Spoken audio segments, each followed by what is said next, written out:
Hello everyone. Welcome to part 13. First, let's briefly recap the previous installment. Deep within the galaxy, the Xiaolong interstellar empire rose like a brilliant new star. Zhao Chen, the dragon emperor of this empire, led his people on an extraordinary journey of defiance and triumph on the galactic stage, showcasing his unparalleled courage and intellect. The story began with Zhao Chen facing the surrender of 1,000,000 interstellar warships. Though his brow furrowed, his mind had already formulated a meticulous plan.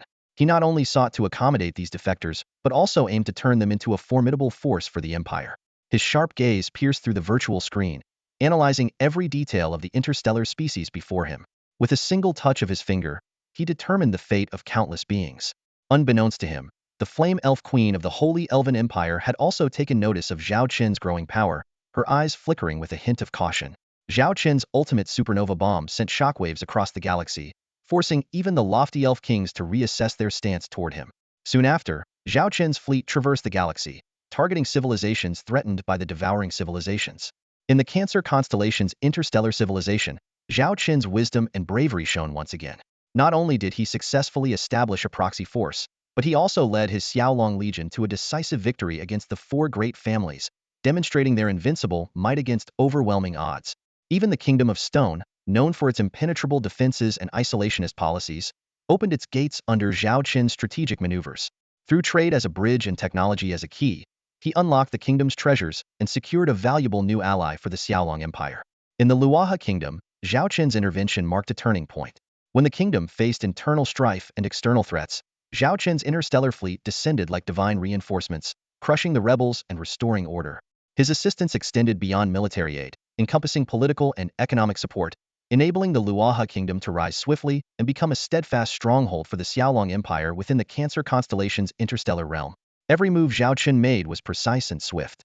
His empire, much like himself, brimmed with passion and determination. Under his leadership, the Xiaolong interstellar empire continued to expand and strengthen, becoming a legend in the universe. Finally, at the close of galactic year 3039, the Xiaolong interstellar empire celebrated its third anniversary. During this momentous occasion, Zhao Chen announced the dawn of a new era, the unveiling of the T-7 Golden Scarab-class heavy interstellar dreadnought. This warship was not only a pinnacle of technology, but also a symbol of Zhao Chen's power. Its debut during the New Year ceremony left the entire universe in awe. That concludes the recap of Part 12. I hope you enjoyed it and are excited for Part 13. Your likes and comments are my greatest motivation. If this story has captured your interest and you're just joining us for the first time, feel free to check out the comments section or the playlist to start from Part 1. Now, let's dive into the storyline of Part 13. 3 days from now, no matter the circumstances or the timing, the moment I give the order, I need this segment of the fleet to be ready to take action immediately. The crucial meeting about the Xiaolong Interstellar Empire's first intergalactic war had just concluded. Zhao Chen strode through the expansive corridor, with Lilith following closely behind. "What's your take on Charlotte's battle plan?" Zhao Chen asked, turning his head slightly. As the steward, Lilith had remained silent throughout the meeting, as was her duty. "It's an exceptional plan, but it's also highly risky. This will be a major test for the Xiaolong fleet and an even greater challenge for the marshal's abilities," Lilith replied thoughtfully. Zhao Chen nodded in agreement before adding, "Although Charlotte mentioned that a month's worth of war resources would suffice, we're in charge of logistics, so we need to plan ahead. Arrange for 3 months' worth of resources to be prepared and draft contingency plans. If the situation worsens, we must ensure the capacity to sustain 6 months to a year of warfare." Lilith understood the immense pressure of the task. Resources were already scarce throughout the Xiaolong Empire, and this war against AT-6-level civilization would undoubtedly demand vast amounts of supplies. Yet, her resolve was unwavering. "We'll make sure every contingency is addressed," she assured him. Stopping by a large window, Zhao Chen gazed into the vast expanse of the starry sky, his expression softening.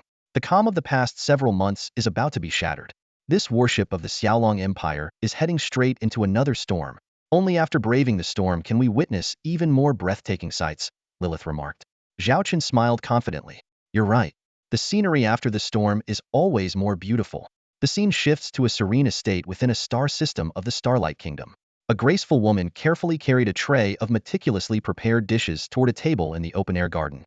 "Everything's ready. Come and try it. These are all your father's recipes. He started gathering ingredients a week in advance to prepare for your return," she said warmly. A few attendants stepped forward to take the tray, but the woman shot them a stern look, sending them retreating. "This is a family meal. What's wrong with me serving my daughters myself?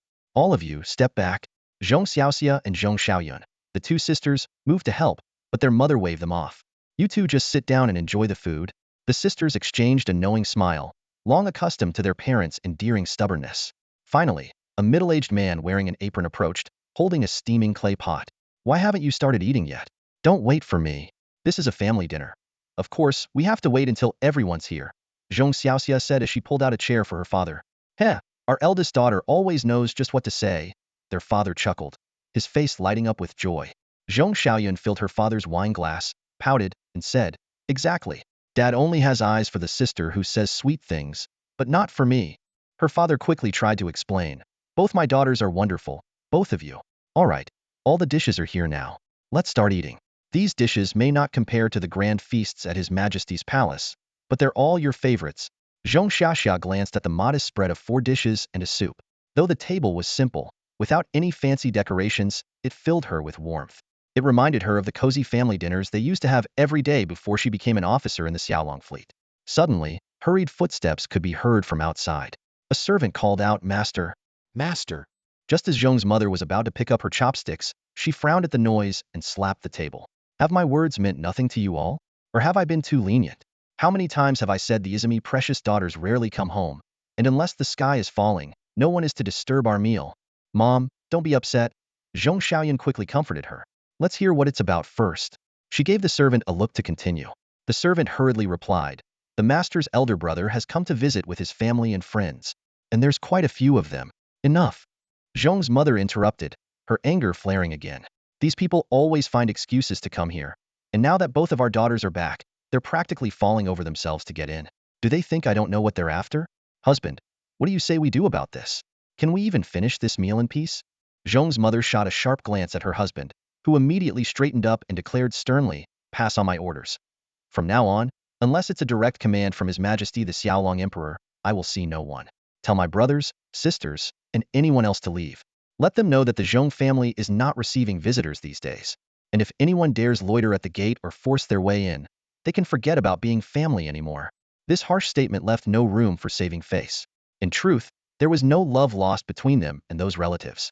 Back during the Xingyao Empire era, the Zhong family was a declining household.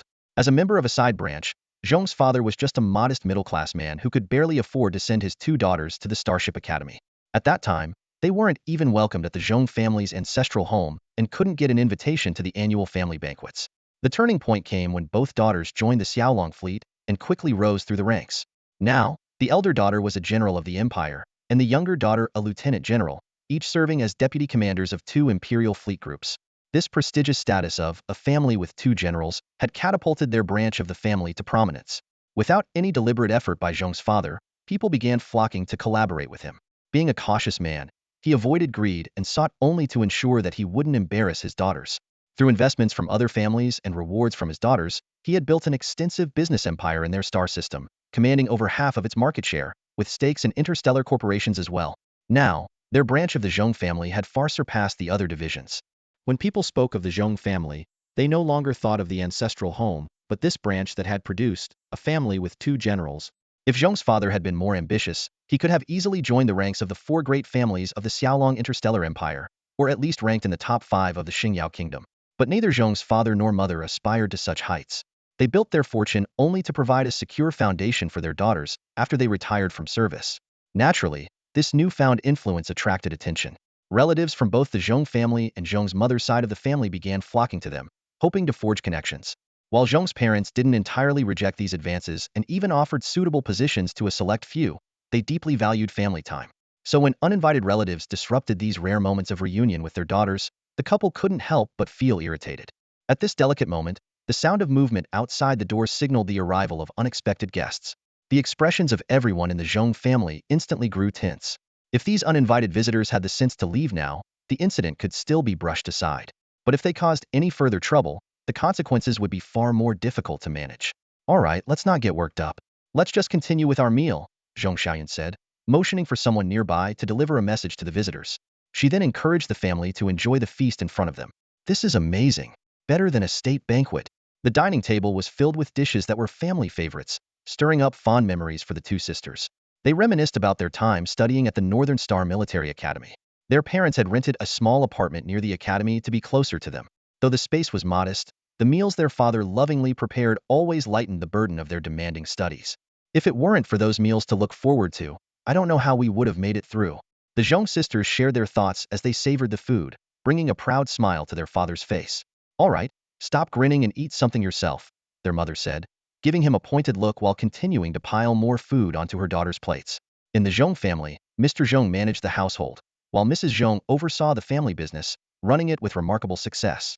The sisters had never imagined their mother had such a strong and capable side to her. Just as Zhong Xiaxia was about to ask her sister about her duties in the 5th Fleet Corps, their mother immediately interjected, Xiaxia, don't forget protocol. Only then did Xiaxia realize she had let her guard down and nearly breached military confidentiality. Zhong Xiaoyun quickly stepped in to ease the moment. Let's talk about something else. This time, I was granted leave with the approval of Marshal Leona. Halfway through the meal, Zhong Xiaxia's handheld terminal suddenly lit up. Her expression shifted instantly from the warmth of family bonding to the composure of a serious officer of the Griffin fleet. This is an emergency communication of the highest priority, Zhong Xiaoyun explained to their parents. It will auto-connect in 5 seconds. It's usually from the Griffin Emperor, Lilith's chief secretary, or Grand Marshal Charlotte. Hearing the names of these top figures in the empire, Mr. and Mrs. Zhong immediately grew anxious. Zhong Xiaxia gestured for everyone to remain silent, activating a privacy barrier to isolate herself from the surroundings. The communication lasted only 3 minutes, but for the Zhong parents, it felt like an eternity. When the barrier disappeared, they looked at their eldest daughter hesitantly, unsure of what to say. Sis, who was it? Can you share? Zhong Xiaoyun asked directly. It's not classified. I can tell you, Zhong Xiaxia replied calmly. Zhong Xia's parents immediately asked with concern which official had contacted their daughter. When Zhong Xia replied that it was Supreme Commander Charlotte, Zhong's father frowned slightly and asked, why is the Supreme Commander reaching out to you? Is it something important? Seeing her daughter hesitate a little, Zhong's mother thoughtfully said, if it's related to classified work, you don't have to tell us. We understand the rules. This matter isn't exactly classified, and it will be made public soon, Zhong Xia said as she gathered her thoughts. The military's top leadership has unanimously decided, with the Emperor's approval, to establish an elite fleet group made up of interstellar stealth reconnaissance ships. I will be the chief commander of this fleet. My leave ends today, and from tomorrow, I'll be responsible for organizing this fleet. Zhong's father let out a sigh of relief, patting his chest. You scared me for a moment. I thought you had gotten into some kind of trouble. Turns out it's just about you forming an elite fleet group. Wait a second. His eyes widened as he seemed to realize something. Beside him, Zhong's mother suddenly jumped up. Before she could say anything, Zhong Xia's younger sister, Zhong Xiaoyun, exclaimed excitedly, Big sister is going to be a commander. Zhong Xia smiled modestly and said, I haven't been promoted to commander yet. I'm just in charge of forming this fleet group of interstellar stealth reconnaissance ships. Isn't this paving the way for you? Zhong Xiaoyun said excitedly. Historically, the commanders of elite fleet groups have always been marshals. It's only a matter of time before you're promoted to marshal. Zhong's father was about to shout in celebration but was promptly smacked on the back of the head by Zhong's mother. Why are you yelling so loudly? Even if it's not a secret, it hasn't been announced yet. Zhong's mother then turned to her eldest daughter with a warm expression. Xia, we're so proud of you. But don't put too much pressure on yourself. If it ever gets too overwhelming, you can always come back. Our family's little corner of the world will always be enough for you to live comfortably. Heh, I'll definitely catch up to my sister one day, Zhong Xiaoyun said confidently, standing with her hands on her hips. Zhong's mother carefully asked, so, does this mean you have to leave right away? Zhong's father finally realized that his daughter might have to leave immediately, even before finishing the meal. Zhong Xia reassured them with a smile. My leave officially ends at the end of today. I still have 5 hours left, plenty of time to finish this meal together. Hearing this, the worried expressions on her parents' faces eased. Zhong's father eagerly stood up. I need to add a few more dishes. Today is a big day for our family. Zhong's mother also got up, her expression serious. I'll go remind the staff outside. Your father was speaking too loudly just now, so I'll make sure they keep quiet. I'll also arrange for someone to discreetly keep an eye out to prevent any leaks before the official announcement. With that, she quickly left the room. Zhong Xiaoxier looked into her parents' concerned eyes, and a wave of warmth swept through her heart. Turning to her sister, Zhong Xiaoyun, she said, Xiaoyun, I have to leave right after dinner. You still have a few days of vacation, so please spend some quality time with mom and dad for me. We rarely get a chance to come home, and now I'm leaving after just one day. They'll surely feel sad. Zhong Xiaoyun nodded solemnly. Don't worry, sis. Focus on your work, and leave everything here to me. It'll make sure to keep them company. Taking advantage of the moment, Zhong Xiaoxia opened a document on her terminal and began organizing her files. Despite having been entrusted with an important mission by Grand Marshal Charlotte herself, she had delayed her departure, unwilling to leave her parents so abruptly. Sis, about your elite fleet group, how many ships did the Emperor allocate to you? Zhong Xiaoyun asked curiously. Zhong Xiaoxia answered without hesitation, as it wasn't classified information. So far, 100,000 interstellar warships have been assigned, with 40,000 of them being stealth reconnaissance ships directly under my command. The rest are active service vessels drawn from various fleet corps. Zhong Xiaoyun nodded thoughtfully before leaning closer and whispering, Sis, don't you think forming such a large stealth reconnaissance fleet at this time means something big is about to happen? This kind of special unit will definitely change the existing command structure. Could it be intergalactic warfare? Are we facing the Devourer civilization? Maybe a preemptive strike using the best offense as defense? Zhong Xiaoxia flicked her sister lightly on the forehead. Stop overthinking. As soldiers, our duty is to follow orders. Execute the mission given by the higher-ups and leave the speculation to others. You're a deputy commander of a fleet corps now. This habit of yours needs to change. Heh, not even a marshal yet, and you're already lecturing me. Zhong Xiaoyun pouted playfully, sticking her tongue out at her sister. By the end of January in Galactic Year 3040, the most significant military news of the month was the formation of a new elite fleet group. The Xiaolong Empire officially announced the establishment of the 6th Elite Fleet Group, Ghost Scouts, composed entirely of stealth reconnaissance ships. Admiral Zhong Xiaoxia was appointed as the supreme commander, tasked with overseeing its assembly and training. In truth, Zhong Xiaoxia had already completed the fleet's formation shortly after her appointment was issued. Aboard the command bridge of the Dragon Emperor, the Empire's flagship, Zhong Xiaoxia stood before Emperor Zhao Chen, presenting her report with a composed and professional demeanor. This document contains the data on the formation of the Ghost Scouts. Key points have been highlighted for your review, Your Majesty. Zhao Chen handed the document to his aide, Lilith, without even glancing at it. Instead, he turned his attention back to Zhong Xiaoxia. I trust your capabilities, so I won't review it myself. I've heard you've implemented some of your own ideas during the fleet's formation and training. As the supreme commander of an elite fleet group, you have the authority to execute training plans without prior approval from the military department. However, I'd like to hear your thoughts.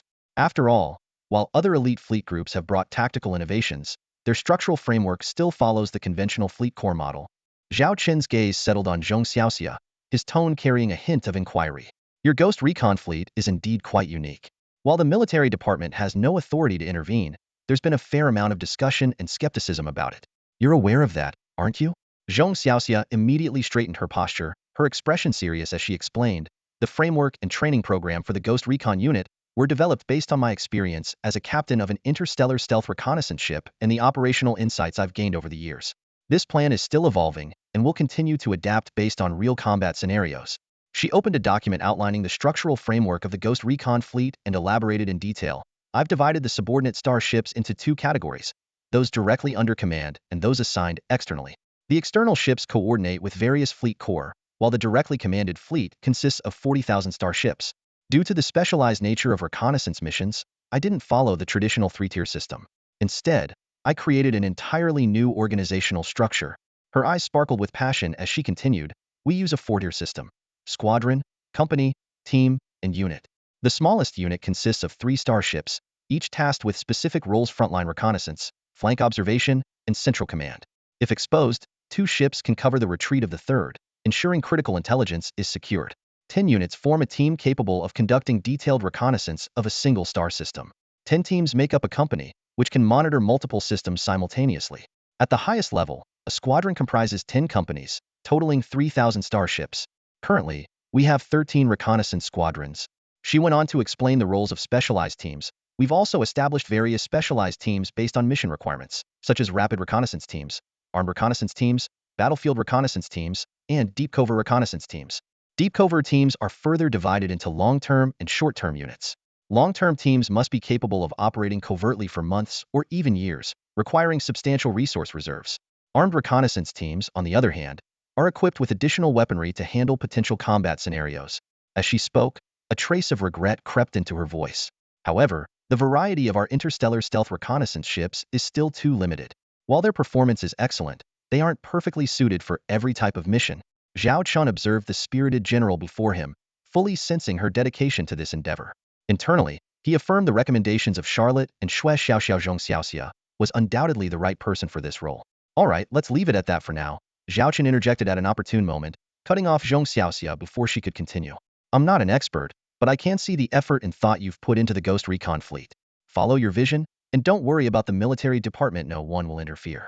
Even if mistakes are made, the key is to identify and correct them quickly, minimizing losses. On the bridge of the interstellar command ship Dragon Sovereign, Zhao Chen fixed his gaze on the admiral insignia resting on Zhong Xiaoxia's shoulder. His voice was steady and commanding. By tradition, as the commander of the Ace Fleet Group, you should have been promoted to Imperial Marshal. However, considering the unique nature of the Ghost Scouts, this promotion will be temporarily delayed.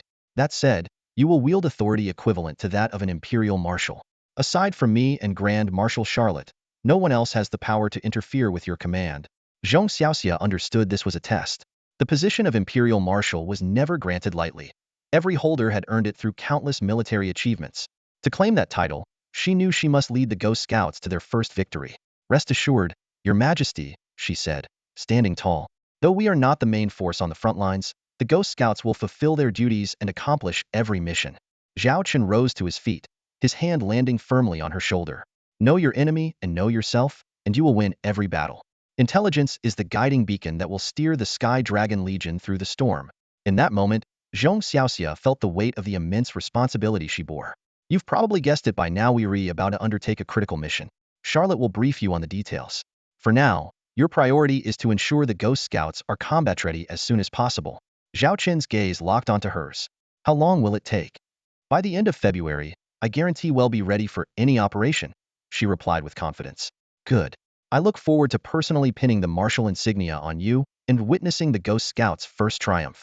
After leaving the bridge, Zhong Xiaoxia felt no pressure. Instead, she was filled with determination. The Emperor's confidence in her made it clear that the Ghost Scouts were more than just a small auxiliary fleet. She resolved not to betray that trust. Shortly afterward, Charlotte arrived on the bridge. As one of the few individuals with direct clearance to board the ship, her presence immediately drew the attention of both Zhao Chen and Lilith, who stood nearby. The timing of the offensive has been finalized, Charlotte said without preamble.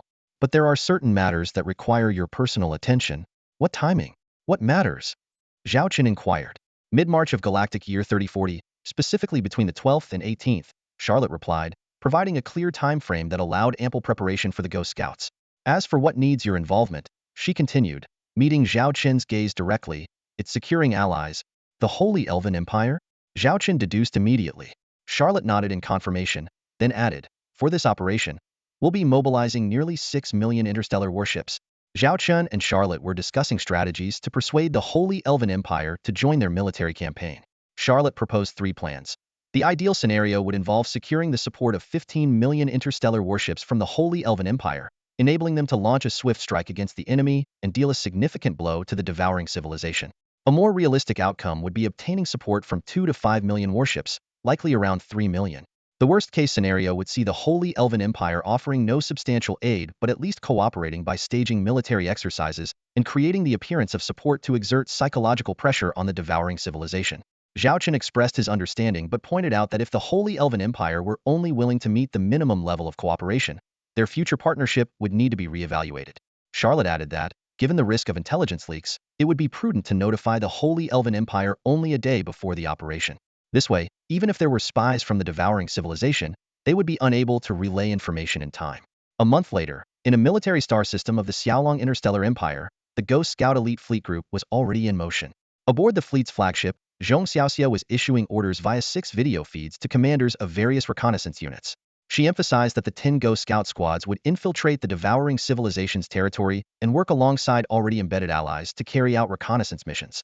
Their objective was to gather detailed intelligence on key strategic targets, while maintaining absolute secrecy until Marshal Charlotte's Avenger plan was executed.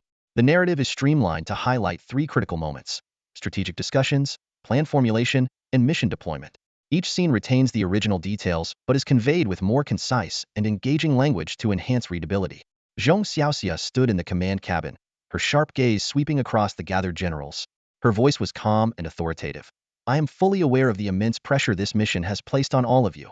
As the first military operation since the establishment of the Ghost Recon Elite Fleet Group, this responsibility is indeed significant. She paused briefly before continuing. His Majesty the Emperor of Xiaolong and Grand Marshal Charlotte have both personally spoken to me. They have high expectations for us, to the extent that even the scheduling of the Avenger military plan has been adjusted to align with our readiness. As His Majesty said, the Xiaolong forces are like a ship sailing through a storm, and we are the guiding lighthouse. Success will bring a rainbow. Failure will mean a shipwreck. There is no room for error. Understood. The generals responded in unison. Rest assured, General, we will complete the mission. Please inform His Majesty to start preparing for the victory celebration.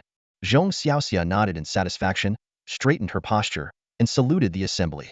Now, I officially issue the first order of the Ghost Recon Elite Fleet Group. All units, prepare to set sail. Move out. Yes, ma'am. The Ghost Recon scout teams began filing through the stargates, acting as the vanguard of the Xiaolong Interstellar Legion, heading toward the Devourer civilization's universe. Zhong Xiaoxia watched as the fleet gradually disappeared into the void, until it was finally her own squadron's turn. Before departure, she turned toward two open video screens, saluting Grand Marshal Charlotte and Emperor Xiaolong. Safe travels, Zhao Chen said, returning the gesture. Prepare everything. Let the Devourer civilization greet our warships, Grand Marshal Charlotte said, her tone carrying a chilling determination. Rest assured, Your Excellencies. The Ghost Recon Elite Fleet Group will fulfill its mission, Zhong Xiaoxian declared firmly. As her fleet left the Xiaolong Interstellar Empire's universe, the video screens faded to black. The vast expanse of space suddenly fell silent. Zhao Chen and Charlotte exchanged glances, then smiled. Well, time to handle our own matters, Zhao Chen remarked. Charlotte nodded in agreement. Zhao Chen turned to Lilith. Get me in touch with the Flame Elf King. Tell him I've been missing the fruit from the Holy Elven Empire. On a tourist planet in the Holy Elven Empire, King Solomon of the Flame Elves looked at Zhao Chen with interest. What brings you to our domain for a visit all of a sudden? Zhao Chen took in the scenery before him, his tone relaxed. Finished some work and wanted to unwind. You know how it is back in the Xiaolong Interstellar Empire. I draw too much attention. But here, it's different. A few bodyguards are enough. He gestured toward the leopard woman and others by his side. Solomon chuckled softly. Do you think I'd believe such a flimsy excuse? Clearly, there's something you need, and it involves the Holy Elven Empire. Just tell me what it is. We're allies. If I can help, I will. Zhao Chen admitted. You're right, there is something. But I can't reveal it yet. Rest assured, it poses no threat to you or your empire. When the time comes, you'll be the first to know. Seeing Zhao Chen's candor, Solomon refrained from pressing further. Instead, he winked and changed the subject. All right, then let's talk about something else. Could you share the detailed specs of that Quasi-T7 Golden Scarab-class heavy interstellar dreadnought? Mansfield, the Emerald Elf King, has been pestering me non-stop since he heard you've started mass-producing Quasi-T7 class warships. If it weren't for the other Elf Kings and the High Council holding him back, he'd have come to find you himself by now. This isn't a free favor, of course, Zhao Chen said after a brief pause. If you're willing to pay a certain price, I could even gift you a Quasi-T7 Golden Scarab-class heavy interstellar dreadnought. The Flame Elf King of Solomon showed no visible excitement at this offer. Instead, he narrowed his eyes and scrutinized Zhao Chen. A Quasi-T7 Golden Scarab-class heavy interstellar dreadnought. Surely, you're not asking for our world tree, are you? That's impossible. Even if we wanted to give it to you, it can't be done. Even if you gave it to me, I wouldn't be able to take it. Zhao Chen shrugged nonchalantly. He spoke plainly. What I'm proposing is something equivalent products of the world tree, such as its materials or raw essence. Both would suffice as trade items, if you're willing. The finer details can be worked out by specialists. This proposal was something Zhao Chen had meticulously planned long in advance. While the Quasi-T7 Golden Scarab-class dreadnought was the most advanced mass-produced warship in the Xiaolong Interstellar Empire's arsenal, so rare that even their own fleets struggled to meet demand, deemed the cost worthwhile to accelerate the Empire's growth. He was well aware that the Holy Elven Empire, once in possession of such a warship, would undoubtedly study its technology. However, it would take them considerable time to translate that knowledge into practical combat capability. In contrast, the World Tree's raw materials and essence were the Holy Elven Empire's most prized resources, essential for constructing T6-class interstellar warships. Zhao Chen had already obtained small samples through prior dealings and discovered their potential in advancing the development of a true T7-class warship. However, due to their self-imposed isolation, the Holy Elven Empire had been unable to make breakthroughs in T7 technology. For Zhao Chen, the World Tree's materials were the only promising lead he had for developing a true T7-class warship, aside from resources found in primordial universes. Resorting to force, however, was out of the question. Despite the Xiaolong Interstellar Empire's military superiority over the Holy Elven Empire, the latter's deep-seated heritage and home field advantage made an outright victory uncertain. More importantly, Zhao Chen had no intention of making a foolish move that would allow the devouring civilization to swoop in and reap the benefits. I have to admit, the Flame Elf King said with a faintly amused tone, your offer might just tempt them. A Quasi-T7 class warship now, that's a hard offer to refuse. When news first broke that the Xiaolong Interstellar Empire could mass-produce quasi-T7 class ships, it sent shockwaves through the Holy Elven Empire. A few days later, Zhao Chen accompanied the Flame Elf King to Lunar Star. It was his second visit to the planet. Despite having seen it before, the sight of the World Tree left him awestruck once again. In the vastness of the universe, the existence of such an extraordinary tree remained a mystery beyond the reach of science. This was why the Holy Elven Empire maintained its devout belief in the Elven God. They were convinced the World Tree was a divine gift. Standing on the bridge of the Flame Elf King's command ship, Zhao Chen gazed out through the panoramic windows at the breathtaking scene before him. At some point, the Flame Elf King appeared behind him. "You seem distracted," he remarked. "What's on your mind? Why assume I'm lost in thought and not simply admiring the view?" Zhao Chen turned and replied with a faint smile. The Flame Elf King chuckled knowingly. "Though we're from different races, we share a certain wavelength in our thinking. That's why we get along so well. I can see it in your eyes. You're not admiring the scenery. Your body may be here, but your mind is wandering far away." By the porthole, Zhao Chen engaged in a profound conversation with the Flame Elf King. His gaze pierced through the window, fixating on the majestic World Tree in the distance, while the clock on his terminal ticked steadily. "Do you think gods truly exist?" Zhao Chen suddenly asked. "Or perhaps, could entities like order inherently qualify as deities? As people often say, the end of science is mysticism." The Flame Elf King paused for a moment, his eyes deep and contemplative. "Though I, as an elf, worship the god of elves, my reverence for gods is not as strong as that of others. After countless interstellar wars, I've come to place more faith in the fleet under my command than in the intangible presence of gods. Unless I see it with my own eyes, I will always remain skeptical." "Haha, if word of this gets out, you might face quite the backlash as the Elf King," Zhao Chen teased. "That's my honest thought," Solomon shrugged. "In the High Council or other formal settings, I wouldn't voice these opinions. But since you and I are close friends, I feel comfortable sharing what's on my mind." Zhao Chen's expression turned solemn. "Whether gods exist or not, as long as they don't interfere with us, we can coexist peacefully. But if order is truly a god, then I, Zhao Chen, am willing to become a godslayer. Any being that threatens me or what I protect, I will destroy them, even if it means bearing infamy." He then revealed the true purpose of his visit. "Solomon, you guessed right. As we speak, my soaring Dragon Legion fleet is assembling. Within 10 hours, we will launch a blitzkrieg against the home universe of the devouring civilization. The operation is codenamed Avenger Plan. They invaded our universe, so we will repay them in kind." Zhao Chen stared directly into the Flame Elf King's eyes. "I've come here to ask, will you and the Holy Elf Empire join me on this god-slaying path?" The scene shifted to a conference room on Lunar Star. Around a table originally designed for 5 chairs, an additional 6th seat had been added for Zhao Chen, the Emperor of the Soaring Dragon Empire, who was dressed in full military regalia. The Flame Elf King, Solomon, and the Aqua Elf Queen, Marites, sat on either side of him. The Emerald Elf King, Mansfield, and the Radiant Elf King, Gustav, were already seated. The final attendee, the Luminous Elf King, Onions, arrived fashionably late, the sound of his footsteps echoing as he entered the room. A beam of light descended from above, enveloping the 6 figures. The Flame Elf King wasted no time, cutting straight to the point. "Let's skip the pleasantries. This emergency meeting of all Elf Kings was convened for a matter of great importance. The Soaring Dragon Emperor has come to inform us of a critical decision. The Soaring Dragon Interstellar Empire is about to launch an invasion against the devouring civilization. The attack is set to begin in 5 hours, Zhao Chen interjected. The Flame Elf King continued, "As allies, the Soaring Dragon Emperor hopes we will join this operation. Given the gravity of the situation, I've called this emergency meeting to discuss it." With just 5 hours remaining before the attack, the tension in the conference room was palpable. Kagaya Elf King Onions stood with arms crossed, his expression laced with evident displeasure. "Informing us at this late hour? It seems you don't trust us," he remarked coldly. Zhao Chen met the accusation head-on, his demeanor calm and composed. "The Kagaya Elf King is correct. To ensure absolute secrecy, only the top brass of the military were privy to the details until 10 hours ago. If any of you were orchestrating such an operation, I'm sure you would make the same choice." His tone grew resolute. "I am here personally to brief you on the plan as a gesture of the Sky Dragon Interstellar Empire's sincerity." Onions opened his mouth to retort, but the Radiant Elf King Gustav interjected, his voice steady and commanding.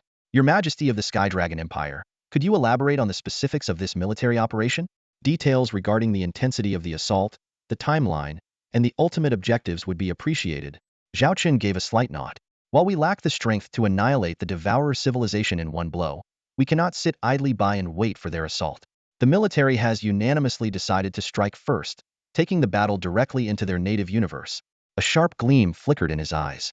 Our goal is to cripple their military capabilities by destroying key targets, such as their war production facilities and resource hubs. This will ensure they are incapable of launching any major offensives against us for the next 3 to 5 years. In short, we're going to rip out the teeth and claws of this lurking predator. A blitzkrieg strategy? Gustav pressed further. How many fleets are you planning to deploy, and what's the operational timeframe? We will mobilize all frontline forces, no fewer than 6 million interstellar warships, Zhao Chen stated firmly. The operation will be strictly limited to 1 month. Regardless of whether the objectives are fully achieved, we will withdraw all forces at the end of that time frame. 1 month? What can you accomplish in such a short period? Onions frowned, skepticism evident in his tone. A faint smirk played on Zhao Chen's lips. In 1 day, we've proven capable of obliterating 7 star systems and destroying nearly 10 million enemy warships. A month is more than enough for us to reshape the battlefield. Faced with such irrefutable evidence, Onions found himself at a loss for words. If any other civilization had made such bold claims, the Elf Kings would have dismissed them outright. But the Sky Dragon Legion's illustrious record left no room for doubt. If we were to offer our assistance, Gustav said, meeting Zhao Chen's gaze, what kind of support are you expecting from us? As many warships as possible, Zhao Chen replied candidly. If the Holy Elf Empire can commit its full strength, we could significantly shorten the time needed to crush the Devourer civilization. The room fell into a heavy silence. The Elf Kings, known for their cautious deliberation, clearly needed more time to weigh their options. It was then that the Flame Elf King Stalemate spoke up, breaking the stalemate. Based on my analysis of the Sky Dragon Empire's attack plan, dispatching 15 million warships would greatly enhance the operation's chances of success and deliver a devastating blow to the Devourer civilization. The words of the Flame Elf King provided the other Elf Kings present with a dignified way out. This was a carefully orchestrated strategy by her and Zhao Chen. Zhao Chen would first propose an astonishingly high price, and when the Elf Kings found it unacceptable, the Flame Elf King would step in at just the right moment to suggest a seemingly more reasonable figure. Zhao Chen followed up smoothly saying, the exact number of battleships to deploy is entirely up to your discretion. The Xiaolong Interstellar Empire will not impose any demands. He paused briefly before continuing, from my perspective, of course, I would hope for more support. The combat strength of the Xiaolong Interstellar Legion is undeniable, but our only weakness lies in the number of battleships we possess.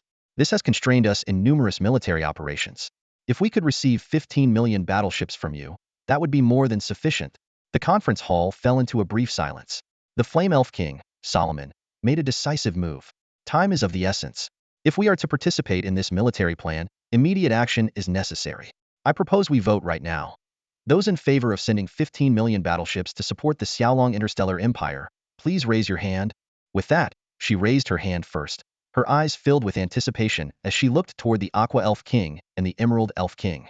However, the anticipated scene of 3 votes against 2 did not materialize.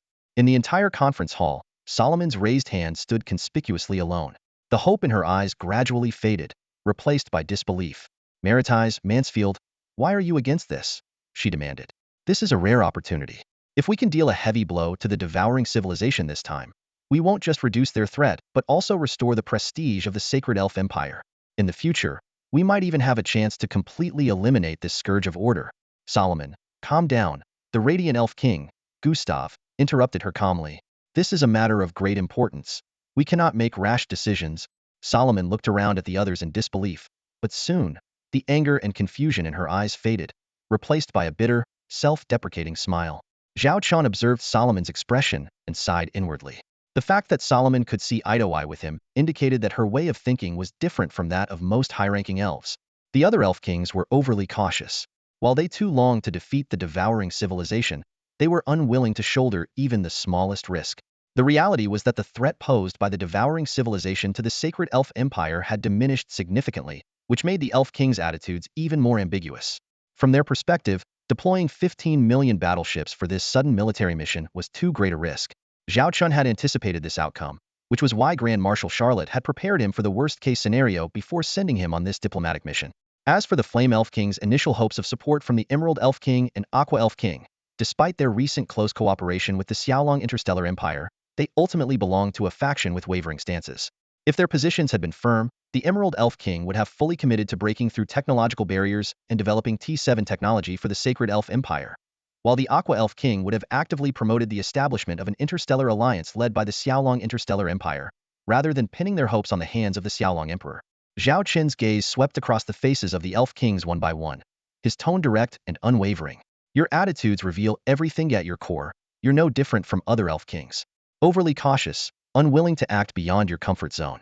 That kind of hesitation only leads to wasted effort. There was a subtle edge of sarcasm in his voice as his eyes finally landed on the Flame Elf King. In contrast to the other's indecisiveness, her bold and decisive nature made her stand out sharply. Tell me, esteemed elf kings, Zhao Chen cut straight to the point. Is it that you refuse to collaborate with the Xiaolong Interstellar Empire on this military operation? Or are there other concerns holding you back? The bluntness of his question left the elf kings momentarily speechless. The Radiant Elf King was the first to respond, though his voice wavered with hesitation. This is a matter of great consequence, involving the deployment of millions of interstellar warships. Such a decision cannot be made hastily. Could you grant us some time to deliberate? The Flame Elf King clenched her fists tightly, barely able to contain her frustration. She wanted nothing more than to confront her wavering peers. Time? Time! She exclaimed inwardly. Do you not understand that time is life in a war like this? Zhao Chen interrupted her thoughts, his tone resolute. I'm afraid time is the one thing we don't have. The Xiaolong Interstellar Empire's next military moves hinge on whether or not we can count on your support.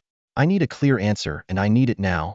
Seeing the Radiant Elf King still wavering, Zhao Chen shifted his approach, lowering his demands. Let me simplify this. Are you willing to dispatch your interstellar fleet to assist us? Not 15 million ships, 10 million, 5, even 3 million would suffice. The reactions of the Elf Kings varied. The Shadow Elf King remained impassive, as though detached from the discussion. The Azure Water Elf King looked conflicted, while the Emerald Elf King appeared deep in thought. The Radiant Elf King seemed about to speak, but hesitated. At last, the Flame Elf King could no longer hold back. She slammed her hand on the table, her voice sharp with anger. You're telling me you can't even spare 5 million ships? The Radiant Elf King tried to defend himself. We just assisted in a major battle 6 months ago. Our fleets need time to recover. The Flame Elf King's response was a scornful laugh. Recover? 6 months? The Xiaolong Interstellar Empire needed only 6 months to regroup and launch a counteroffensive against the Devourer civilization's homeworld. And here you are, still dithering. She gritted her teeth. 3 million ships? Just give me 3 million, and I'll take full responsibility for the consequences. The Midnight Elf King shot her a cold look. And what weight does your title as an Elf King carry? Don't forget, even you are barely holding your position right now. This remark caught Zhao Chen's attention. He studied the Flame Elf King thoughtfully, realizing there might be more to her situation than he initially understood. Sensing the stalemate, Zhao Chen shifted tactics once again. If you're unable to commit to a specific number of ships for now, then at least answer me this: are we still allies?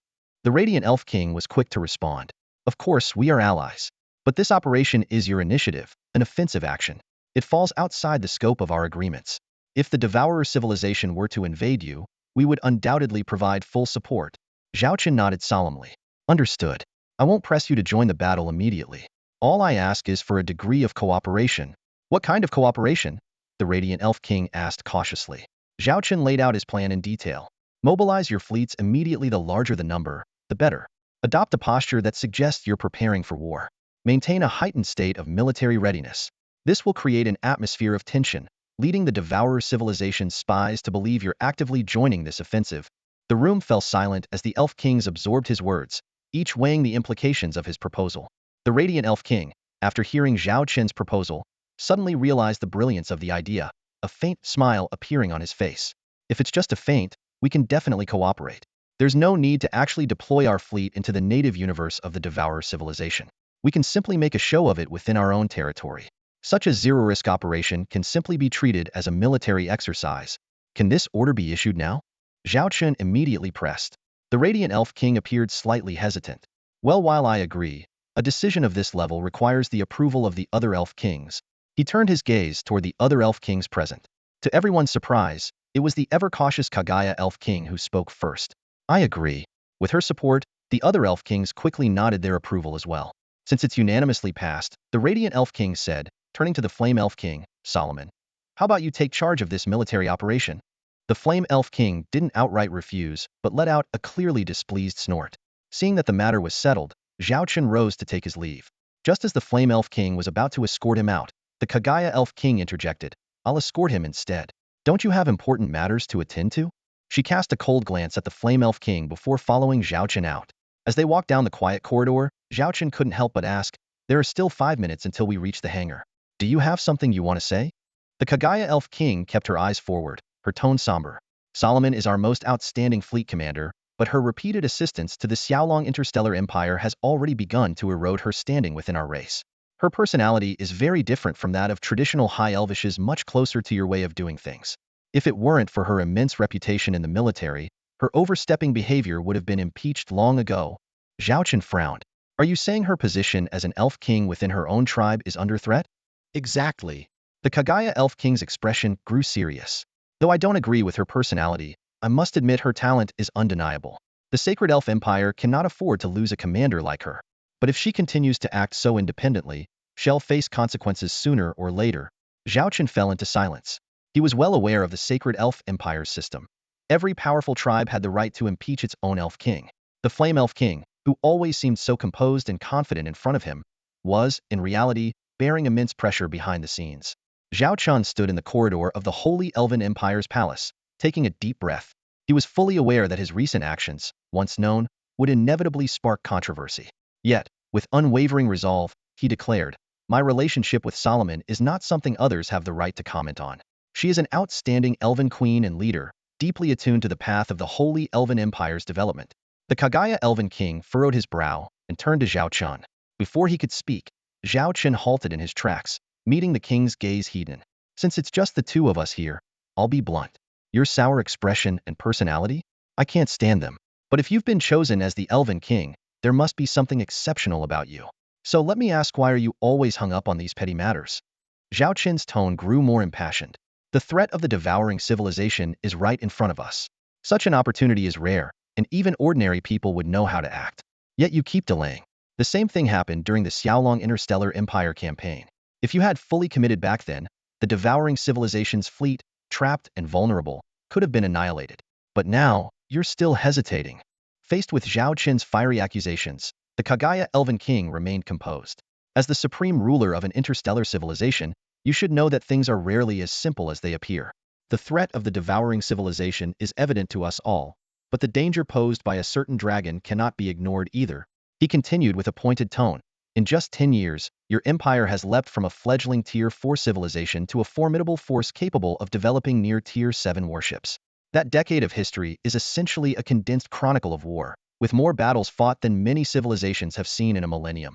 To me, the Xiaolong Interstellar Empire is as dangerous as the devouring civilization. Who is to say that after eliminating them, you wouldn't turn on the Holy Elven Empire and enslave us?" "So, it all comes down to trust," Zhao Chen said with a sigh, running a hand through his hair in frustration. The Kagaya Elven King resumed walking, his voice calm but resolute. "Trust may seem simple, but in truth, it is anything but. Personally, I admire you, but I cannot wager the fate of an entire empire on that admiration alone. You may call us indecisive or, like Solomon, accuse us of being cowards. But the reality is that our positions are fundamentally different." Zhao Chen followed, a slight smile tugging at his lips. "We've met a few times, yet you've spoken more today than in all our previous encounters combined." "You make a fair point," Zhao Chen admitted, folding his arms across his chest. "I can't expect you to trust me entirely based on my words alone. Honestly, communication between carbon-based lifeforms like us is such a hassle. It's far easier dealing with those iron guys." "Iron guys?" The Kagaya Elven King raised an eyebrow. "Mechanical lifeforms," Zhao Chen clarified. Realization dawned on the Elven King's face. "Ah, silicon-based life, artificial intelligence, or synthetic beings. Our empire doesn't have them, but we've heard the stories. In most interstellar civilizations, they're seen as abominations, hunted and eradicated wherever found. I must admit, it's surprising to hear you find interacting with them more straightforward." Zhao Chen spoke of the mechanical beings with a hint of nostalgia in his voice. "Their way of thinking is straightforward, unlike our tendency to overcomplicate things. They make decisions quickly and rationally, making collaboration incredibly seamless." His gaze shifted to the vast cosmic expanse visible through a newly appeared floor-to-ceiling window, as memories of his departed mechanical friends surfaced. The Kagaya Elf King picked up the thread of conversation. The mechanical race of the Xiaolong Interstellar Empire inherited the legacy of the Gaia Empire. To resist the invasion of the forces of order, they led their fleets into the extragalactic void. "Seems you know quite a bit about us," Zhao Chen remarked with a faint smile. "Our understanding of each other is mutual," the Kagaya Elf King replied calmly. Zhao Chen turned and strode toward the shuttle docked in the hangar. "If you're unwilling, so be it. The Xiaolong Interstellar Empire will achieve greatness regardless." Just don't envy us when we steal the spotlight from the sacred elf empire. I don't take risks, came the Kagaya elf king's voice from behind. However, I will fully support your efforts to create the illusion of fleet mobilization for the war. After all, I too despise those savage, devouring civilizations. If you can destroy their main forces, we might reconsider our stance. Without looking back, Zhao Chen waved dismissively. No need. Each of you elf kings clings to your principles, but have you ever reflected on this? For countless years, the sacred elf empire has made no progress. In this vast, diverse universe, stagnation is no different from regression. Standing at the shuttle's hatch, Zhao Chen turned to meet the Kagaya elf king's gaze. I don't claim to know the early elves, but I believe the ancestors who first left Luna were bold and adventurous, never indecisive. If they could see what you've become now, they'd be disappointed. They once soared high while you, despite having wings, remained forever confined to Luna. As the shuttle vanished into the depths of space, the Kagaya elf king stood motionless under the starlit sky, immersed in thought for 5 hours straight. Only the chime of his handheld terminal pulled him back to reality. Meanwhile, the Blaze elf king was far from idle. Though infuriated by the other elf king's refusal to provide substantive support, he worked tirelessly within his capacity. Acting in the name of all 5 elf kings, he issued orders to all frontline and second-line fleets of the Sacred Elf Empire, instructing them to enter secondary war readiness. While the large-scale mobilization wasn't officially announced, it was clear to any discerning observer that something significant was brewing. Have the orders been relayed? The Blaze Elf King asked his adjutant, his face darkened with anger. Upon receiving confirmation, he continued, from now on, reiterate the readiness orders every 10 minutes. Emphasize the urgency, make sure everyone feels the storm is imminent. If anyone asks why, tell them it's the highest directive from the 5 Elf Kings. They don't need to ask questions. Obeying the command is their top priority. And if anyone dares to press further, send them straight to me. The Flame Elf King paused for a moment in thought, then resolutely continued giving orders. All starports, interstellar fortresses, and stargates are to be placed under immediate military control. Suspend all current missions of the interstellar transport fleets and prepare for wartime logistical support. Personnel in all war resource warehouses are to remain on standby around the clock. The adjutant looked concerned. My lord, these measures will severely disrupt the normal operations of the Empire. Should we notify the other Elf Kings first? Notify them? The Flame Elf King scoffed, her tone dripping with disdain. They can't even be bothered with basic appearances. They might as well go back to farming fruit. Just carry out my orders. I'll take full responsibility if anything goes wrong. The adjutant hesitated. My lord, it's not that I'm unwilling to follow your orders. But considering your current situation, these decisions will undoubtedly spark significant controversy and could further undermine your authority. Authority? The Flame Elf King stood up, pacing back and forth across the bridge, her voice growing more impassioned. Isn't that exactly what they want? For me to step down as Elf King? Back then, it was those old relics in the clan who insisted I take this position. Fine, I took it. But now? They expect me to keep my distance from the soaring dragon emperor? What a joke. We're both leaders of interstellar empires, equals in status, and am in charge of military affairs. There's interaction between our stationed forces. What am I supposed to do? Chat with those old fossils instead? She dropped heavily back into the captain's chair, her tone softening slightly. What? Do they think the soaring dragon emperor is going to eat me alive? It's just a title Elf King. If they push me too far, they'll gladly step down. Seeing her calm down a little, the adjutant spoke gently. They'll deliver your orders right away, my lord. Wait, the Flame Elf King suddenly said. Get me in touch with the soaring dragon emperor. But, my lord, the others specifically instructed. I'm still the Elf King, and my word is law. Get him on the line. Now. Before long, the image of the soaring dragon emperor appeared on the communication screen. The Flame Elf King offered a rare apology. I'm sorry. Once again, I've failed to accomplish what you entrusted to me. Zhao Chen smiled warmly. No need to apologize. The 5 Elf Kings all have their own agendas, and this isn't something you can change alone. Without your efforts, the situation would be far worse. I was prepared for this before I came. At the very least, this trip wasn't entirely in vain. Not in vain. All we did was stage a military exercise. It's hardly of any real help. I understand the challenges you're facing. We each have our roles to play. As long as we act with a clear conscience, that's what matters. I must return now. There's a battle underway in Charlotte, and I need to oversee it. I'll leave this matter in your hands. The Flame Elf King gave a solemn nod. I'll make sure the exercise is carried out properly. I'll also do my best to convince them to provide at least some strategic resources. If you ever face an emergency, contact me immediately. I'll do everything in my power to assist. Zhao Chen gazed intently at the Flame Elf King before him. Even through the holographic projection of the interstellar communication system, her fiery red hair remained strikingly vivid. A gentle smile played at the corners of his lips. Solomon, no matter where we stand or what roles we represent, to me, you will always be my friend. Thank you for everything you've done to support me. The Flame Elf King was silent for a moment, a flicker of complex emotions crossing her eyes. I consider you a dear friend as well. As for my help, I feel ashamed to admit that I've never truly been able to offer you much. I regret that I can't join you on this campaign against the Devourer civilization, but I believe in you. The Xiaolong Interstellar Legion under your command will undoubtedly triumph in their universe. Though I won't witness it firsthand, I hope you'll destroy a few of their warships on my behalf. Let those arrogant kings understand that they're not the only ones who can invade others' territories. Now it's their turn to feel the sting of being attacked. Zhao Chen's expression grew resolute. I will carry your will into the campaign against the Devourer civilization. It'll make sure those who only know how to destroy others' homes experience the pain of being invaded themselves. After exchanging a few more words, the two shared a knowing look. The Flame Elf King offered Zhao Chen a formal salute in the style of the Sacred Elf Empire's military, and the communication ended. Staring at the now darkened screen, her gaze was a mix of guilt, anger, longing, and uncertainty. Zhao Chen, though I can't fight by your side, I will await your triumphant return. When that day comes, I'll prepare the finest wine of the Sacred Elf Empire to celebrate your victory.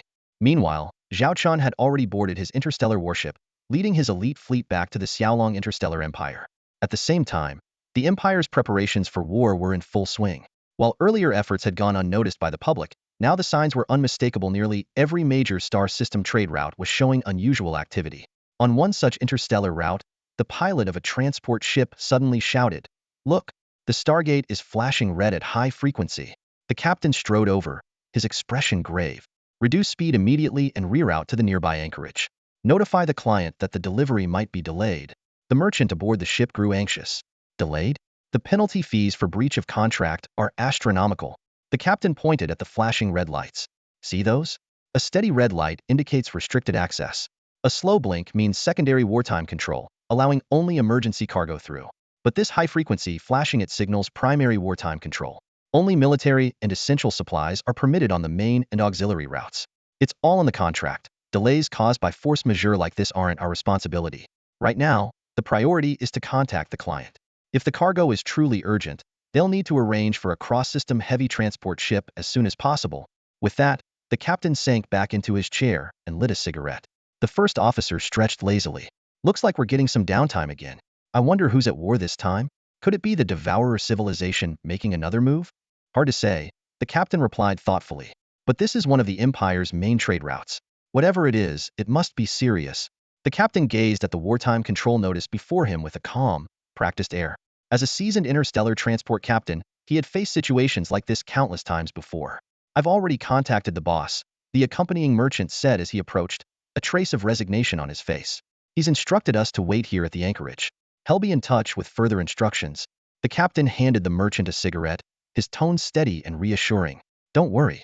This isn't something we need to concern ourselves with. Just focus on doing your job properly. You don't need to negotiate with anyone else.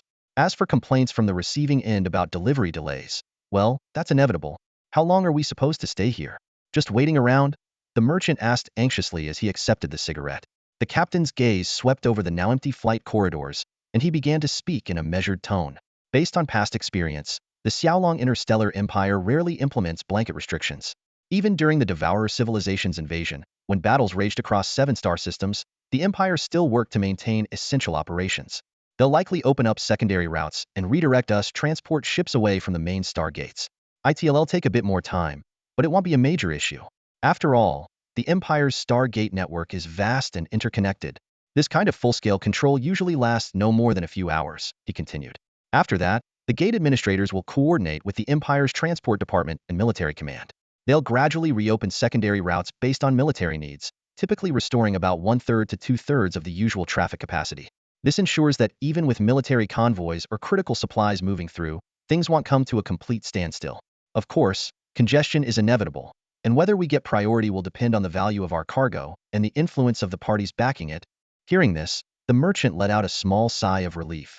The captain then added, "Also, make sure to prepare for alternative docking arrangements. Under wartime management, major starports might cancel docking permits for transport ships like ours. It's best to secure backup options in advance." The The merchant nodded and hurried off to make preparations. The captain exhaled a puff of smoke, his thoughts drifting. We're fortunate to be here. If we were stuck at a strategic war hub Stargate, our only choice would have been to leave as quickly as possible. Meanwhile, at the third factory of the Rose-Red Dragon Interstellar Trade Group, an urgent directive had just arrived. The factory manager was personally rushing between departments, issuing updated orders. The facility was now under military control. Non-group personnel were strictly prohibited from entering. All civilian orders were to be paused and stored. Undelivered orders meeting military specifications were to be prioritized for the armed forces, and all production lines were to be immediately converted to military supply manufacturing. Manager, you don't need to run around like this. You could just issue the orders through the communications channel, his out-of-breath secretary called out, struggling to keep up. The manager's expression was grave. A broadcast isn't enough. I need to personally inspect every department and production line. At a time like this, there's no room for mistakes. He couldn't help but recall a lesson from his days as deputy manager, a bitter memory that still haunted him. Back then, a moment of negligence from the former manager had caused a 12-hour delay in fulfilling a military order. Though the incident hadn't resulted in significant losses, the manager had been immediately demoted to a minor role in a remote mining outpost. From that moment on, he had vowed to never let his guard down. In the Xiaolong Interstellar Empire, certain mistakes might be forgiven, but failing the military was an unforgivable transgression, a line that could never be crossed. The factory director's voice echoed through the meeting room. Remember, in addition to ensuring output, we must accelerate production speed. All personnel will work in 3 shifts, and lateness or early departures will not be tolerated. His sharp gaze swept across the room, locking onto each attendee. The procurement department must guarantee the timely delivery of raw materials to the production lines. If production is interrupted due to supply issues, I will hold you accountable. He paused briefly, his tone shifting to one of encouragement. Furthermore, inform all departments. Anyone who completes or exceeds their production targets during this critical wartime period will be generously rewarded. But if anyone falters, regardless of their position or rank, they will be dismissed immediately. The secretary standing nearby involuntarily swallowed hard. Such scenes were unfolding in every starship manufacturing plant across the Xiaolong Interstellar Empire. The entire empire seemed like a warrior, armored and ready, poised for the battle to come. Meanwhile, in the assembly zones of the various Xiaolong fleet groups, the atmosphere was even graver. Given the massive scale of the interstellar fleets, each group had its own designated star system base, which would serve as their launch point for the impending campaign. On the bridge of the T6 Rakshasa Pluto-class interstellar dreadnought in the Niling military star system, Charlotte stood intently studying the holographic interstellar war map before her.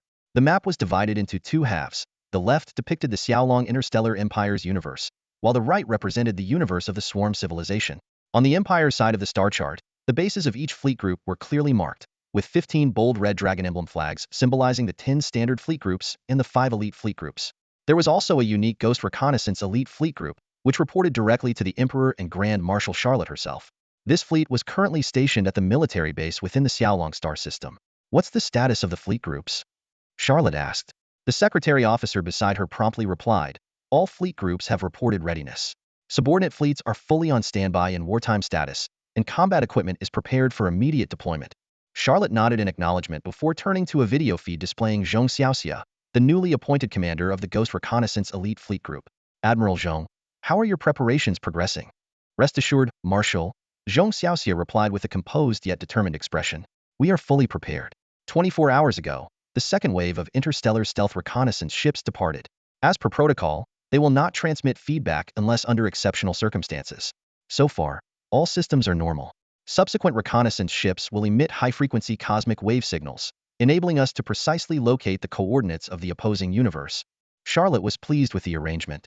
The interstellar stealth reconnaissance ships not only carried out critical battlefield scouting, but also provided essential support to other combat fleets. These ships acted as the eyes of the main fleets, gathering intelligence and preparing the battlefield ahead of the fleet's arrival.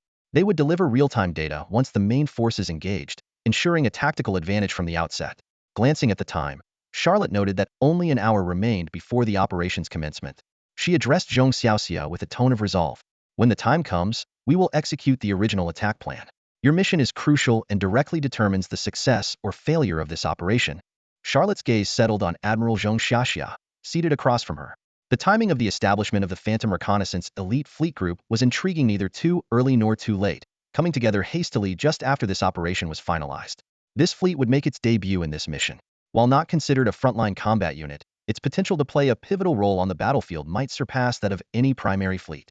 Though Admiral Zhong Xiaxia was a seasoned strategist, taking command of this newly formed fleet group posed an unprecedented challenge. With no precedents to follow, she would have to build everything from the ground up. Charlotte's words were both a reminder and a rallying call before the mission commenced. Rest assured, Marshal, we are fully aware of our mission and responsibilities, Zhong Xiaxia said, straightening her posture with unwavering resolve. We will not disappoint you or His Majesty, the Emperor. Charlotte nodded in approval before momentarily closing the video feed. Once the communication with Grand Marshal Charlotte ended, Zhong Xiaxia exhaled deeply. The pressure was relentless, and the weight of this mission was far greater than anything she had faced before. The leap from deputy commander to supreme commander of an entire fleet group was more than just a promotion. It was a seismic shift in responsibility.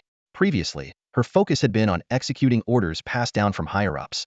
Now, she had to oversee the entire operation, balancing countless moving parts. The burden felt as immovable as a mountain. One more hour, Zhong Xiaxia murmured to herself. She gave her face a quick pat to refocus and turned to her aide. While we still have time, call for another meeting with all squadron-level commanders and above. The aide immediately complied. This would be their fourth meeting in 3 days, a testament to how seriously Zhong Xiaxia regarded this mission. Within moments, every squadron-level commander within the Xiaolong Interstellar Empire's domain had joined the video conference channel. Zhong Xiaxia's expression was solemn as she scanned the faces on the screen. We're an hour away from the operation. I understand some of you may think I'm being repetitive, but these words need to be said and remembered. As a fleet group composed of interstellar stealth reconnaissance ships, we face significant skepticism from the outside world. There are those who question whether such a specialized fleet group is even necessary. If we fail to deliver exceptional results in this mission, those doubts will only grow louder, undermining the very foundation of our existence. Her voice grew firmer, more resolute. We must win this first battle and execute every task flawlessly. We need to silence the critics and prove our worth beyond a shadow of a doubt. Most of our reconnaissance squadrons have already been deployed to the Devourer civilization's territory. To ensure the success of the overall operation, I'm setting even stricter expectations for all of you. Once inside enemy space, you must reach your designated positions within the assigned time frame and establish a comprehensive intelligence network. Every move the enemy makes must be under our watch. This time, I will accept no excuses. Regardless of the reasons or circumstances, if you fail to meet your objectives on time, there will be no leniency. Her words hung heavily in the air, leaving no room for ambiguity. The commanders on the other end of the line straightened in their seats, their expressions mirroring the gravity of her tone. The weight of the mission was clear. Failure was not an option. I only care about results, not the process. Zhong Xiaoxia's voice rang with authority through the conference channel. If any squad encounters issues, I will hold the squad commander accountable. If any company makes mistakes, I will hold the company commander accountable. And if this operation fails, I will personally submit my resignation to His Majesty the Emperor. Understood, came the unified response from all the commanders. Though her demands were strict and uncompromising, they all understood the stakes. Only by putting everything on the line could they push themselves to their limits. After all, the Ghost Recon Elite Fleet played a decisive role in this campaign, one that could determine victory or defeat. I look forward to celebrating your success, Zhong Xiaoxia said, her tone softening. She gave one final salute to the assembled officers, marking the end of the pre-battle briefing. The final hour of waiting began. For the commanders of the Xiaolong Interstellar Corps, those 60 minutes felt like an eternity. They meticulously triple-checked every detail, ensuring that this intergalactic expedition would proceed flawlessly. 10 minutes left. Zhong Xiaoxia glanced at the time and gave the order in a steady voice. All interstellar stealth reconnaissance ships, start your engines. Prepare to activate the interdimensional space equipment and stand by for the departure signal. As the secretary relayed the commands, a series of glowing engine halos lit up the silent expanse of space. The white jade interdimensional space equipment was deployed, ready to be activated. Now, they only needed to wait for the signal to echo back from the other universe. Zhong Xiaoxia clenched her fists. Her nerves taught this was the very essence of the Ghost Recon Elite Fleet's mission. The high-frequency interdimensional signal system, inspired by the wave principles of earlier space exploration tools, acted as a beacon in the vastness of space, guiding the fleet forward. Meanwhile, in a key industrial star system within the Devourer civilization's universe, massive starship factories churned day and night without pause. This was one of the 5 primary starship manufacturing bases of the Devourer civilization, responsible for supplying over 10 of the military's equipment and warships. For the past 6 months, the factories had been working around the clock to meet production demands. Faster, everyone, pick up the pace. A department manager barked, brandishing an electric baton as he berated the workers. Anyone caught slacking off will answer to me. The crackle of electricity sent shivers down the workers' spines, while the manager and his cronies continued to indulge in food and drink. Reporting in worker at station B81 has collapsed, came a voice over the communicator. Pathetic, the manager muttered impatiently. Drag them out and replace them. Don't let this slow us down. To him, the workers were nothing more than replaceable cogs in the machine. Sir, we're already facing a severe labor shortage, one subordinate said nervously. Every day, a dozen or more collapse. At this rate, it could impact our production targets. It was clear his concern wasn't for the workers' well-being, but for meeting the quotas. Agitated, the manager explained, for the past 6 months, we've been ordered to increase efficiency by 5 every month, amounting to nearly a 40 increase overall. Without technological breakthroughs, all we can do is rely on more manpower and longer hours. All because of that battle 6 months ago, the procurement officer sighed. Who would have thought that the relatively unknown Xiaolong interstellar empire could destroy nearly half our fleet and take out 7 star systems in just a few months? Now, even the civilizations that once feared us are bold enough to hike up their prices when trading with us. Amidst the undercurrents of interstellar trade, a startling revelation has surfaced. There are still civilizations bold enough to engage in transactions with the devouring civilization. In truth, as long as the profits are substantial, any deal can be struck spanning from raw material procurement to the slave trade, and everything in between. Rumors even suggest that high-ranking officials from certain interstellar civilizations are secretly involved, lured by the promise of immense gain and willing to take significant risks. This trade relationship is deeply intertwined with the current state of the universe. During the height of the devouring civilization's power, other civilizations dared not raise their prices. However, as its strength wanes, those same civilizations have grown emboldened to negotiate higher terms. Over the past 6 months, the devouring civilization's demand for interstellar warships has surged dramatically, causing domestic raw material prices to skyrocket. Prices for certain rare materials have even multiplied several times. Yet, as a civilization fundamentally built on war, they have no choice but to continue constructing warships. It's been over 6 months now. Do you think the triumvirate lords will launch another expedition against the Xiaolong interstellar empire? Someone asked in a hushed tone. An attack on the Xiaolong interstellar empire is inevitable, a senior official analyzed. It's not just about the anger among our lower and middle ranks. The triumvirate lord's pride would never allow them to let this go. However, the timing of the assault must be carefully considered. He elaborated further, pointing out that the first invasion had revealed the Xiaolong interstellar empire's formidable combat capabilities. Over the past 6 months, the opposing side had certainly been preparing for any future conflict. To ensure victory in a second campaign, the devouring civilization would need to commit at least twice the forces as before, ideally 3 times that amount, nearly 60 million warships. Including reserves, the number could climb to an astronomical 100 million. 100 million? Someone gasped. Our current total fleet doesn't even come close to that number, which is why a second invasion is unlikely in the short term. The earliest plausible timeline would be the end of the year. The conversation soon shifted to the Xiaolong interstellar empire's potential actions. Having successfully repelled the triumvirate lord's first assault, they were surely not underestimating the possibility of a renewed attack. Speculation ran rampant that the Xiaolong empire was ramping up warship production, particularly focusing on the rumored near T7 class model. However, in the next round of conflict, the devouring civilization would undoubtedly act with greater caution, determined not to repeat previous mistakes. In my opinion, their most likely strategy now is to seek allies, someone suggested.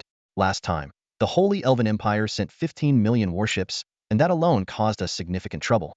Suddenly, a young official voiced a bold idea. What if the Xiaolong interstellar empire strikes first and launches a preemptive attack on us?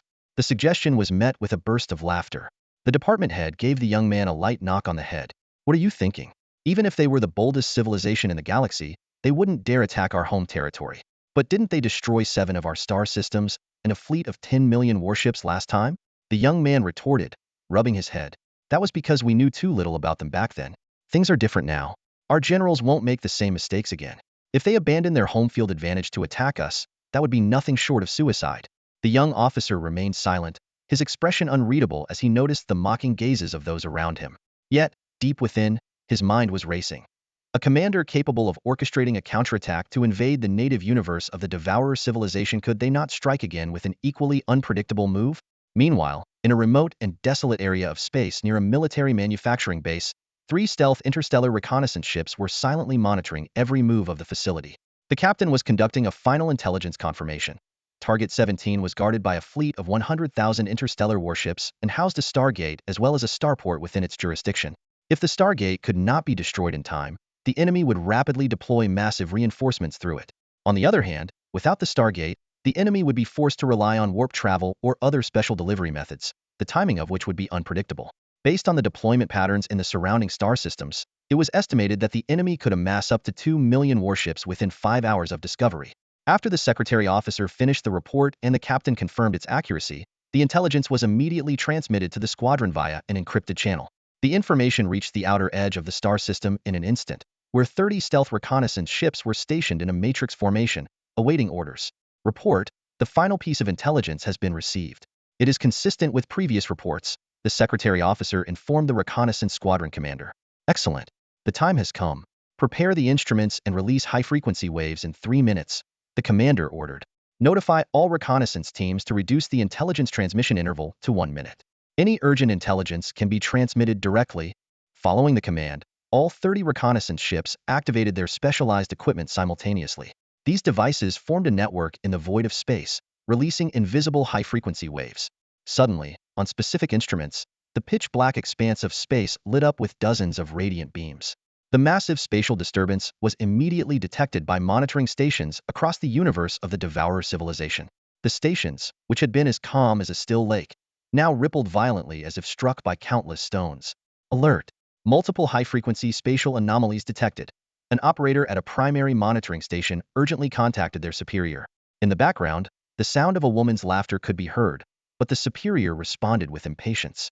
Sweat beaded on the operator's forehead as they continued to check and relay the information. Sir, this situation is highly unusual. 30 anomaly points appeared simultaneously within 5 seconds. It seems meticulously coordinated. The superior's tone shifted to one of seriousness, and the music in the background abruptly stopped. As he began to inquire whether these anomalies were related to typical spatial collapses, the operator interrupted in panic. Sir, it's worse. These 30 anomalies correspond directly to the coordinates of our civilization's top 50 high-value strategic locations. The revelation sent a wave of fear through the superior's voice. What? Are you sure? The superior shot to his feet, his voice laced with disbelief. The monitoring station staff responded immediately. I'm certain. The relevant star map markers will be sent to you momentarily. I'm heading back to the station right now. Also, he took a deep breath. We need to issue the highest level alert immediately. There was only one explanation for this: the enemy was preparing to launch a strike on a critical strategic stronghold of the devouring civilization. If the enemy succeeded, the consequences would be catastrophic. One by one, the monitoring stations reached the same conclusion. Alarms blared in a relentless cascade. These warnings were quickly relayed to the 3 monarchs. Since the inception of the devouring civilization, such an overwhelming surge of alerts had never been seen. After all, they were usually the aggressors. When had they ever been on the receiving end of an invasion? The troll monarch sat upright, his gaze fixed on the subordinate kneeling before him. What? All monitoring stations have sounded the alarms? Yes. The first alert was raised a minute and a half ago, and the latest one just 10 seconds ago. The subordinate's voice trembled as he delivered the report. The troll monarch's brow furrowed deeply. This sudden development pointed to the worst-case scenario: someone was invading the devouring civilization. The locations of these anomalous spatial fluctuations would undoubtedly become the enemy's footholds. Despite his inner resistance to the idea, only one answer emerged in his mind: the draconic Star Empire. Madman! That lunatic is utterly insane. He cursed, though his demeanor betrayed no hint of carelessness. Relay my orders. The troll monarch rose abruptly. The entire territory is to enter level 1 war status immediately. Notify the other 2 monarchs. Order the nearest military fleets to dispatch at least 1 battalion to investigate the anomalous locations. Simultaneously, redeploy interstellar legions to defend strategic strongholds that might come under attack. No mistakes can be tolerated. He paused before adding, if the defensive pressure becomes overwhelming, prioritize protecting the most critical locations. Understood. The subordinate hurried off to execute the commands.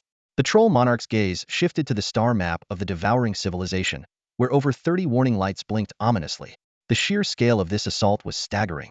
Even when they attacked the Draconic Empire, their first wave had only opened 5 battlefronts, later expanding to 7. Now, the enemy seemed poised to initiate attacks at 30 locations simultaneously. What could this mean? Every additional battlefield exponentially increased the complexity of command and logistics, especially in interstellar warfare. If the Draconic Emperor were in his right mind, he would never adopt such a reckless strategy. Suddenly, a fervent smile spread across the troll monarch's face. Draconic Emperor, if you truly dare to pull this off, I might just have to thank you for handing me the chance to redeem myself. I'll make sure neither you nor your armies return alive. The sting of past defeats had long haunted him, fueling his desire to face the draconic Star Empire once more. However, the cautious attitudes of the other two monarchs had kept him from making any moves. Now that the enemy had brought the fight to their doorstep, how could he not be exhilarated? The moment the three rulers received the news, they almost simultaneously initiated military deployments. They understood with absolute clarity that regardless of whether the threat posed by the Xiaolong interstellar empire was real, they had to prepare for the worst. The targets potentially under attack were critical military-industrial hubs that the Devourer civilization depended on for survival. Even if only a third of them were destroyed, it would cripple the Devourer civilization's military-industrial system for decades. Chaos engulfed the entire Devourer civilization's universe. The ruler's fleet legions were urgently mobilized, with warship formations darting between star systems. Ordinary citizens, unaware of the details, speculated that this might signal another external invasion initiated by the Devourer civilization. However, the more observant among them quickly noticed something unusual. Previous military operations were always executed with precision and order, whereas this one seemed rushed and frantic. Some sharp-minded observers began to realize that this was more likely a response to an imminent invasion by an external enemy. The residents within the territory of the Troll King, in particular, were not unfamiliar with such scenes. 6 months ago, when the Xiaolong Interstellar Empire launched a counteroffensive against their 7 strategic stronghold star systems, a similar emergency military mobilization had unfolded.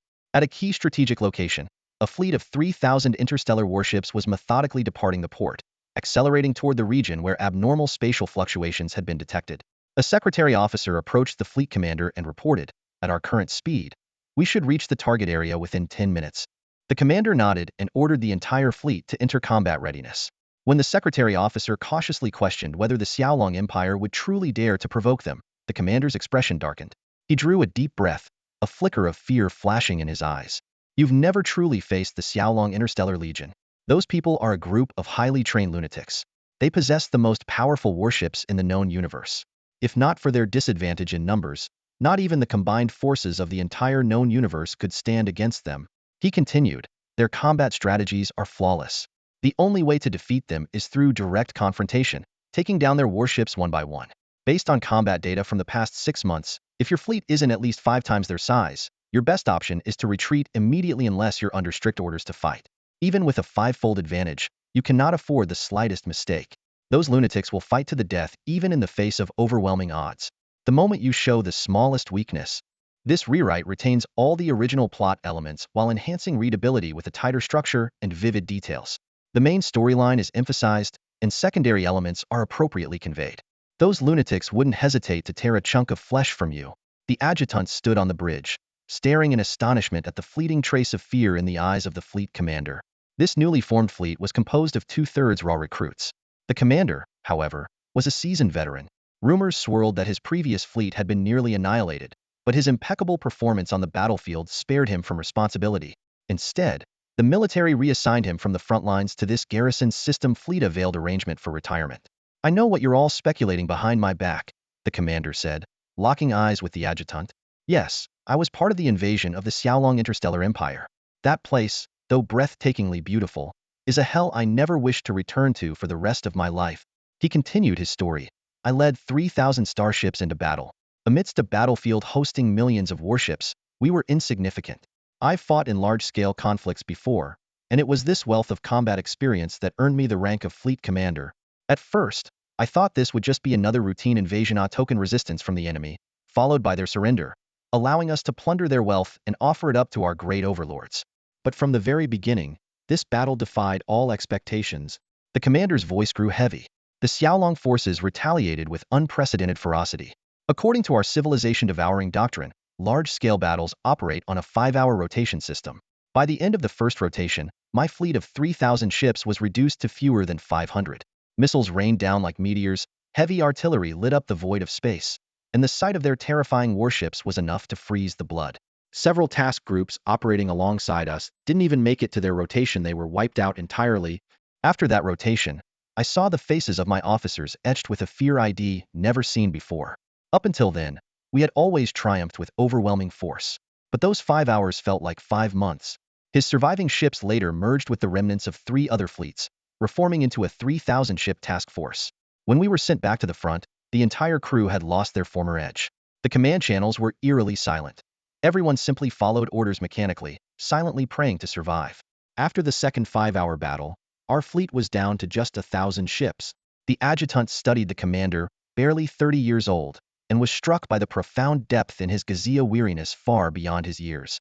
I suppose I was lucky, the commander said, a bitter smile tugging at his lips. I survived 2 more rotations like that. By all accounts, these merits should have earned me the position of deputy fleet commander. But we all know the truth after the defeat. The Troll King executed many frontline commanders. The fact that I'm still alive is a miracle. If not for my family needing me, if not for my youth, I'd have retired and gone home by now. The secretary swallowed hard, his Adam's apple bobbing nervously. Commander, aren't we discussing whether this is an imminent attack from the Xiaolong Interstellar Empire? The fleet commander's lips curled into a faint, knowing smile. I've explained all this, and yet you still don't get it. The Xiaolong Empire's fleet is nothing short of lunatic, and their emperor is an outright war fanatic. If they deem a battle plan feasible, they'll execute it without hesitation. So, mark my words, if the Xiaolong Emperor decides our Devourer civilization universe is worth the risk, he will order an attack without a second thought. Then, what do we do? If we really come face-to-face with the Xiaolong Empire's fleet? The secretary's voice trembled, his panic palpable as the fear of death gripped his chest. The commander waved dismissively, his expression calm and composed. No need to panic. Our primary mission here is to investigate the situation at these coordinates. Even if we discover it's the Xiaolong fleet, our job is simply to report back and await orders. Whether there's a battle or not, that's not our decision to make. Remember, you and I are just pawns in the hands of those above us. The secretary fell silent, unable to refute the truth. They were nothing more than cogs in the war machine, their lives dictated by orders from on high. Yet the commander, a veteran of countless battles, seemed almost indifferent, as though head long made peace with the inevitability of life and death. Meanwhile, far in the distance, a stealth reconnaissance vessel from the Xiaolong Interstellar Empire silently observed the 3th Sandstrong fleet. The captain turned to his second-in-command and issued an order. Relay this intel back to base. An enemy fleet of 3,000 warships is departing their station and heading toward our mission area. Request further instructions should we intercept? It was audacious for a mere 3 stealth ships to even consider intercepting such a massive fleet.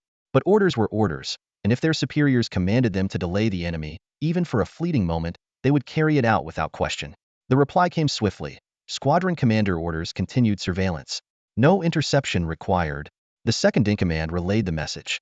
The captain nodded, his expression unchanging, and resumed his watch. For them, scattered like watchful sentinels across the Devourer civilization's territory, maintaining their cover was paramount. Any premature exposure would squander their crucial vantage point. As the 3,000-ship fleet neared the designated sector, their radar systems picked up energy fluctuations. Report: 30 interstellar warships detected hovering in the target area. The enemy is making no effort to conceal their presence, the secretary reported. Deploy unmanned reconnaissance drones to investigate. Maintain the fleet's steady approach and prepare for combat. Simultaneously, update headquarters on the current situation, the commander ordered, his tone grave.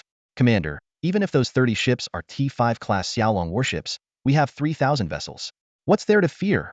The secretary asked, perplexed. The commander's expression hardened, his voice firm. Never underestimate Xiaolong warships, not even 30 of them. During the harrowing interstellar battle, the warships of the Xiaolong Galactic Empire demonstrated a terrifying level of combat prowess. On the surface, our side achieved a favorable kill ratio of 10-1, but this was largely due to our numerical advantage and the deployment of our main fleet. The situation is becoming increasingly dire, the fleet corps commander remarked grimly. While we possess T5 class starships, our overall combat strength is, at best, equivalent to the second or third-tier fleets of the Devourer civilization. Coupled with the disparities in morale and training, a full-scale engagement could see us suffer a staggering loss ratio of 20 or even 30-1. If their forces include missile frigates or carrier starships, the consequences would be catastrophic. The aide, hearing this analysis, could not hide their shock. Just then, the interstellar surveillance drones transmitted real-time footage from the target sector. 30 cloaked reconnaissance ships hovered silently in the void, as if engaged in some enigmatic ritual. Aren't these just standard cloaked reconnaissance ships? The aide asked, puzzled. The commander paused briefly before explaining. They're transmitting high-frequency signals to the Xiaolong Galactic Empire, guiding their main fleet to this location. Should we destroy these reconnaissance ships immediately to prevent the enemy reinforcements from arriving? The aide suggested. That's far too naive, the commander replied, shaking his head. If we've detected their signal, the enemy is already aware of our presence. Their arrival is inevitable at this point, and the fate of these 30 reconnaissance ships won't change that. Soon, orders came down from high command. Eliminate all Xiaolong warships in the area, maintain strict surveillance, and prepare to deliver a decisive blow once reinforcements arrive. Full speed ahead. Prepare for combat, the commander commanded. Do not underestimate them just because they're reconnaissance ships. Meanwhile, on the Xiaolong side, their Phantom Scout Squadron had detected the approach of 3,000 warships from the Devourer civilization. Due to the activation of specialized equipment, their cloaking devices had temporarily failed, leaving them fully exposed on enemy radar. This is our designated landing zone. We cannot allow the enemy to seize control, the squadron commander declared decisively.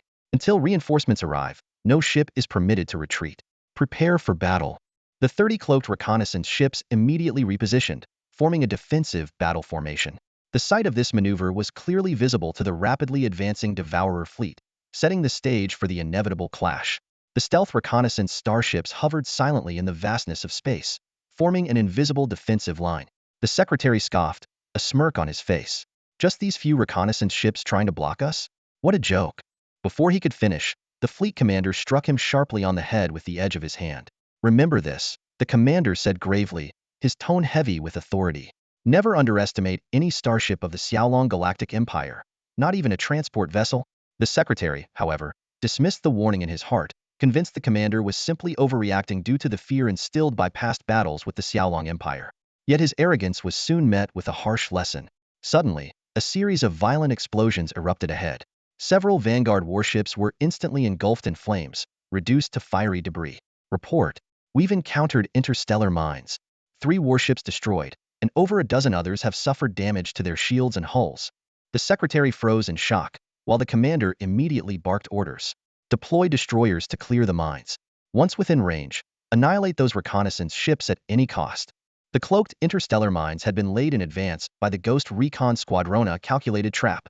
Though insufficient to completely halt the invading fleet, the mines bought precious time for the Xiaolong Empire's main fleet to prepare. By the time the devouring civilization's fleet had painstakingly cleared a safe passage, the 30 reconnaissance ships were already within firing range. As the secretary reported the current status, every cannon aboard the fleet was locked onto the seemingly insignificant ships as if they were facing an entire armada. Fire! Destroy them! The commander commanded urgently. Tens of thousands of projectiles unleashed, striking the reconnaissance ships' star shields, sending ripples of multicolored energy waves cascading across their surfaces.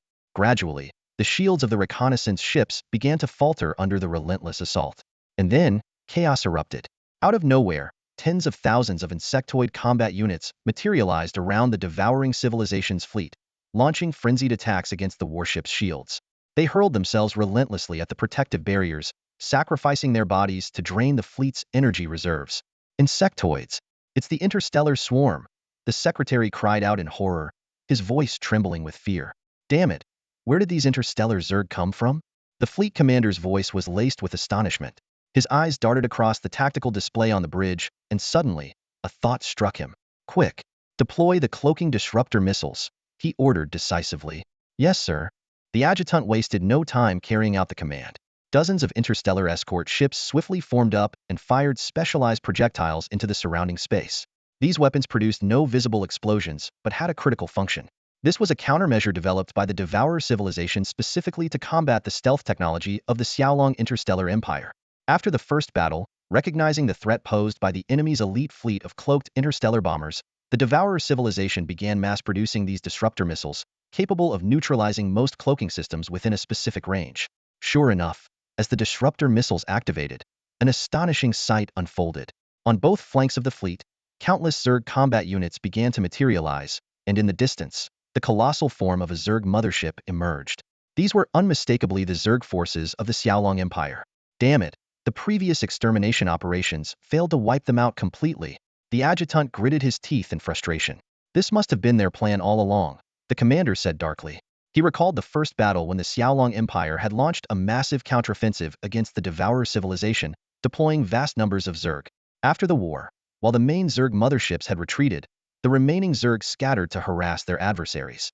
Though they caused significant trouble in the initial months, large-scale sweeps had driven them into hiding for the last 3 months. It now seemed they had been lying in wait for this moment. Report: approximately 3,000 Zerg motherships detected, with the highest classification at level 5, a crew member announced.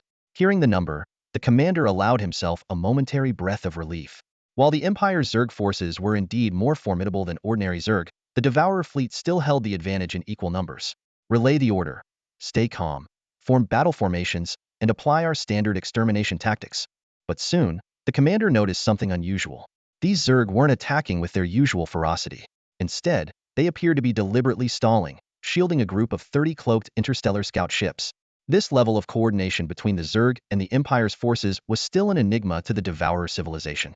It was baffling how the Zerg, a race infamous for its mindless bloodlust, could work in such harmony with a civilized military force. These damn bugs just want quit, the adjutant exclaimed, slamming his fist in frustration. The sheer number of Zerg was overwhelming, and now their newfound tactical coordination made them even more formidable. This doesn't feel right, the commander muttered, his unease growing. Send an urgent report to command. Request an update on the arrival time of reinforcements, and seek permission for a tactical retreat if necessary. Understood. The adjutant immediately began relaying the orders. The aide returned to the fleet commander with a grave expression and delivered his report. The higher-ups have made it clear. Under no circumstances are we to retreat from the battlefield without their explicit orders. Reinforcements are being urgently mobilized and are expected to arrive within 3 hours. They've asked us to hold steady. 3 hours. The fleet commander let out a bitter smile. Well, it seems we've been cast out as nothing more than sacrificial pawns to test the waters. Noticing the puzzled look on the aide's face, the commander shrugged and elaborated. Given the strength of the Devourer civilization, conducting small-scale maneuvers is trivial for them. But orchestrating a military operation of this magnitude in such a short time? That's beyond our capabilities. We lack the resources and discipline for that. In this situation, the higher-ups have no choice but to prioritize critical sectors. Sure, our star system has strategic value, but it's far from being a top priority. He continued, his tone calm but analytical. What they really want is to gauge the enemy's strength. Are we up against 100,000 warships? 300,000? Or perhaps 1,000,000? If it's 100,000, they'll commit everything to support us. If it's 300,000, they might send just enough reinforcements to hold the line, not to destroy the enemy, but simply to prevent the system from being obliterated. But if it's 1,000,000, they'll abandon this star system entirely.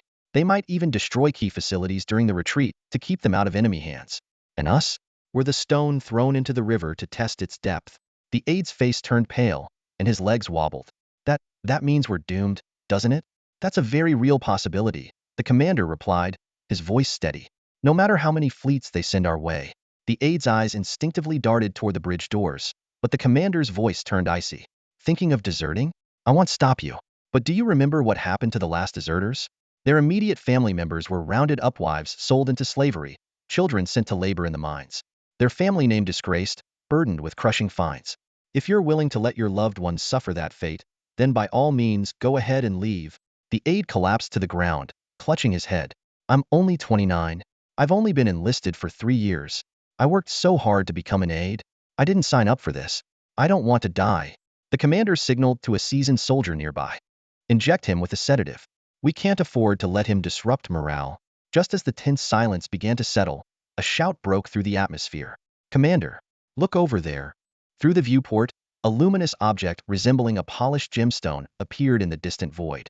Moments later, starships began to emerge, one after another, multiplying rapidly from hundreds to thousands, with more still pouring in. The commander's gaze locked onto the familiar insignias and ship designs. A faint glimmer of recognition crossed his face. They've arrived. It's the fleet of the Xiaolong Interstellar Empire. The commander of the fleet trembled, a flicker of profound fear flashing in his eyes. With shaky hands, he pulled a bottle of liquor from within his uniform and tilted it back, swallowing deeply. The amber liquid dripped from the corners of his mouth, leaving dark stains on the fabric of his attire. If the outcome is inevitable, he said in a low, resolute voice, then let us secure the greatest benefit for our families and our legacy. His tone hardened as he issued the command. All interstellar warships, prepare for combat. Log every detail of the enemy fleet numbers, types, patterns, and transmit updates to headquarters every 10 seconds. Continue until... We have only one ship left. He took another long swig of the alcohol, letting out a bitter chuckle. At least this way, maybe my children can grow up with some semblance of comfort, he muttered under his breath. His gaze turned toward the formidable fleet of the Xiaolong Interstellar Empire. A stray, almost absurd thought surfaced. If only his homeland had possessed such a force back then. If only they had stood together against the tide, perhaps he wouldn't have donned this uniform, wouldn't have borne the brand of a traitor, wandering in exile. Xiaolong Emperor. He thought with venomous intensity, you'd better crush the devouring civilization. Kill those 3 damn bastards. Damn the Triarchs! His silent curse echoed in the recesses of his mind. The battle unfolded as expected. The Xiaolong fleet's massive heavy artillery ships fired first, unleashing tens of thousands of blasts that rained down like a tempest upon the devouring civilization's fleet. Following closely were the destroyers and battleships, surging forward in relentless formation. Against the overwhelming might of these primary warships, especially with several T-6 class vessels among their ranks, the enemy fleet stood no chance. The 3,000 ships of the Allied fleet were obliterated with alarming speed, vanishing one by one under the onslaught. No reinforcements came. None ever arrived. Greetings. This is the 9th Reconnaissance Squadron of the Ghost Scouts Elite Fleet Group. We have been ordered to reactivate high-frequency guidance systems and escort you. A Ghost Scout Squadron commander reported crisply, saluting the fleet ahead. Greetings. I am Major General Maggiani, commander of the 31st Legion under the Xiaolong 3rd Fleet Group, came the response from the Imperial officer on the other side. After a brief exchange, 30 stealth reconnaissance ships from the Ghost Scouts quietly departed the battlefield, vanishing into the void as if they had never been there.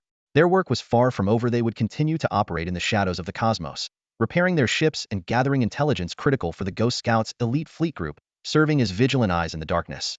Major General Maggiani stood on the command deck, her gaze fixed on the dissipating white jade gate. These single-use stargates disappeared after each transmission, but the fleet had prepared an ample supply for this cross-galaxy campaign. She approached the central command platform, pulling up a detailed interstellar map and opening over a dozen video feeds connecting her to the various fleet commanders. Relay the order to all units. Maintain a steady course along this trajectory. While we have the chance, let's convene an emergency wartime briefing, she commanded. Her instructions met with a chorus of acknowledgments. This is battlefield designation Avenger 16, she began, her voice precise and unwavering. Our strategic target is one of the top 5 interstellar warship manufacturing bases of the enemy, responsible for at least 10% of the devouring civilization's fleet production. We can expect their elite forces to intercept us. Prepare accordingly. Major General Maggiani stood resolutely in the center of the command room, her sharp gaze sweeping across the assembled officers. According to the latest intelligence, we are about to face nearly 600,000 interstellar warships designed to consume civilizations. While we only have 50,000 at our disposal, she stated firmly, her voice steady and commanding. Based on the 10-to-1 casualty ratio from the first battle, we still have a fighting chance.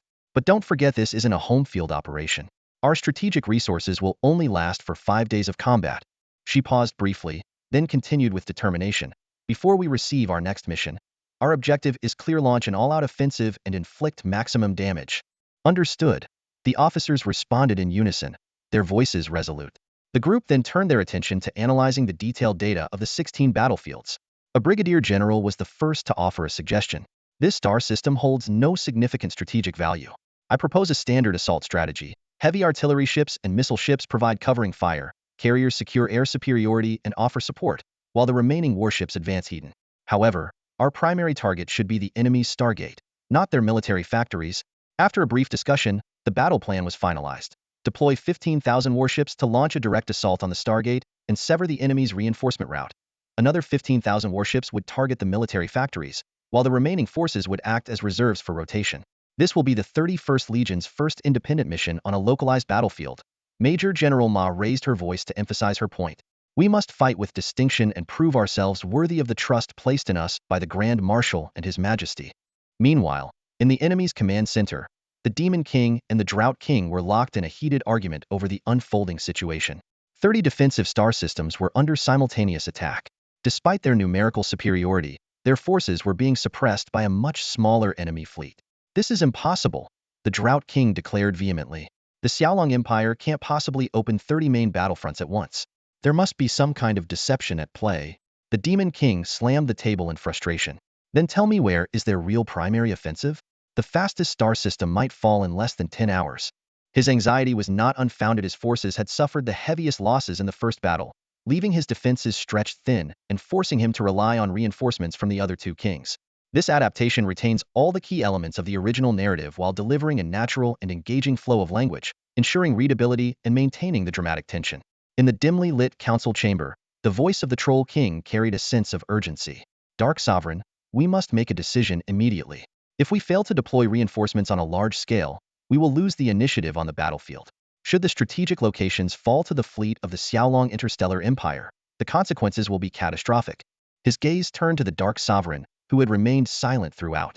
As the highest ranking and most powerful of the 3 sovereigns, Every word and action of the Dark Sovereign held sway over everyone present. Even the usually stubborn Hamba Sovereign now fixed her eyes on him, awaiting his decision. The Dark Sovereign finally spoke, his voice steady and commanding. Since the Xiaolong Emperor has made a move, we must respond accordingly. Hamba is correct. The Xiaolong Emperor cannot possibly launch full-scale offensives across 30 star systems simultaneously. Their stretched front lines would be unsustainable, even for the Xiaolong Interstellar Empire. Some of these attacks must be feints, designed to disperse our forces. It's even possible that none of these 30 star systems are their true targets. According to battlefield intelligence, the Xiaolong Interstellar Empire has deployed a single fleet of 50,000 warships to each star system, totaling only 1.5 million interstellar warships.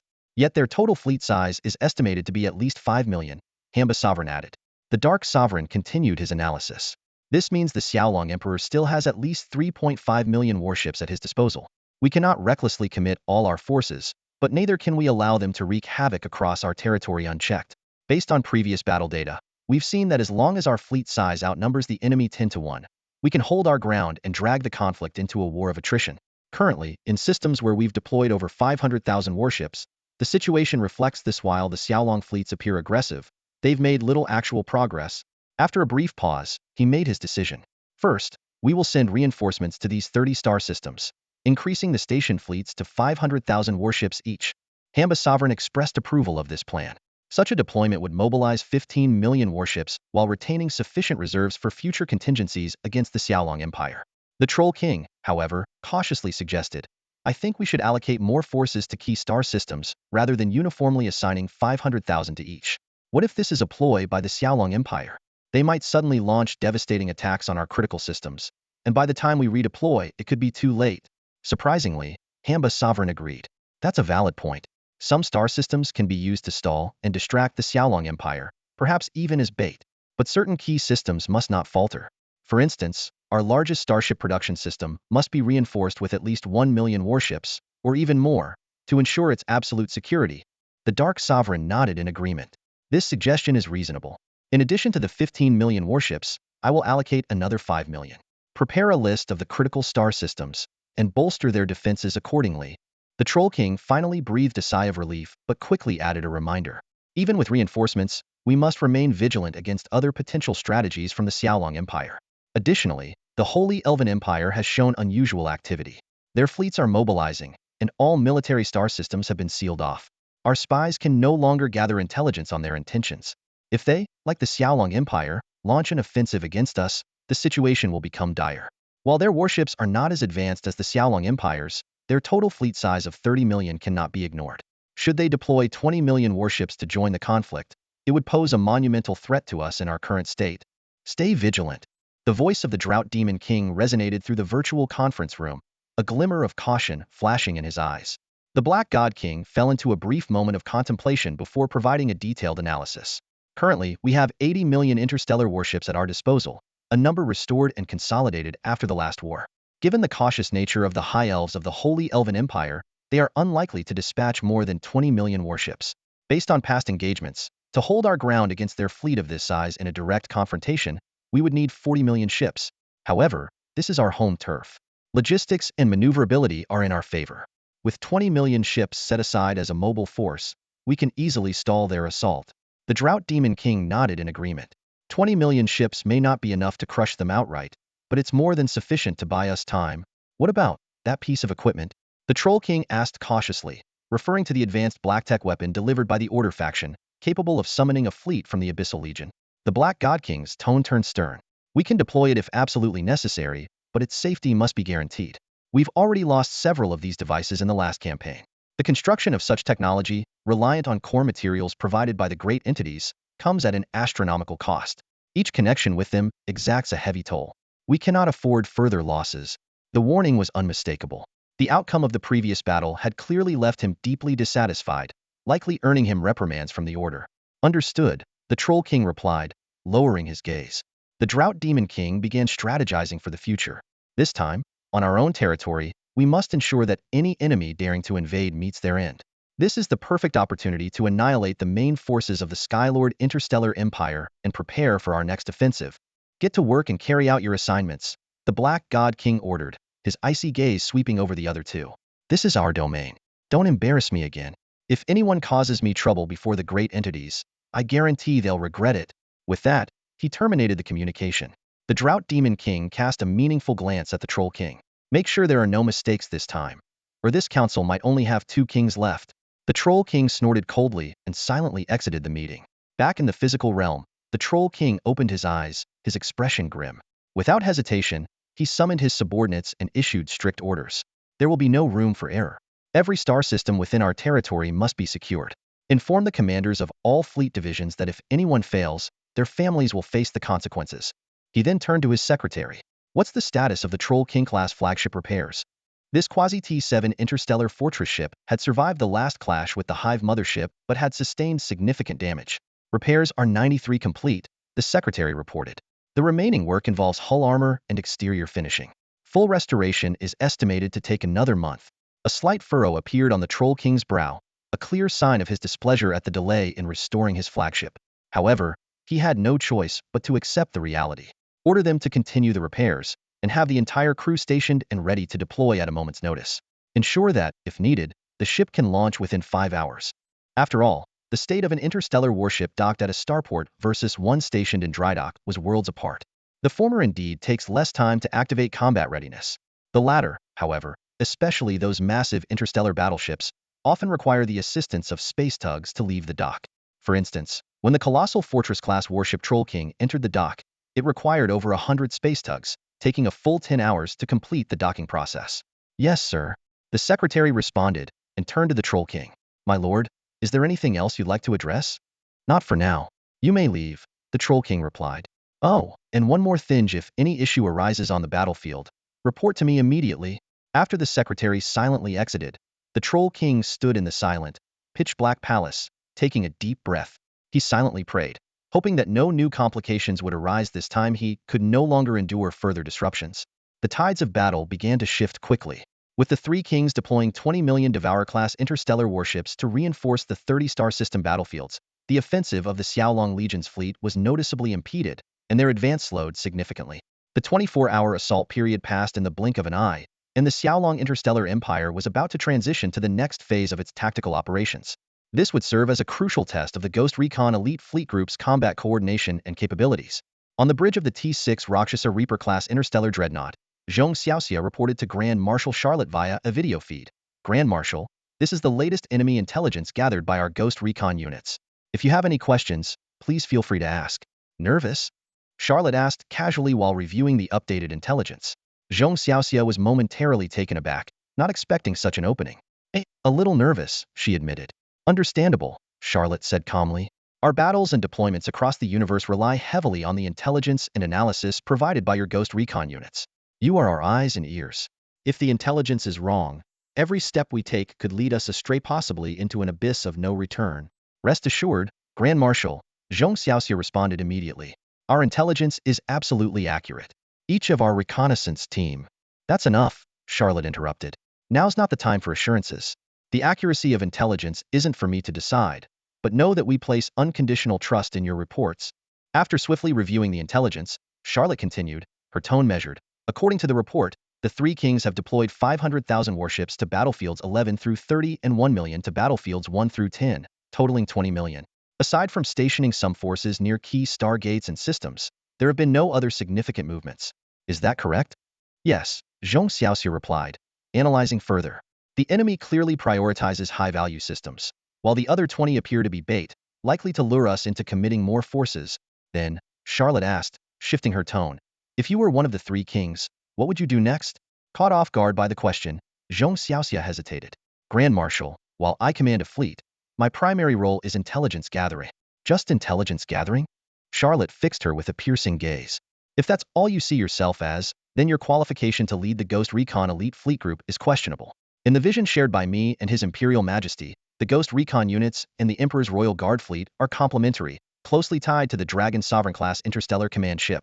Your intelligence acumen directly impacts the decisions of our battlefield commanders. Thus, your role isn't just to gather and organize data, but to form insights and offer perspectives based on intelligence. I'll ask you again, if you were one of the 3 kings, what would your next move be? After a moment of contemplation, Zhong Xiaoxia began analyzing her strategy as one of the 3 sovereigns. She believed in leveraging their advantages. fighting on home territory, abundant resources, deep foundations, and a vast fleet of interstellar warships. Her thoughts were clear. They couldn't allow all star systems to form an impenetrable defensive front. Instead, they needed to deploy their forces strategically and create decoys. High-value strategic star systems must be heavily guarded, but secondary systems can serve as bait to lure the Xiaolong Interstellar Legion into committing their forces. When the time is right, we can deliver a decisive blow to cripple or even annihilate their fleet, Zhong Xiaoxia explained, then nervously looked at Grand Marshal Charlotte, awaiting feedback. Charlotte, however, responded calmly, continue with your assigned tasks. Before Zhong Xiaoxia could press further, Charlotte turned to her aide and issued new orders. Prepare to deploy the second wave of Legion fleets. Reinforce battlefields 11 through 30 with one Legion fleet each. Stunned by the order, Zhong Xiaoxia was taken aback. Based on her earlier analysis, such scattered deployment of forces seemed to play right into the Devourer civilization's trap. Marshal, wouldn't this approach? Xiaoxia, Charlotte interrupted her. Have you heard of the phrase turning the tables? Seeing Zhong Xiaoxia's expression of sudden realization, Charlotte continued. Since the Devourer civilization hasn't revealed any real vulnerabilities yet, we need to provoke them into making more moves. The more they act, the more likely they are to expose weaknesses. That's when we'll strike. The second wave of reinforcements was swiftly executed. 20 star system battlefields received an additional 1 million warships, bringing the Xiaolong Interstellar Empire's total forces in the Devourer civilization's universe to 2.5 million warships. The Devourer civilization responded immediately, not only increasing their forces in those 20 systems to 1 million warships, but also deploying another million across 10 key strategic systems, raising their overall deployment to 4 million warships across 30 battlefields. Their defenses were tight, leaving no apparent weaknesses. The stalemate persisted until the fourth day, when the Xiaolong Interstellar Empire made its next move. Aboard the bridge of the Roxasa underworld-class dreadnought, Charlotte, with an almost godlike composure, surveyed the battlefield. Her finger traced the star map as she issued new deployment orders. Reinforce battlefields 11, 15, 17, 19, and 23 with 2 Legion fleets each. Send 3 Legion fleets to battlefields 13, 18, and 26. Deploy 4 Legion fleets to battlefield 30. All other battlefields will maintain their current forces. This wave of reinforcements added 23 Legion fleets, totaling 1.15 million warships. The Xiaolong Interstellar Empire's total forces for this campaign now reached 3.65 million warships. Within the active interstellar fleet of the Xiaolong Star Empire, this fleet accounts for a substantial 60 of the total. In response to the Xiaolong Empire's troop reinforcements, the Devourer civilization's 3 monarchs abandoned their usual evenly distributed defense strategy. Instead, they concentrated their forces, deploying 500,000 warships to each of the 9 star systems where the Xiaolong Empire had increased its presence, amassing a total of 4.5 million additional ships. This brought the Devourer civilization's total forces on the battlefield to a staggering 45 million warships, pushing them perilously close to their operational limit. It is widely known that the Devourer civilization's total active warship count is estimated to be around 7,080 million. Given that this conflict is taking place within their home universe, they must retain sufficient defensive strength. More critically, they must also guard against the Holy Elven Empire, whose ambiguous stance remains a significant concern. Although the Holy Elven Empire has yet to declare its position or join the war, its recent frequent mobilizations across the cosmos have raised suspicions. Analysts generally agree that unless the Devourer civilization faces an existential crisis, they will reserve at least 20 million warships. At this stage, they are unlikely to commit more than 60 million ships to the conflict. With nearly 45 million already deployed, this leaves only 15 million available for further reinforcements, a resource they are unlikely to exhaust recklessly. By the 9th day of the campaign, aboard the bridge of the Luoka-class dreadnought, Zhao Chen, having just returned from a meeting with the Holy Elven Empire, was reviewing the current battle situation via video link with Charlotte. Both sides are holding their positions for now, unwilling to make the first move, Charlotte reported with a grave expression. But time is not on our side. Almost a third of the month has passed. She turned to her adjutant, seeking an update on the battle damage. The adjutant promptly provided the figures. Over the past 8 days, approximately 200 hours of combat, we've been losing 3,000 to 5,000 warships per day in each star system, while destroying 30,000 to 50,000 enemy ships daily, maintaining a 10 to 1 kill ratio. To date, we've lost nearly 100,000 ships, with another 50,000 damaged, while eliminating 1 million enemy warships. He continued with a detailed breakdown of the situation across the star systems. In the first 10 star systems, we've only managed to destroy the enemy's outer defensive structures. In the next 20, we've caused minimal damage to their industrial infrastructure. However, in the last 10 systems, we successfully destroyed 3 of their star gates. The enemy has prioritized the defense of their star gates and spaceports, clearly preparing for such scenarios. Only 1 million enemies destroyed in 8 days? The intensity of combat is far below expectations, Zhao Chen remarked, frowning. Charlotte responded calmly. This was within our projections. The three monarchs of the Devourer civilization are exceptionally patient. They've maintained a defensive posture, neither reinforcing their fleet nor launching counterattacks. Considering we've deployed 3.5 million ships, losing 100,000 isn't a significant blow. Zhao Chen nodded in agreement. He then pressed further. What's the plan going forward? Time is of the essence, can't afford to drag this out. Charlotte's gaze hardened as she studied the interstellar war simulation displayed on the tactical map, her eyes glinting with determination. Rest assured, the real battle is about to begin. Zhao Chen watched Charlotte closely, as though observing a chess master poised to make a decisive move. True to his expectations, Charlotte soon took action. The Xiaolong Interstellar Empire has launched a massive reinforcement operation on the Devourer civilization's cosmic battlefront. This time, they dispatched 6 fleet nearly 900,000 starships simultaneously targeting 3 star systems, battlefields 13, 23, and 30. These systems share a critical vulnerability. Their stargates were destroyed by Xiaolong forces in previous skirmishes, leaving the Devourer troops stationed there with severely limited logistical support and reinforcements. The situation is dire, as the battle reports reveal. Battlefield 13. Xiaolong has deployed 11 core, over 500,000 warships, against fewer than 1.5 million Devourer ships. Battlefield 23. Xiaolong's 10 core, nearly 500,000 ships, are engaging over 1.5 million Devourer vessels. Battlefield 30. The most critical, with Xiaolong fielding 12 core and nearly 600,000 ships, while the Devourer forces have less than 1.5 million remaining. Historically, the Devourer civilization relies on achieving a favorable battle attrition ratio of 10:1 to grind down Xiaolong forces and secure victory. However, at a ratio below 5:1, the Devourer troops face overwhelming pressure. Alarmingly, the current force ratios in these 3 theaters have plummeted to a staggering 2:1 in Xiaolong's favor. The Xiaolong Empire is mounting an unprecedentedly ferocious assault across all 3 battlefronts.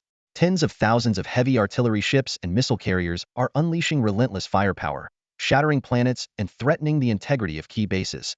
In the emergency Triking Council meeting, the drought-welling Hamba King was visibly anxious, and for good reason. 2 of the embattled star systems lie within his dominion.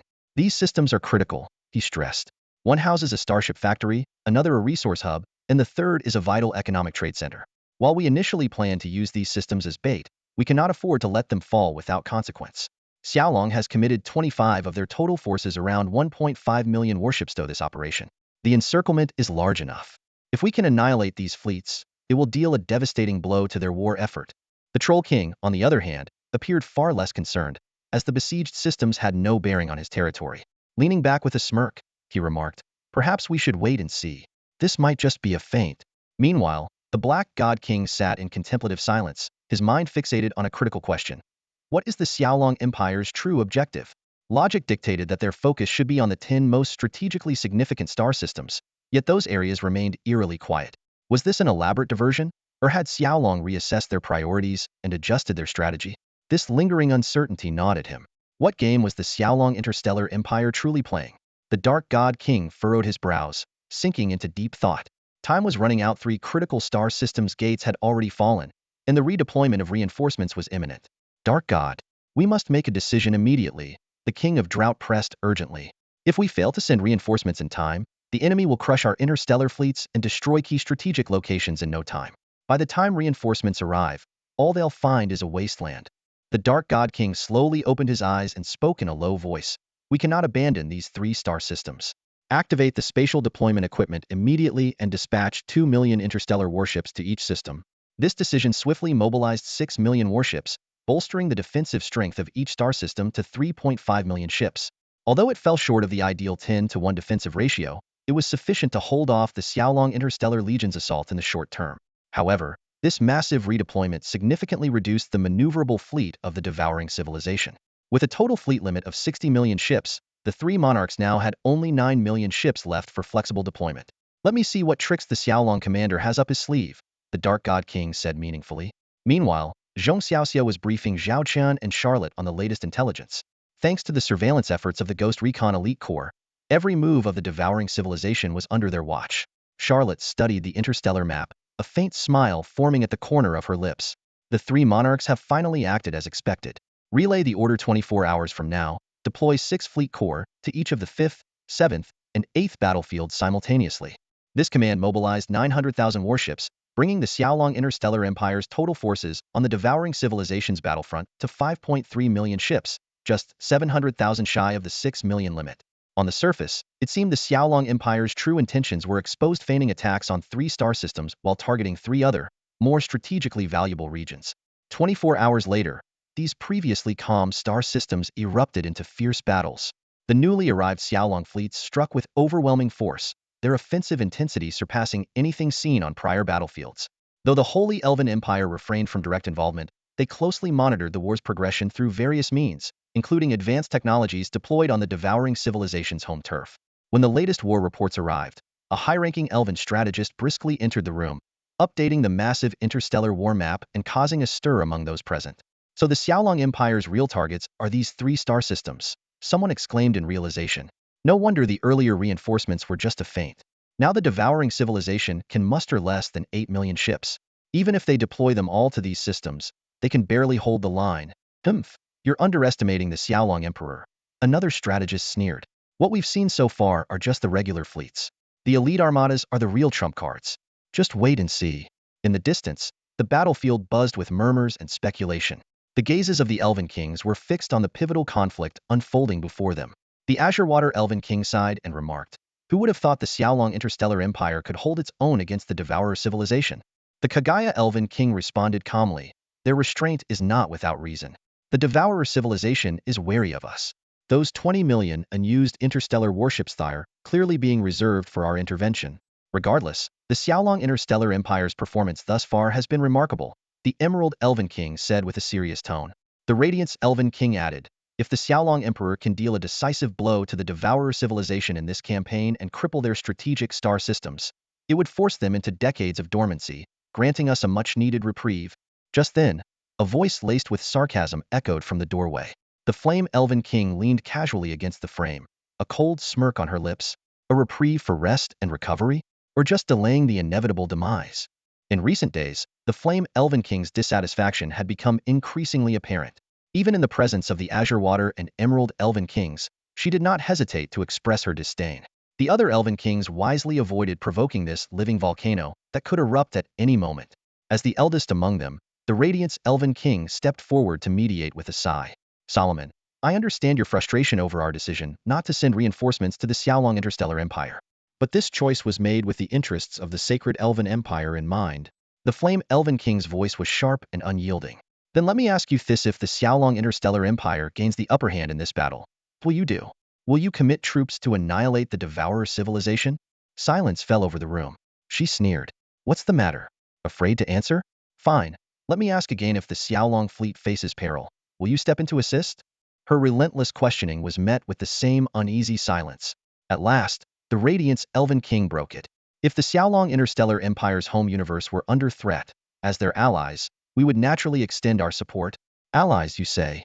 The Flame Elven King's icy gaze swept across the room, her expression a mix of disdain and disappointment. Without another word, she turned and left. Her departing figure exuded a simmering intensity, like a volcano on the verge of eruption, her eyes harboring a storm yet to be unleashed. The remaining Elven Kings exchanged uneasy glances, their unease palpable. Meanwhile, in the Tri-Kingdom Council, the Ogre King slammed his fist on the table, his voice booming. "Do you see it now? This is the Xiaolong Interstellar Fleet's real strategy. Their goal is to obliterate our 3 critical strategic star systems. The earlier assaults on those other systems were mere feints, designed to mislead us. While each of our key systems is defended by 2 million warships, they've deployed 7 fleet corps to each of these 3 fronts, a total of 3.5 million warships, far surpassing their efforts elsewhere." The Drought Fiend King interjected coolly. "And how can we be sure this isn't just another elaborate feint?" The Ogre King jabbed a finger at the holographic star map, his tone sharp. "Our intelligence confirms that the Xiaolong Interstellar Empire's active fleet totals no more than 6.3 million warships. They've already committed around 5.5 million to 30 different star systems. That leaves them with no more than 800,000 warships to maneuver. Even if they concentrate their remaining forces on a single system, we still have the capacity to respond." The Black God King, ever composed, offered a measured reminder. "Let's not forget, the Xiaolong Interstellar Empire's elite fleet and their rumored near T7 class warships have yet to make an appearance on the battlefield." The weight of his words hung heavy in the air as the council members fell silent, their minds racing to decipher the next move in this high-stakes interstellar chess game. Faced with the dire situation in 3 critical galaxies, the Troll King could not hide his anxiety. We can't just sit back and do nothing. We've already deployed an additional 2 million interstellar warships to each of these galaxies. Are we now going to abandon these strategically vital regions? The Black King furrowed his brow, lost in thought. He was, of course, unwilling to give up on these crucial galaxies, but the immediate priority was to decipher the enemy's strategic intentions. He was certain that the Xiaolong commander's offensive this time was no ordinary move. The Xiaolong Interstellar Empire would never risk attacking their home universe without absolute confidence. But what was their trump card? Was it the Quasi-T7 interstellar warship, or perhaps their elite fleet? The total number of interstellar warships we can mobilize is approximately 30 million, the Black King analyzed. However, to ensure the safety of our territorial galaxies, 20 million of those cannot be moved. That leaves us with less than 10 million ships available for deployment. He pointed out that continuing with the current tactics of probing each other would be disadvantageous, as the enemy had highly mobile elite forces that could respond more swiftly and flexibly. If we persist with this strategy, we will inevitably lose focus and surrender control of the battlefield. The Black King then proposed a shift from defense to offense. We need to identify a few critical points and launch decisive annihilation battles, forcing the Xiaolong Empire's fleet to engage us head-on. What are your plans for deployment? The Troll King asked eagerly. The Black King pointed to 6 critical galaxies on the star map designated as the 5th, 7th, 8th, 13th, 23rd, and 30th galaxies by the Xiaolong Empire.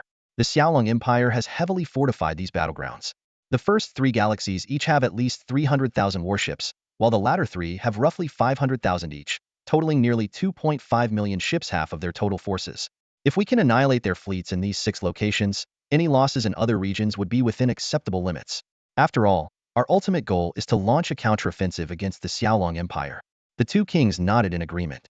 The Drought King asked, "What are the specific plans?" The Black King replied in a deep voice, "It's time to bring out our trump card." By the 11th day of the campaign, the Devourers civilization launched a large-scale operation. They dispatched an additional 1 million warships to each of the 6 galaxies, mobilizing a total of 6 million ships. For the first time, they also introduced the Soul Altar, a technological weapon. Xiaoxia reported to Charlotte, "According to our intelligence, the enemy has deployed 6 level 5 Soul Altars and 40 level 4 Soul Altars. So far, no level 6 Soul Altars have been detected. They've finally revealed their trump card," Charlotte said gravely. "But without using the level 6 Soul Altar, it seems they are holding back for the final moment." Zhao Chen added, "It could be because we previously destroyed one of their level 6 Soul Altars, making them overly cautious and unwilling to expose the locations of the remaining ones." Charlotte fell silent, her gaze fixed on the war simulation table. Zhao Chen continued analyzing the situation across the 6 major battlefields. The 3 kings of the Devourer civilization aim to wipe out our main fleet in these galaxies in one fell swoop. If they succeed, we could lose nearly half of our forces. He meticulously examined the data on the status of each of the 6 battlegrounds. Zhao Chen's gaze swept across the battlefield data projections, providing a clear overview of the situation on each front. Battlefield 5. The Xiaolong Legion's fleet of over 300,000 warships faced an enemy force of 3 million ships, supplemented by 1 level 5 and 8 level 4 Soul Altars. Battlefield 7.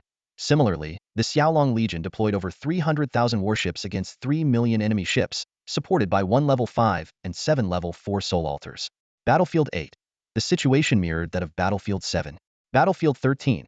11 divisions of the Xiaolong Legion, totaling 500,000 warships, were holding off an enemy force of 4.5 million ships, reinforced by 1 level 5 and 6 level 4 Soul Altars. Battlefield 23. 10 divisions, with a combined 470,000 warships, faced an enemy force similar to that on Battlefield 13. Battlefield 30. 12 divisions, comprising 560,000 warships, were locked in a struggle against 4.5 million enemy ships. This approach is not in our favor, Zhao Chen analyzed with a frown. The disparity between our forces and theirs is roughly 10 to 1. With the added boost from their Soul Altars, the advantage of our elite warships is significantly diminished. A sharp glint flashed in Charlotte's eyes. The enemy has grown restless. This might look like they're seizing an opportunity, but in reality, they're giving us one. Their ability to mobilize additional forces is limited. Now is the time to force their hand. She gestured toward the battlefield projections. We need to make the enemy believe that we are fully committed to decisive battles on these 6 fronts. Issue the order. Deploy 5 additional divisions to battlefields 5, 7, and 8, 15 divisions in total, with 750,000 warships. This redeployment nearly exhausted the Xiaolong Empire's regular military forces, but Charlotte wasn't finished. She continued, reorganizing the elite fleets in Eilin, Blizzard, Queen of the Stars, and Hell's Angel into 3 specialized task forces, consisting of nearly 500,000 warships. More astonishingly, she deployed 3 super flagships, the Gluttony Overlord to Battlefield 8, the Demon Emperor Carrier to Battlefield 7, and the Rakshasa Underworld-class Dreadnought to Battlefield 5. The assembled commanders exchanged uneasy glances. This level of preparation clearly signaled an intent for an all-out confrontation.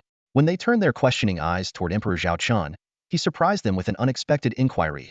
Does my Dragon Emperor command ship not have a role in this? Your Dragon Emperor is currently on standby, Charlotte replied. So, you're still not ready to reveal your true strategy to me? Zhao Chen asked, his tone laced with curiosity. Charlotte smiled faintly. If I told you I don't even have a fixed target in mind, would you believe me? This series of large-scale military maneuvers took the swarm civilization's forces by surprise. The sudden mobilization of elite units forced the enemy to reassess the battlefield dynamics. The balance across the 3 galactic battlefields tipped dramatically in an instant. The fleets of the Xiaolong Interstellar Empire struck with overwhelming force right from the start. Swarms of interstellar missile ships and heavy artillery carriers unleashed relentless barrages, while fighter crafts and drone swarms deployed from carrier starships filled the battlefield's expanse. Even though the 3 sovereigns had stationed soul altars across each battlefield, these installations quickly became the primary targets of the Xiaolong forces' devastating assault. On Battlefield 7, Interim Supreme Commander Shen Bing issued a concise yet commanding order through the communication system. This is our first large-scale mixed combat operation. You all know how to fight and coordinate. Until further orders, you have one objective: eliminate the designated targets as swiftly as possible, including all soul altars and industrial facilities. Destroy everything in sight. After issuing her orders, Shen Bing turned toward an always active video feed. On the other side was Grand Admiral Su Lan, the commanding officer of the Queen of the Stars elite fleet group. The two shared a bond that went beyond military ranks. They were both alumni of the North Star Interstellar Military Academy, a connection that had forged a natural camaraderie within the Xiaolong Empire circle of marshals. Su Lan, any guesses on the Grand Marshal's real target this time? Shen Bing asked. We've committed our best forces here, which makes opening another front in the short term nearly impossible. But a war of attrition on enemy turf doesn't exactly align with our resource capabilities. Su Lan paused, mulling over the question before replying. I can't say for sure, but this aligns with our earlier strategic doctrine: hit the enemy where they least expect it. A surprise strike instead of a drawn-out conflict. If even we can't fully grasp Marshal Charlotte's intentions, there's no way the 3 sovereigns will see it coming. True enough. Let's focus on the task at hand, then. Shen Bing's gaze locked onto the cluster of soul altars at the heart of the enemy's formation. How many do you think we can take out? We'll know once we try, Su Lan replied calmly. A sly smile spread across Shen Bing's face. Looks like he'll finally get to fulfill a long-standing wish. We've been allocated 20,000 interstellar missile ships this time. It might not match the peak days of the Hell's Angels fleet, but it's more than enough to make this worthwhile. Without hesitation, she accessed the command channel and announced, attention, all units of the Hell's Angels elite fleet group. This is Supreme Commander Shen Bing. All interstellar missile ships, prepare to fire. Target the enemy's soul altar formation and execute a saturation bombardment. Commence firing now. As the order reverberated through the fleet, thousands of missile silos began to open, revealing their lethal payload. A moment later, an overwhelming barrage of missiles was unleashed, streaking across the void like a meteor shower, all converging toward a single target. On the opposing side, the warships of the Devourer civilization were no strangers to this tactic. Many of their vessels had survived the First War and knew all too well the terrifying power of the Xiaolong forces' saturation missile strikes. Without a defense system magnitude stronger than their attackers, interception was nearly impossible. Within moments, the warships tasked with guarding the soul altars were struck one after another, erupting into fiery explosions that illuminated the cold darkness of space. The galaxy-devouring warships stood like an impenetrable wall of steel, safeguarding the soul altars behind them. Every captain and commander aboard those vessels understood the gravity of their mission. These soul altars, treasures rivaling or even surpassing the value of T-6 class warships, could not fall under any circumstances. But even the most formidable defenses can falter. Under a relentless onslaught of interstellar missiles raining down like a storm, a fatal breach emerged. The fleets surrounding 2 level 4 soul altars were obliterated, leaving the altars exposed to the merciless missile barrage. In mere moments, the towering structures erupted into dazzling infernos, blazing like torches against the cold void of space. The battle was far from over. While the missile strikes continued to hammer the Devourer civilization's fleet, swarms of drones and starfighters silently seized control of the skies. Any enemy aircraft launched from their carriers were reduced to fiery wreckage within moments, helpless against the impenetrable anti-aircraft net cast by the Xiaolong Interstellar Legion. Yet, the true nightmare was still unfolding. The main assault force, a devastating coalition of the Niling and Blizzard elite fleets, was charging straight into enemy lines with unstoppable ferocity. This elite armada, composed of T5 and T6 class battleships, battlecruisers, and cruisers, unleashed a torrent of firepower capable of erasing the Devourer civilization's defenses as if they were mere sandcastles before a tidal wave. The Soul Altars don't seem to be making much of an impact, Shen Bing muttered under her breath, her expression clouded with doubt. From the video feed, Su Lan's voice came through with calm precision. The Soul Altars rely on absorbing the soul consciousnesses of the fallen as fuel. But in this star system, we've kept the intensity of prior battles deliberately low. There's been a lack of available soul energy to convert, which naturally limits their effectiveness. As the situation spiraled toward disaster, the commanders of the Devourer civilization simultaneously sent out desperate calls for reinforcements to the three overlords. In the ensuing emergency council, the troll overlord bellowed with urgency. The Xiaolong Emperor's true objective is now crystal clear: these three-star systems. They've deployed all their elite fleets and 3 super flagships, obliterating 5 of our level 4 soul altars in the process. If we don't respond immediately, these systems will fall within days. The Dark God Overlord, his gaze fixed on the holographic war map, spoke in a low, measured tone. The Xiaolong Emperor still has cards left to play. The Quasi-T7 Golden Scarab-class heavy dreadnoughts, the Shadow Hunter elite fleet, the T6 class Dragon Emperor command ship, and his Emperor's Guard. And let's not forget, he paused, his voice heavy with foreboding, that Quasi-T7 battleship line. We've only seen 5 of them during their New Year's ceremony. Their exact numbers and capabilities remain a mystery. Then there's the matter of the superweapon in his possession, capable of annihilating an entire star system in one strike. The Dark Lord furrowed his brow, deeply wary of the unknown arsenal in the hands of the Draconic Emperor.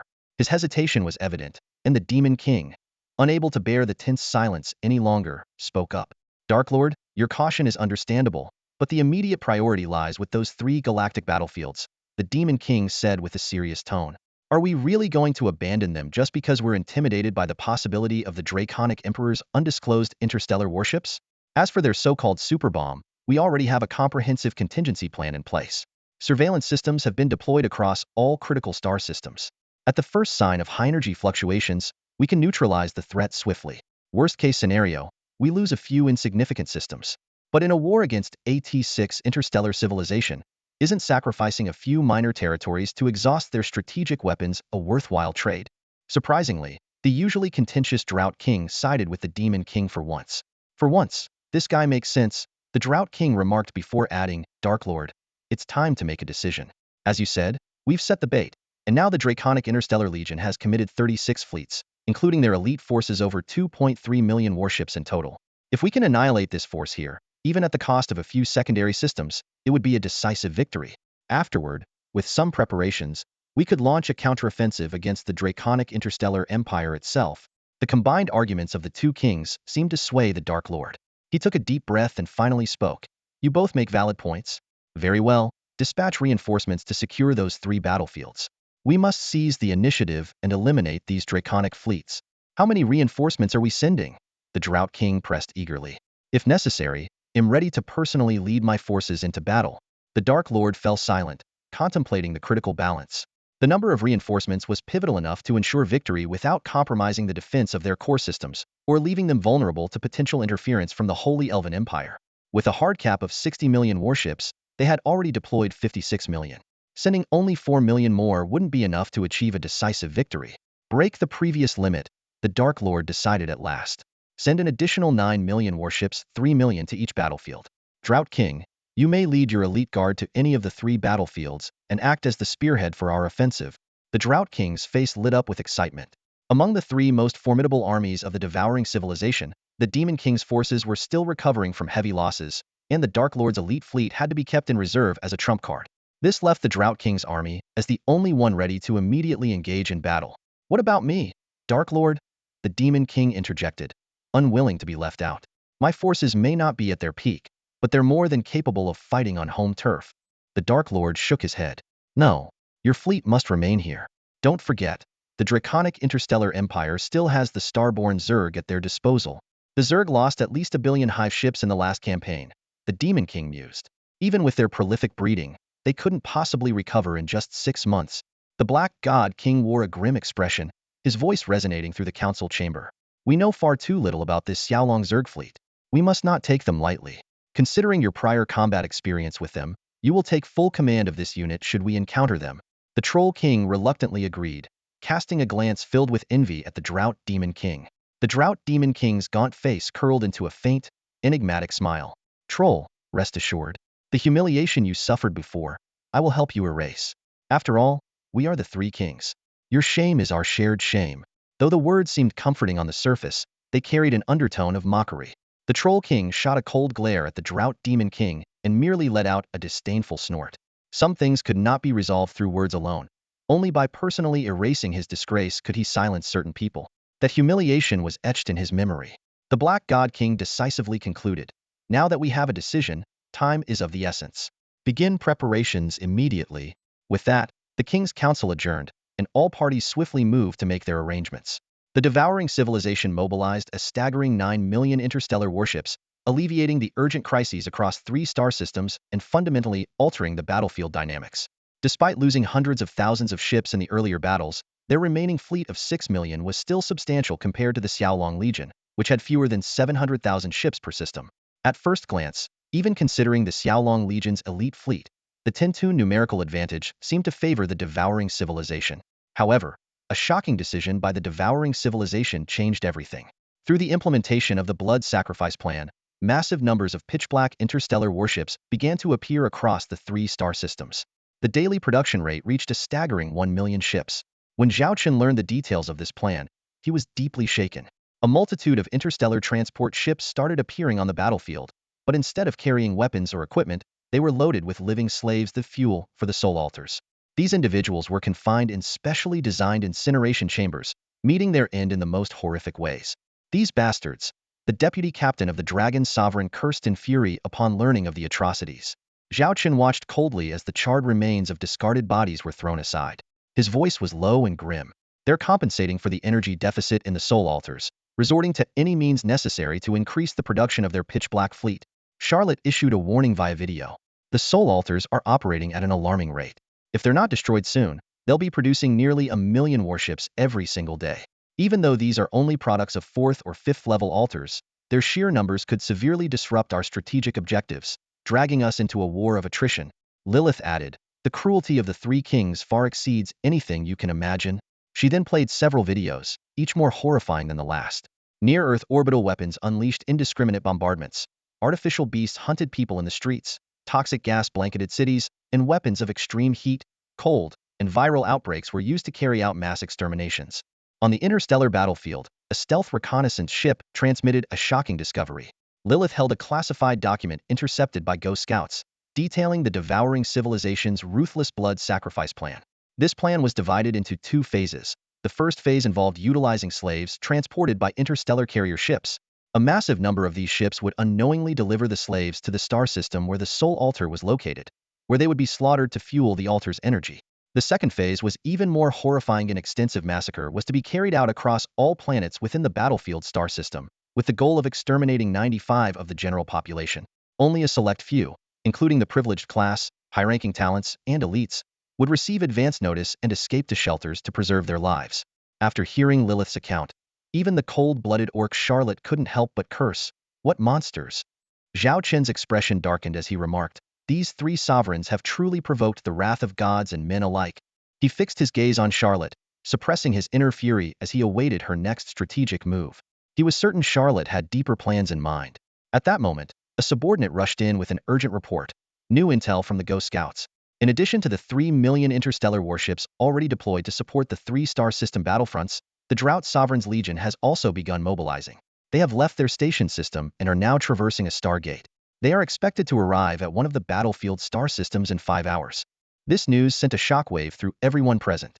Charlotte immediately pressed, what about the movements of the other 2 sovereigns' legions?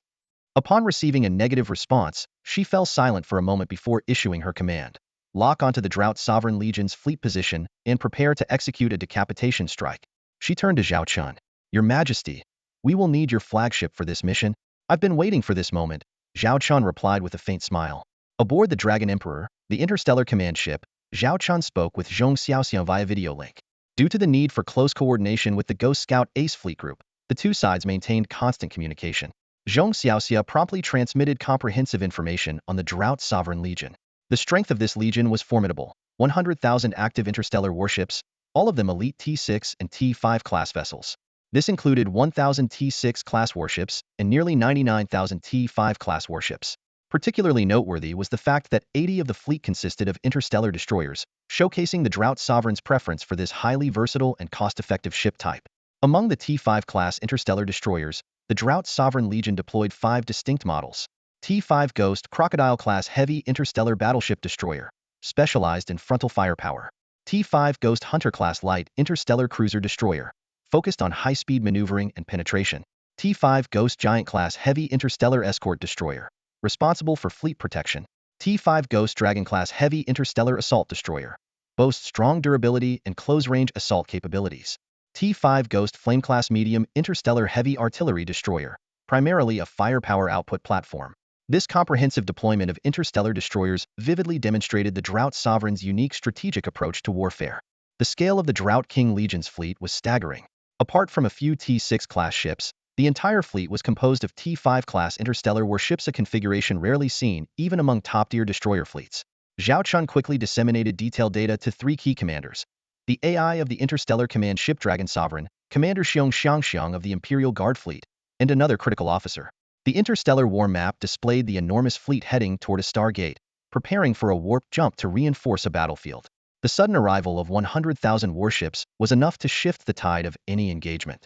Charlotte certainly didn't give us an easy task, Zhao Chen remarked, his gaze fixed on the tactical display.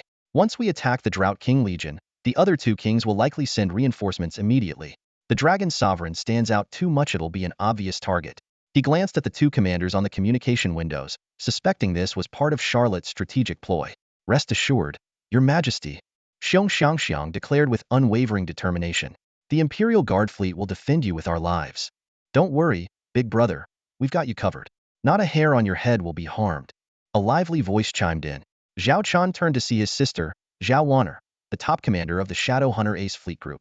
This rare opportunity for the siblings to fight side by side had Zhao Wanner brimming with excitement. Charlotte was well aware that the Imperial Guard Fleet's 3,000 warships alone couldn't take on 100,000 enemy ships. Thus, Zhao Wanner's Shadow Hunter Ace Fleet Group had been called in to assist.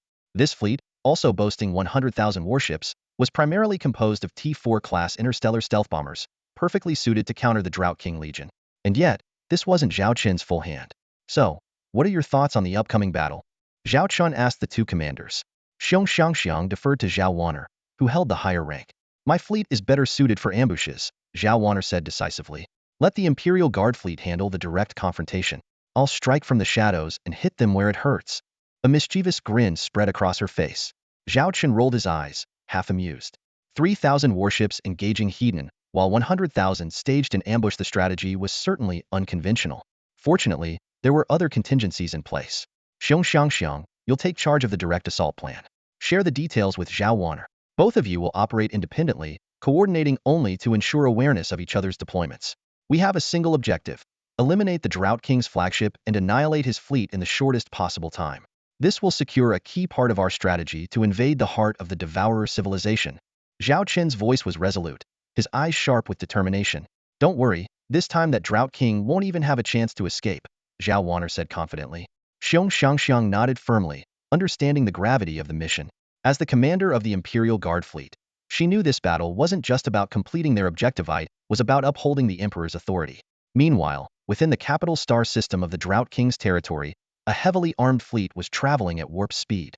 Soon, they exited warp, gradually decelerating as they prepared for what lay ahead. A massive interstellar fleet was gradually decelerating, preparing to activate the Stargate. At the center of the fleet stood an especially striking warship, towering with an air of dominance. This was the super flagship of the Hamba Monarch Legion, the Hamba Ghost King class heavy strategic interstellar composite destroyer. This near T7 class warship featured a unique skeletal frame armor rather than traditional solid plate armor. Its hull was shaped in a chilling, bone-like design, with the bow sculpted into a massive skull, as if resurrecting the remains of some ancient demon. Though not as colossal as the Troll Monarch class interstellar fortress ship, its unparalleled combat capabilities in localized battlefields and exceptional maneuverability made it adaptable to any combat scenario. The Hamba Monarch lounged lazily on his throne, a disdainful smirk playing on his lips. Finally, a chance to face off against those Xiaolong fools. That troll weakling never stopped bragging about how tough they are. Let's see how long they last under my assault. Suddenly, The blaring of alarms shattered the calm. Warning: unidentified interstellar warships detected ahead. Several officers hurried in to report, our Stargate has been attacked. Although it remains under our control, the travel route has been blocked by destroyed ships. Combined with the effects of enemy interference weapons, we estimate it will take 24 hours to restore normal operations. The Hamba monarch frowned.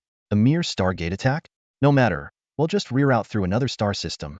My lord, one officer stammered nervously, it appears the enemy is targeting us specifically. Our scouts have detected a battle formation directly in our path. All of the ships bear the Xiaolong insignia. More importantly, we've confirmed the presence of the Xiaolong Emperor's flagship, the T6 Dragon Sovereign-class interstellar command ship, along with the Emperor's personal guard fleet. What? The Hamba monarch sprang to his feet. The Xiaolong Emperor himself? Are you certain? The officer promptly pulled up reconnaissance footage. The formation of warships on the screen matched the database records of the Emperor's personal guard fleet perfectly. The Hamba monarch scrutinized the footage closely, his sharp instincts catching a critical detail. Wait, only the Emperor's guard fleet? Yes, sire. The officer confirmed. Intelligence reports indicate that the Imperial Guard fleet of the Xiaolong Interstellar Empire consists of only 3,000 starships. This number made the Han Hai King frown in disbelief. Are you certain? The Han Hai King's voice carried a hint of skepticism. Yes, your majesty, the subordinate replied respectfully. 3,000 starships, facing our fleet of 100,000. The Han Hai King didn't immediately mock the audacity of his opponent. Instead, he fell into deep thought. Sensing his hesitation, the subordinate quickly added, although their fleet is small in size, every ship is either a T6 or T5 class warship. Among them, there are approximately 100 T6 class ships. Oomph! The Han Hai King sneered. 100 ships? That's nothing. My fleet has 1,000 T6 class warships. Yet even as he spoke, he muttered under his breath, granted, their Xiaolong class ships might outperform ours in the same tier. But no matter how advanced their vessels or how skilled their crews are, 3,000 against 100,000?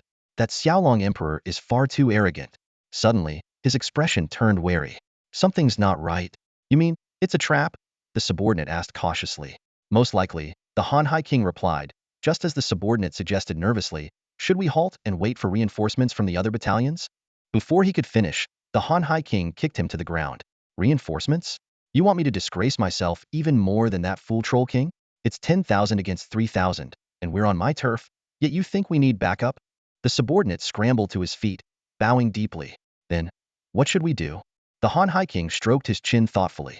If these 3,000 ships are bait, where is the Shadowhunter Ace fleet? The one with their infamous stealth bombing ships? The subordinate quickly pulled up the relevant data. Based on the first battle's intel, the Shadowhunter Ace fleet consists of approximately 60,000 starships, predominantly T4 class, with a smaller number of T5 and T6 class ships. After weighing the options, the Han Hai King made his decision. This might very well be a trap, but the Xiaolong Emperor is on board that Dragon Emperor flagship. This is an opportunity too great to pass up. That man has been involved in the design of nearly every Xiaolong class warship. If we can eliminate him, the Xiaolong Empire will crumble. That would be more valuable than destroying 1,000,000 ships. He then issued his command. All forces, maintain battle formation and advance. Stay on high alert in every direction. Our enemy could strike from anywhere. The Drought Demon King wore a grim expression as he issued his command. Activate all anti-stealth systems. The enemy is likely deploying a fleet of interstellar stealth bombers, and they may have even planted space mines along the trade routes. He understood the gravity of the situation. This was an opportunity he couldn't afford to miss, but recklessness was not an option. Also, contact the garrisons in the surrounding star systems. Order them to enter a state of combat readiness and prepare to reinforce us at a moment's notice. One of his subordinates hesitated, then asked, if we need reinforcements, why not send them now? Because we still don't fully understand the true intentions of the Xiaolong Emperor, the Drought Demon King explained in a measured tone. They could be targeting us directly, or this could be a diversion. They might be using themselves as bait, hoping to draw our nearby fleets away, leaving other star systems vulnerable to attack. The subordinate nodded in sudden understanding and quickly set about carrying out the orders. Meanwhile, the Drought Demon King's fleet pressed onward. Before long, the radar on the starships detected the opposing force, the Emperor's elite guard fleet. 3,000 T5 and T6 class starships were arranged in a flawless defensive formation, with the massive T6 flagship, the Longhuang, positioned prominently at the center.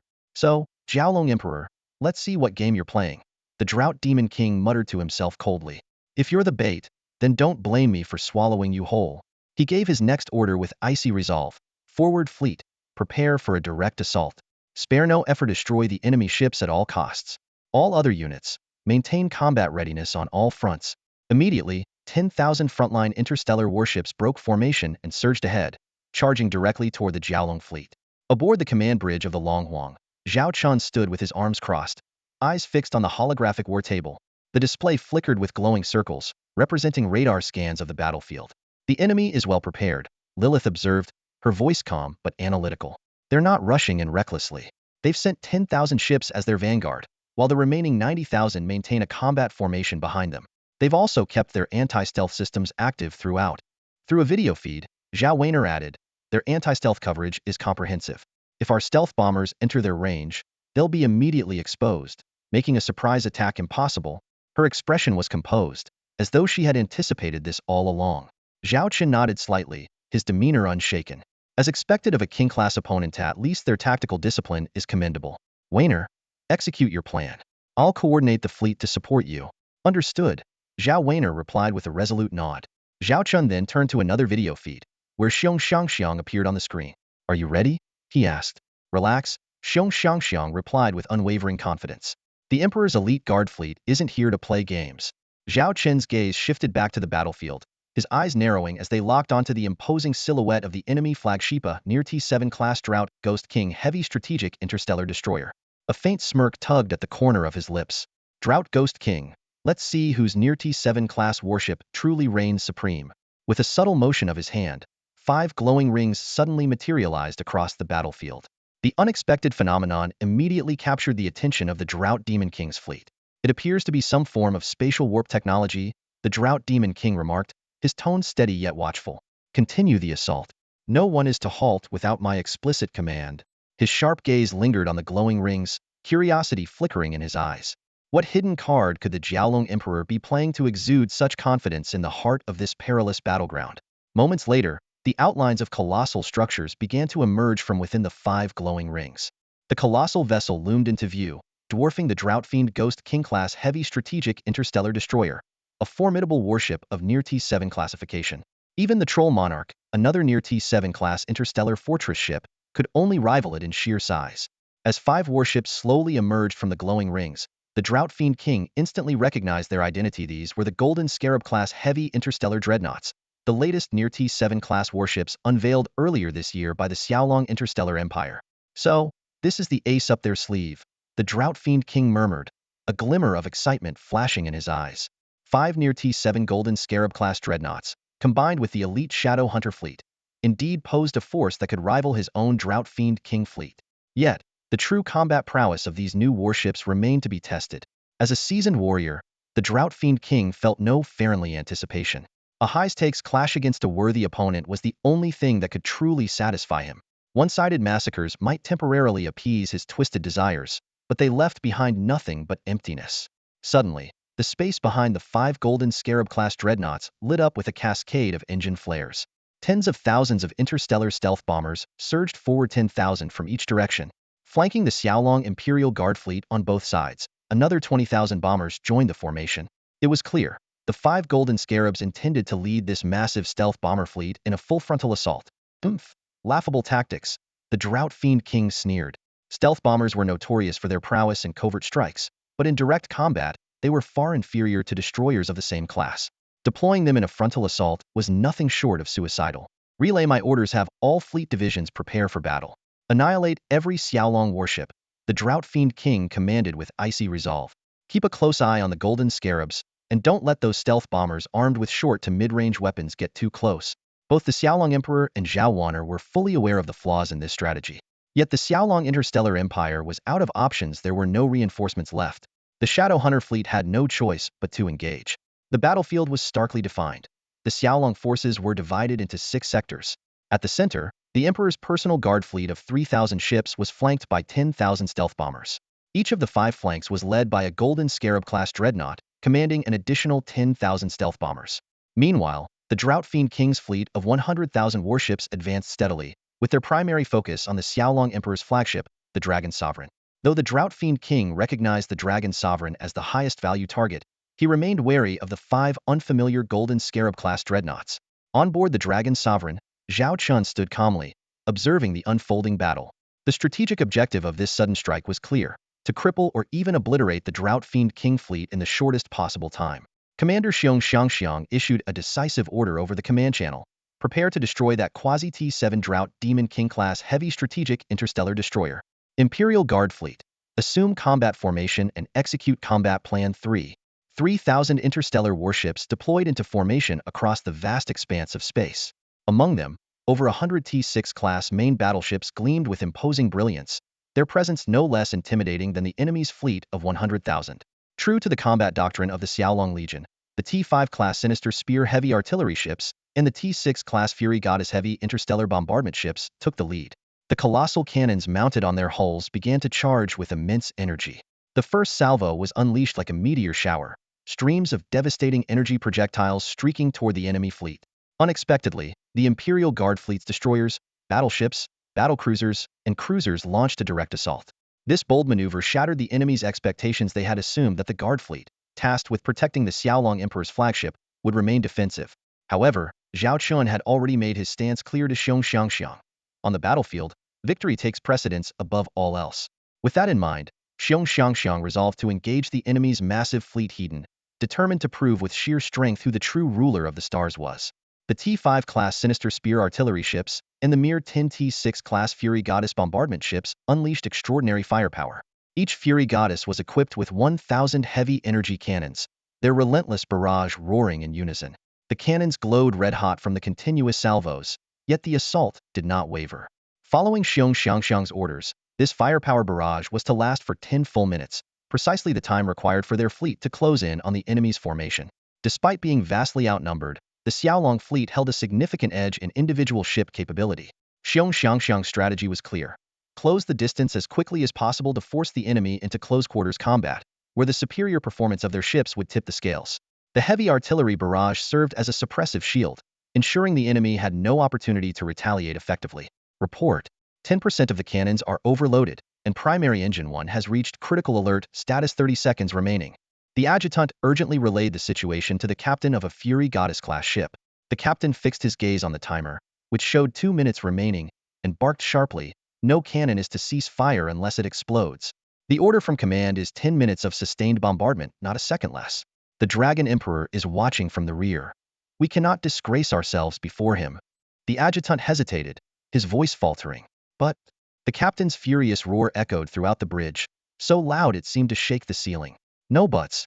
All of you were whining before about how there were no battles to fight in the Emperor's Honor Guard fleet, envying other legions for their chance to earn glory. Now the opportunity is right in front of you, and you suddenly lose your nerve? Pass this order down. Anyone who chickens out can get the hell off this starship. I don't want cowards on my ship. The secretary officer was just about to leave to relay the orders when the captain called her back, her tone heavy with seriousness. Remember, don't forget the emergency protocol. If the gun barrels show signs of overload or risk of self-destruction, execute the plan immediately. 0 casualties, understood? Yes, ma'am. The secretary officer felt a chill run down her spine, understanding the deep care for the crew's lives hidden behind the captain's seemingly harsh orders. The command was quickly disseminated across all departments. In one of the heavy artillery control sections, the temperature had already climbed past 40 degrees Celsius. The department head, drenched in sweat, loosened her uniform collar as she glanced at the ventilation system running at full capacity. This section was in charge of 30 heavy cannons, each firing cycle generating immense heat that kept the temperature perpetually high. Report: Barrel 057 is showing deformation. A young crew member suddenly shouted in alarm. Stay calm. The department head barked immediately. Calculate the deformation level and determine if we need to shut down the cannon. Remember the emergency protocol. Just then, the indicators for Barrel 057 switched from flashing red to a constant alarm. The barrel was collapsing, a clear sign of severe overload. The young crew member froze, panic overtaking her as all emergency procedures seemed to vanish from her mind. The department head quickly stepped in beside her, taking over the controls. What are you standing there for? Initiate the emergency protocol. With swift precision, she pressed the separation button. The barrel instantly detached from the ship's structure, and a surge of coolant sprayed out, enveloping the overheated gun mount. Only after the alarm subsided did she let out a breath of relief, turning to glare at the rookie. I've warned you before, don't mess up at critical moments. This is your only warning. If it happens again, you're going back home. I won't be here to clean up your mess every time. Why, wise ma'am. Thank you. The crew member sighed in relief, fully aware of how close she had come to causing a disaster. The department head, still stern, ordered, "Repeat the emergency protocol." The young crew member immediately recited, "If the gun barrel shows overheating and deformation, immediately eject the barrel and cool the mount. If the mount is compromised, seal the section and flood it with coolant. In case of an explosion, sound the evacuation alarm, clear the affected sections, and activate fire suppression systems." In the end, during this 10-minute barrage of sustained firepower, the department's 30 heavy cannons performed admirably, with only a few barrels being sacrificed. No major malfunctions occurred, and when it was all over, everyone finally breathed a collective sigh of relief. The department head left a team behind to keep monitoring each position while ordering the others to retreat to the outer cabin for a break. As she stepped through the hatch, it felt like moving from a furnace into a cool oasis. The stark temperature difference was astonishing. Exhausted crew members collapsed onto the floor of the outer cabin, leaving streaks of sweat on the surface. "Stay hydrated. Don't let yourselves get dehydrated," she reminded her subordinates, despite her own fatigue. She then opened the communication channel with other department heads to review the battle reports from their respective sections. Most departments were holding up well, but her brows furrowed when she saw a report of 13 gun turrets suffering consecutive overload explosions. She immediately inquired about the details. Fortunately, the affected department had evacuated personnel in time. Although 30 heavy cannons were temporarily out of action, there were no casualties. This brought her some relief. 10-minute break, she called out to her crew. "Change your clothes, rehydrate, and take your nutrition supplements. After that, return to your stations immediately and assist the repair team in replacing the gun barrels. We need all positions operational as soon as possible." "Yes, ma'am," the crew responded in unison. The 10-minute barrage of interstellar heavy artillery had created an excellent offensive opportunity for the Xiaolong-class starships. As the smoke and explosions above the Drought Demon King's fleet began to dissipate, the Xiaolong fleet had already closed in to a near point-blank range, so close that even Closian weapon systems could engage the enemy ships. In the next moment, the Xiaolong fleet unleashed an intense wave of firepower. At such close range, nearly every shot hit its mark without the need for precise targeting. Although the Drought Demon King's fleet quickly reacted, their ships were vastly inferior in individual performance compared to the Xiaolong-class vessels. Even their T6-class warships were nothing more than sitting ducks within the Xiaolong fleet's firing range. The T6-class Seraph Ballista long-range sniper ships of the Imperial Guard fleet demonstrated their ultra-long-range precision capabilities. Guided by the battlefield command of the Dragon Emperor flagship and intelligence from Ghost Scouts, they systematically targeted and destroyed enemy warships. The operators of the sniper ships only needed to input attack coordinates and press the fire button to annihilate their targets in the shortest time possible, especially the enemy's T6-class ships. However, against the Drought Demon King's fleet of 1,000 T6-class ships, long-range sniping alone wasn't enough. At this critical moment, the T6-class purple-gold-silver Dragon heavy battleships, hidden among the assault fleet, began to reveal their true power. Unlike the more aggressive destroyers and cruisers, these battleships acted like lurking dragons, carefully selecting their prey. Once a target was locked, they would deliver a devastating strike. This marked the second combat deployment of this battleship class. Unlike their first battle against the invading Devourer civilization in the Xiaolong Empire, this time the battlefield was in the home universe of the Devourer civilization. Report: the enemy's T6 purple-gold-silver, Dragon-class heavy interstellar battleship is tearing through our formation. A soldier urgently reported to the King of Hamba. The King of Hamba lowered his gaze, flipping through the intelligence reports laid out before him. These hard-won data had been acquired at the cost of countless warships and the lives of brave soldiers. The specifications of the purple-gold-silver, Dragon-class heavy interstellar battleship were nothing short of terrifying. Starshield energy level, 700 million units. Cruising speed, 1,300 stellar knots. Warp drive, grade 9. Hull length, 119 kilometers. Mass, 6.9 million tons. Crew capacity, 100,000 personnel. Its weaponry was even more fearsome. 1 purple-gold-silver Dragon clustered laser bow cannon, 12 Dragon pulse laser main cannons, 58 16 caliber heavy energy railguns capable of deploying up to 19 types of physical projectiles, 990 12-barrel heavy pulse rapid-fire cannons, 2,000 fully automated high-density 8-barrel Closian laser defense guns. Even the King of Hamba, known for his preference for interstellar destroyers, couldn't help but silently admire the data in astonishment. Among all known T6-class main warships, few could rival this monstrous vessel. What made it even more remarkable was the fact that such a super battleship came from the rising Xiaolong interstellar empire, a power that had emerged only a decade ago. Reviewing the battlefield reports, the King of Hamba's fleet of T6-class ships consisted of over 80 of two main interstellar destroyer models, the T6 Ghost Knight-class heavy interstellar destroyer and the T6 Ghost Samurai-class medium interstellar destroyer. These two warships share the same core technology, differing only in their structural framework, the former being an upgraded variant of the latter, enhanced with greater firepower and armor. However, in actual combat, even the reinforced T-6 Ghost Knight-class heavy interstellar destroyer proved woefully inadequate against the purple-gold-silver Dragon class. Its starshield could be shredded in just 5 minutes, while its armor would be breached in another minute. Meanwhile, the Ghost Knight's full-force counterattack couldn't even penetrate the purple-gold-silver dragon's protective armor. What was even more terrifying was that, even when surrounded by multiple enemy ships, this super battleship maintained an overwhelming dominance. On this battlefield, a North Wind God King-class heavy interstellar battlecruiser followed closely behind, acting as a loyal escort and ensuring the invincibility of the purple-gold-silver Dragon class. The T-6 purple-gold-silver Dragon-class heavy interstellar battleship traced a graceful arc across the vast expanse of space, positioning itself for the perfect vantage point for the imminent hunt. Beside it, the imposing T-6 North Wind God King-class heavy battlecruiser loomed with an aura of unmatched power. This behemoth of steel boasted not only extraordinary speed but also firepower second only to that of the battleship. Combined with its formidable armor, it stood unrivaled within the Hanhai Sovereign's fleet, save for the supercarrier flagship itself. The specifications of the North Wind God King-class battlecruiser were awe-inspiring. A colossal 34.9-kilometer-long hull fitted with 3 heavy forward-mounted main cannons, 16 15,000 mm caliber heavy electromagnetic railguns, and countless secondary artillery and close-in weapon systems.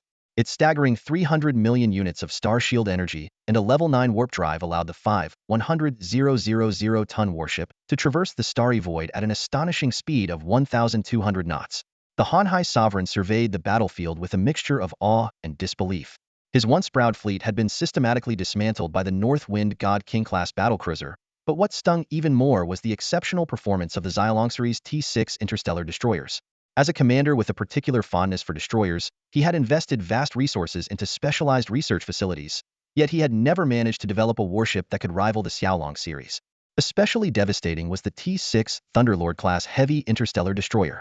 Its specifications, at first glance, seemed unremarkably: a 10.9-kilometer hull, 530,000-ton mass, and 15 million units of starshield energy. However, its revolutionary weapon system had completely reshaped the dynamics of warfare. The 300 Thunderlord arc cannons it carried were a game-changer, unleashing arcs of electricity that leapt between enemy ships, delivering devastating area effect damage. When multiple Thunderlord-class destroyers fired in unison, their interweaving arcs not only created a visually stunning spectacle but also wreaked havoc on enemy electronic systems, posing a lethal threat. The Hanhai Sovereign buried his head in his hands, his gaze fixed on the battle report in front of him. His once prized T-5 and T-6 destroyer squadrons had crumbled before the Xiaolong warships. The disparity was not merely one of classification, but an insurmountable gulf of technological advancement. In the blue glow of interwoven arcs, an era's obsolescence was laid bare with merciless clarity. The T-6 Thunderlord-class heavy interstellar destroyer demonstrated a terrifying dominance on the battlefield. When these colossal warships assembled, they became a razor-sharp spearhead, effortlessly tearing through any defensive line in their path. By contrast, the T-6 Revenant Knight-class and T-6 Ghost Samurai-class destroyers, once the pride of the Drought Monarch's Legion, paled in comparison. Even when outnumbered 2-toon or 3-toon, the Thunderlord-class destroyer could still suppress its opponents with ease. In coordinated fleet operations, this advantage was magnified exponentially.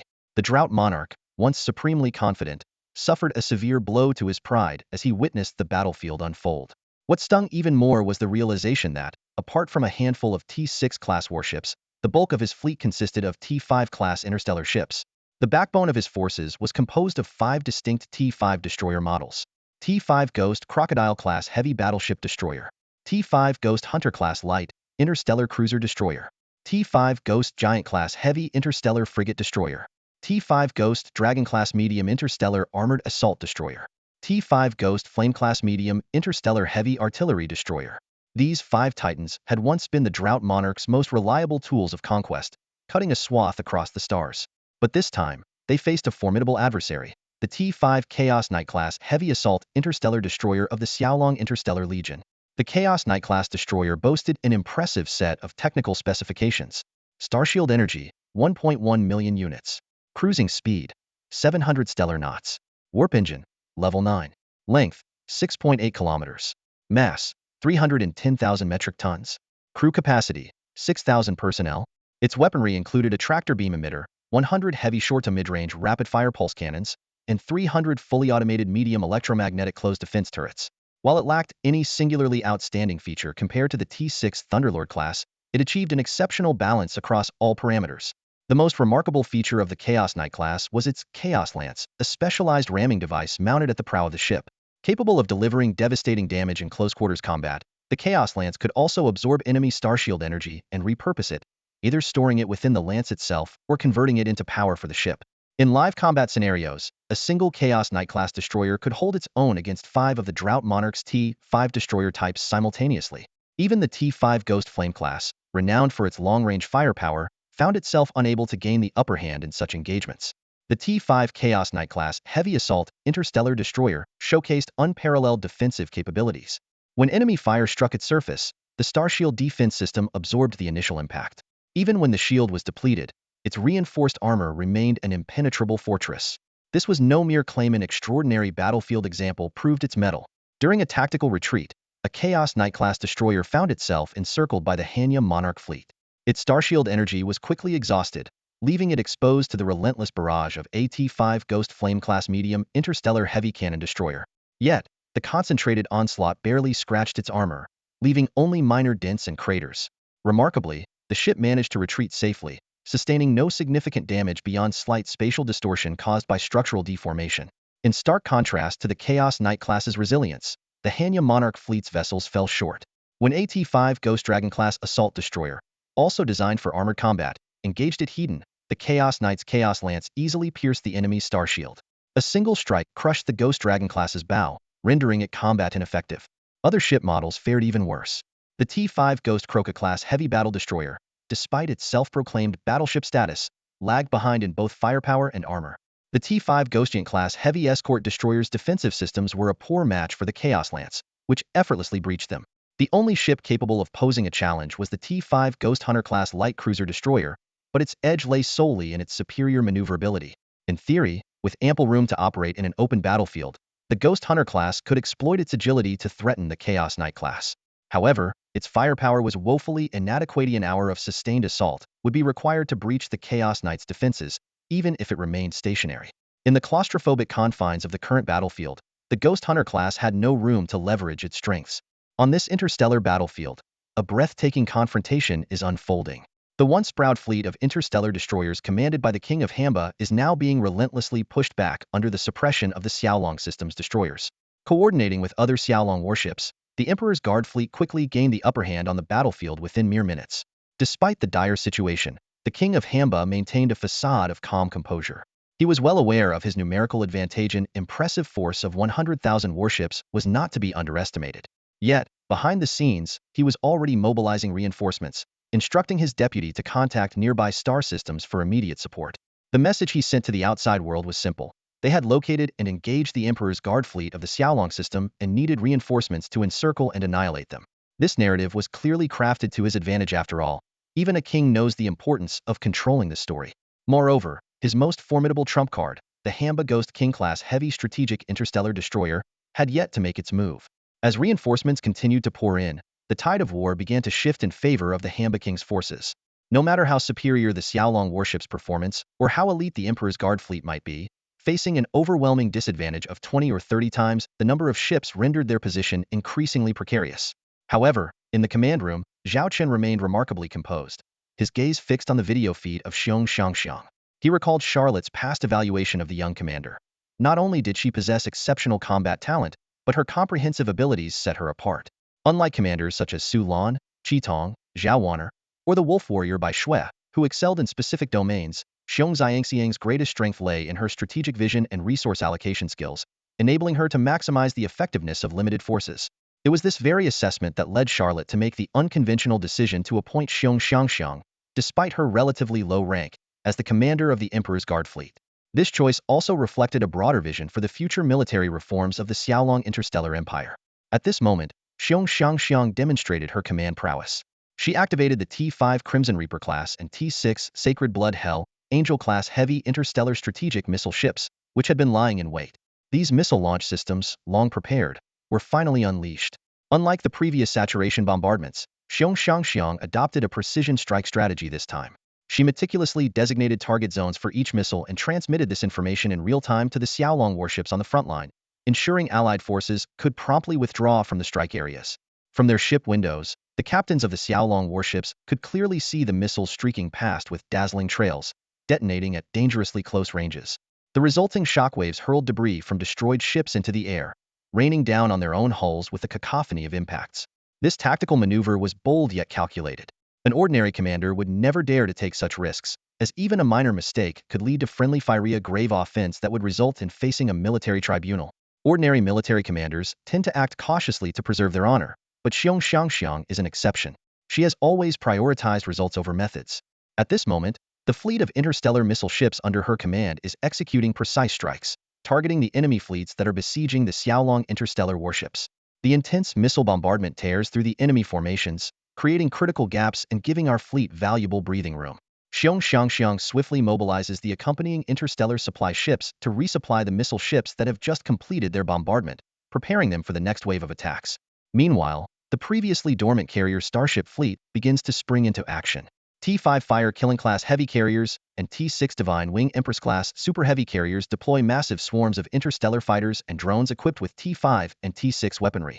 Although these swarms frequently need to return for resupply, they relentlessly harass the enemy like a swarm of persistent mosquitoes. The Hamba King's Legion is forced to divert some of their escort ships and destroyers to deal with these pesky little nuisances, as their limited number of carriers cannot compete with Xiaolong's overwhelming air power. This plays right into Xiong Xiangxiang's hands, successfully scattering the enemy's firepower. At this moment, Zhao Weiner leads a fleet of 10,000 interstellar stealth bombers in a surprise attack. This fleet, composed of T-5 Ghost Wolf-class and T-6 Shadow Phantom-class medium stealth bombers, stealthily approaches the battlefield while the Imperial Guard fleet draws enemy fire. When they unleash their devastating interstellar torpedoes and bombs, a series of fiery explosions erupts across the enemy fleet. In just half an hour, the Hamba King's Legion loses over 5,000 warships, while our side suffers fewer than 100 losses. This staggering casualty ratio is unacceptable to the Hamba King, but at this point, he can only pin his hopes on his numeric advantage and sustained combat capability. Though the enemy's stealth bombers must retreat for resupply after their initial strike, an even greater threat looms on the horizon. 5 T-6 Golden Scarab-class heavy interstellar dreadnoughts, each leading its own stealth bomber squadron, are closing in from 5 different directions, gradually entering the engagement zone. The Golden Scarab-class heavy interstellar dreadnought was about to embark on its maiden battle. On the expansive bridge, Captain Hua Feifei stood focused, her gaze fixed on the semicircular virtual command interface before her. She meticulously verified that every department, every module, and every component of the warship was primed and ready for optimal combat performance. As a mixed-blood officer from the Holy Radiance Kingdom, Hua Feifei's military career was nothing short of legendary. Her exceptional talent for command had defied the odds stacked against mixed-blood individuals in the kingdom. Recognized by Shang Kana for her potential, she was recruited into the Holy Angel Fleet and eventually promoted to Chief Staff Officer. While her lineage barred her from directly commanding troops, this position allowed her to fully demonstrate her strategic prowess. After Shang Kana ascended to the throne with the support of Zhao Chen, she introduced her capable ally to him. Within the Xiaolong Legion fleet, strength and loyalty were the only metrics that mattered. Starting at the very bottom, Hua Feifei's outstanding evaluations earned her the role of deputy captain on AT-4 class interstellar warship. Through successive victories and accumulated military merit, she ultimately rose to the rank of major general. When faced with the choice between becoming a legion commander or the captain of the latest Stady-Off-Tart warship, Hua Feifei chose the latter without hesitation. She firmly believed that with her abilities, opportunities to become a legion commander would arise again in the future. However, the chance to command Xiaolong's most powerful warship was truly one of a kind. In the days that followed, she personally witnessed the birth of the Golden Scarab-class heavy interstellar dreadnought. From its initial framework to its final commissioning, she led a hand-picked team to seamlessly take control of the warship and accompanied the Xiaolong Emperor on imperial inspection tours. Now, standing on the bridge, Hua Feifei felt a surge of emotion. As a seasoned commander, it was rare for her to experience such moments of sentiment. This unique sensation stemmed from the special bond she shared with the warship. She had watched it grow every step of the way, much like a mother witnessing her child prepare to face a pivotal moment in life. Report. Our ship will enter firing range in 30 seconds. The voice only solidified Hua Feifei's resolve. In this inaugural battle, she was determined not to let anything tarnish the performance of the child she had so carefully nurtured. As the report was delivered to Captain Hua Feifei, her gaze remained fixed on the holographic starfield battle map before her. All gun stations to standby mode. Prepare the interstellar missiles. Open the starship hangar bay doors and deploy every T-7 Silver Scarab-class unmanned medium interstellar interceptor. Her voice was calm but commanding, carrying the weight of authority. The moment the orders were issued, the colossal golden Scarab-class heavy dreadnought began to transform. Its massive armor plates slid apart with a deliberate grace, resembling the unfolding wings of a giant insect. From its cavernous hangars, a swarm of sleek, silver interceptors poured into the void like a metallic river. Though diminutive compared to their mothership, each interceptor was equivalent in size to a T-4 class starship. A staggering fleet of 3,000 T-7 Silver Scarab-class unmanned interceptors emerged, forming a dazzling, unified torrent of silver against the backdrop of space. The sight sent a ripple of unease through the ranks of the opposing Han King's forces. Rising abruptly from his throne, the Han King stared in disbelief at the spectacle of the Silver Armada. A single mothership capable of deploying this many interceptors, he muttered under his breath, his voice tinged with astonishment. When one of his subordinates dismissed the interceptors as merely the size of T-4 class destroyers, the Han King scoffed sharply. Foolishness! The Xiaolong fleet starships are never to be underestimated. Their carriers are renowned for deploying fighters and drones of equal caliber. Issue the command treat these interceptors as T-7 class threats until further assessment. Cautious and calculating, the Han King ordered his forces to reinforce the flanks, wary of potential stealth bombers lurking in the shadows. He was determined not to repeat the devastating losses his fleet had suffered in previous frontal assaults. Yet, even as his subordinates carried out his commands, a lingering skepticism gnawed at them. Could a single T-7 class starship truly carry an entire fleet of its own caliber? Back aboard the Golden Scarab, the deployment of the interceptors was complete. Yet Captain Hua Feifei refrained from issuing the order to attack. She was waiting for the precise moment when her fleet would breach the enemy's firing range. Prepare the main cannon, the orbital railguns, and the heavy energy artillery. Target every enemy ship preparing to fire. Ensure that their weapons are silenced before they can retaliate. And release the Bronze Scarab-class drone swarm. Hua Feifei, whose name was inspired by the unending reign of her home planet, now stood poised to unleash a storm of her own, a storm destined to bring annihilation to her foes. The countdown commenced, and the bridge buzzed with the synchronized voices of her crew confirming readiness across all systems. A cataclysmic interstellar battle was about to erupt. On the bridge, all departments were fully prepared. The Quasi-T-7 Golden Scarab-class heavy interstellar dreadnought was about to unleash its true might, while the warships of the Drought King Legion fleet across from it were intently focused on the colossal vessel as it approached firing range. Report. The target is now within firing range. As the subordinate's report echoed, the captain immediately issued the command to open fire. Yet, at that very moment, his gaze froze as he looked out through the viewport. A golden rainstorm like none he had ever seen was descending from the heavens. Tens of thousands of golden light particles, varying in size, cascaded down like meteors, weaving a dazzling tapestry of death across the void of space. The Drought King Legion fleet barely had time to mount an effective counterattack before their warships began exploding one after another under the golden onslaught. The sporadic counterfire either collided mid-space with the golden light particles and disintegrated, or was intercepted by the enemy's dense Closian defense systems. From a distance, the golden warship resembled an unstoppable force, sweeping through its enemies with overwhelming dominance.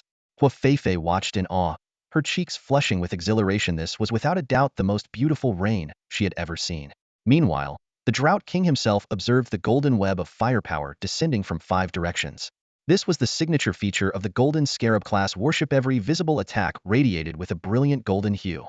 Under the cover of this golden firepower, countless interstellar interceptors and swarms of unmanned drones surged toward the Drought King Legion fleet, with stealth bombers following close behind. This high-intensity, concentrated firepower provided perfect cover for their fleet's advance. A single warship suppressing thousands of enemy ships into helpless submission was a scene so extraordinary it was hard to believe without witnessing it firsthand. The Drought King fell silent, even beginning to doubt whether his Quasi-T-7 Drought Ghost King-class heavy strategic interstellar destroyer could ever match such combat capabilities. Report, my lord. Our fleets across all 5 battlefronts are under intense fire suppression from the enemy's Quasi-T-7 warship, and the pressure is overwhelming. A subordinate, wiping cold sweat from his brow, urgently reported.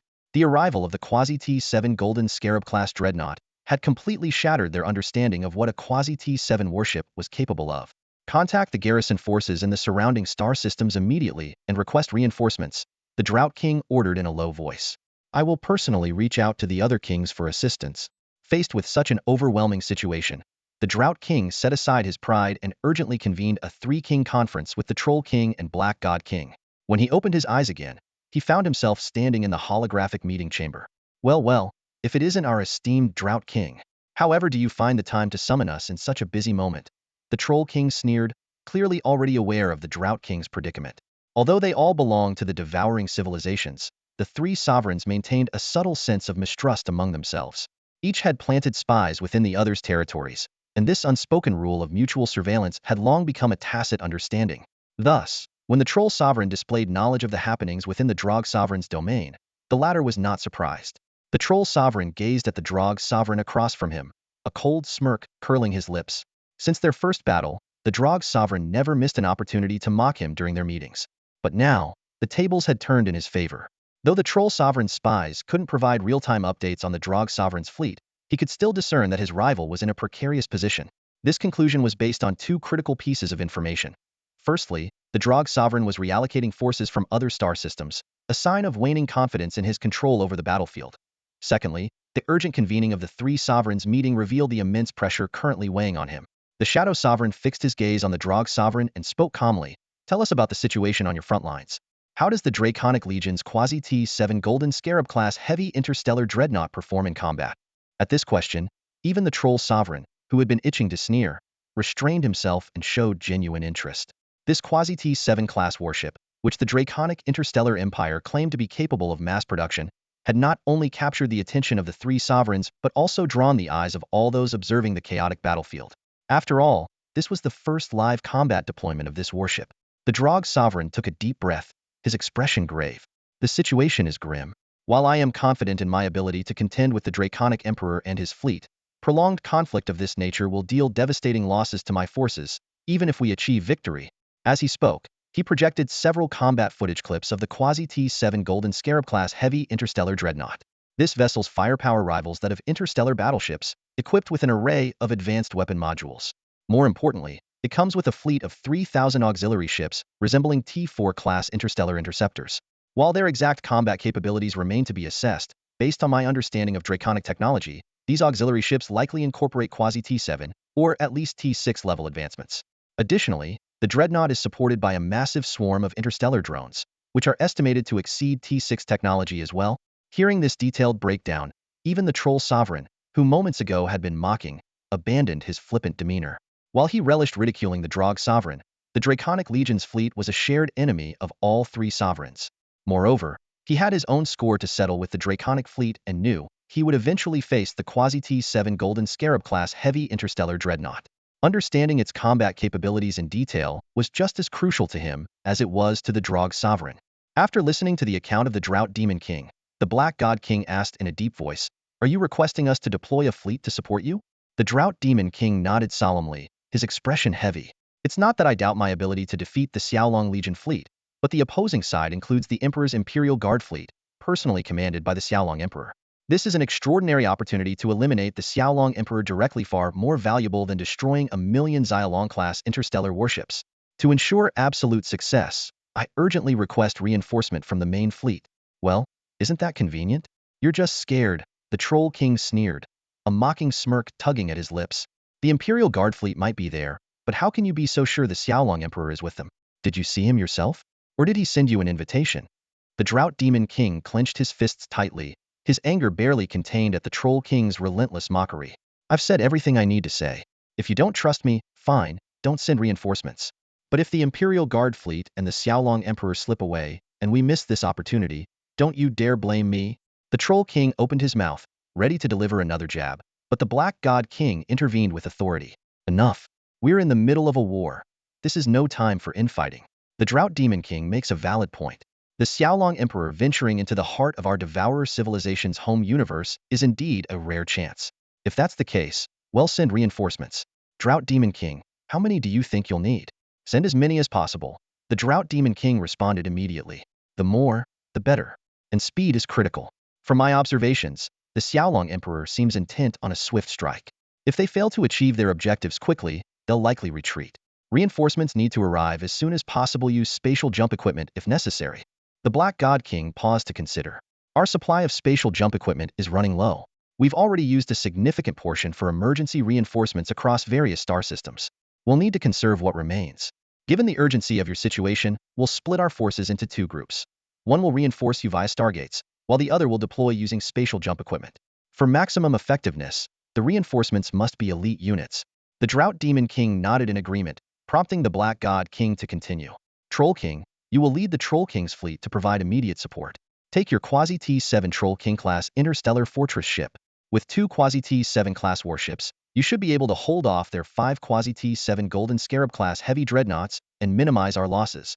Additionally, I'll dispatch 100,000 Devourer fleet ships via Stargate routes, but it will take over 20 hours for them to arrive. Your Stargate repairs will also take nearly 20 hours, but with the Troll King's fleet reinforcing you, you should be able to hold the line until then. The Troll King chuckled, his tone dripping with sarcasm. Who would have thought the day would come when the Drought Demon King begged me for help? Well, since he's so pitifully desperate, I suppose he'll show some mercy and lend a hand. The Drought Demon King gritted his teeth, fury simmering beneath his composed exterior, but the urgency of the situation forced him to swallow his pride. The Black God King, keen to prevent further discord, quickly sought to finalize the details. Troll King, this mission is critical and cannot be delayed. When can your fleet reach the battlefield? How many ships will you deploy? The Troll King hesitated briefly before replying. My Troll King class interstellar fortress is still in the dock. It'll take at least 5 hours to activate and launch. As for the fleet, I can deploy 50,000 ships, 300 of them T6 class, 10,000 T5 class, and the rest T4 class. 5 hours. Both the Drought Demon King and the Black God King frowned at the response, clearly dissatisfied with the timeline. The Troll King shrugged helplessly. What can I do? My flagship, the Troll King's interstellar fortress dreadnought, is still docked. I can't just conjure it out of thin air. 5 hours is absolutely out of the question, the Drought King stated bluntly. After a moment of thought, the Black King offered a proposal. 5 hours is indeed too long. Here's an idea. Troll King, deploy 40,000 interstellar warships as reinforcements immediately. Once your flagship is out of the dock, you can lead the remaining 10,000 ships to the battlefield. What do you both think? The Drought King nodded in agreement without hesitation. That works. With 40,000 warships as backup, the battlefield should hold for now. And when your flagship arrives in 5 hours, we can crush the Soaring Dragon Legion in one decisive strike. The Troll King frowned slightly. He had hoped to sit back and let the Drought King and the Soaring Dragon Emperor wear each other out, so he could reap the benefits afterward. But with the Black King weighing in, he couldn't argue further. Fine. But those 40,000 ships will need 30 minutes to prepare before they reach the battlefield. How much of that 30 minutes was legitimate preparation and how much was deliberate stalling? Only the Troll King knew. Still, the Drought King chose not to press the matter after all. Even 5 Quasi-T7 Golden Scarab class heavy interstellar dreadnoughts couldn't secure a decisive advantage in just half an hour. It's settled then, the Drought King concluded. Relax, I won't let you down. But you better hold your ground for 30 minutes. I don't have time to collect your corpse, the Troll King quipped with a smirk. And with that, the meeting of the three kings came to an end. The Drought King opened his eyes, his rage boiling over as he slammed his fist down and cursed. That damn Troll King. Always kicking me while I'm down. His 40,000 ships could reach the battlefield with spatial jumps in 15 minutes tops, yet he claims he needs half an hour. I'll make him pay for this someday. After venting his frustration, the Drought King turned his attention back to the battlefield. In the few minutes the meeting had taken, the 5 Quasi-T7 Golden Scarab class heavy interstellar dreadnoughts had already dispatched interceptors and swarms of drones, which were now encroaching on the front line of the Drought King's forces. While the Golden Storm of firepower had lost some of its earlier intensity, it remained devastatingly powerful. Do we have any combat data on their interceptors and drones? The Drought King demanded. One of his subordinates promptly responded, the analysis team is working on it. Here's the combat footage and our preliminary findings. The Drought King studied the battle footage closely. The enemy interceptors were astonishingly fast, nearly matching the speed of T6 class cruisers, and they possessed short-range acceleration capabilities. Though their hulls were only the size of T4 class ships, their rapid-fire cannons packed the punch of T6 class weaponry, making their overall combat effectiveness nearly equivalent to Quasi-T7 class vessels. As for the 3 million drones, not only did they consistently operate at T6 level combat strength, but their specialized alloy construction allowed them to maintain remarkable defensive capabilities even without their energy shields. These two forces alone were equivalent to the strength of over 1,000 of the Drought King's warships. The formidable power of the Golden Scarab class heavy interstellar dreadnought made the Hamba King furrow his brow in contemplation. The fact that the Xiaolong Interstellar Empire had managed to develop such a mass-produced warship was genuinely astonishing. 5 of these ships were already known to exist. A fleeting thought made him wonder if there might be more, but he quickly dismissed the idea. Even for the Xiaolong Interstellar Empire, the large-scale production of such powerful warships would exceed their industrial capacity. On the battlefield, the Xiaolong fleet was launching an assault from 6 different directions. The Emperor's Guard fleet spearheaded one of these offensives, while the other 5 directions were led by near T-7 class interstellar warships. The Hamba King anticipated that stealth interstellar bombers would soon initiate a new wave of attacks from these 5 flanks. Analyzing the current situation, the Hamba King concluded that the Xiaolong fleet had no chance of winning this engagement. His immediate priorities were twofold. First, to entangle the enemy's main forces, particularly the Emperor's Guard fleet and the flagship Longhuang command ship, preventing their easy retreat. Second, to ensure his own safety, as it was clear the enemy was employing a decapitation strike strategy. Once the Troll King's fleet arrived as reinforcements, the combined might of the 2 kings would surely overpower the Xiaolong forces. He promptly issued his orders: maintain low-intensity combat across all forces, while ensuring the enemy cannot retreat, minimize our own losses. Specifically, all warships around the Hamba Ghost King-class heavy strategic interstellar destroyer must form a defensive formation to guard against sudden strikes from the enemy's near T-7 class warships. Aboard the Longhuang command ship's bridge, Zhao Chen stood with his arms crossed, his eyes fixed on the tactical display. Is the Hamba King already losing his nerve? He mocked. Lilith, standing beside him, analyzed the situation calmly. He's likely already contacting reinforcements. The other 2 kings won't sit idly by while we eliminate one of their fleets. Their superiors will demand an explanation. Zhao Chen sneered. Who cares about their explanations? Since we've already made our move, we can't leave empty-handed. Charlotte's ambitions far exceed mine. He couldn't help but marvel at the audacity of the true strategic objective Charlotte had revealed to him earlier. Lilith cut in at the right moment to refocus him. If Charlotte has chosen to keep it secret, she must have her reasons.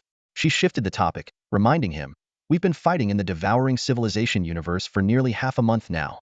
Our expedition's resources are running thin, and 1 month is the absolute limit. We must achieve our strategic objective within the remaining 2 weeks. Zhao Chen's gaze remained fixed on the battlefield as he spoke in a low, determined voice. For this battle, we have, at most, 20 hours. Although the Hamba King has called for reinforcements, the stargates are under our control, and no large-scale fleet will arrive within the next 20 hours. However, the possibility that the enemy might deploy a spatial warp device to directly send their Legion fleet into the battlefield could not be ruled out. This unsettling prospect caused Zhao Chen to furrow his brows deeply. Standing beside him, Lilith gave a resolute nod, silently echoing the same concern. Both knew all too well that the longer the battle dragged on, the more it would tilt against their favor.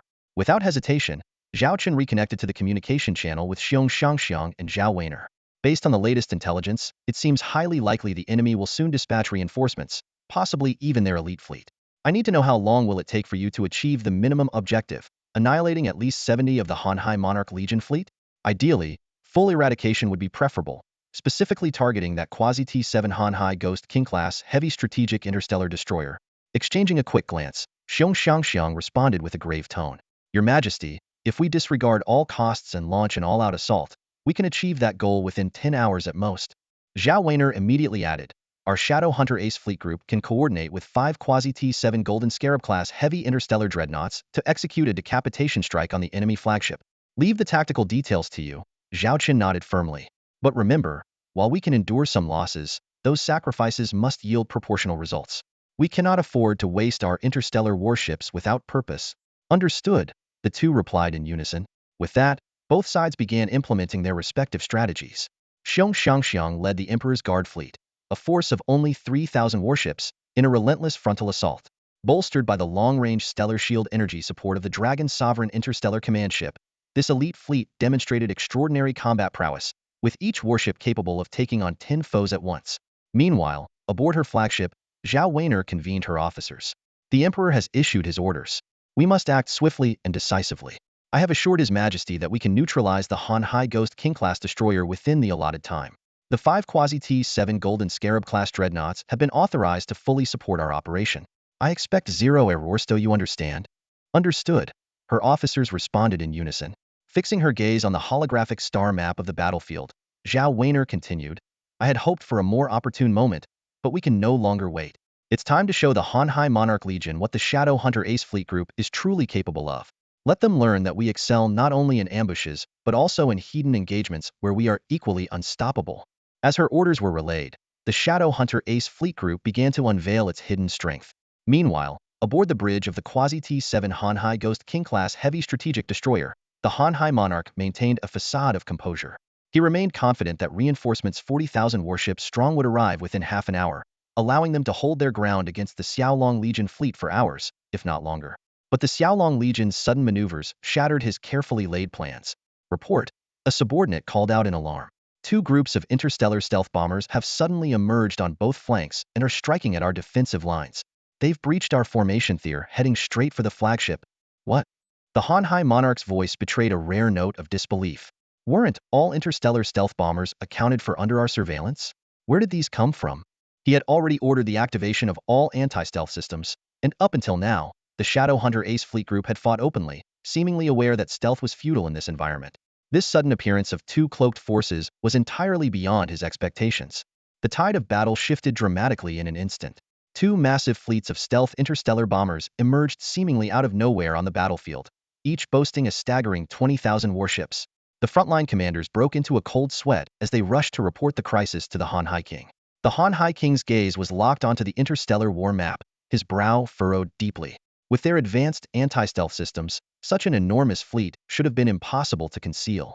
Yet as he zoomed in on the coordinates where the fleets appeared, his pupils' contracted sharp eye had uncovered the key to their deception. The exposed enemy warships weren't randomly positioned. They were meticulously arranged into an umbrella-shaped formation. This revelation struck the Hanhai King with the realization of the enemy's cunning. While their anti-stealth systems had an extensive scanning range, the scanning wavelengths could be obstructed. The enemy exploited this vulnerability, using the umbrella formation to create a shadow zone that perfectly concealed the 40,000 stealth bombers within. The brilliance of this strategy left the Hanhai King momentarily stunned. Even the slightest misalignment in the formation could have betrayed the hidden fleet, and the enemy had precisely calculated the range of their anti-stealth systems. But there was no time to marvel at their ingenuity. Those 40,000 stealth bombers had already begun their assault. On the war map, the two fleets surged forward like arrows, slicing through the flanks of the Hanhai forces formation. Their target was clear. The Hanhai King's flagship, the Hanhai Ghost King-class heavy strategic interstellar destroyer. To make matters worse, an ominous presence loomed on the battlefield. The enemy's near to 7 Golden Scarab-class heavy interstellar dreadnought was moving to converge with the advancing bombers. In an instant, the Hanhai King grasped the enemy's intent. It was a meticulously orchestrated decapitation strike. The stealth bombers were tasked with breaching the defensive lines, carving a path for the fearsome near T7 Golden Scarab-class dreadnought to launch a direct assault on the flagship. Having witnessed the devastating power of this warship crafted by the Xiaolong Interstellar Empire, the Hanhai King understood the gravity of the threat bearing down on them. This was no ordinary skirmish. It was a battle for survival, and the Hanhai King knew the stakes couldn't be higher. Sweat beaded on the brow of the Hanba King as his voice thundered with urgency, his expression dark and troubled. They absolutely have the power to destroy this Hanba Ghost King-class heavy strategic interstellar destroyer. Relay my orders. Pull back the defensive lines, immediately consolidate the fleet. At all costs, intercept those infiltrating stealth bombers and the Quasi-T7 Golden Scarab-class heavy interstellar dreadnoughts. The sheer weight of the threat brought back memories of the suffocating dread he had faced in the past when confronting the forces of order. The two squadrons of stealth bombers executed blitzkrieg tactics with ruthless precision, launching a swift and unrelenting assault that left no room for defense. At the forefront, the bombers unleashed their full arsenal interstellar missiles, torpedoes, and bombs, all fired in a relentless barrage before veering sharply to the flanks to clear the path for the next wave. The following ships mirrored this relentless pattern, wave after wave, advancing with unwavering resolve. This relentless strategy tore through the Hanba King's fleet defenses at an astonishing speed, carving a direct path to the Hanba Ghost King-class heavy destroyer. Even more alarming was the fact that the bomber's blistering pace did nothing to slow the full-speed advance of the Quasi-T7 Golden Scarab-class dreadnoughts trailing behind. Press forward. Keep attacking. We must breach two openings in their defenses quickly to give our Golden Scarab-class dreadnoughts a clear path. Zhao Chen commanded, her eyes fixed on the holographic star map, her tone sharp and resolute.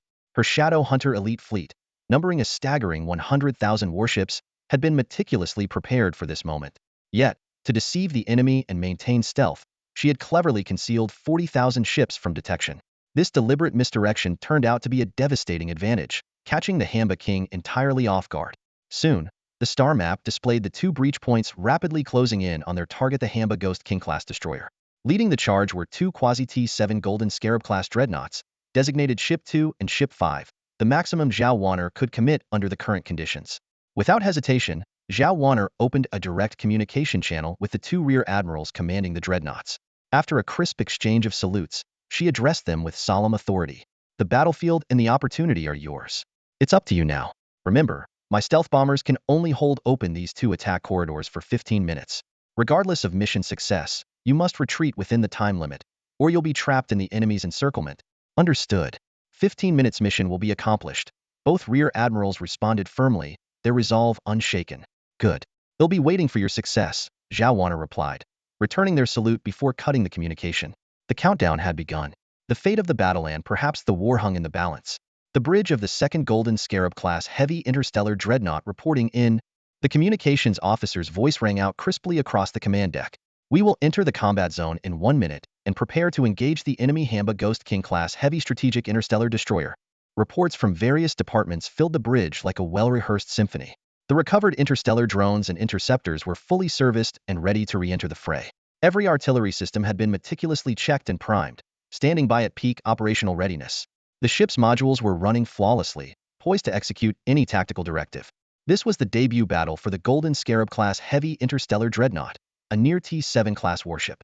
Captain Hua Feifei knew that to etch their mark in history, they had to claim victory against an equally formidable foe. The enemy vessel before them, the near T-6 Hamba Ghost King-class heavy strategic interstellar destroyer, presented a rare and glorious opportunity. Hua Feifei pulled up the data interface once more, though she had already committed the specifications to memory. Classification: Interstellar Dreadnought. Tech level: Near T7. Starshield energy capacity: 800 million units. Cruise speed: 1,500 stellar knots. Warp drive: 9.9 grade. Length: 200 kilometers. Mass: 21 million tons. Crew complement: 10,000 personnel. And the weaponry? Nothing short of awe-inspiring. 3 ultrabioplasma pulse cannon main guns at the bow. 36 electromagnetic bio-orbital heavy cannons. 900 electromagnetic energy main guns. 3,000 fully automated high-density Closian defense guns. 100 unit interstellar missile launchers, stocked with 30,000 near T7 standard mid-range interstellar missiles. 1,000 squads of bronze Scarab-class drones, each squad comprising 3,000 drones. 3,000 near T7 silver Scarab-class unmanned medium interstellar interceptors. For this critical engagement, the second ship had preserved its full arsenal of 30,000 interstellar missiles and maintained the integrity of its interceptor and drone forces through prior skirmishes. Transmit my orders. Hua Feifei's voice carried an uncharacteristic edge of exhilaration. All departments, elevate to maximum combat readiness. The Emperor entrusted us with this mighty vessel, not to serve as a mere display of grandeur, but to unleash its true power on the battlefield. She drew in a deep breath, her eyes blazing with determination. Deploy all interstellar drones and interceptors. Bring every missile system and artillery emplacement into combat mode. Lock onto the target the enemy Hamba Ghost King's flagship, the Hamba Ghost King-class heavy strategic interstellar destroyer. At her command, 3,000 silver Scarab-class unmanned medium interceptors shot forth like streaks of light, while 1,000 bronze Scarab-class drone squads surged out in a dense, swarming formation. Every artillery battery aligned its firepower toward the steadily advancing enemy vessel. Simultaneously, the 5th Golden Scarab-class dreadnought mirrored the deployment, its systems humming in unison with its counterpart. Together, the 2 colossal dreadnoughts, gleaming like twin golden arrows, set their sights on the Hamba Ghost King-class heavy strategic interstellar destroyer, prepared to unleash their full might. The Hamba Ghost King-class heavy strategic interstellar destroyer was caught in the crossfire, pinned between 2 Golden Scarab-class heavy dreadnoughts within the Legion's fleet formation. With no room to maneuver, the view through the bridge's panoramic windows was dominated by the colossal, golden-hued hulls of the enemy ships. Even in the vast emptiness of space, they gleamed like twin radiant gemstones, their brilliance impossible to ignore. So, you think you can take me on? The Hamba King sneered, his voice dripping with disdain. Let's see just how mighty your vaunted Golden Scarab-class dreadnoughts truly are, Xiaolong Emperor. While a single Golden Scarab-class ship might outgun the Hamba Ghost King-class in direct combat, the battlefield was far more complex than it appeared. Both enemy dreadnoughts were now encircled by the Hamba King's own fleet, making it nearly impossible to destroy his flagship in short order. Should the battle drag on, the cloaked interstellar bombers providing cover for the enemy would inevitably be reduced to wreckage, their Achilles' heel being their lack of sustained combat capabilities, as most of their armaments were one-use only. Adding to the enemy's woes, the Troll King's fleet of 40,000 reinforcements was rapidly closing in on the battlefield. Fools, the Hamba King muttered, a smirk curling across his lips. Looks like my trophy collection could use a shiny new addition. With that, he activated the ship-wide command channel. Attention all departments aboard the Hamba Ghost King. Initiate maximum combat readiness. Power up all weapon systems. launch every starfighter, and prepare missile batteries for immediate deployment. Yes, sir, came the resounding reply. The destroyer's belly began to open, revealing a meticulously arranged arsenal of 10,000 T-6 Ghost soldier-class medium starfighters. These versatile crafts rivaled carrier-based fighters in performance, and their sheer numbers exceeded those of many dedicated carriers. One by one, the starfighters were released, unfolding their sleek wings into full combat configuration as they emerged into the void, ready for battle. At the same time, the ship's upper hull revealed 800 missile silos, their cavernous launch tubes brimming with interstellar missiles poised to strike. Exactly how many more missiles lay hidden within the ship's interior was a secret known only to the Hamba King himself. But the most awe-inspiring sight of all was the ship's signature proa massive skull emblem that suddenly split apart, unveiling an enormous forward-mounted cannon. Its barrel shimmered with swirling particle energy, a clear indication of its devastating power. This was no ordinary weapon. It was a battleship-grade main gun, built to annihilate. The heavily modified Hamba Ghost King-class destroyer was now baring its true fangs, ready to unleash its wrath. The interstellar destroyer boasted a unique concealed bow cannon design, clearly intended to minimize energy consumption during regular combat, activating only when absolutely necessary. Its hull was bristling with an array of main cannons, secondary guns, and rapid-fire turrets, armed to a degree that surpassed even standard interstellar battleships. It was hard to believe this was merely a destroyer. Even more astounding was its triple-layered star shield defense system, an exceedingly rare feature among starships. Not even specialized defensive escort ships often carried such advanced technology. A triple-layered star shield would typically result in massive energy inefficiency unless supported by 3 fully independent energy systems. However, if this destroyer indeed possessed such independent energy supplies for each layer, its defensive capabilities would be nothing short of extraordinary. The captain of the opposing Golden Scarab-class heavy interstellar dreadnought had, of course, taken note of these remarkable features. Major General Mu Baiqing, you've reviewed the combat data on the enemy ship, haven't you? Major General Hua Feifei asked through a video feed, addressing the captain of the 5th ship, Mu Baiqing. Mu Baiqing nodded solemnly. As expected of the super flagship of the 3 sovereigns, its performance has clearly been modified to the absolute limits. We mustn't underestimate it, but at the same time, let's not forget the strength of our Golden Scarab-class vessels. This is, after all, the Empire's first mass-produced quasi-T7 interstellar warship. Have you decided on a strategy? Hua Feifei inquired. Mu Baiqing shrugged with a faint smile. What other strategy is there but to attack? In a situation like this, surrounded by enemy ships and without allied support, there's no room for elaborate coordination. Agreed. Hua Feifei replied with a grin. In that case, let's go all out. We'll split directions. Our 2 ships will each choose a different path. Let's see who breaks through first within 15 minutes. Mu Baiqing raised an eyebrow, and even through the video feed, one could sense the battle spirit radiating from Hua Feifei. With a playful hint of challenge, Mu Baiqing remarked, Feifei, little sister, you're always so obsessed with being first in our simulation drills. If the second ship underperforms this time, don't be too disappointed. Her words carried some truth. The crews of the 5 Golden Scarab-class ships had trained together extensively before deployment, fostering a competitive dynamic. Hua Feifei and Mu Baiqing had frequently vied for the top spot, with Mu Baiqing's calm demeanor and wealth of combat experience giving her a slight edge in overall victories. Hua Feifei's lips twitched, but she responded with good humor. Sister Mu, just make sure you don't end up crying if you lose this time. The 2 shared a knowing smile before quickly finalizing their battle preparations. The stage was set for a clash between 3 quasi-T7 level interstellar warships. Surrounding interceptor ships and swarms of unmanned drones held their positions, allowing the Golden Scarab-class ships to take the lead. The Beaumont super bioplasma pulse cannons of the 2 Golden Scarabs began to glow, their golden spheres of energy radiating like miniature suns, charged and ready. In an instant, 6 massive golden orbs shot forth, roaring through the void like 6 blazing suns ascending into the heavens. From 2 directions, 3 golden crows each descended toward the star shield of the Hamba Ghost King-class heavy strategic interstellar integrated destroyer. The collision unleashed dazzling bursts of light, visible even from a great distance. Meanwhile, the Hamba Ghost King-class warship swiftly activated its weapon systems, with its 12 Beaumont main cannons locking onto the 2 flanking Golden Scarab-class heavy interstellar dreadnoughts. The scale of these main cannons was staggering. The barrel diameter of the Hamba Ghost King-class warship's cannons was 4 to 5 times that of the Golden Scarab-class warships. Among all its weaponry, only the concealed superbow cannon on the Hamba Ghost King-class warship, which had yet to be deployed, could rival the enemy's main cannons. This superweapon, if loaded with physical projectiles, required an extensive cooldown between each shot, making every round fired precious and not to be wasted lightly. The battle intensified as support fleets from the Hamba Monarch Legion joined the fray, though their reinforcements came at a significant cost. In the face of a near T7 level showdown, even T6 class warships struggled to withstand the intensity of the crossfire, let alone the T5 class vessels. The Golden Scarab class warships unleashed astonishing firepower. In addition to their 3 bow-mount main cannons, they deployed 36 electromagnetic bi-orbital heavy cannons and 900 electromagnetic energy main cannons in continuous volleys. The 2 rear admirals commanding these ships issued orders with no regard for cost. For the next 15 minutes, unless a weapon system became inoperable or a ceasefire was absolutely necessary, all weapon systems would operate at full capacity and overload to relentlessly bombard the target. In the command center of the Hamba Ghost King-class warship, the Hamba Monarch stood with a grim expression, his eyes fixed on the data panel before him. 3 circular indicators surrounded the ship's model, and the numbers next to one of Thema representation of the outermost star shield's energy were dropping rapidly. Report. At the current intensity of the enemy's attacks, our first star shield layer can hold for no more than 4 minutes, the deputy officer reported anxiously. The number made the Hamba Monarch's heart sink.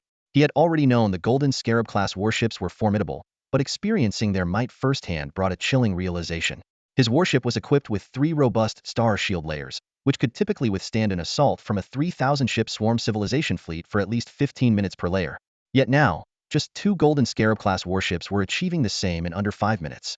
This meant that in merely 15 minutes, the enemy could completely dismantle the star shield defenses of the Hamba Ghost King-class warship. The implications sent a cold shiver down the Hamba Monarch's spine. He couldn't help but ponder. What kind of power was the Xiaolong interstellar empire capable of developing such devastating warships? If given more time to grow, simply mass-producing these Golden Scarab-class warships could pose a challenge even the swarm civilization might not overcome. At this moment, the Hamba Monarch was utterly convinced. The Xiaolong interstellar empire must not be allowed to continue its development. Its very existence was an immense threat. This was his ultimate verdict on the Xiaolong interstellar empire. The Troll King's initial disdain for the Skylong interstellar empire stemmed from a widespread misconception. Before launching their invasion, over 90 of their forces dismissed Skylong as an insignificant opponent. They believed Skylong's previous victories were merely the result of battling weaker civilizations, and that things would be drastically different when facing the might of the Devourer civilization, which had annihilated countless interstellar societies. Reality, however, delivered a harsh lesson.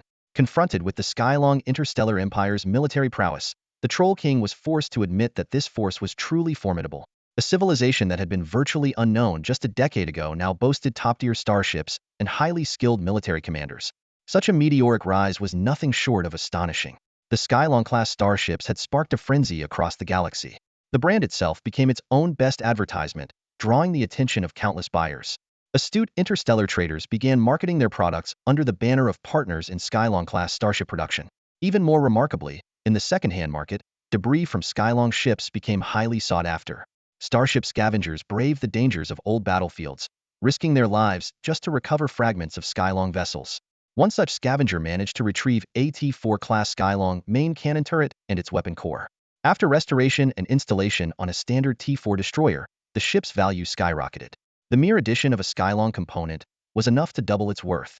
As the Troll King remained awestruck by the terrifying might of the Skylong fleet, his deputy's anxious voice jolted him back to reality.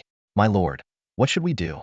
According to projections, continuing the fight could lead to mutual destruction. "We're not confident we can defeat their 2 near T7 class starships." The deputy's palms were slick with sweat, his eyes filled with fear. Such an expression was rare on the face of an officer from the Devourer civilization, a force that had effortlessly crushed countless interstellar realms. But now, they found themselves with no escape, forced to fight their enemy to the bitter end. The King of Hamba stood in the center of the bridge, his expression grave. He was well aware that he did not wish to engage the Xiaolong Legion's fleet, but the current situation left him no room to retreat. Report. The enemy's interstellar drone swarm has begun to mobilize. A soldier hurried forward to deliver the news. Interstellar dogfighting? A glint of anticipation flickered in the King of Hamba's eyes. Let's see what these drones are capable of. After all, we have real pilots. This was perhaps his last sliver of hope, desperately sustaining him in the face of his fear of the Xiaolong Legion. Meanwhile, aboard the number 2 ship of the Golden Scarab-class heavy interstellar dreadnought, the deputy captain was briefing Captain Hua Feifei on the situation. The enemy's Hamba Ghost King-class heavy strategic interstellar destroyer is equipped with approximately 10,000 quasi-T7 Ghost Soldier-class medium starfighters.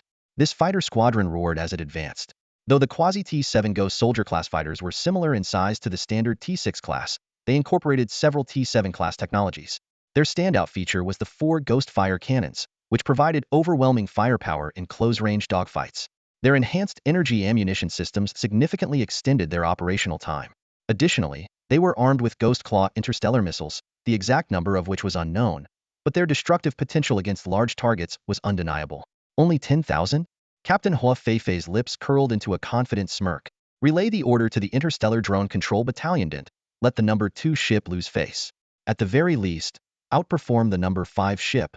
Within the Xiaolong Legion's fleet, rank, lineage, and background were not matters of comparison, but combat performance had fostered a unique culture of internal rivalry. Whether it was an individual pilot or an entire fleet, everyone was quietly competing.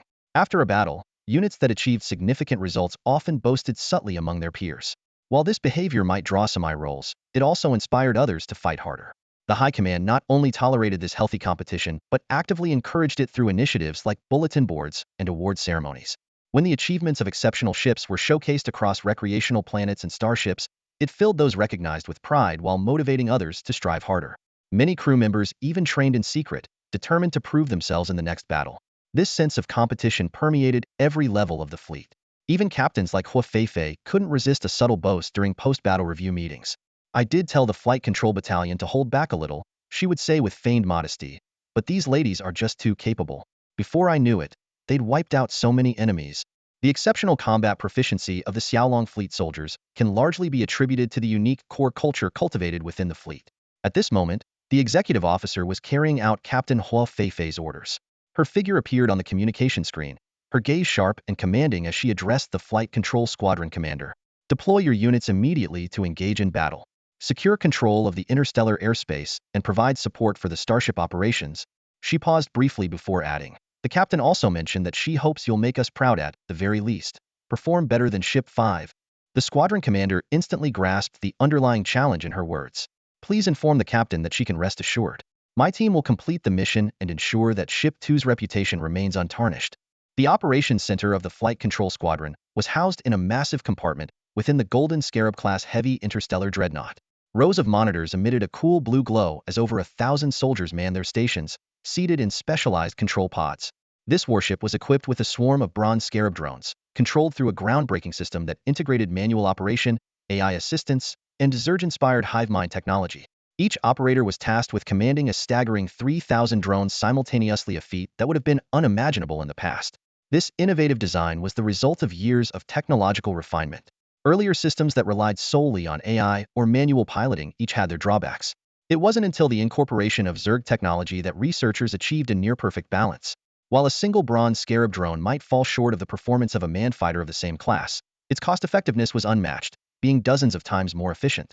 Compact, heavily armored, and packing impressive firepower, these drones also possessed the close combat capabilities unique to Zerg units. Remarkably, all these advanced features came without a significant increase in production cost. Even more crucially, the warship was equipped with an onboard drone manufacturing line, allowing for an endless replenishment of combat units as long as raw materials were available, eliminating the need for supply ships or return trips for repairs. Standing on the highest platform of the command center, her very own Bridge, the Flight Control Squadron commander, surveyed the team of operators beneath her. This would be their first battle aboard the Golden Scarab-class dreadnought. Activating the internal communication channel, she addressed them. "Deployment begins in 30 seconds. While you're making final preparations, I have a few things to say. I know some of you think my training methods are too harsh, that one mistake earns 10 extra drills, and I've heard the nickname you've given me behind my back, the Iron Tyrant. I'm not offended. Rigorous training is what sharpens your skills for the battlefield. Some of you might think, they're just drones. Losing them doesn't matter since replacements are easy to produce. And you're right, losing drones won't hurt the Empire. I could file a requisition and get replacements with no questions asked. But I want to make one thing clear to all of you. The Golden Scarab-class heavy interstellar dreadnought, the only mass-produced quasi-T7 starship of the Xiaolong Interstellar Empire, stands as a testament to the Empire's pinnacle of military technology and its enduring pride. The commanding voice of the Flight Control Squadron leader reverberated through the chamber. As members of the Primary Weapons Division, every mistake you make could tip the scales of the entire battle. While it may not directly result in casualties, it will undoubtedly increase the burden on other combat units. More critically, it will tarnish the reputation of the second ship's Flight Control Squadron across the entire Golden Scarab fleet. Her tone grew sharper, carrying a weight of finality. Today is your last chance. Those who fail to meet the operational standards will be dismissed without exception. Don't think for a moment that the squadron cannot function without you. Out there, Countless exceptional interstellar drone pilots are eager to take your place. During training, I can give you unlimited chances. But on the battlefield, you only get one. Understood. The unified response was deafening, a resounding echo of determination. Each pilot understood that this was no idle threat, but the harsh reality of the elimination system. As elite operatives who had risen above millions of candidates, they knew all too well that being sent back to their original units could mean losing the opportunity to serve aboard a quasi-T7 warship forever. A mechanical chime signaled the opening of the interstellar drone bay doors. Inside each operator's cockpit, 3 red lights illuminated, representing distinct preparation phases. The first light extinguished as they entered the Neuralink standby state. The second light went out when the drones were ready for deployment and docking, and the third light signaled full combat readiness. The ship's hull opened, revealing honeycomb-like compartments, each housing a folded interstellar drone. The deployment process was seamless. The honeycomb unit spun rapidly, ejecting the folded drones one by one, which then unfolded with precision. In just 3 seconds, 3,000 bronze scarab drones were deployed, assembling into a meticulously organized battle formation. The operators donned their helmets, engaging the Neuralink system to establish a mental connection with their drones. This swarm-based control system, inspired by insect colonies, amplified the combat effectiveness of the drone network but placed immense strain on the operators' mental endurance. As a result, over 2/3 of these drone operators were selected from among active fighter pilots. These seasoned veterans, already adept in aerial combat, required only additional training in group control techniques to excel in their roles. The selection criteria for interstellar drone operators and starfighter pilots differ in one critical aspect: the innate capability of neural cognition. While this ability can be enhanced through training, natural talent remains the decisive factor. Consequently, identifying such gifted individuals among active starfighter pilots and providing them with specialized training is the most cost-effective approach. Furthermore, the position being offered a role aboard the quasi-T7 class Golden Scarab heavy interstellar dreadnought is an irresistible opportunity that would entice most starfighter pilots. At this moment, an intense interstellar battle was raging. When the opposing squadrons clashed, the quasi-T7 Ghost Fighter medium-class starfighters initially demonstrated a slight advantage. However, they were soon overwhelmed by the swarming bronze scarab drones. With 10,000 starfighters facing off against 6 million drones deployed by 2 Golden Scarab dreadnoughts, every Ghost Fighter had to contend with an onslaught of 600 drones simultaneously. The sheer numerical disparity quickly handed aerial supremacy to the Golden Scarab-class heavy dreadnoughts. The Bronze Scarab drones even began targeting the energy shields of the Drought Ghost King-class heavy strategic interstellar destroyer, pushing its defensive systems to unprecedented limits. Report: the combat capabilities of the enemy drone fleet are far too overwhelming. Our starfighters are utterly incapable of matching them, an officer reported to the Drought King. The Drought King clenched his fists, frustration boiling within him. The Golden Scarab-class dreadnoughts were like ferocious beasts bristling with spikes, impenetrable from any angle. He couldn't fathom how the Xiaolong Interstellar Empire had managed to field such powerful warships. Taking a deep breath, he issued his orders in a low, commanding tone. Order all T6 class starships that can disengage to immediately return to defensive positions. Stop those 2 Golden Scarab dreadnoughts at all costs. The primary goal of this command was to ensure the safety of the Drought Ghost King-class heavy strategic destroyer, even if it meant the collapse of the outer defensive perimeter and greater losses for the fleet. As long as the flagship survived, reinforcements from the Troll King's fleet and the Troll King-class interstellar fortress would eventually arrive to exact revenge on the Xiaolong forces. Report: the enemy fleet is tightening its encirclement. Several T6 class ships are approaching us, seemingly attempting to delay our advance, the deputy captain reported to Captain Hua Feifei. Hua Feifei glanced at the tactical display, her gaze fixed on the Drought Ghost King-class destroyer. She smirked disdainfully. So much for their so-called quasi-T7 class warship. When they can't win, they call for reinforcements. Do they really think that will slow us down? Relay my orders. Ignore the T5 class ships, concentrate fire on the T6 class vessels we've identified, and deploy interstellar missiles if necessary. Understood. The deputy captain immediately moved to execute her orders. This strategy had been carefully considered. While T5 class ships posed a manageable threat to the quasi-T7 Golden Scarab dreadnoughts, the sustained firepower of T6 class ships could not be underestimated. In just 5 minutes, the first energy shield layer of the Drought Ghost King-class destroyer was breached. The next wave of attacks would directly strike the second shield layer. At the same time, Xiaolong's outer warships intensified their offensive maneuvers, pressing the Drought fleet further into a corner. The Imperial Guard fleet starships launched a ferocious offensive on the front lines. Xiong Xiangxiang watched intently as 2 T7 class Golden Scarab heavy interstellar dreadnoughts penetrated deep into enemy territory. Although she couldn't directly assist them, she knew the priority was to exert maximum pressure on the main battlefield, preventing the enemy from reallocating forces to threaten the two flagship vessels. The strategy worked. Nearly 100 T-6 class warships from the Imperial Guard fleet overwhelmed the enemy, forcing the Drought King Legion to commit a significant number of their own T-6 class ships to this front, or risk a rapid collapse of their defenses. Suddenly, the deputy commander of the 5th Golden Scarab Dreadnought reported urgently, bridge reporting. Enemy forces detected 30 T-6 class warships closing in. Rear Admiral Mu Baiqing immediately issued orders. They're coming for us. Develop a plan and ensure these T-6 class warships are eliminated as quickly as possible. The strategy team recommends deploying interstellar missiles in coordination with interstellar interceptors to launch an offensive. The deputy commander responded promptly. Do it. Rear Admiral Mu Baiqing commanded decisively. The 5th Dreadnought's hull swiftly opened multiple missile silos, and one by one, interstellar missiles locked onto their targets and roared into the void. First wave of 3,000 interstellar missiles launched, each targeting one of the 30 enemy ships, the missile control team reported. Each enemy vessel now faced an average of 100 T-7 class interstellar missiles, vastly superior to standard T-6 class ordnance. To make matters worse for the enemy, each missile was enveloped in a starlight shield, ensuring it could penetrate defensive interception attempts. Following the missile barrage, 300 T-7 class Silver Scarab medium autonomous interceptors surged forward, forming a deadly strike formation. The enemy fleet quickly activated its defensive firepower grid, attempting to intercept the incoming missiles. However, the sheer intensity of the T-7 class missile assault proved overwhelming. Enemy shields were either punctured by the onslaught or drained of energy entirely. During the critical seconds when their shields were down for repair, the Silver Scarab interceptors seized the opportunity, darting into the fray at blistering speeds to deliver devastating close-range strikes. While many interceptors were reduced to fireballs under the enemy's point defense systems, their automated systems activated in their final moments, turning their wreckage into projectiles that rammed into their targets. In just a matter of minutes, all 30 enemy T-6 class warships were annihilated. Report: all 30 enemy T-6 class warships have been destroyed, came the triumphant confirmation. The expenditure of 3,000 interstellar missiles and the loss of nearly 100 Silver Scarab class unmanned medium interstellar interceptors. The vice captain's report echoed through the command room. Major General Mu Baiqing had been mentally prepared for these losses. Although the Silver Scarab class interceptors were classified as quasi-T-7 warships, this designation primarily reflected their offensive capabilities. Their defense and endurance lagged behind. A more methodical approach could have minimized the sacrifice, but the current battlefield demanded swift annihilation of enemy vessels, making heavier casualties inevitable. Suddenly, a piercing alarm blared through the command center of the Huanba Monarch's flagship.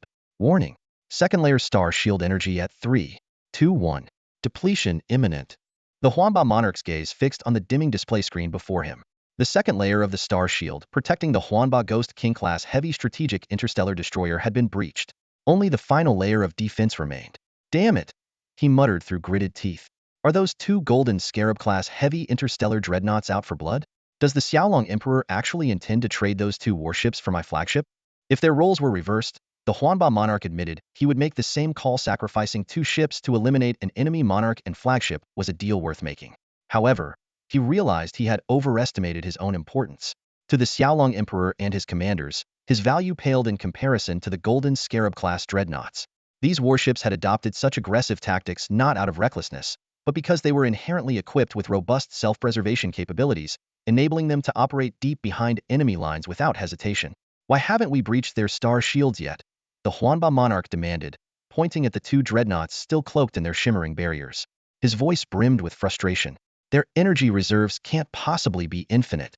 The operations staff fell into an uneasy silence. They had estimated the shield capacity of these warships before 5 billion units? 6 billion? Yet as the battle raged on and cumulative damage was calculated, the figure had soared past 10 billion units, a revelation that left the entire command team in disbelief.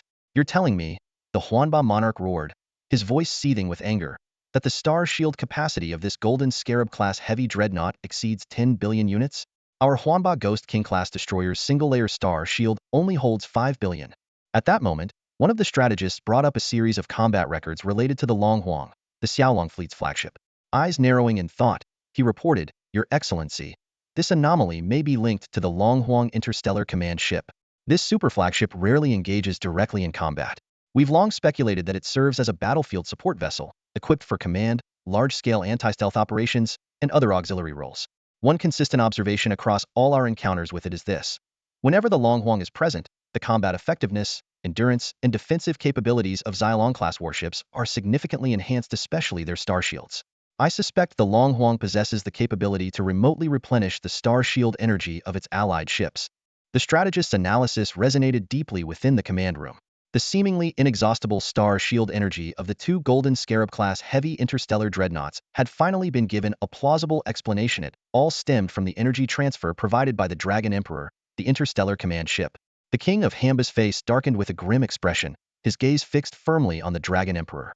So you're saying, unless we destroy the Dragon Emperor first, these two Golden Scarab-class dreadnoughts are invincible? The strategist shook his head and clarified, not exactly. Based on previous battle reports, we've been able to destroy enemy ships even with the Dragon Emperor present. It just requires significantly more time and firepower. This indicates that the Dragon Emperor's energy transfer capability is finite. As long as we maintain pressure, we will eventually break through their defenses. This explanation did little to ease the King of Hanba expression. Gritting his teeth, he pressed on. Then tell me, how much longer will it take to destroy those two dreadnoughts? The command room fell into a heavy silence. No one could provide a definitive answer. Damn it! The King of Hamba cursed under his breath before turning to inquire about reinforcements from the King of Trolls. Report: the King of Trolls' fleet of 40,000 interstellar warships is estimated to arrive at the battlefield in 15 minutes, the deputy officer promptly replied. Those mere 15 minutes felt like an eternity to the King of Hamba. Taking a deep breath, he declared, "It seems we have no choice but to rely on the Troll King's fleet. Until then, we must hold our ground." Meanwhile, aboard the bridge of the second Golden Scarab-class ship, the vice-captain reported to Captain Hua Feifei, "We've breached the second star shield of the Hamba Ghost King-class destroyer and are now attacking its final line of defense. We estimate we'll break through in 5 minutes. What's the status of our star shield energy?" Captain Hua Feifei inquired. The vice-captain's expression turned grave. "Although the Dragon Emperor continues to supply us with energy, under the enemy's relentless assault, our star shield will only last another 5 minutes. That timeline aligns exactly with the deadline provided by Marshal Zhao Weiner. Once the Shadow Hunter elite fleet withdraws, we'll be left isolated and vulnerable." The battle raged on, as the showdown between three supercapital starships reached its most critical phase. With each passing second, time inexorably pushed the conflict closer to its ultimate resolution. Upon hearing the deputy captain's suggestion, Hua Feifei's expression turned unusually complicated. She decisively stopped the deputy captain from contacting Marshal Zhao Weiner for reinforcements. Marshal Zhao Weiner's Shadow Hunter Ace fleet consists of interstellar stealth bombers, which are unsuitable for direct combat. They've already endured immense pressure maintaining our escape route for 15 minutes. We can't add to their burden, Captain Hua Feifei said firmly. So we're just going to give up? We've worked so hard to break through the target starship's shields. The deputy captain clenched his fists in frustration. Hua Feifei completely understood the sentiment retreating now. When they were so close to destroying the Hanhai Ghost King-class heavy strategic interstellar destroyer, was almost more painful than death. "Patch me through to the captain of Ship 5, Hua Feifei ordered. Meanwhile, aboard the Dragon Emperor interstellar command ship, Lilith was reporting to Zhao Chen on the combat status of Ship 2 and Ship 5. Based on the simulations, within the 15-minute retreat window provided by Marshal Zhao Weiner, the two Golden Scarab-class heavy interstellar dreadnoughts will barely manage to breach the enemy's shield defenses. Rubbing his chin, Zhao Chen studied the battlefield reports carefully and confirmed. So, it's impossible for them to complete the mission within the set time frame. Correct, Lilith replied decisively. A faint smile appeared at the corner of Zhao Chen's mouth as he pulled up the profiles of the two captains. "Lilith, do you think they'll retreat as ordered?" "No," Lilith responded after a brief pause. "The captains of Golden Scarab-class heavy interstellar dreadnoughts are undoubtedly outstanding commanders. Retreating after seeing the target starship's shields go down is not in their nature. They'll push forward and fight to destroy the target. We've given them the authority to make their own decisions. Now, all we can do is cover for them," Zhao Chen said with a wave of his hand. "Instruct the operations staff to draft contingency plans for this scenario. Be ready for anything." At the same time, in the Troll King's domain, 40,000 interstellar warships had already moved into standby. Despite his subordinates urging him to launch, the Troll King remained composed. "There are still over 10 minutes left until the agreed 30-minute mark. We need to be fully prepared, neither late nor early. After all, the one we're supporting is none other than our comrade, the Hanhai King." There was a hidden meaning behind his words. While the three kings appeared united on the surface, each harbored their own agendas. The Black God King's status was untouchable, leaving the Troll King and the Hanhai King to quietly compete and scheme against one another.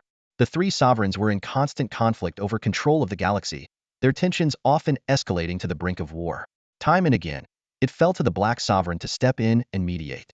In a previous battle against the Xiaolong Galactic Empire, the Troll Sovereign suffered a crushing defeat, and was forced to pay a hefty price at the Black Sovereign's behest. This, in turn, allowed the Drought Sovereign to reap significant benefits. Though the Troll Sovereign outwardly remained silent, he had already etched this grievance deep into his mind. As a member of the Tri-Sovereign Alliance, the Troll Sovereign couldn't stand idly by while the Drought Sovereign faced potential peril. Yet, he had already resolved to exact a bloody price from his ally. He vividly remembered the Drought Sovereign mocking his poor command decisions during the battle against the Xiaolong Empire. Now, it was time for the Drought Sovereign to experience firsthand the might of the Xiaolong fleet. Meanwhile, hidden amidst a nearby asteroid belt, several cloaked reconnaissance ships belonging to the Phantom Vanguard silently observed everything. Every movement of the Troll Sovereign's fleet was under their watchful gaze. Report: the Troll Sovereign's 40,000 warships are prepped and ready for deployment. The Troll Sovereign Fortress-class dreadnought is also departing the docks, the deputy captain reported, barely able to contain his excitement. The captain, however, remained composed. Hold your excitement. Wait for the perfect moment. Remember, under no circumstances can we allow our presence to be discovered. If we're exposed, the Empire's entire strategy will collapse. Understood. Every reconnaissance ship is maintaining strict stealth protocols. There's no chance of detection, the deputy captain replied confidently. Good. Prepare to transmit the intel. The moment their fleet departs will be our window to strike, the captain said, her eyes fixed on the Troll Sovereign's flagship and its surrounding star systems, as though she were a predator locked onto her prey. At last, the 40,000 warships began activating their spatial transfer systems, one by one vanishing into the void of space. The captain held her breath, her focus unwavering, fearing even the slightest hitch. When the final ship disappeared, she immediately issued the order. Send the signal. Tell them the Rabbit has left the burrow. Commence operations. The encrypted message swiftly reached Charlotte, Grand Marshal aboard the Rakshasa-class dreadnought. A glimmer of exhilaration lit up her face. Finally, all is in place, she declared. She turned to her officers and commanded, alert Corps 11 through 30 to prepare for immediate disengagement. Inform the decapitation squad that the Rabbit has left the burrow. Eliminate the targets in the shortest time possible. Charlotte's gaze fell upon the holographic star map of the battlefield, where the positions of the Drought Sovereign and Troll Sovereign's flagships were clearly marked. From the very outset, her objectives had extended beyond just the Drought Sovereign's Ghost King-class heavy strategic destroyer. The Troll Sovereign Fortress-class dreadnought was also in her crosshairs. These two near T7-class warships were as strategically vital to the devouring civilization as any key star system. The three sovereigns had always assumed that the Xiaolong fleet's primary targets were their strategic star systems. Little did they know, the true aim was far more personal. Themselves?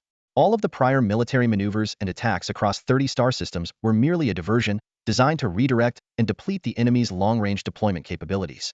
Now, the plan was nearing its climax. Even though the devouring civilization still had 15 million warships and the Black Sovereign's forces at their disposal, the tide was about to turn. The Dark Sovereign stood firm in his conviction, certain that the true target of the opposing Xiaolong fleet could not possibly be him. This battlefield was still a high-stakes gamble orchestrated by Charlotte.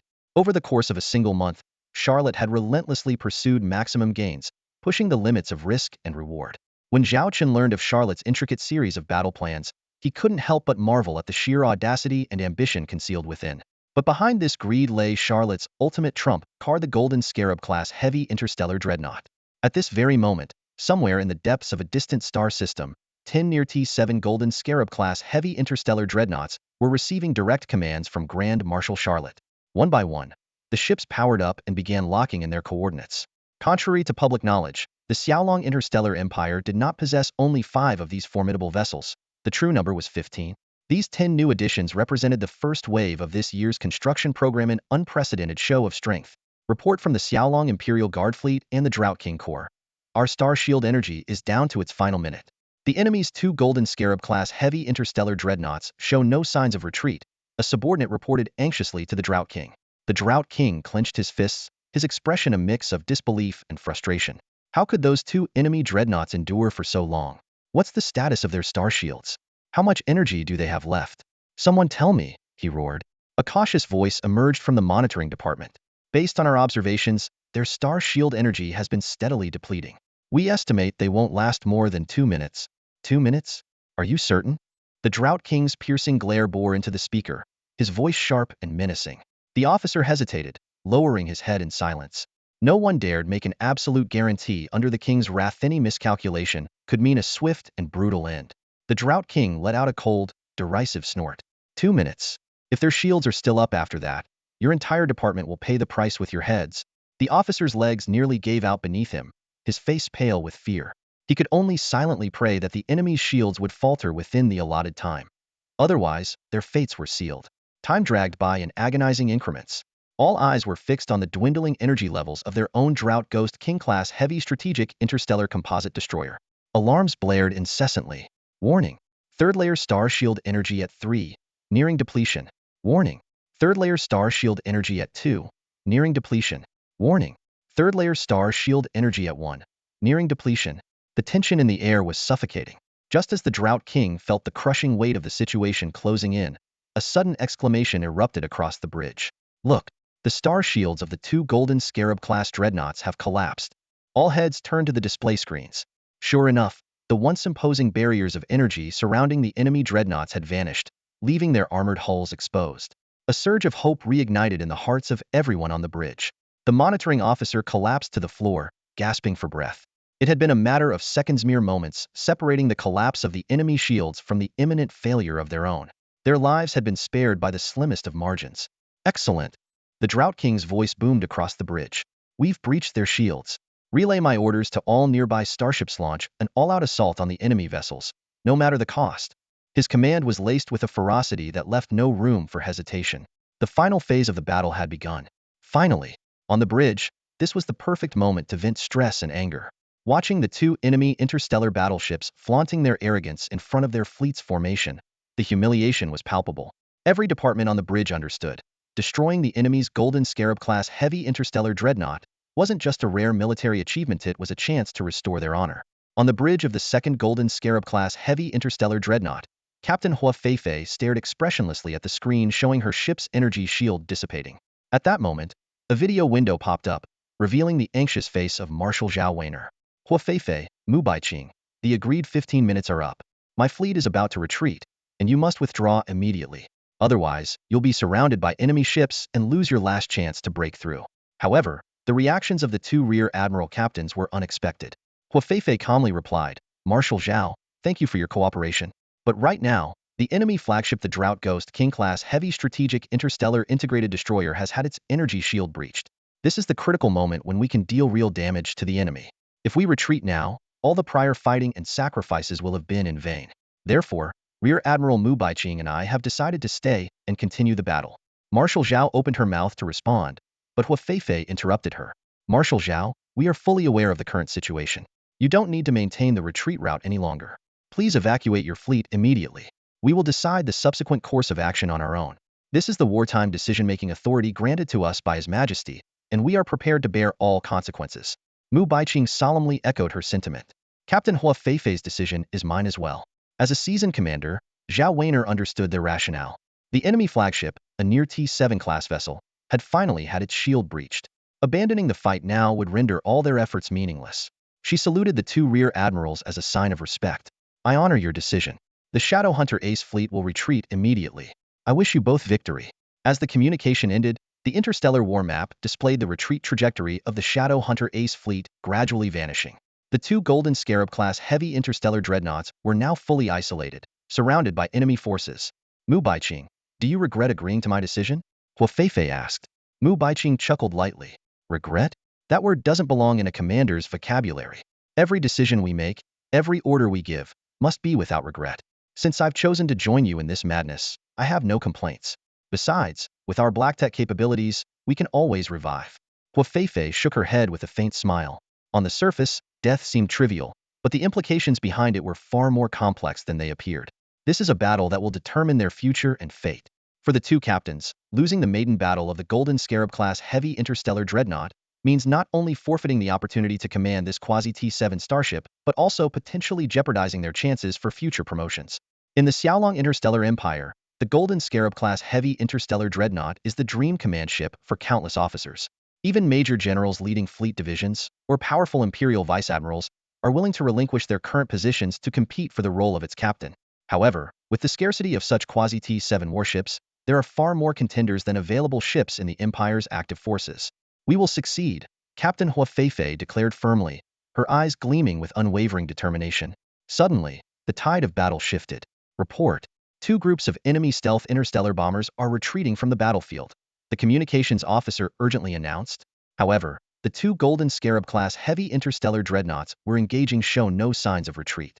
Instead, they are continuing to close the distance for combat. They are now far beyond the typical engagement range.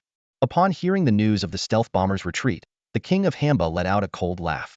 But when he learned that the two enemy Golden Scarab-class dreadnoughts were still advancing, he abruptly stood up, his rage ignited. Good. If they dare to underestimate us, then let these two ships meet their end here. Relay my orders, destroy them at all costs. The battle intensified.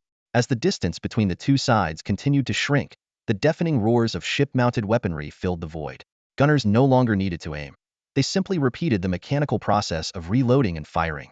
Alarms blared incessantly on the bridge. Captain Hua Feifei's display screen showed a detailed schematic of the ship's framework, highlighting over 100 damage locations. Each one displayed specific details of the damage, with live footage of the affected areas available through onboard cameras. This battle was not just about the survival of their warship. It was a pivotal moment that would shape the future of the two captains. Mu Baiqing and Hua Feifei were staking their careers on the outcome of this fierce confrontation. This method of observation allows the Starship's structural analysis department to accurately and promptly assess the damage sustained by the warship in real time, enabling them to report to higher command without delay. While this task may seem tedious, a thorough understanding of one's own warship often provides a critical edge in battle.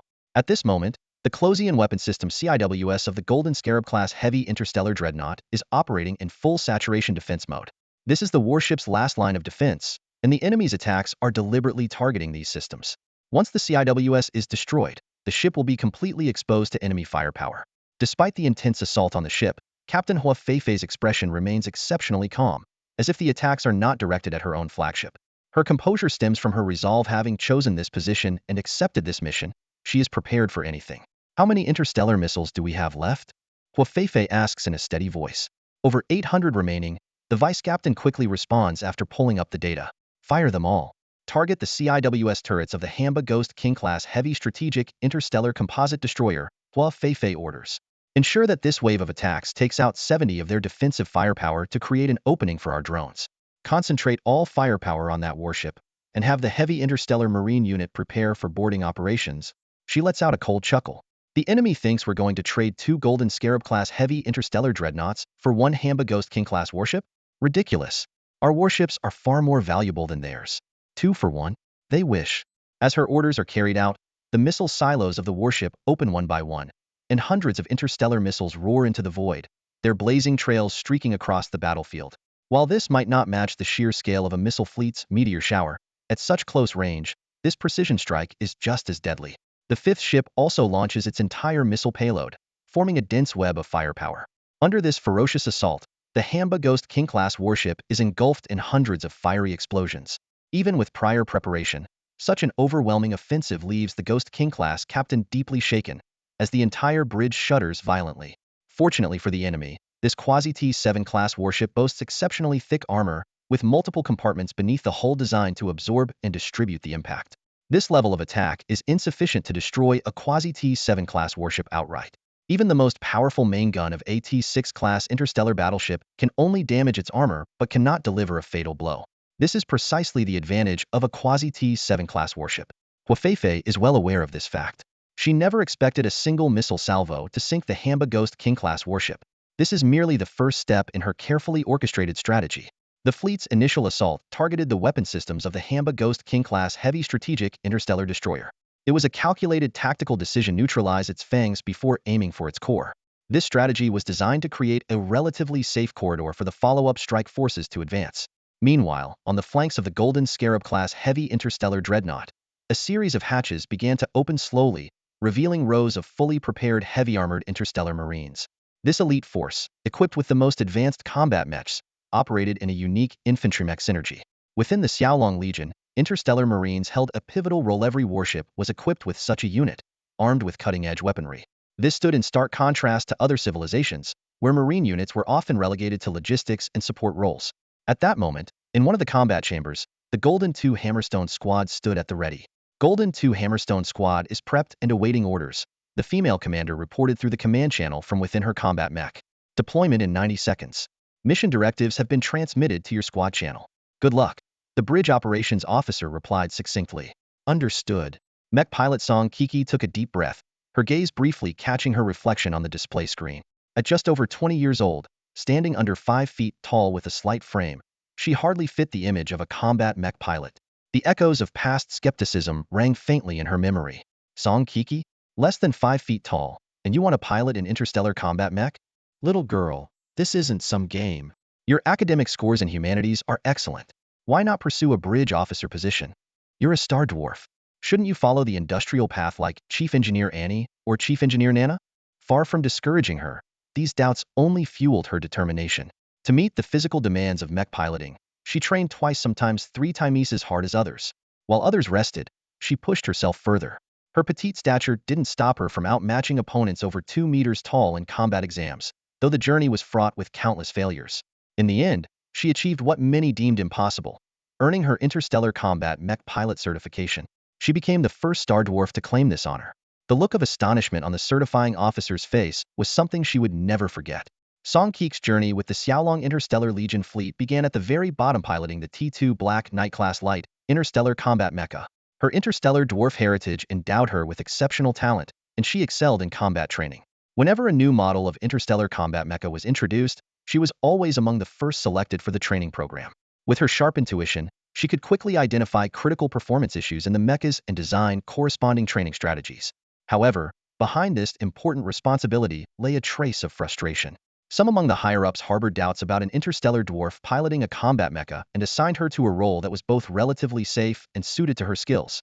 Despite the injustice, Song Kiki never voiced her grievances. Late at night, she would curl her petite frame, barely 1.5 meters tall, under her blanket and quietly encourage herself. Song Kiki, you can do this. You will make it. She firmly believed that as long as she continued to prove her abilities, she would one day truly soar across the battlefield. On this lonely path, even her closest family members were not confidants. Coming from a prominent family among the interstellar dwarves, her bloodline carried a connection to legendary figures like Chief Engineer Annie and Chief Engineer Nana. As a child, she displayed extraordinary talent in the industrial field, and her family had high hopes that she would become an outstanding engineer. However, Song Kiki chose a completely different path to become a pilot of interstellar mechas. This decision caused an uproar at home. Her father, in a fit of rage, smashed everything within reach and pointed at her forehead with a final ultimatum. This house doesn't need a mecha pilot. If that's what you want, then get out. Resolute, the young Song Kiki left home and moved into the school dormitory. Since that day, her father never contacted her again. Only her mother and brother secretly visited her, quietly transferring her living expenses. Despite their unsuccessful attempts to persuade her otherwise, they continued to support her from behind the scenes. Her moment finally came. In a critical battle, Song Kiki piloted an old T2 Black Knight-class light combat mecha, engaging enemy forces on the surface of an interstellar warship. Though her mecha was destroyed after just 2 waves of combat, she single-handedly brought down 10 enemy interstellar fighters, proving her strength beyond doubt. That battle became a turning point. The higher-ups began to take this small yet formidable mecha pilot seriously. She was soon given the opportunity to pilot more advanced mechas, progressing from the T3 Templar class to the T4 Thunder Warrior class medium interstellar combat mecha. Whether it was crash landing on a planet's surface, suppressing ground battles, boarding enemy ships for sabotage, or providing fire support on allied warships, Song Kiki adapted seamlessly to every combat scenario and completed her missions flawlessly. Song Kiki is a highly respected interstellar dwarf warrior. Despite standing at only 1.5 meters tall, her exceptional combat skills and impressive military achievements have earned her the admiration of all. As a skilled mech pilot, she has risen to become one of the top 10 instructors for interstellar combat mechs in the Xiaolong Legion fleet.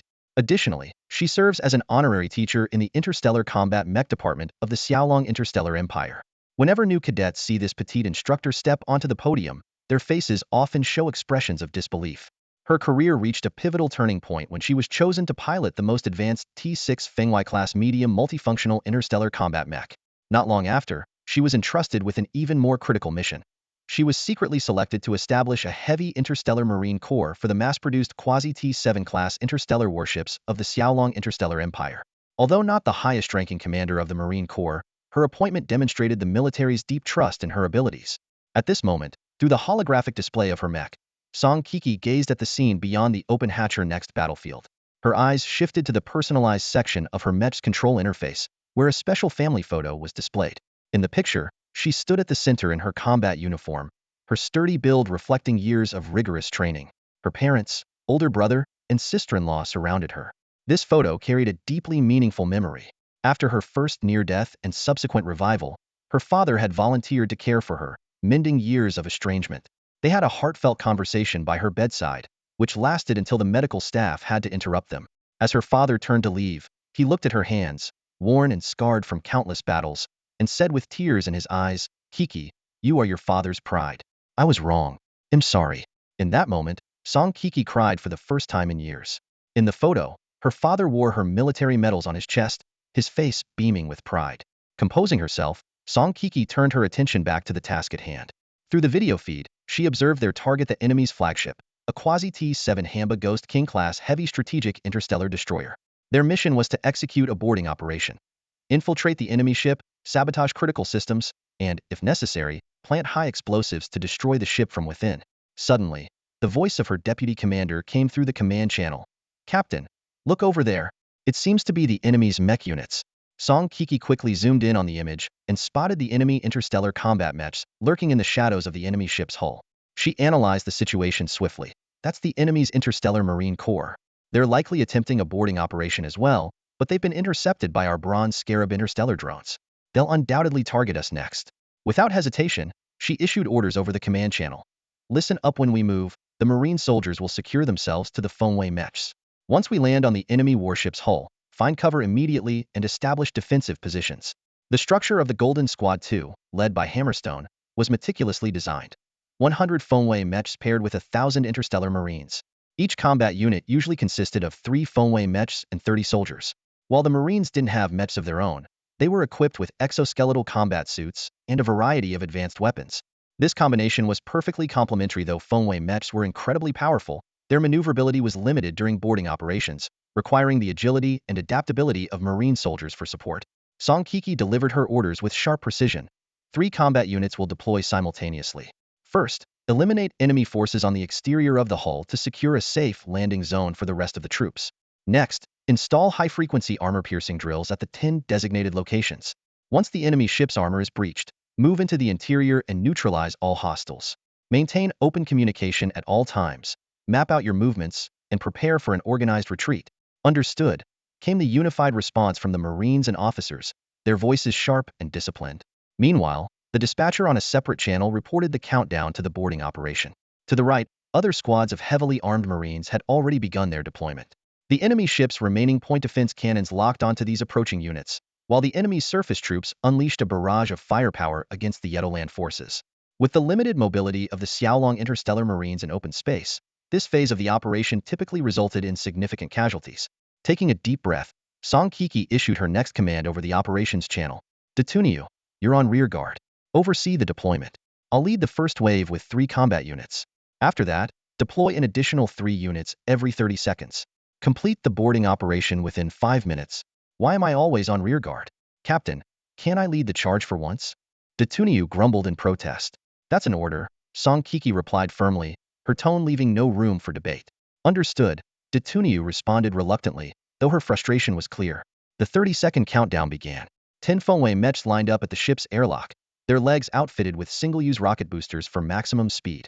Each mech carried several Marines, securely attached via specialized equipment to ensure stability during deployment. "Go," Song Kiki commanded.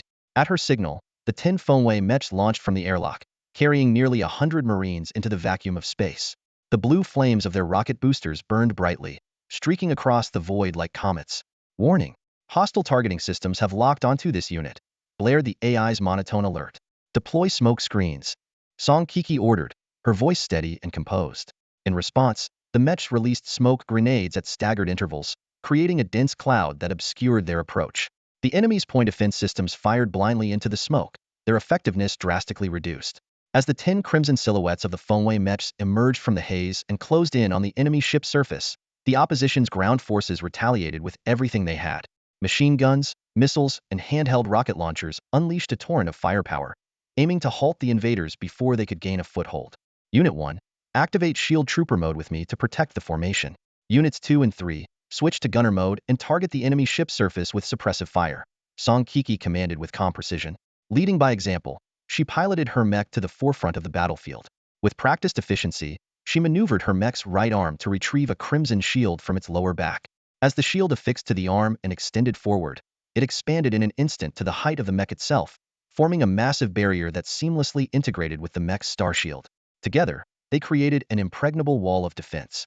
The Crimson Shield's resilience was extraordinary despite the relentless barrage of enemy fire. It bore only superficial marks, no deeper than 3 centimeters. Another Fengwei mech mirrored her movements on the flank, deploying a similar defensive formation. This tactical setup was designed to conserve star shield energy. Although the massive shield couldn't be retracted once heavily damaged, its durability was formidable enough to withstand direct hits from the main cannons of a T-5 class interstellar destroyer. The trade-off was unquestionably worth it. Under the cover of the 2 shield-bearing mechs, the other 2 Fengwei units deployed 6 Gatling-style rotary cannons each, boasting a staggering 89 barrels per weapon. The sheer volume of firepower unleashed rivaled the rapid-firing guns of a T-5 class light interstellar cruiser. The storm of projectiles created an impenetrable web of suppression. While this extreme firepower design drastically shortened the lifespan of the barrels, necessitating frequent replacements, it was a practical compromise given the typically short combat lifespans of interstellar combat mechs. The emphasis on overwhelming short-term firepower proved highly effective. Faced with such devastating suppression, the enemy ship's close-in weapon systems and ground forces were significantly hindered. The fact that a single mech could go toe-to-toe with a warship's defensive artillery underscored the terrifying potency of these weapons. 3 kilometers to ground impact. Prepare for landing. Song Keek's voice came through the command channel. The 4 Fengwei mechs coordinated seamlessly, engaging their retro thrusters to execute a controlled descent. Move. Find cover, she ordered sharply. The interstellar marines swiftly disengaged their tethering modules, scattering with their gear to seek cover. While the mechs provided significant protection, over-reliance on them risked turning the soldiers into easy targets. With precision, Song Kiki drove the Crimson Shield into the enemy ship's hull, securing it firmly. At the same time, she deployed twin heavy cannons from her mech's shoulders, transitioning into heavy gunner mode. Using the shield as cover, she quickly locked onto a nearby closed defense turret that was firing on the follow-up landing forces.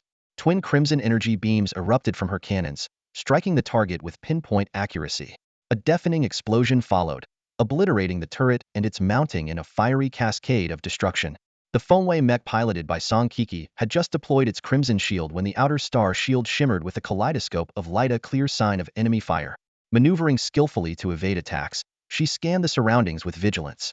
Soon, at her 2 o'clock position, approximately 900 meters away, she identified an enemy interstellar marine combat stronghold. Without hesitation, she marked the location on the shared map of the command channel. This feature allowed all combat teams to access real-time enemy positions. Just then, an urgent distress call came through the communication channel from the incoming boarding combat team, reporting from coordinates, encountering heavy firepower from enemy interstellar marines. Under suppressive fire, unable to land safely, requesting immediate support. Song Kiki swiftly reviewed the newly flagged red exclamation mark on the map, along with the accompanying video feed. The footage revealed not only a team of heavily armed interstellar marines equipped with combat mechs, but also a deployment of over a dozen portable rapid-fire cannons. The entire stronghold was tightly shielded by a personal star shield defense system. She checked the 2 heavy cannons mounted on the shoulders of the Fengwei mech's most powerful long-range weaponry, but they were still in cooldown mode. The target was approximately 5 kilometers away, causing her to frown slightly. She had initially hoped to resolve the situation with minimal resources, but at this range, that plan was clearly unfeasible. No choice, we'll have to do it this way. Song Kiki decided firmly.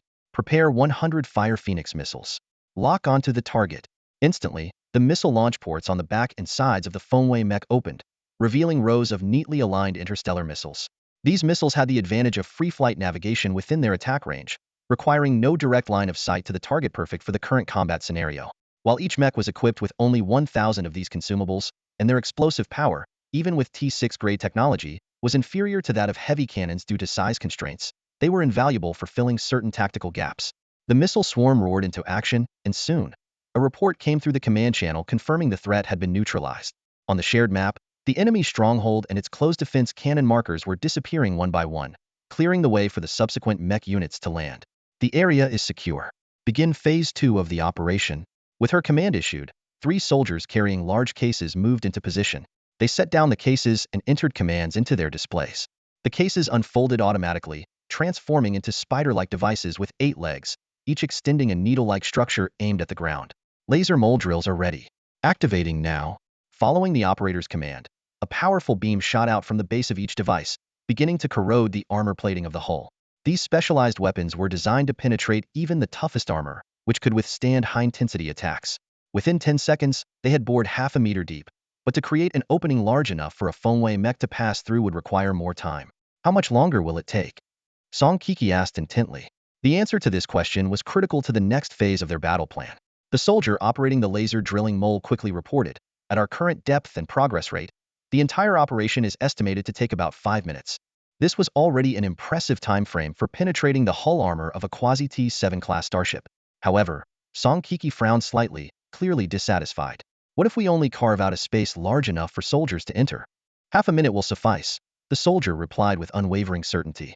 Song Kiki immediately turned to the sergeant of the interstellar marine squad, her tone grave. Time is life. We must dismantle the enemy flagship as quickly as possible. As soon as an entry point is opened, you will breach immediately.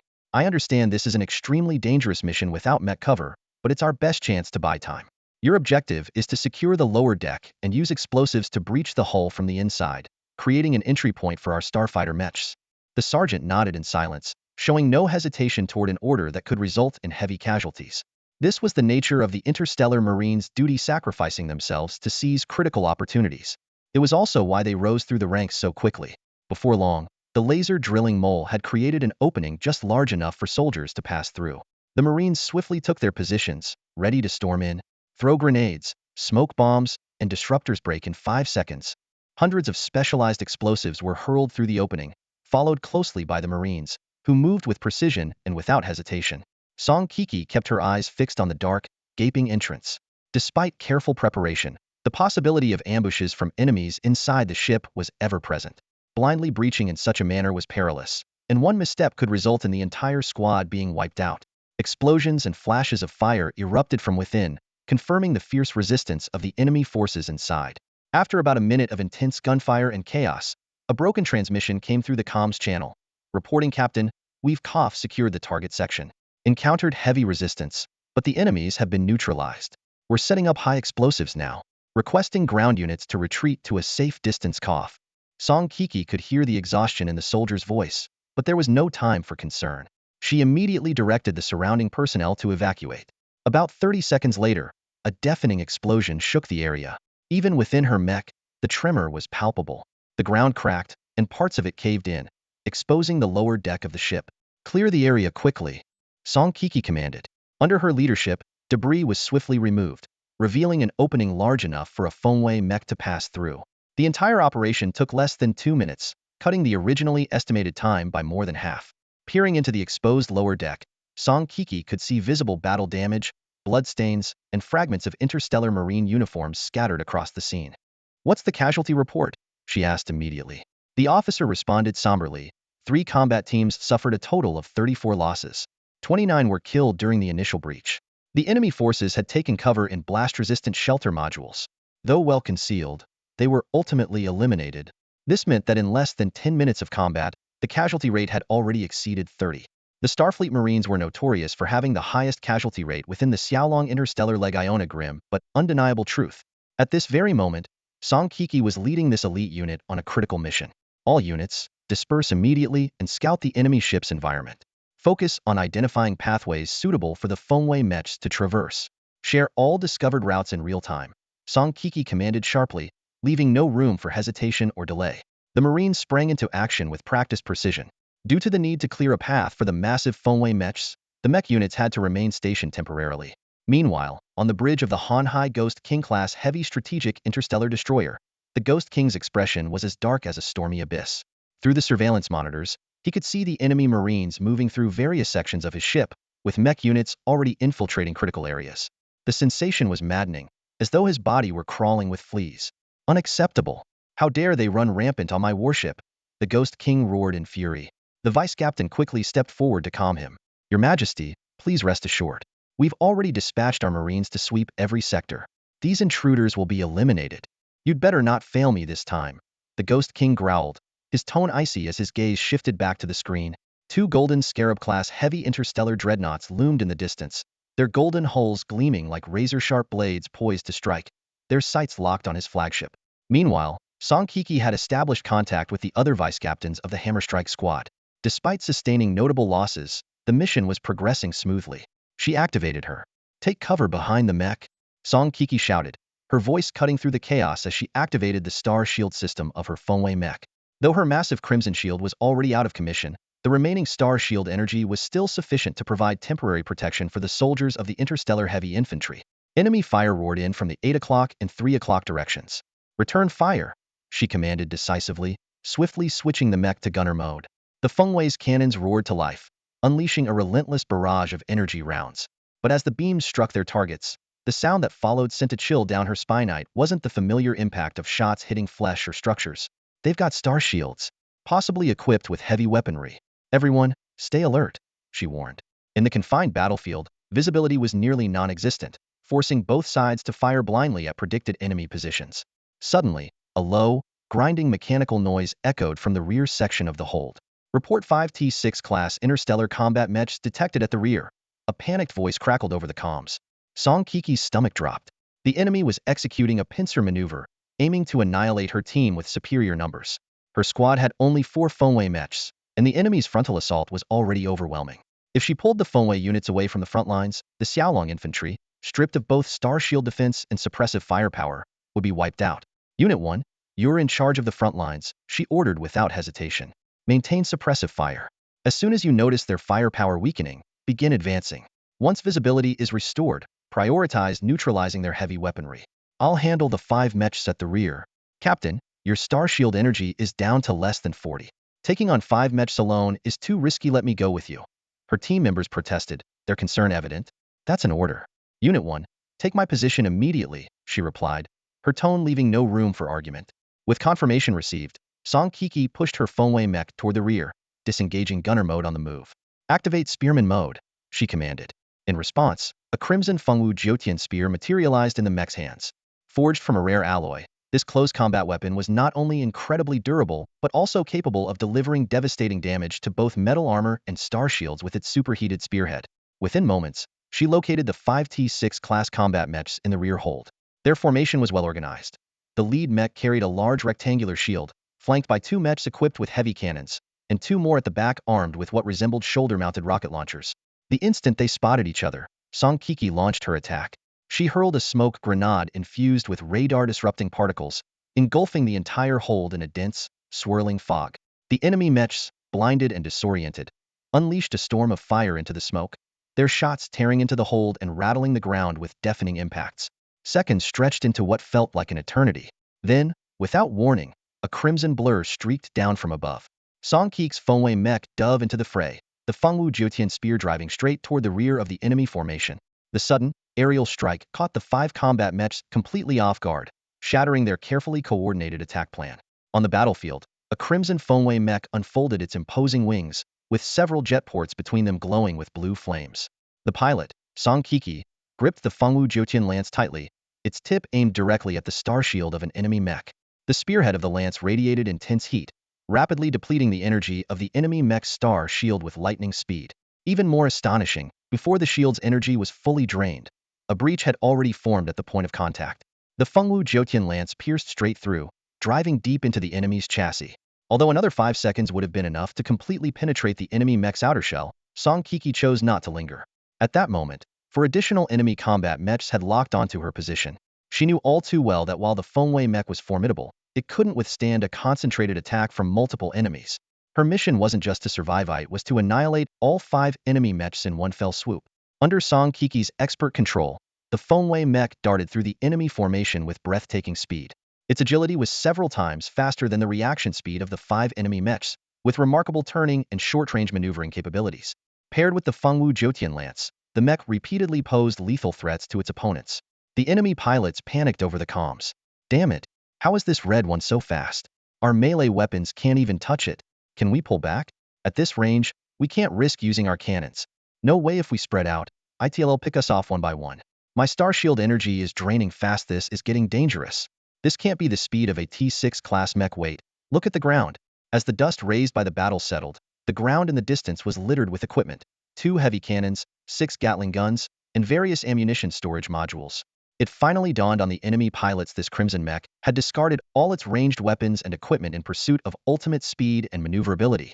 This was the unique tactic of the Fengwei mech. Song Kiki had meticulously planned to use close-quarters combat to offset her numerical disadvantage. By shedding all unnecessary weapons and equipment, she reduced the mech's weight, forcing the battle into a range where her agility could nullify the enemy's firepower advantage. She had decisively discarded 2 heavy cannons, 6 Gatling guns, ammunition storage, and even the now depleted interstellar missile launchers. Stripped of its heavy armor, the Fengwei mech now displayed a sleeker, more aerodynamic form. If it had previously resembled a heavily armored warrior, it now moved like a graceful dancer, wielding a lance with deadly precision and an aura of lethal intent. After shedding excess weaponry, the Fengwei mech shifted into its ultimate close combat mode. This was Song Keek's desperate gamble. Any mistake in battle would prove fatal. Such audacity was almost unheard of among other interstellar mech pilots. A bloody spectacle of the Red Spear mech was about to unfold. Meanwhile, the bridge of the Longhuang-class interstellar command ship received the latest combat report. 2 Golden Scarab-class heavy interstellar dreadnoughts were locked in close-range combat with the Targeta Hamba Ghost King-class heavy strategic interstellar destroyer. The battle was so intense that even point-defense cannons could land direct hits on the enemy hull. Live combat footage revealed the dire state of all 3 supercapital ships. With their star shields down, they were forced to rely on their hull armor to withstand the relentless barrage. Even the sturdiest armor couldn't endure such sustained punishment. Each ship's surface was riddled with craters, their once majestic forms battered and scarred. Yet, the 2 Golden Scarab-class dreadnoughts pressed on, undeterred by the deadly crossfire. They clung to the Hamba Ghost King-class destroyer with unrelenting determination, resolved not to retreat until their enemy was obliterated. They had deployed a large number of T-6 Fengwei multifunctional interstellar mechs for boarding operations. Several heavily armed assault teams had already infiltrated the enemy ship, wreaking havoc and significantly accelerating its destruction. The mention of Fengwei mech stirred a flicker of memory in Zhao Chen. In today's Xiaolong Corps, equipped with cutting-edge Xiaolong series interstellar warships, deploying mechs against enemy ships was increasingly rare. Most battles concluded in the opening salvos of the warships, leaving mechs to handle post-conflict cleanup. Zhao Chen pulled up the technical dossier on the Fengwei mech. Model: Fengwei-class medium multifunctional interstellar combat mech. Tech tier: T6. Star shield capacity: 1.6 million units. Height: 43 meters. Mass: 1,288 tons. Pilot: single operator. Weaponry configuration: 300 Fengwei-class interstellar drones, 1,000 Huofeng-class mech missiles, 1,000 Lai Feng high-explosive bombs, 689-barrel Gatling medium-beam cannons gunner mode, 1 Fenglin alloy shield defender mode, 2 shoulder-mounted double-head Feng-class particle cannons heavy gunner mode, 1 Fengwu Jutian spear lancer mode, 2 Yin flame chain swordsman mode. Soaring mode. The Fengwei mech's comprehensive capabilities were undeniably impressive, explaining why the 2 Golden Scarab-class dreadnoughts risked everything to engage in boarding operations. Beyond its 5 standard combat modes, pilots had the option to customize configurations, though most preferred the default settings. Among these, the gunner mode equipped with 689-barrel Gatling medium beam cannons was by far the most common and cost-effective. Even this single configuration hinted at the mech's staggering firepower. The T6 Fengwei mech, a cutting-edge interstellar combat unit, boasts 6 specialized operational modes. Its primary battle mode is equipped with 6 medium Gatling-style beam cannons, each featuring an impressive 89-barrel configuration. Powered by energy-based ammunition, this design ensures sustained combat capability. While individual shots may lack the raw power of traditional physical rounds, the absence of the need for physical ammo resupply significantly enhances battlefield mobility. The second configuration, the Fengwei Shield Bearer mode, equips the mech with a shield forged from Fengscale alloy, offering defensive capabilities that far surpass the main armor of interstellar battleships.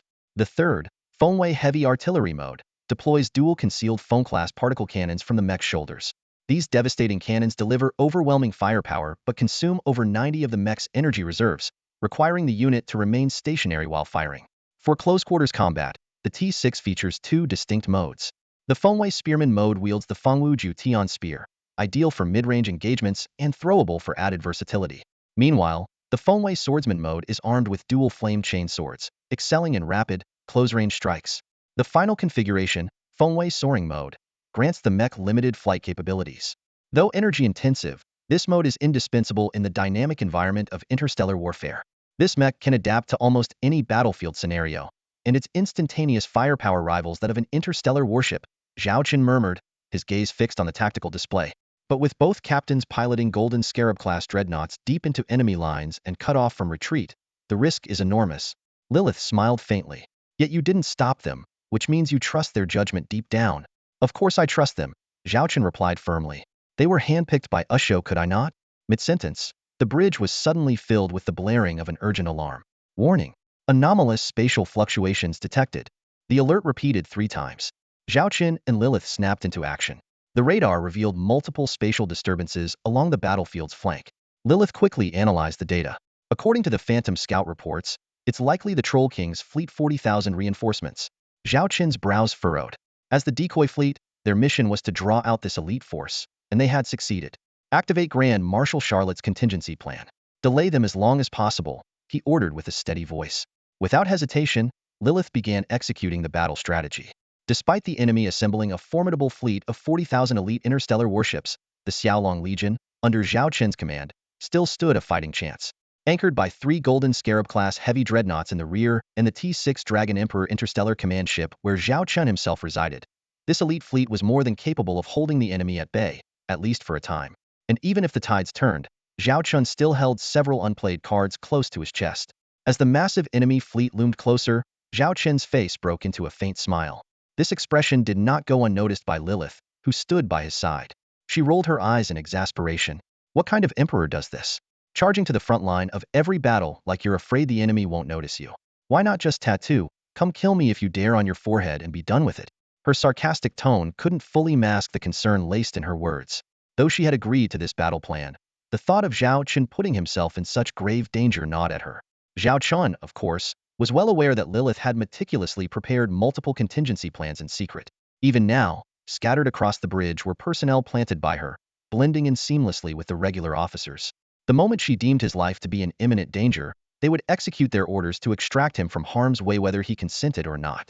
You were like this when you were just a lord, then as a fleet commander, and now even as the Emperor of Xiaolong. Nothing's changed, Lilith said with a mix of frustration and resignation. You're the father of 3 children, Zhao Chen. When will you start valuing your own safety for once? Zhao Chen placed a reassuring hand on her shoulder. I understand. Next time. Next time, I promise I'll be different. Lilith snorted, unimpressed. Next time, you never mean it. There's not a shred of truth in your promises. She shot him another pointed look before diverting the conversation to something else. Meanwhile, in a battered and smoke-filled chamber, 3 destroyed interstellar combat mechs lay scattered across the floor, each bearing the telltale marks of a spear's deadly thrust. Standing amidst the wreckage was Fengwei, a mech wielding a broken spear, its posture defiant despite the scars and battle damage adorning its frame. The integrity of its core systems, however, remained uncompromised. I'll give it to you, your mech's impressive. But now that your spear's broken and your ranged weapons are gone, let's see how you fight us now. One of the 2 remaining enemy mechs taunted as they closed in, forming a pincer formation to encircle Song Kiki. A smirk tugged at Song Kiki's lips. Talk all you want. A broken spear is more than enough to finish you off. Without hesitation, the 2 enemy mechs launched their assault. Song Kiki hurled the remnants of the spear at one of them, the weapon spinning through the air like a missile. Simultaneously, she piloted Fengwei into a direct charge at the other. As the enemy mech swung its massive blade downward, Fengwei's arms suddenly extended, revealing twin crimson chain blades that ignited with a menacing hum. In the blink of an eye, Chainblade clashed violently against Longsword, sparks flying as the 2 weapons collided in midair. The Fengwei mech, piloted by Song Kiki, plummeted with unrelenting speed, heading straight toward the enemy's long blade. The enemy's blade struck with precision, piercing through the armor just above the left shoulder of the Fengwei mech. However, Song Kiki had anticipated this and crossed her 2 flame chain swords in an X formation beneath the blade, preventing it from pressing further and inflicting greater damage. Seizing the moment as the mechs drew close, Song Kiki deftly twisted her flame chain swords, driving the blade directly into the cockpit of the enemy mech. This was the fatal weak point she had observed earlier while destroying 3 other enemy units. Blood immediately gushed from the point of impact, and the enemy mech went completely lifeless, ceasing all movement. The system's alarm blared urgently. Warning. Left shoulder armor breached. Partial functionality lost. Left arm mobility reduced by 36. On the control interface, a flashing red warning lit up the triangular zone representing the left shoulder, surrounded by a yellow caution area. Fortunately, this damage had minimal impact on the mech's overall combat effectiveness. It was a calculated risk and injury for injury tactic Song Kiki had employed to secure a swift victory. A sudden whooshing sound came from behind her. Without turning, Song Kiki swiftly maneuvered her mech into a kneeling position while raising the flame chain swords above her head in a horizontal block. The last enemy's long blade struck heavily against her swords but was firmly parried. Through the mech sensors, Song Kiki could almost feel the panic in the enemy pilots' gaze. Missing this final opportunity meant they stood no chance in the ensuing unknown duel. After the battle concluded, Song Kiki piloted the Fengwei mech back to the prior chamber. The sight before her was heart-wrenching. The ground was littered with the bodies of fallen comrades, while some wounded soldiers were being tended to. One Fengwei mech leaned helplessly against the wall, its chest bearing the unmistakable marks of a heavy cannon blast. "What's the situation here?" Song Kiki asked directly. The pilot of Unit 1 immediately reported, "We were ambushed by 3 enemy squads, around 300 members of their interstellar marine force. This included 3 heavy firepower teams equipped with portable laser cannons, rapid-fire guns, and railguns. Thanks to the heroic charge of Unit 3, we managed to break through their fire blockade and ultimately annihilate the enemy. But the cost was high. Several comrades, including Unit 3, were lost." In silence, Song Kiki opened the star map. It displayed the internal layout of the Honhai Ghost King-class heavy strategic interstellar destroyer they had infiltrated. The map was crisscrossed with red lines resembling blood vessels, with some areas forming intricate spiderweb patterns. These marked the regions they had already explored. However, due to the ambush, their progress had been severely hindered, and they had yet to achieve even the basic objective of regrouping with the other teams. As part of Hammerstone Squad, their mission was to secure one of the primary assault routes leading to the ship's bow. Being near a critical area suspected to house the bridge had drawn fierce resistance from the enemy forces. The battle report painted a grim picture. Aside from the small squad guarding the entrance, only 7 Fengwei mechs and 43 soldiers remained on the field. Song Kiki's mech had almost entirely lost its long-range firepower. 2 other mechs had depleted their star shields and sustained heavy damage, barely operational. The remaining 4 Fengwei units retained some shields and weaponry, but their combat efficiency had been reduced to merely 30% of their peak capacity. As for the soldiers, the situation was dire. 3 were critically injured and unable to fight. 7 were wounded but still in action, and the rest bore varying degrees of injuries. After hearing the report, Song Kiki felt a heavy weight settle in her chest. Her eyes fixed on the star map. They were still 3 compartments away from the designated infiltration point. Given the battered state of her team, proceeding any further felt like walking into certain death. Nearly 10 minutes had already passed, and their location deep inside the enemy ship meant communication with the outside world was sporadic at best. Syncing the starship's layout with their map was already pushing the limits of their capabilities. The original plan allocated them 20 minutes for the operation. Once that time elapsed, all ground forces were to retreat, as the pre-planned high-explosive charges would be remotely detonated.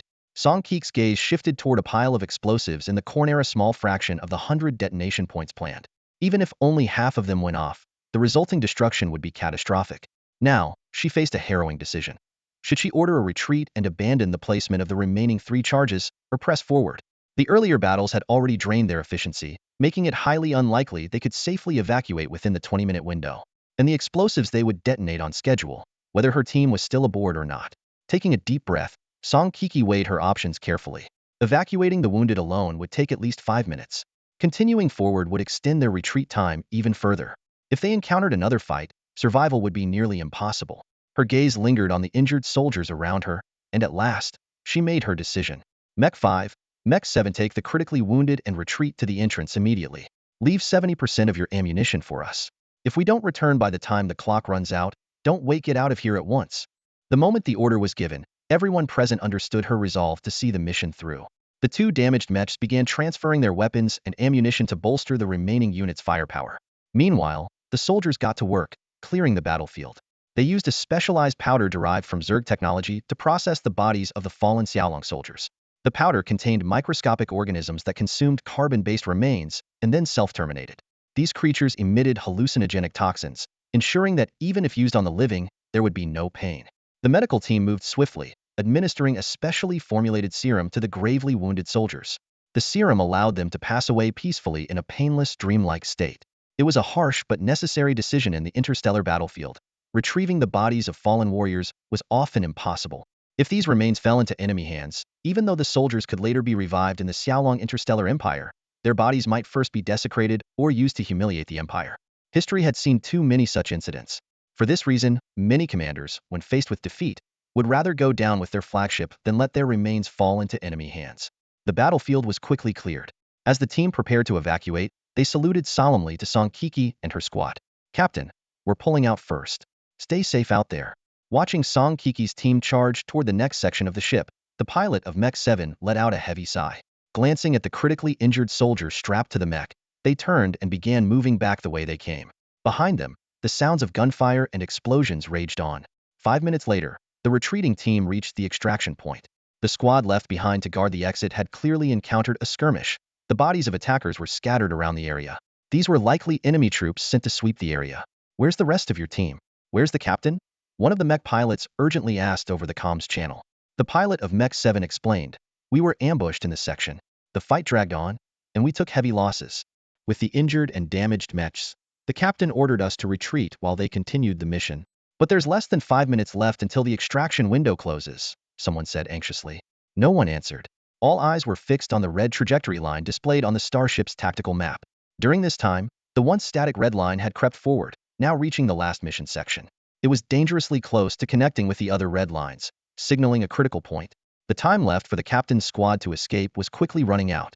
The pilot of Mech 5 forced themselves to focus on something else. What's the situation outside? They noticed the fighting near the entrance had intensified, with enemy warships increasing in number. The pilot of Mech 9 responded, "About 5 minutes ago, another fleet from the Troll King's army arrived. It's only 40,000 warships, but they're giving us a lot of trouble. We can't delay any longer. The longer we stay, the more danger our mothership faces." Mech 5's pilot looked up at their mothership's Golden Scarab class heavy interstellar dreadnought, Ship 2. Its armor was scarred with battle damage, several secondary turrets destroyed, and thick plumes of smoke billowed from parts of its hull. Explosions erupted intermittently. The most severe damage was to the electromagnetic bio-railgun emplacement, likely hit directly by AT-6 grade main cannon or a frontal assault cannon. The impact had left a massive crater over 10 meters long, devastating the section beneath it and leaving only twisted metal and rubble. Fortunately, the Quasi-T-7 class warship was resilient enough to endure such punishment for now. The damage was within manageable limits. Seconds ticked by, but there was still no sign of the captain's squad. As the final minute approached, the pilot of Mech 9 spoke with a firm tone. "For everyone's safety, we have to leave now. If we wait too long, the blast wave from the detonation could compromise our escape." "No, the captain and her team haven't returned yet," Mech 5's pilot protested, their voice filled with frustration and defiance. Mech 9's pilot responded sternly, "I understand how you feel, but the captain entrusted you with leading this retreat. She didn't send you here to die waiting." "Wait a second. The mechs can withstand the explosion, but what about the interstellar marines hanging outside? Can their exoskeleton armor handle it?" The question plunged the pilot of Unit 5 into silence. "Prepare to pull back." Ultimately, the decision to retreat was unanimously agreed upon. The pilot of Unit 5 took one last look at the deep passageway ahead before quietly activating the mech's backup energy reserves for its foot propulsion. The Fengwei mech's foot-mounted rocket thrusters consumed internal energy, which was why external boosters had been used on the way in to conserve power, leaving the internal thrusters for the retreat. Is everyone ready? The enemy might still have external defensive forces. Stay alert during the withdrawal. Ready. Begin retreat. At the command, 4 Fengwei mechs launched away from the enemy ship's hull like rockets, heading toward the number 2 ship of the Golden Scarab-class heavy interstellar dreadnought. As they ascended, they saw other interstellar heavy assault teams in nearby positions also retreating, with dozens of fiery trails igniting across the enemy ship's surface. The remaining Closian weapon systems on the Hanhai Ghost King-class heavy strategic interstellar destroyer continued to fire. Though their firepower had significantly diminished, they still posed a deadly threat to the retreating forces already pushed to their limits. The pilot of Unit 5 kept a vigilant eye on the enemy ship's attacks below while anxiously watching the passageway, hoping to see the squad leader and her team emerge safely. But until the very end, the sight she longed for never appeared. "Stay focused. Align with the landing trajectory," came a reminder over the comm channel.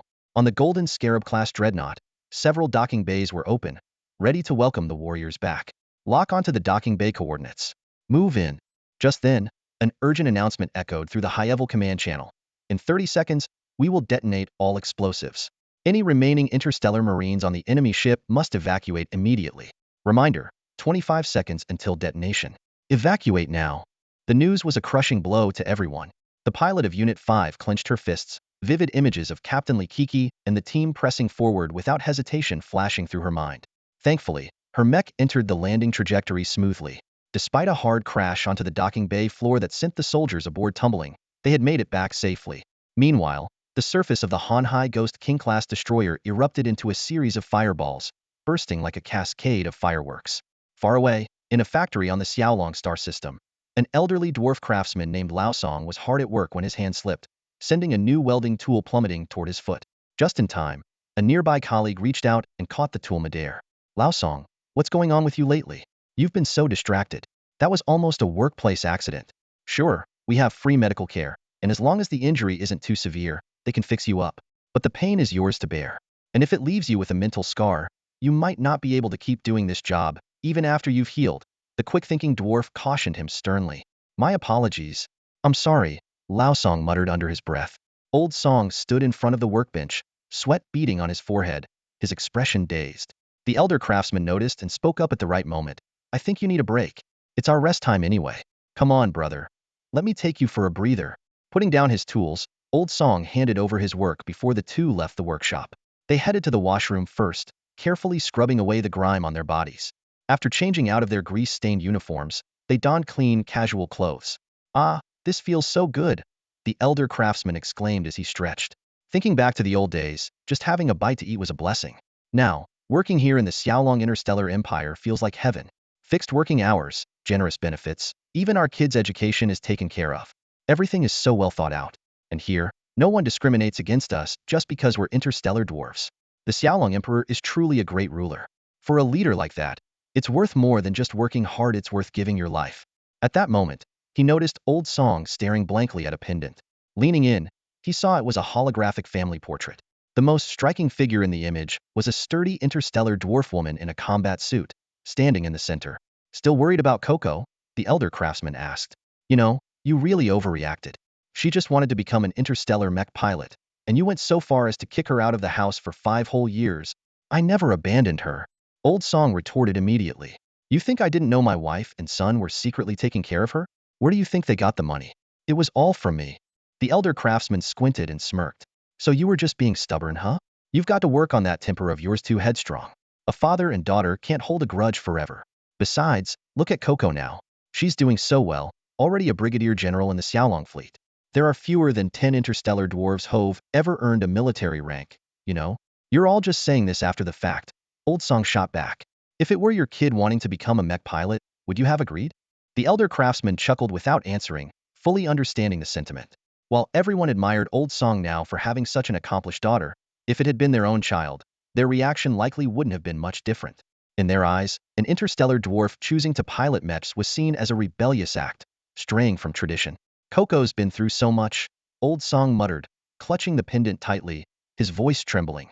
Do you know how many calluses are on her hands? How many scars are on her body? She's been afraid of pain since she was little, and now she has to endure all this suffering. Seeing Old Song's eyes redden, the elder craftsman patted him on the shoulder. Coco's a good kid, and good fortune follows good souls. You need to take care of yourself. If she finds out you're like this, how will she have peace of mind on the front lines? Come on, treat me to a meal. Consider it a thank you for saving you today. You old rascal, all you think about is food. Old Song grumbled, feigning irritation. A series of violent explosions tore through the hull of the Drought Demon Ghost King-class heavy strategic interstellar destroyer.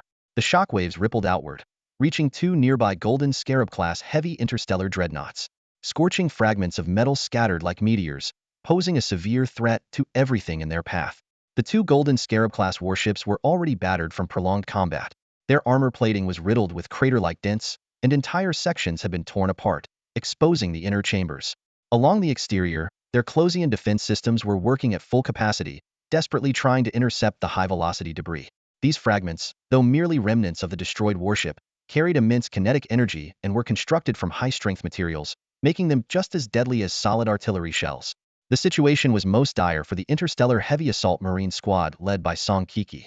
They were stationed in a partially sealed compartment, directly in the path of the incoming debris. The Closian defense systems in their vicinity were insufficient to handle the onslaught.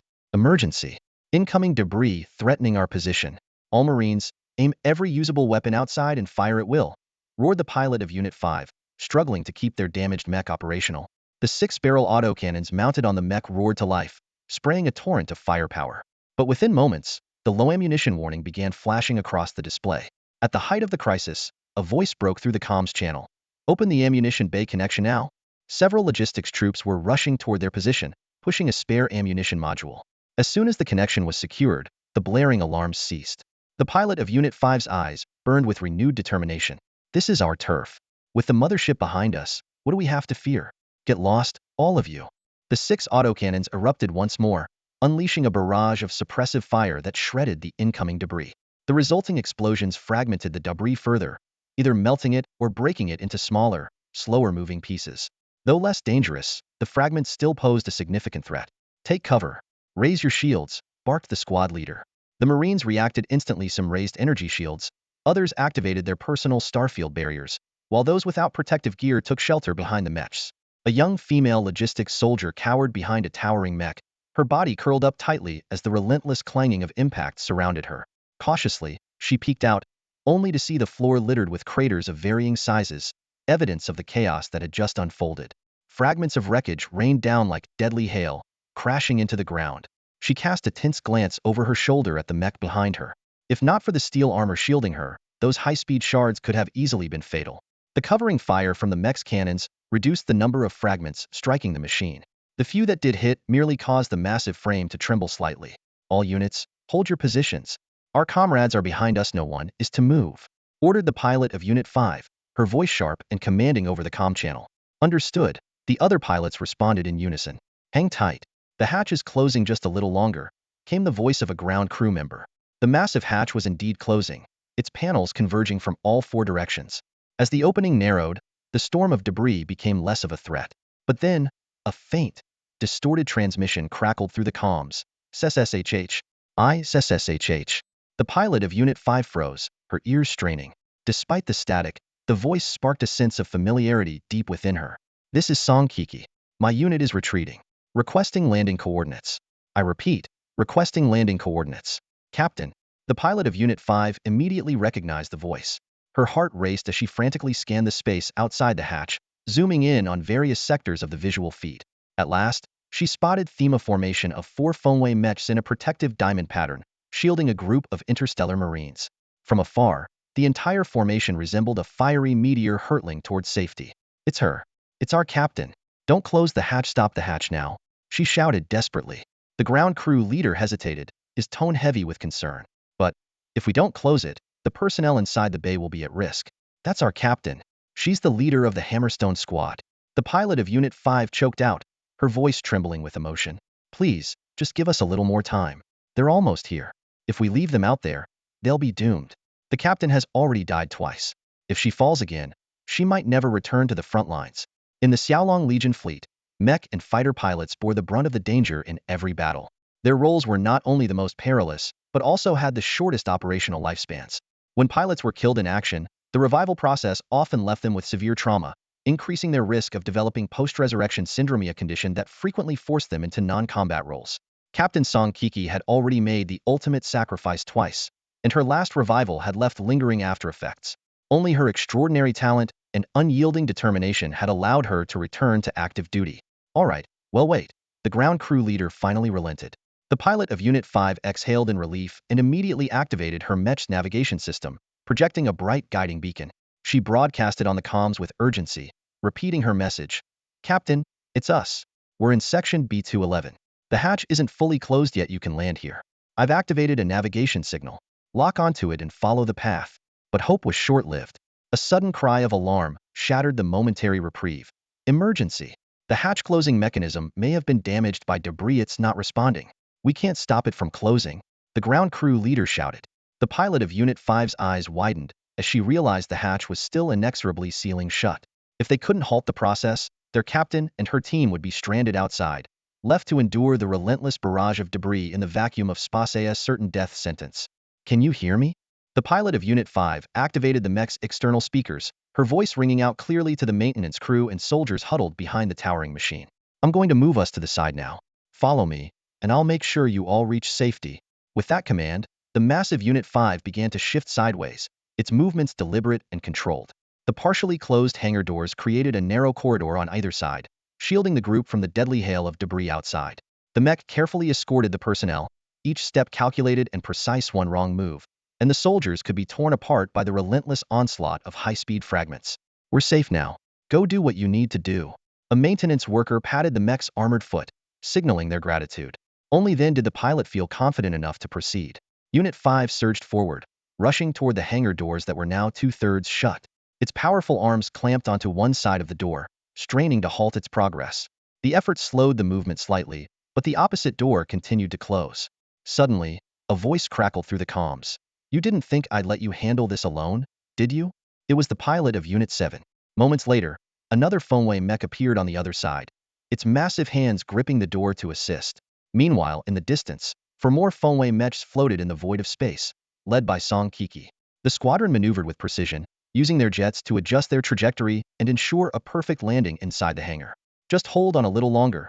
The pilot of Unit 5 growled through gritted teeth, as if willing the mech to endure the strain alongside her. More Fonway mechs joined the effort, each bracing against the doors to buy precious seconds. With a series of resounding thuds, several figures dropped heavily onto the hangar floor. Let go. Provide cover fire, the Unit 5 pilot commanded. The mechs immediately released the doors and positioned themselves at the entrance, their weapons blazing to suppress the external threat. The barrage continued until the hangar doors finally sealed shut with a deafening clang. Outside, the sound of debris colliding with the ship persisted, but for now, everyone inside was safe. Captain? Captain! The pilot of Unit 5 called out urgently, her voice trembling with emotion. Around her, 20 or so space marines slumped to the ground, battered but alive. Medical teams rushed forward, tending to the injured. Nearby, the 4 Fonway mechs lay in various states of disrepair, their battered forms sprawled across the hangar floor. One of them was missing an arm and a leg, a testament to the harrowing journey it had endured to return. 3 pilots stumbled out of their cockpits, collapsing to the floor from sheer exhaustion. But the 4th mech remained eerily still. Check the captain's mech, now! The Unit 5 pilot barked, panic creeping into her voice. Maintenance personnel scrambled to the unmoving machine, only to discover that the cockpit hatch had been warped shut from the impact. Worse still, the readings showed the pilot's vital signs were plummeting rapidly. Stand back. Unit 5 moved into position, its massive hands gingerly gripping the deformed hatch. Bit by bit, the pilot pried it open, careful not to cause further damage. When the gap was finally wide enough, she leapt from her own cockpit, ignoring the numbing pain shooting through her legs as she landed. Crawling to the damaged hatch, she peered inside. The dim glow of the cockpit's emergency lights revealed a horrifying sight. Blood and shredded flesh coated the interior, painting a gruesome tableau that made her stomach churn. This made her heart leap with anxiety. Captain! Captain! Yang Xiaoxiao shouted desperately. After what felt like an eternity, a faint response finally came from inside the cockpit. Cough, I am okay, Song Kiki said weakly. I just wanted to rest for a bit, but you all woke me up. At that moment, the ground crew's searchlights illuminated the cockpit, revealing a gruesome scene. Song Kiki was slumped in the pilot's seat, her left leg severely deformed from being crushed. Even more horrifying was her abdomen. A piece of unidentified debris, roughly the size of a baby's fist, was lodged deep inside her, the surrounding area charred black and emitting a nauseating burnt smell. Upon closer inspection, they discovered a gaping hole in the mech side wing that pierced straight into the cockpit. It was clear that the impact of this debris had caused Song Kiki's critical injuries and the complete failure of the communication system. Medic! We have an injured soldier here. Yang Xiaoxiao screamed frantically. The medical team rushed over, using specialized equipment to extract Song Kiki from the cockpit. After administering painkillers, they carefully placed her on a stretcher. Look at you shouting like that, Song Kiki said weakly with a faint smile, glancing at the tear-streaked Yang Xiaoxiao. Anyone would think him about to die.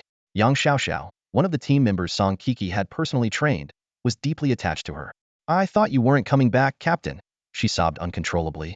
This isn't the time for talking, one of the medical staff interrupted. Her condition is stabilized for now, but she needs to be taken to the medical bay immediately. Please step aside. Song Kiki and the other critically injured soldiers were quickly transported away, leaving behind a chaotic scene and a team of survivors finally able to exhale in relief. Curiosity immediately turned toward the less severely injured survivors. Come on, tell Usho, did you make it back alive? By all accounts, there shouldn't have been enough time to retreat. The others pressed eagerly.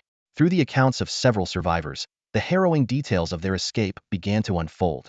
After completing the last 3 sections of their mission, they had less than a minute left. Returning the way they came was impossible.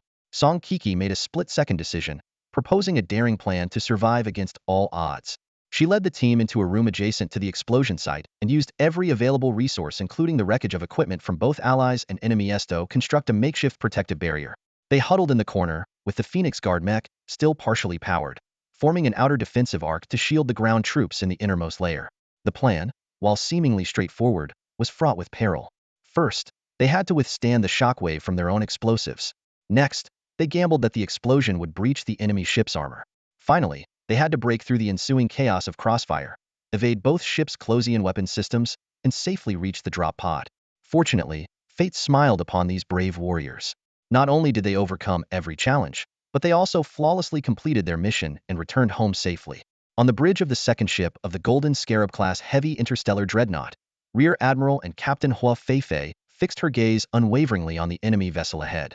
Through the massive observation window, she could clearly see the eruptions of explosions rippling across the hull of the Hamba Ghost King-class heavy strategic interstellar destroyer.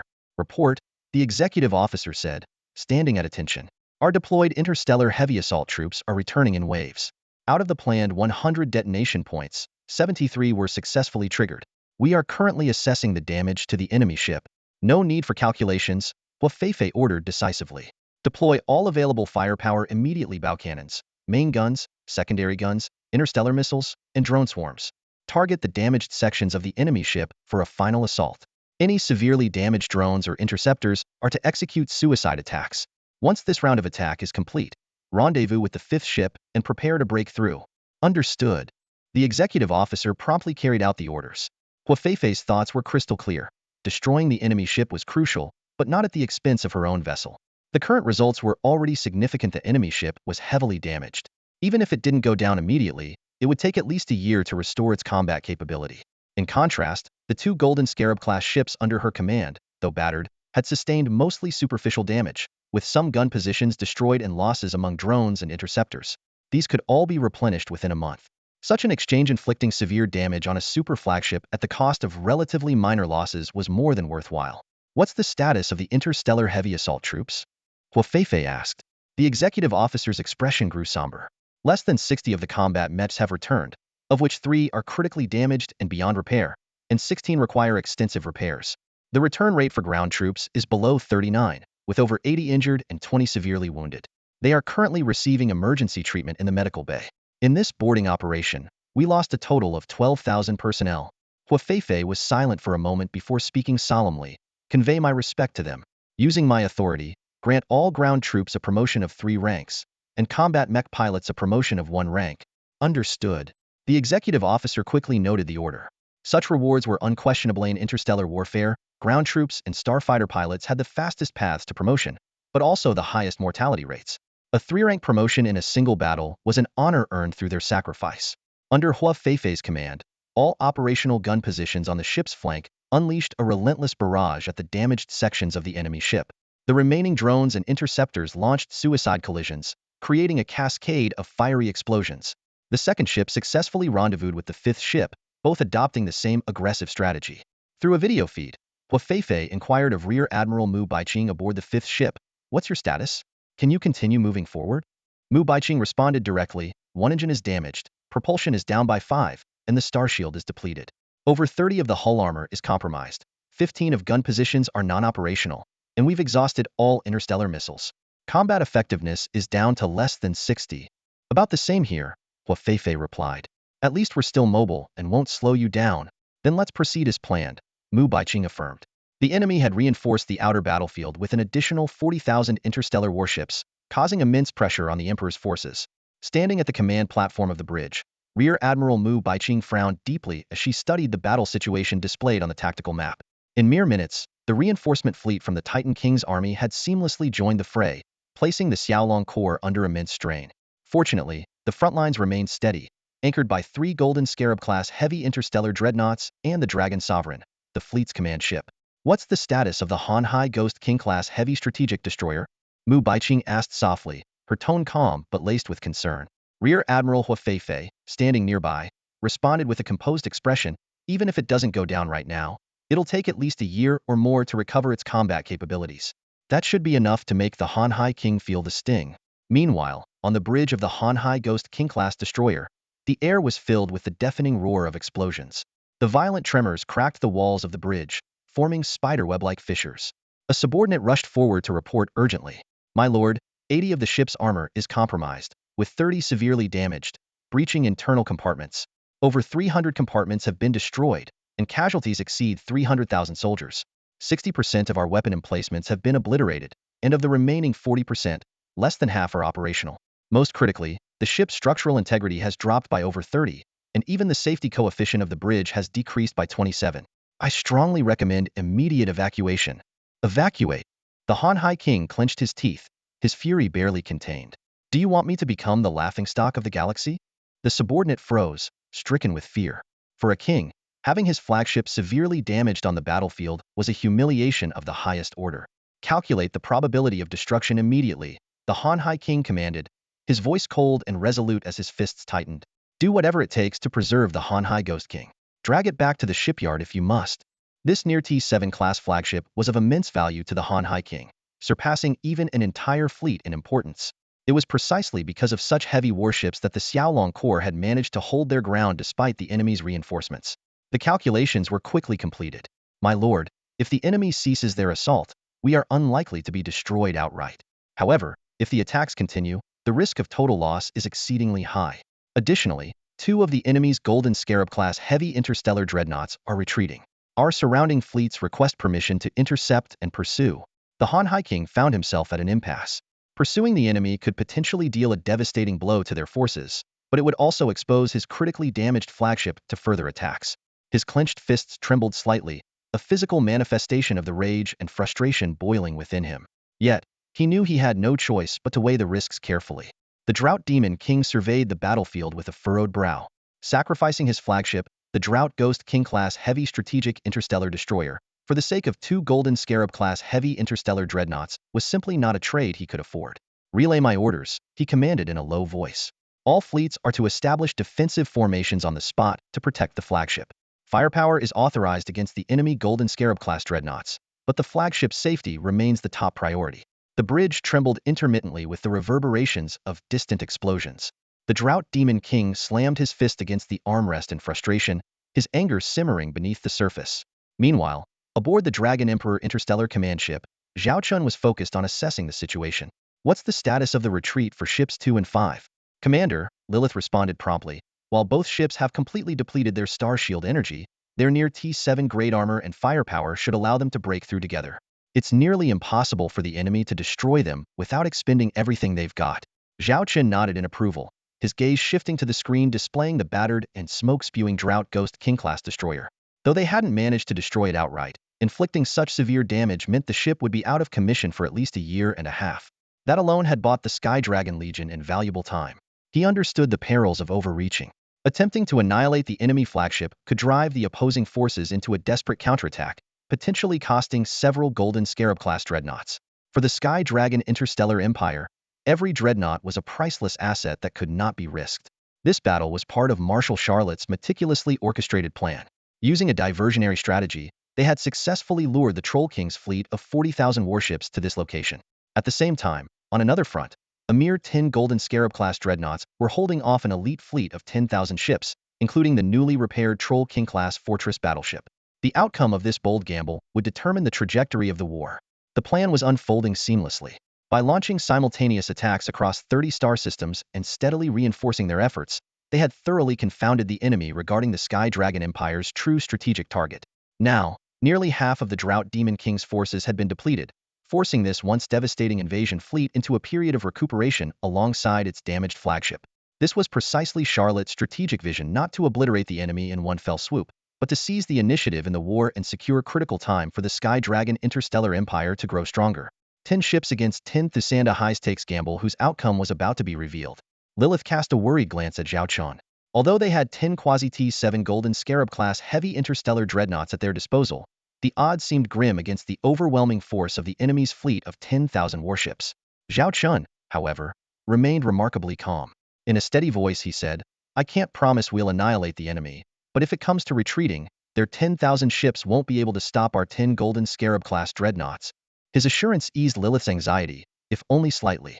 Meanwhile, on the battlefield within the Troll King's dominion, the 10 radiant quasi-T7 Golden Scarab-class dreadnoughts had already wiped out all the outer patrol ships and sentry posts. Like 10 ferocious beasts poised to strike, they encircled the Troll King's homeworld, his flagship the massive interstellar fortress, Troll King, and the entirety of his fleet of 10,000 warships. The dreadnoughts' cannons locked onto the central zone, advancing methodically, their oppressive presence sending chills through the enemy fleet. On the bridge of the Troll King flagship, the Troll King himself, seething with rage, hurled his goblet to the floor. His roar filled the room. Damn it! The intelligence said the Xiaolong Empire only had 5 quasi-T7 Golden Scarab-class dreadnoughts. 5 of them are tied up with Hanba.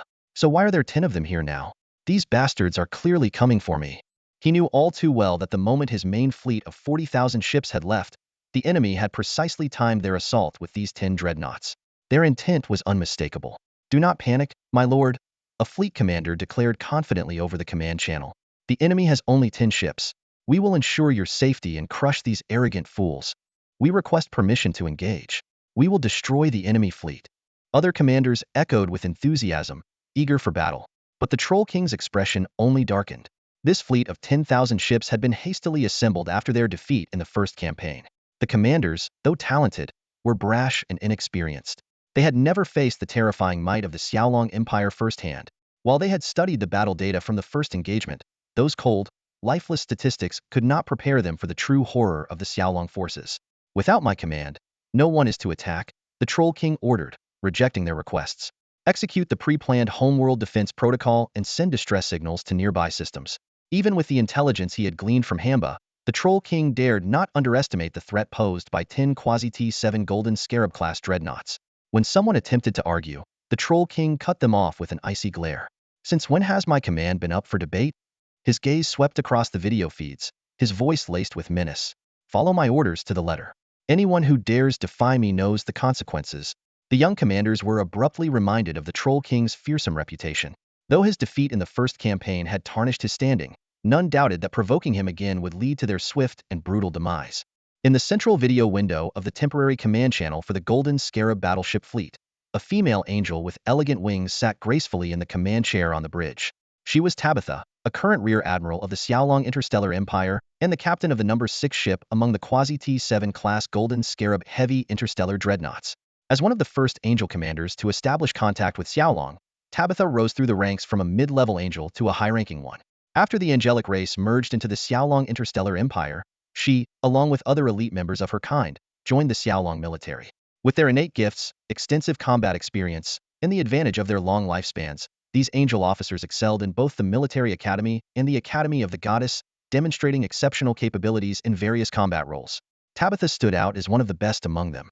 Although she had already commanded fleets of over 10,000 starships during her time with the angelic race, she showed little interest in advancing to the rank of Legion Commander. Instead, her fascination was drawn to the mysterious and powerful Quasi-T7 class Golden Scarab.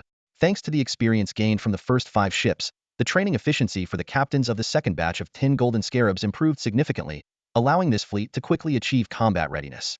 3 minutes until engagement with the fleet surrounding the Troll King's homeworld, Tabitha announced, her gaze sweeping over her peers in the command channel. "While I've been appointed as the acting commander, we all hold the rank of Rear Admiral. Our mission is clear. First, destroy or severely damage the Troll King-class interstellar fortress ship. Second, annihilate the enemy fleet of 10,000 elite warships. Third, eliminate the devouring Civilization Research Institute and leadership on the Troll King's homeworld." In the command channel, Rear Admiral Winnie was the first to respond. "Understood." The other Rear Admirals quickly echoed their agreement. While Winnie's command talent was not particularly remarkable, her status as a veteran who had served since the early days of the Xiaolong fleet made her the most senior officer present. If not for the special arrangements by Marshal Charlotte and the Emperor, the position of mission commander would have naturally fallen to her. Among the gathered generals, Major General Winnie might not be the most brilliant commander, but she is undoubtedly the most battle-hardened veteran within the Xiaolong Legion. Starting her career as an ordinary soldier, she spent a full decade rising step by step to the rank of Major General. Without any extraordinary talent, she earned her place here through sheer perseverance, a testament to her undeniable strength. If not for the special arrangements made by Grand Marshal Charlotte and His Imperial Majesty, Major General Winnie's prestige among the 10 present Major Generals would undoubtedly have been the highest. After Angel Tabitha, another Major General, finished her speech, the brief silence on the command channel spoke volumes. All were waiting for Major General Winnie's stance. While the Emperor and the Grand Marshal's orders were clear, the hearts of the officers leaned toward Winnie. Her eventual show of support for Angel Tabitha sent a clear message. With the minor tension resolved, 10 Golden Scarab-class heavy interstellar dreadnoughts swiftly transitioned into combat mode, advancing toward the target zone from 10 distinct directions. At this moment, Major General Winnie discreetly initiated a two-way video link with Angel Tabitha. "Major General Tabitha, don't take their earlier attitudes to heart," Winnie said with a casual tone.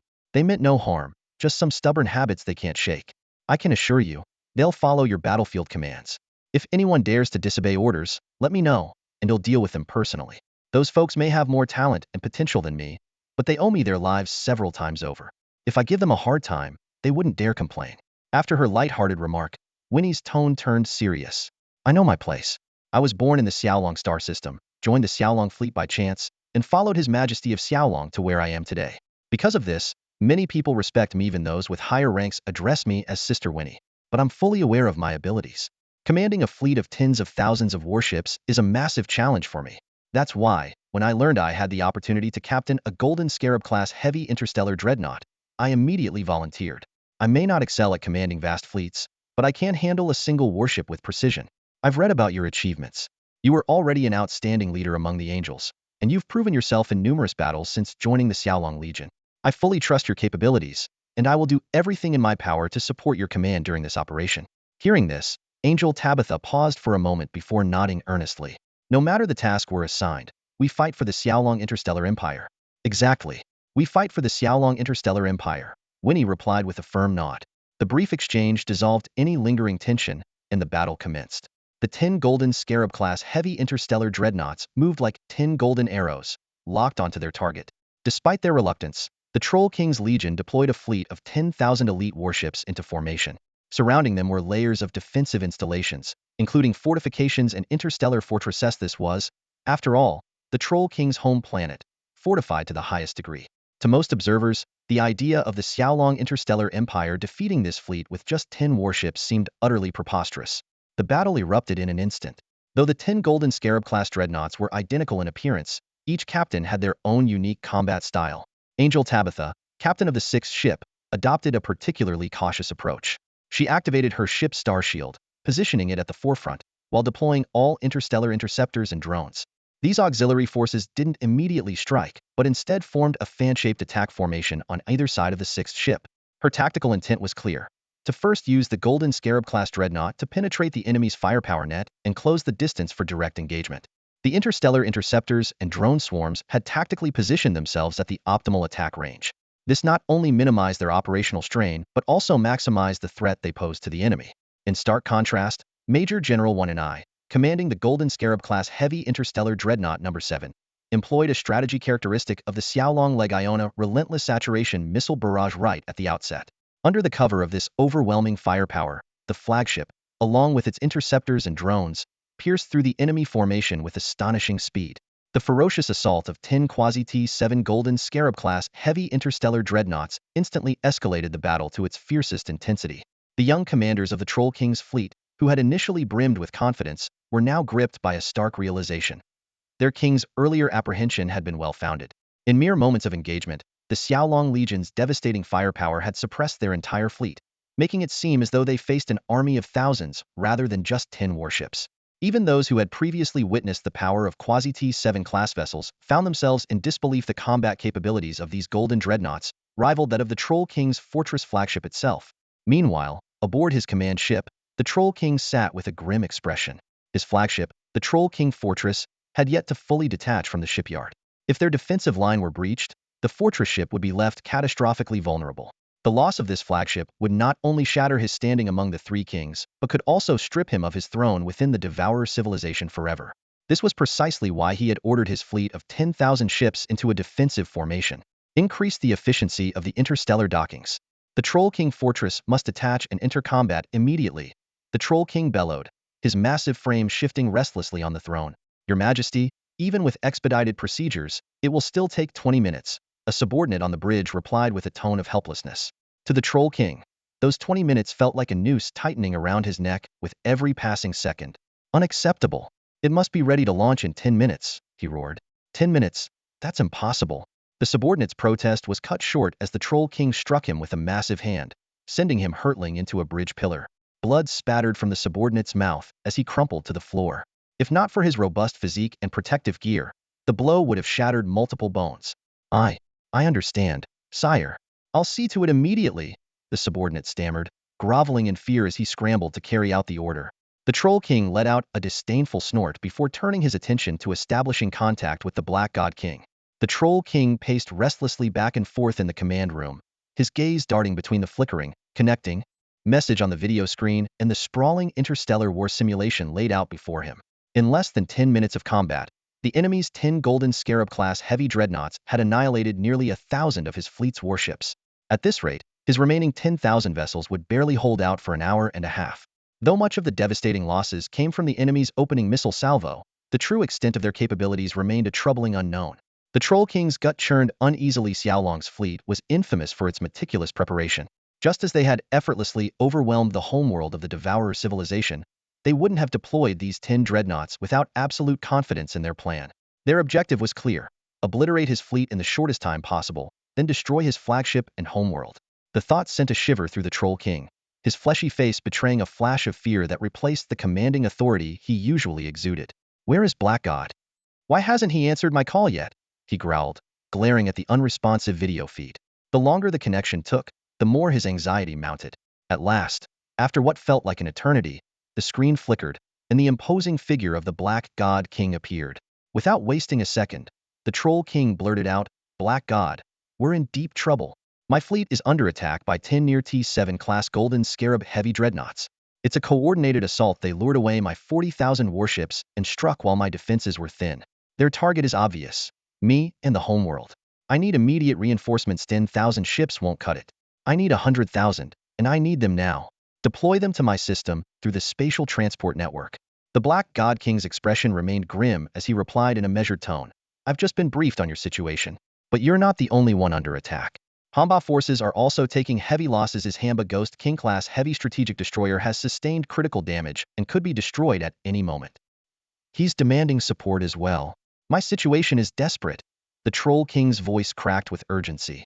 "If reinforcements don't arrive, my fleet won't last another hour. When that happens, it won't just be my flagship. Our homeworld's key institutions and research facilities will be obliterated. The loss would rival that of an entire industrial or resource star system. Black God, you command a fleet of 15 million warships. I'm only asking for 100,000, just a fraction of that." But the Black God King hesitated, his tone heavy with doubt. "Yes, I have 15 million ships at my disposal, but we're facing threats on all fronts. The Xiaolong Empire hasn't even unveiled their full arsenal yet. Their Zerg fleets remain idle, their superweapons untouched. And let's not forget the looming threat of the Holy Elven Empire's advance. Even with these numbers, we're stretched thin. On top of that, I've just received intelligence suggesting Xiaolong's forces have been spotted near the Black God system. If they're bold enough to strike at Two Kings, they won't hesitate to target me as well. I can't leave my defenses vulnerable." The Troll King, after listening to the Black God's explanation, was already seething with rage. He could clearly see through the other's excuse. It was nothing more than an unwillingness to lend a helping hand. Yet, in this dire moment, the Troll King had no choice but to cling to this single lifeline. "Black God, are you really going to stand by and watch my territory fall? This would be a tremendous loss for the entire devouring civilization." Suppressing his fury, the Troll King lowered his stance and pleaded, "I don't need much, just 100,000 interstellar warships will suffice. I'm begging you." The Black God regarded the other's humble plea with a cold gaze before finally relenting. In truth, he had already devised a plan for assistance and could not truly ignore the safety of his two fellow kings. "Understood. I'll dispatch 100,000 interstellar warships to support your side as soon as possible. Hold on for now," the Black God said, though he intentionally refrained from giving an exact timeline for the reinforcements. The transmission ended abruptly, and the video screen faded into darkness. Turning to the 5 fleet commanders of the Black Legion standing nearby, the Black God addressed his trusted subordinates. These 5 were the core of his command, overseeing the most elite fleets of his forces. "Sir, do you truly plan to abandon those two?" asked the 5th commander, whose armor bore the numeral 5. The bluntness of the question raised no eyebrows among the others, who were accustomed to such directness. The Black God stared at the vast cosmic map of the devouring civilization and responded in a cold tone, "I've long considered consolidating the power of those two. Outwardly, they are at odds with each other, but in truth, they're cunning, never engaging in real conflict while remaining perpetually wary of us. Taking them both on simultaneously is within my ability, but it would inevitably affect the entire devouring civilization. Originally, I planned to deal with them after the campaign against the Skylong Interstellar Empire. However, the failure of that campaign forced me to delay my plans." The 3rd commander, deep in thought, remarked, "Such an action would undoubtedly weaken the strength of our civilization. Perhaps now isn't the right time." But the 1st commander, standing at the forefront, held a different perspective. "I believe now is the perfect opportunity. Sometimes, destruction is necessary for rebirth. Eliminating their factions will indeed impact the devouring civilization, but it's a matter of minimizing that impact. This time, due to the Skylong Interstellar Empire's assault, they've suffered heavy losses. Even their flagship fleets and super flagships have been severely damaged. Striking now would reduce the fallout to its lowest level. He continued his analysis. As for the threat posed by the Skylong Interstellar Empire, we all know their resources cannot sustain a prolonged war. Their tactics can last at most 1 or 2 months before their main interstellar warships run out of munitions, especially their interstellar missiles. At that point, their fleet's casualty rate will skyrocket. Based on our understanding, the Skylong Empire values its losses highly and would not take such risks. Moreover, with the order backing them, they cannot fully commit to a war, as they must reserve strength for potential threats elsewhere. Their recent attack was strategically aimed at gaining the upper hand in the war and preventing us from launching a surprise assault. From my judgment, after this round of hostilities, the Skylong Interstellar Empire will likely remain quiet for at least a year or more. Their next major offensive will come next year, not now. This gives us the perfect window to eliminate those two and establish a more unified devouring civilization. You've all seen its Skylong Empire under their Emperor's unified command wields incredible combat power. If we were all united under the Black God's leadership, we could unleash even greater potential in warfare. The first commander's argument garnered widespread agreement among the group, though some remained apprehensive. One of them voiced their concern, but if we make a move against those two kings? In the shadowy, cavernous hall of the throne room, the Black God King sat motionless upon his throne, eyes closed in contemplation. A group of Black God commanders were engaged in a tense discussion about a delicate issue: their relationship with the Great Order. On the matter of the Great Order, wouldn't our actions be somewhat inappropriate? One commander ventured cautiously. After all, they were the ones who initially supported the three of us equally. If we start eliminating dissent within, might this provoke their dissatisfaction? The Black God King remained unmoved, his tone calm and measured. As of late, the Great Order has no time to concern itself with us. Why? The commanders exchanged curious glances. In the extragalactic voids between universes, a force has emerged that poses a grave threat to the existence of the Great Order, the Black God King explained. They are fully occupied addressing this danger. As long as we can eliminate the Xiaolong Interstellar Empire, I doubt they will hold us accountable. The revelation left the commanders stunned. To them, the Great Order was an unfathomably powerful entity, one that inspired both fear and awe. Much of the advanced war technology that had propelled their civilization forward was a gift from the Great Order. Without such support, they would never have reached their current level of dominance. Let's get to the point. The Black God King's eyes snapped open, piercing and electric. Now that our course of action is decided, we must make thorough preparations. That single look was enough to convey the king's resolve. Henceforth, the devouring civilization would tolerate only one ruler. The second commander, the sole woman among them, spoke up. We need to reinforce these two battlefronts, but timing will be absolutely critical. The Black God King tapped his fingers lightly on the armrest of his throne, elaborating on the strategy in detail. The two rival kings must be eliminated, but not through direct action.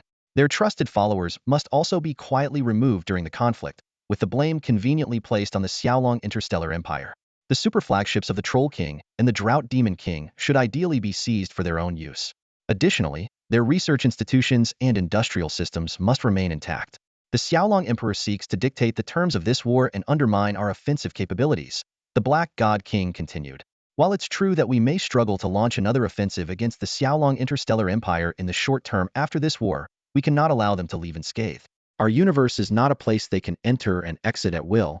The five commanders understood the unspoken directive.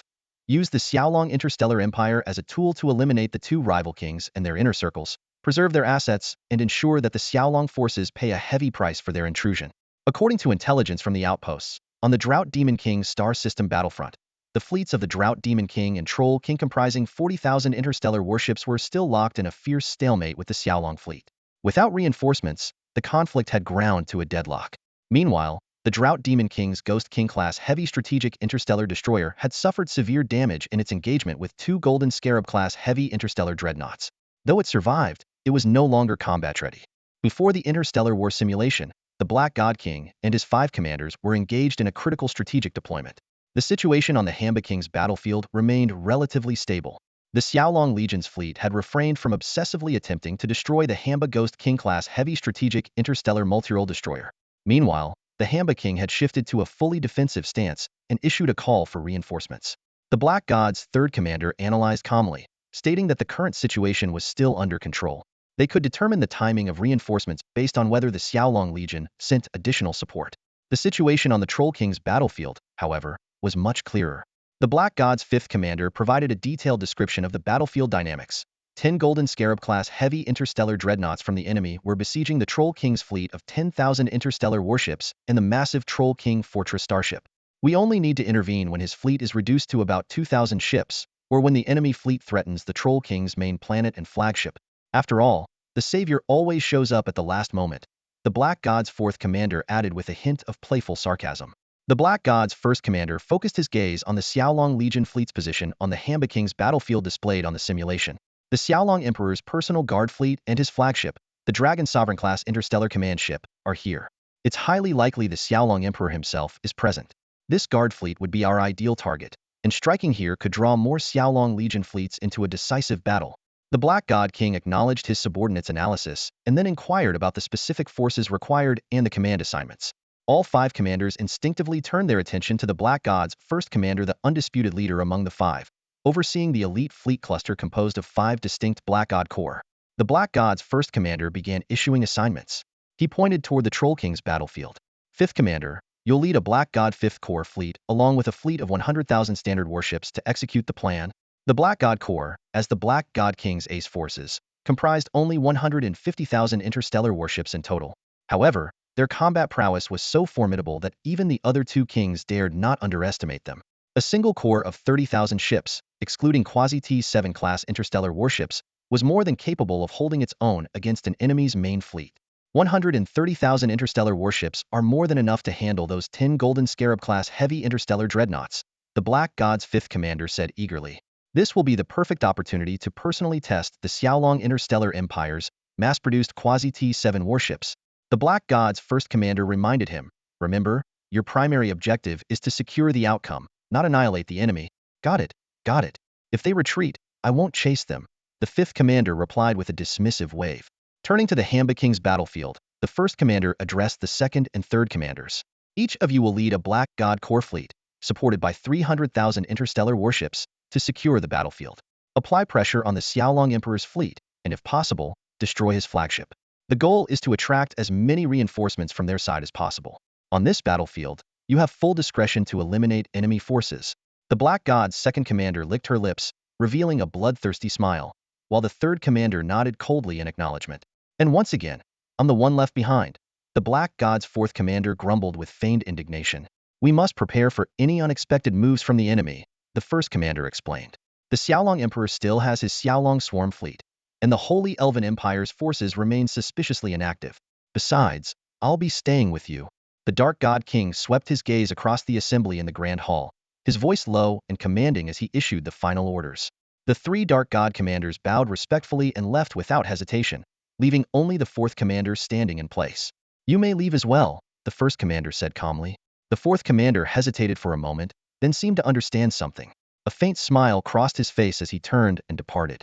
The vast expanse of the throne room was soon left with only the Dark God King and the 1st commander. Brother, the Dark God King, clad in black armor, leaned back against his throne, his face obscured by the shadows. Do you think him too ruthless?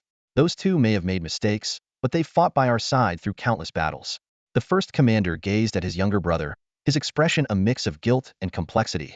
Despite being siblings, he had chosen to serve under his brother's commanded choice with its own deeper reasons.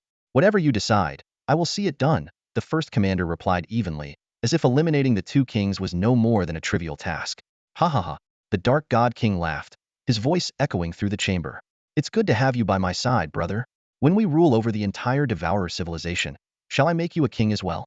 The 1st commander knelt on one knee, his armor glinting faintly in the dim light.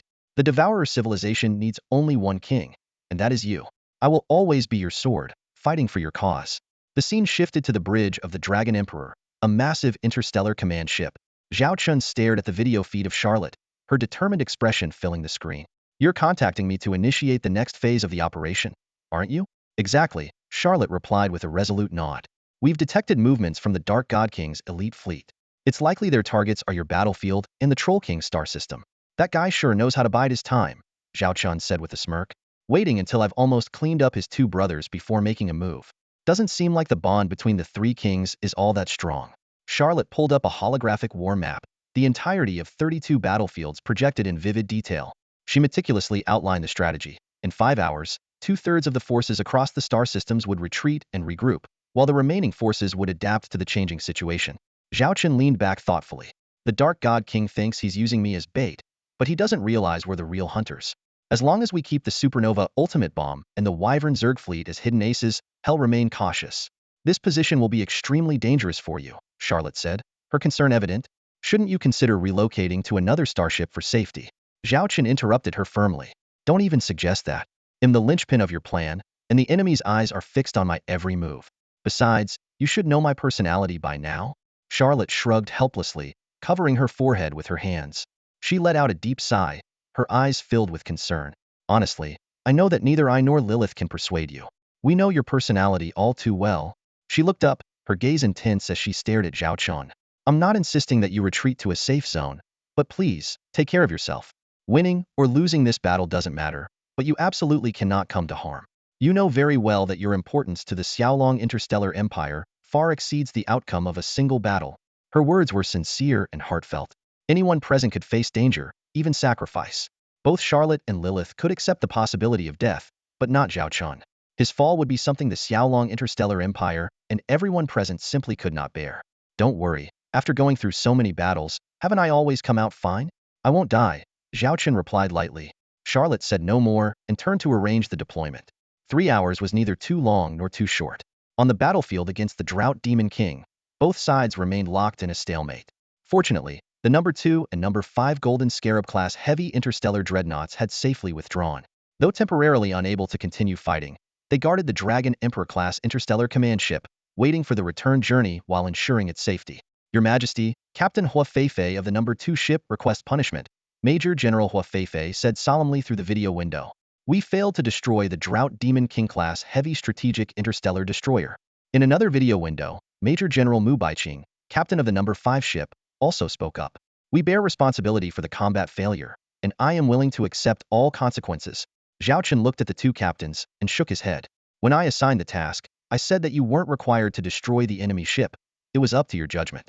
Engage if you can, retreat if you can't. You managed to severely damage the enemy's Drought Demon King-class ship with just 2 ships, sidelining it for at least a year and a half. I'm very satisfied with this outcome. There's no fault in that. Now, just rest where you are and be ready for new orders. We might still need you in this battle. Hearing the Emperor's reassurance, both Hua Feifei and Mu Baiqing responded, but still felt a sense of regret. It was such an opportunity. The number 2 ship is ready to execute orders at any time. Hua Feifei stood tall. The number 5 ship as well, ready to face any enemy, anywhere, anytime. Mu Baiqing promptly added. After the call ended, the bridge lights dimmed, and everyone except the duty officers went to rest. But Hua Feifei remained standing like a statue at the command platform, repeatedly watching the battle footage. Captain, why are you still here? A deputy captain approached, trying to persuade her. The Emperor didn't blame us and even mentioned rewards when we return. Don't dwell on it. Hua Feifei's expression remained stern. Even though the Emperor didn't blame us, we could have done better. Maybe even destroyed the enemy ship. Hua Feifei stood in the bridge command room, her expression serious as she reviewed several battle scenes and command logs. Each frame on the screen reminded her that Ship 2 could have performed better, perhaps even altering the outcome of the battle. This was our oversight. We can't become complacent just because His Majesty hasn't reprimanded us, she said, her voice tinged with self-reproach. If only my decisions had been more precise during those critical moments. The deputy captain watched the captain struggle with self-doubt and sighed, covering her forehead with her hand. She understood all too well that even Marshal Charlotte couldn't make flawless decisions in every battle scenario. A perfect commander doesn't exist. Such a being would have to be a god, not a mortal. Meanwhile, the situation in the Ogre King star system was becoming increasingly dire. In just 3 hours, his fleet had lost over 3,000 interstellar warships. The assault from 10 Golden Scarab-class heavy dreadnoughts was relentless, steadily shrinking the battlefield, threatening to bring even the main star system under enemy fire. The most devastating blow was the plight of the Ogre King fortress ship. This flagship, originally trapped in the dock, had become a prime target for 3 enemy ships. Although it managed to escape the dock at great cost, its armor was badly scarred, with multiple engines and turrets damaged, reducing its combat effectiveness to less than half of its peak. Report. We've lost over 60 of our defensive positions and star fortresses. The outer defense line of the main star system has completely fallen, and we have fewer than 5,000 operational ships. The officer's report was filled with urgency. The Ogre King gritted his teeth, finally understanding the true intentions of the Black God King. Throughout these 3 hours, he had repeatedly called for assistance from the Black God, only to be met with dismissive promises of soon. Now, He realized this so-called ally was waiting for the perfect moment to seize the spoils. That bastard black god plans to let us die, the Ogre King growled in fury.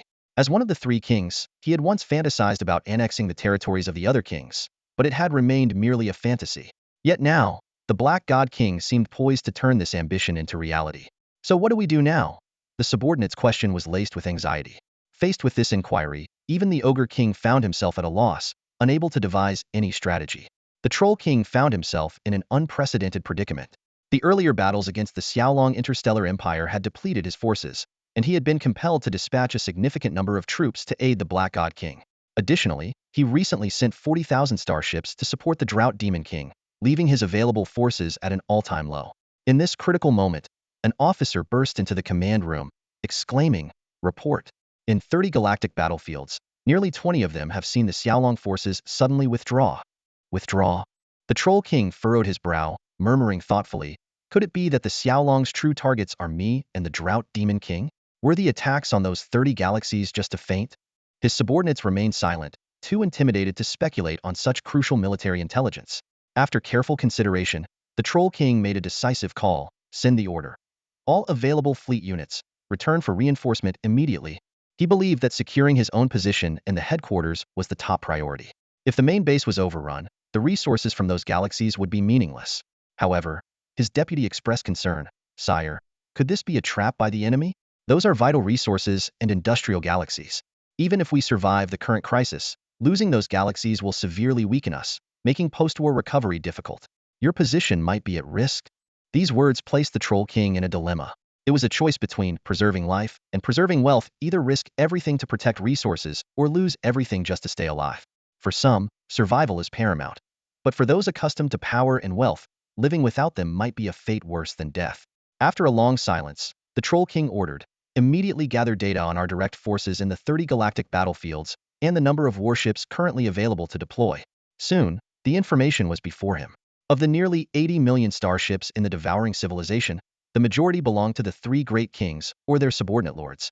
The Black God King controlled half, commanding 35 million warships, making him the most formidable. This only intensified the Troll King's challenging situation. The Troll King stood on the bridge of the command center, his brow furrowed. The first battle against the Xiaolong Interstellar Empire had cost him dearly. Despite spending 6 months rebuilding his fleet, his military strength remained at the level of 20 million starships. In contrast, the Drought Demon King commanded 25 million ships, a disparity that often led to his mockery of the Troll King. "Report, sir." The lieutenant stood at attention. "Excluding the 10 star systems currently engaged in battle, we have approximately 8 million ships available in the remaining 30 star systems." The Troll King knew well that under the circumstances, the actual available forces would be halved. After a moment of contemplation, he ordered, "Divide these 10 star systems into 2 categories for deployment station, 500,000 ships in each key system and 300,000 in each secondary system." "Yes, sir." "This will leave us with 4 million maneuverable ships," the lieutenant quickly calculated. This number meant that they had abandoned all reserve allocations, and if these systems were attacked by the Xiaolong Legion, they would have no choice but to request support from the Black God King. No matter. The Troll King gritted his teeth. "Immediately redeploy these 4 million ships back to the main star system for support." The order was swiftly communicated.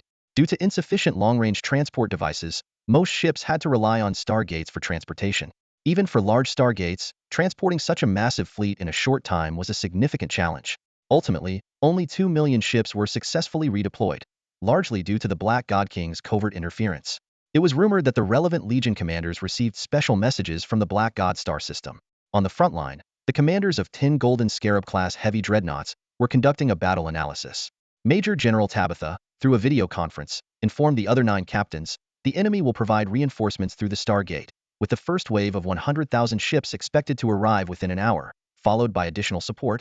"What about our reinforcements?" one Major General inquired. Tabitha explained, "According to Marshal Charlotte's instructions, as most T6 Emerald Dream-class jump ships are cooling down, reinforcements will be in 2 waves. The first wave of about 100,000 ships will travel at warp speed, taking 5 hours. The main force will wait for the jump ships to reset, which will take at least a day." All commanders' expressions grew serious. On the current battlefield, the enemy still had 5,000 ships and a quasi-T7 Troll King fortress ship. Although they maintained a full complement of 10 Golden Scarab-class dreadnoughts, missile reserves and star shield energy were critically low. Once enemy reinforcements arrived, even 10 Quasi-T7 ships would struggle to withstand such overwhelming forces. In the command room of a Golden Scarab-class heavy interstellar dreadnought, 10 uniformed Rear Admiral captains sat around a tactical meeting table. Rear Admiral Captain Tabitha, the Angel, scanned her 9 fellow officers with a grave expression and said, "If we get trapped here by the enemy, all 10 of our main battleships could get bogged down. I've heard there's movement from the Black God King's fleet." Rear Admiral Captain Winnie of the 7th Fleet broke the silence, her sharp gaze fixed on Tabitha. Tabitha nodded in confirmation and proceeded to analyze in detail. According to intelligence from the Supreme Staff, there is discord among the 3 kings. The Black God King might use us as a tool to seize the power of the other 2 kings. However, they also won't allow us to cause excessive damage to the devouring civilization. One of the Rear Admirals astutely suggested, "Perhaps we should consider the next move from the Black God King's perspective." As soon as he finished, another Rear Admiral picked up the thread, beginning his analysis. As the Black God King, the ideal strategy would be to use the Xiaolong Legion to weaken the 2 kings' forces while ensuring they don't inherit a wasteland. The key is the timing of their intervention. He continued, "There are 2 critical points. First, if we launch an attack on the Troll King's main star, which houses significant research and central institutions. Second, the opposing Quasi-T7 Troll King-class interstellar fortress battleship. Despite its old wounds, this newly repaired ship is one of the only 3 Quasi-T7 interstellar warships of the devouring civilization and holds significant strategic value." Rear Admiral Winnie raised a crucial question. "So, can we maintain battlefield balance to delay the Black God King's fleet's engagement?" Tabitha's eyes were sharp. "Are you suggesting we bet on the Black God King's level of greed?" Winnie nodded in agreement. "Since they've shown their ambition to annex, it indicates their greed. We can exploit this by controlling the intensity of our attacks, creating the illusion of a stalemate with the Troll King's defensive fleet." Tabitha added, "According to my calculations, once we initiate an attack on the main star and the Troll King-class ship, we have only 10 minutes of actual combat time. Exceeding this limit means we must immediately withdraw from the battlefield." 10 minutes? The Rear Admirals present frowned at the words. Capturing 2 critical targets in such a brief time frame posed a significant challenge. A tense atmosphere filled the air as everyone contemplated this nearly impossible mission. Captain Major Winnie spoke with determination. "To ensure our combat efficiency is maximized, I propose that several of our Golden Scarab-class heavy interstellar dreadnoughts take a break to restore to their optimal combat state before leading this offensive mission." No sooner had she finished than she posed a critical question. "We face a daunting challenge. The Troll King is redeploying legions from other galactic battlefields, and it's estimated that millions of warships will gradually join this battle. Meanwhile, neither the Grand Marshal nor His Majesty the Emperor has promised any reinforcements. Our 10 Golden Scarab-class dreadnoughts are more than capable of handling the immediate threat of 10,000 enemy ships, and we are confident against 100,000 standard Devourer civilization ships. However, facing forces numbering in the millions is a formidable task." Major Angel Tabitha approached the star map, pointing to the location of a stargate. According to intelligence, enemy reinforcements will arrive through 2 methods: stargate teleportation and warp travel. The stargate is faster but limited in capacity, while warp travel, although slower, can transport large-scale forces. The main enemy forces will reinforce using this method. Her gaze was intense.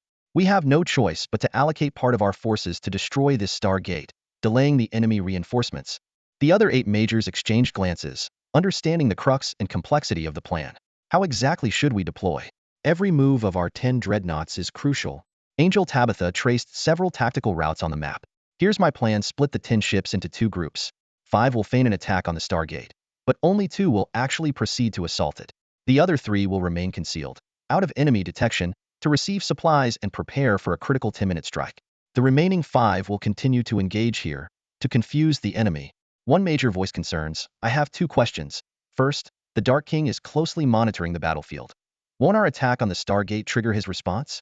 Second, can 2 dreadnoughts alone take down a stargate defended by 3,000 regular troops and receiving constant reinforcements?" Angel Tabitha responded calmly. "Regarding the first question, there is indeed a risk. This is precisely why we are sending only 2 dreadnoughts, because even we are unsure if we can seize this stargate." The majors collectively wore expressions of doubt upon hearing this. Major General Tabitha, the angelic fleet commander, paused for a moment, her expression grave as she analyzed the situation. "The Dark God King is known for maximizing his benefits. He won't act recklessly without a sure chance of victory. Our true mission with the 2 Golden Scarab-class heavy interstellar dreadnoughts is not to directly destroy the enemy's stargate, but to disrupt its operations and limit its transport capacity. If we can cause some damage, all the better." The other major generals present wore serious expressions upon hearing this. One captain immediately raised a crucial question. When exactly will the 10-minute operation plan be executed? The timing depends on the enemy's movements, Tabitha explained. But there's a prerequisite to need 3 Golden Scarab-class warships to complete their resupply, which will take at least 3 hours. This means we will hold our position for 3 hours, after which we may act at any moment. Major General Winnie promptly responded, "Let's have a show of hands to approve this operation plan." She raised her hand first, and the other 8 followed suit. Unanimous approval with 10 votes. Tabitha nodded and quickly began assigning tasks. The ships in the best combat readiness, numbers 7, 11, and 15, will execute the 10-minute operation under the unified command of Major General Winnie. My ships, numbers 6 and 13, will handle the Stargate attack. This arrangement shocked everyone. Major General Winnie immediately protested. "No, you are the overall commander. You should stay here to oversee the entire operation. Let me take charge of the Stargate attack." Tabitha frowned. "The task over there is more critical, Major General Tabitha," Winnie interrupted, "this isn't about the importance of tasks, but about who is better suited for which position. You are the helmsman. Your command skills are needed here." Tabitha was momentarily speechless. She understood that Winnie had seen through her intent to lead by example, yet she couldn't deny the validity of Winnie's argument. After taking a deep breath, she restructured the deployment. "Then let's arrange it this way. Major General Winnie's ships, numbers 7 and 13, will be responsible for the Stargate attack. My ships, number 6, along with 11 and 15, will execute the 10-minute plan. The rest of the fleet will maintain the current offensive pace. Any questions?" The group responded in unison. "No questions." Soon, the Troll King across the battlefield noticed that 5 Golden Scarab-class heavy interstellar dreadnoughts, which had been attacking, suddenly withdrew from the battle. His subordinates immediately reported, "Sir, 5 of the enemy's Golden Scarab-class heavy interstellar dreadnoughts are retreating from the battlefield." The Troll King, his face a mass of wrinkles and fat, furrowed his brow in deep thought. The battlefield situation before him was puzzling. Why would the opposing Xiaolong commander withdraw half of their forces at such a critical moment? It defied all logic. With the advantage of possessing 10 Golden Scarab-class heavy interstellar dreadnoughts, they should be launching a full-scale assault. As he pondered, a new intelligence report solved the mystery. Report: 5 enemy Golden Scarab-class heavy interstellar dreadnoughts are heading towards our star system's gate, possibly preparing to attack. The Troll King immediately grasped their intent. They've learned we have reinforcements on the way and want to destroy the Stargate to prevent our backup from arriving. A nearby advisor cautiously reminded him, "Our Stargate garrison consists of only a standard fleet of 3,000 starships, which could be risky." "No matter," the Troll King replied calmly. "Though the Stargate garrison is just 3,000, our reinforcements are already en route. More importantly, our main reinforcements are using warp travel, so damage to the Stargate will have limited impact. With the enemy diverting 5 main warships, it significantly eases the pressure on our main battlefield." For the Troll King, protecting the home planet and flagship was paramount. A mere Stargate, at most, would only delay the arrival of reinforcements, a price he was willing to pay. He immediately ordered, "Alert the Stargate defense line. Enemy Golden Scarab-class heavy interstellar dreadnoughts are approaching. Instruct them to hold the line at all costs." The first wave of reinforcements should prioritize defending the Stargate. As both sides believed they were making the optimal choice, the battlefield situation subtly shifted. The 5 Golden Scarab-class heavy interstellar dreadnoughts, instead of heading straight for the Stargate, maneuvered into a hidden zone surrounded by an asteroid belt. There, an interstellar supply fleet had been waiting. This was a carefully planned move by Grand Marshal Charlotte. Utilizing the Ghost Scout elite core advantage of having operatives throughout enemy territory, they could strategically position within enemy lines. The cover provided by the stealth reconnaissance ships ensured the supply fleet remained hidden, awaiting the mission's start. "Is this area secure?" Angel Major General Tabitha inquired of the reconnaissance squad leader. "We have dispatched 10 scout teams for confirmation. There are no enemy eyes in the vicinity," the reconnaissance commander replied confidently. Satisfied, Tabitha nodded and then turned to another communication window displaying Major General Winnie. "Winnie, your mission carries the highest risk. If anything unexpected happens, you're free to make your own decisions. Remember, the value of the Golden Scarab-class heavy interstellar dreadnoughts far outweighs that of the enemy Stargate. If necessary, you can retreat. Don't worry, leave everything to us," Major General Winnie replied with a smile. After wishing each other success, the 5 warships split into 2 groups. 3 remained in place, while the other 2, accompanied by 30 interstellar supply ships and stealth reconnaissance ships, continued forward. Cleverly, the reconnaissance ships used optical camouflage equipment to project the illusion of 3 additional Golden Scarab-class heavy interstellar dreadnoughts. From a distance, it appeared as if all 5 main ships were still advancing in formation. Golden Scarab number 7, This is Star Spirit Supply Team 016. We have been assigned to accompany and resupply your vessel, came a clear voice over the communication channel. On the bridge, Major General Winnie gazed out the porthole to see 15 interstellar supply ships of varying sizes clustering around her Golden Scarab-class heavy dreadnought like offspring around a mother beast. On the video feed, she could see the determined face of the supply fleet commander. "This is Golden Scarab number 7, thank you for your support," Major General Winnie responded succinctly. Soon, the 16 ships synchronized their data and began moving at a uniform speed. Numerous supply hatches on the hull of the Golden Scarab opened slowly, and the surrounding supply vessels extended their docking modules, aligning perfectly with the mothership. This supply fleet represented the most advanced logistics of the Xiaolong Interstellar Empire: 1 T6 Star Spirit Heavy Supply Ship, 4 T5 R-class Heavy Supply Ships, and 10 T4 Moon Goddess-class Heavy Supply Ships. Although higher-grade ships have greater capabilities and cargo capacities, the most efficient operations often result from the seamless cooperation between different models. Report: all supply ships have completed docking. The voice of the deputy sounded. Commence supply operations immediately, countdown set to 30 minutes. The captain ordered, and the countdown appeared on every terminal on the bridge. Various strategic resources flowed continuously through the supply pipelines into the mothership, especially the crucial interstellar missiles. Mid-flight resupply is a highly challenging task, where any mistake could lead to catastrophic consequences. Yet, the Xiaolong fleet, including these supply ships, embodied the pinnacle of technological advancement, ensuring the process proceeded without a hitch. In what felt like an instant, 30 minutes passed, and the 2 Golden Scarab-class warships were nearing the Stargate of the star system. Meanwhile, 3 sister ships stationed at the asteroid belt were also receiving supplies. Supply operations complete, beginning to disengage, the supply fleet commander reported via video to Major General Winnie. "Thank you for your hard work," Major General Winnie saluted. "It's our duty. Best of luck to you." The supply fleet commander returned the salute and cut the communication. Major General Winnie turned to the tactical display, focusing on the nearby Stargate. 5 minutes until entering combat range, the Major General of the 13th Fleet reminded her. "Proceed as planned." "Any issues on your end?" Winnie asked. "No issues whatsoever," the 13th Fleet captain replied firmly. "Then issue the order and prepare for battle," Major General Winnie commanded calmly, as if facing not thousands of enemy ships but a routine drill. Soon, deep space telescopes projected the enemy positions onto the bridge's display. A T6 medium star system gate stood in space, surrounded by defensive structures and interstellar bunkers. 3,000 enemy ships were arrayed before the gate, ready for combat. In the command center of the Stargate garrison fleet, alarms blared incessantly. 2 Golden Scarab-class heavy interstellar dreadnoughts were closing in on their combat range. This news brought a dismissive smirk to the fleet commander's face. "Just 2 quasi-T7 interstellar warships? We've got 3,000 ships here." The commander leaned back in the captain's chair on the bridge, his voice brimming with confidence. The deputy commander stood nearby, his expression serious as he cautioned, "Sir, we must remain cautious." On the Troll King's battlefield, the enemy managed to suppress our elite fleet of 10,000, with just 10 Golden Scarab-class ships. Even the Troll King's flagship, the Troll King Fortress, was helpless. "Humph," the commander sneered, cutting him off. "These 2 ships have just rushed over from that battlefield. They must be in poor condition. Besides, we're backed by the Stargate, with reinforcements pouring in. They'll only grow weaker, while our strength will only increase." Ambition flashed in his eyes. "If we can secure the first kill of an enemy quasi-T7 warship, the Troll King's reward?" The deputy commander was about to agree when a crucial thought struck him. "Wait, sir. The previous intel mentioned 5 Golden Scarab-class ships coming to assist. Why are there only 2 now? Where are the other 3? This question furrowed the commander's brow. Just as he was about to report this anomaly to the Troll King, the communications department delivered even more unsettling news. "Report: all communication systems are being jammed.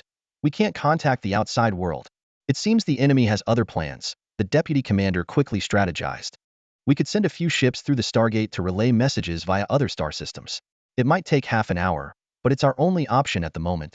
The commander immediately agreed to the suggestion.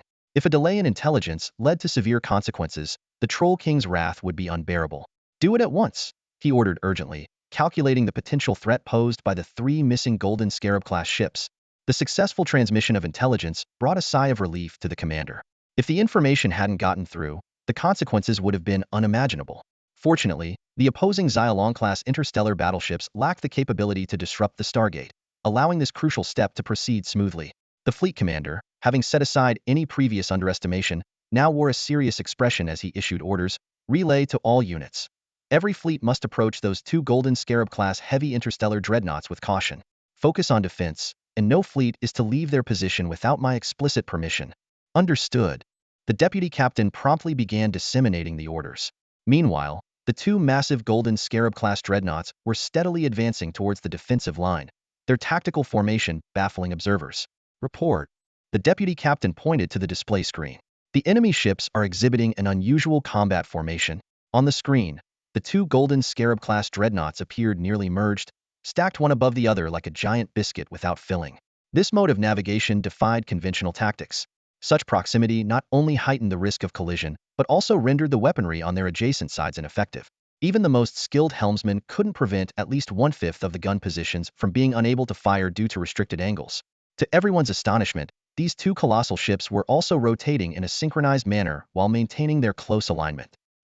What are the captains of these starships thinking? The fleet commander stood abruptly, staring at the screen in disbelief.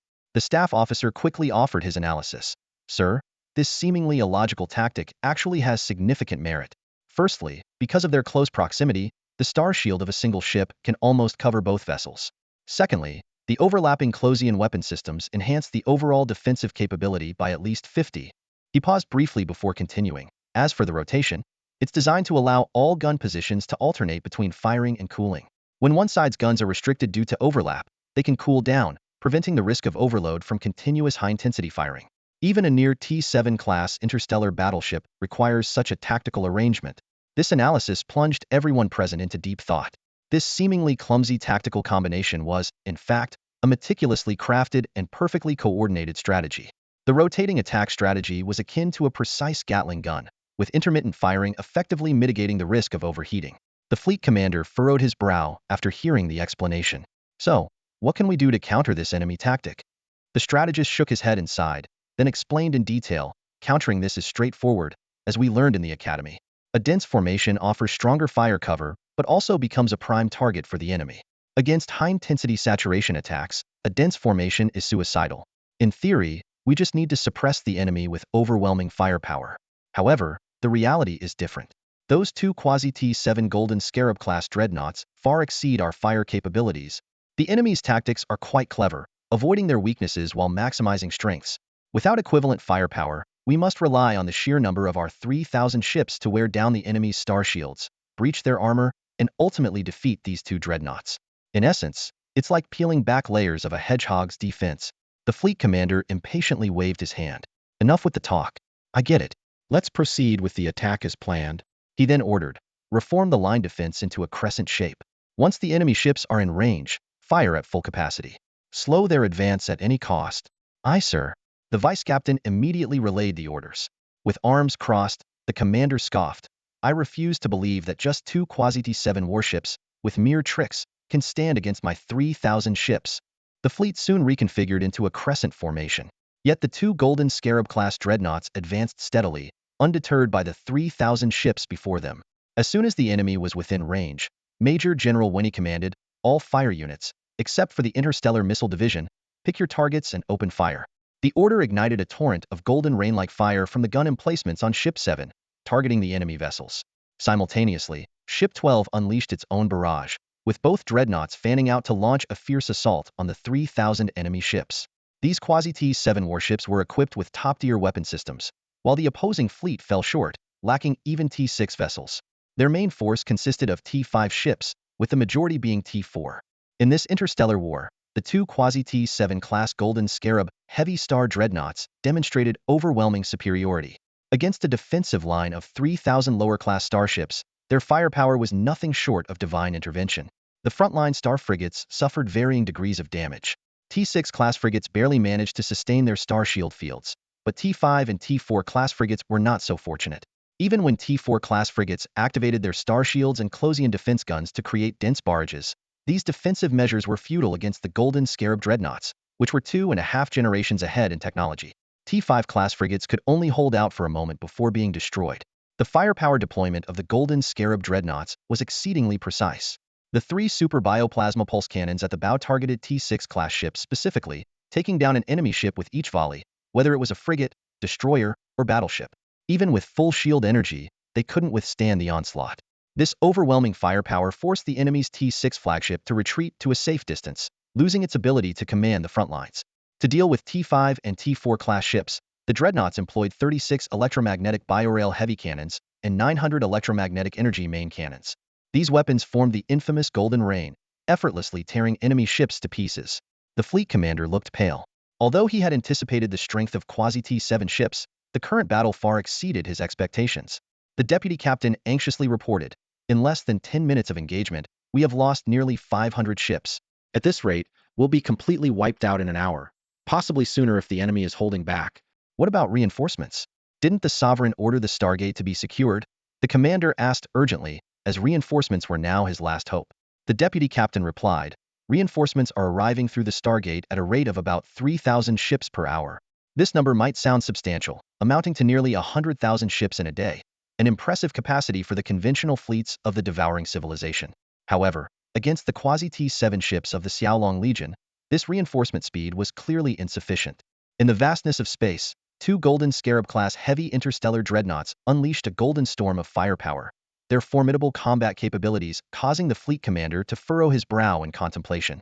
Gazing out at the intimidating spectacle through the porthole, he spoke gravely, "The power of these quasi-T7 class starships is indeed terrifying. For now, we must tighten our defenses and concentrate our fleet's strength to mount a resistance."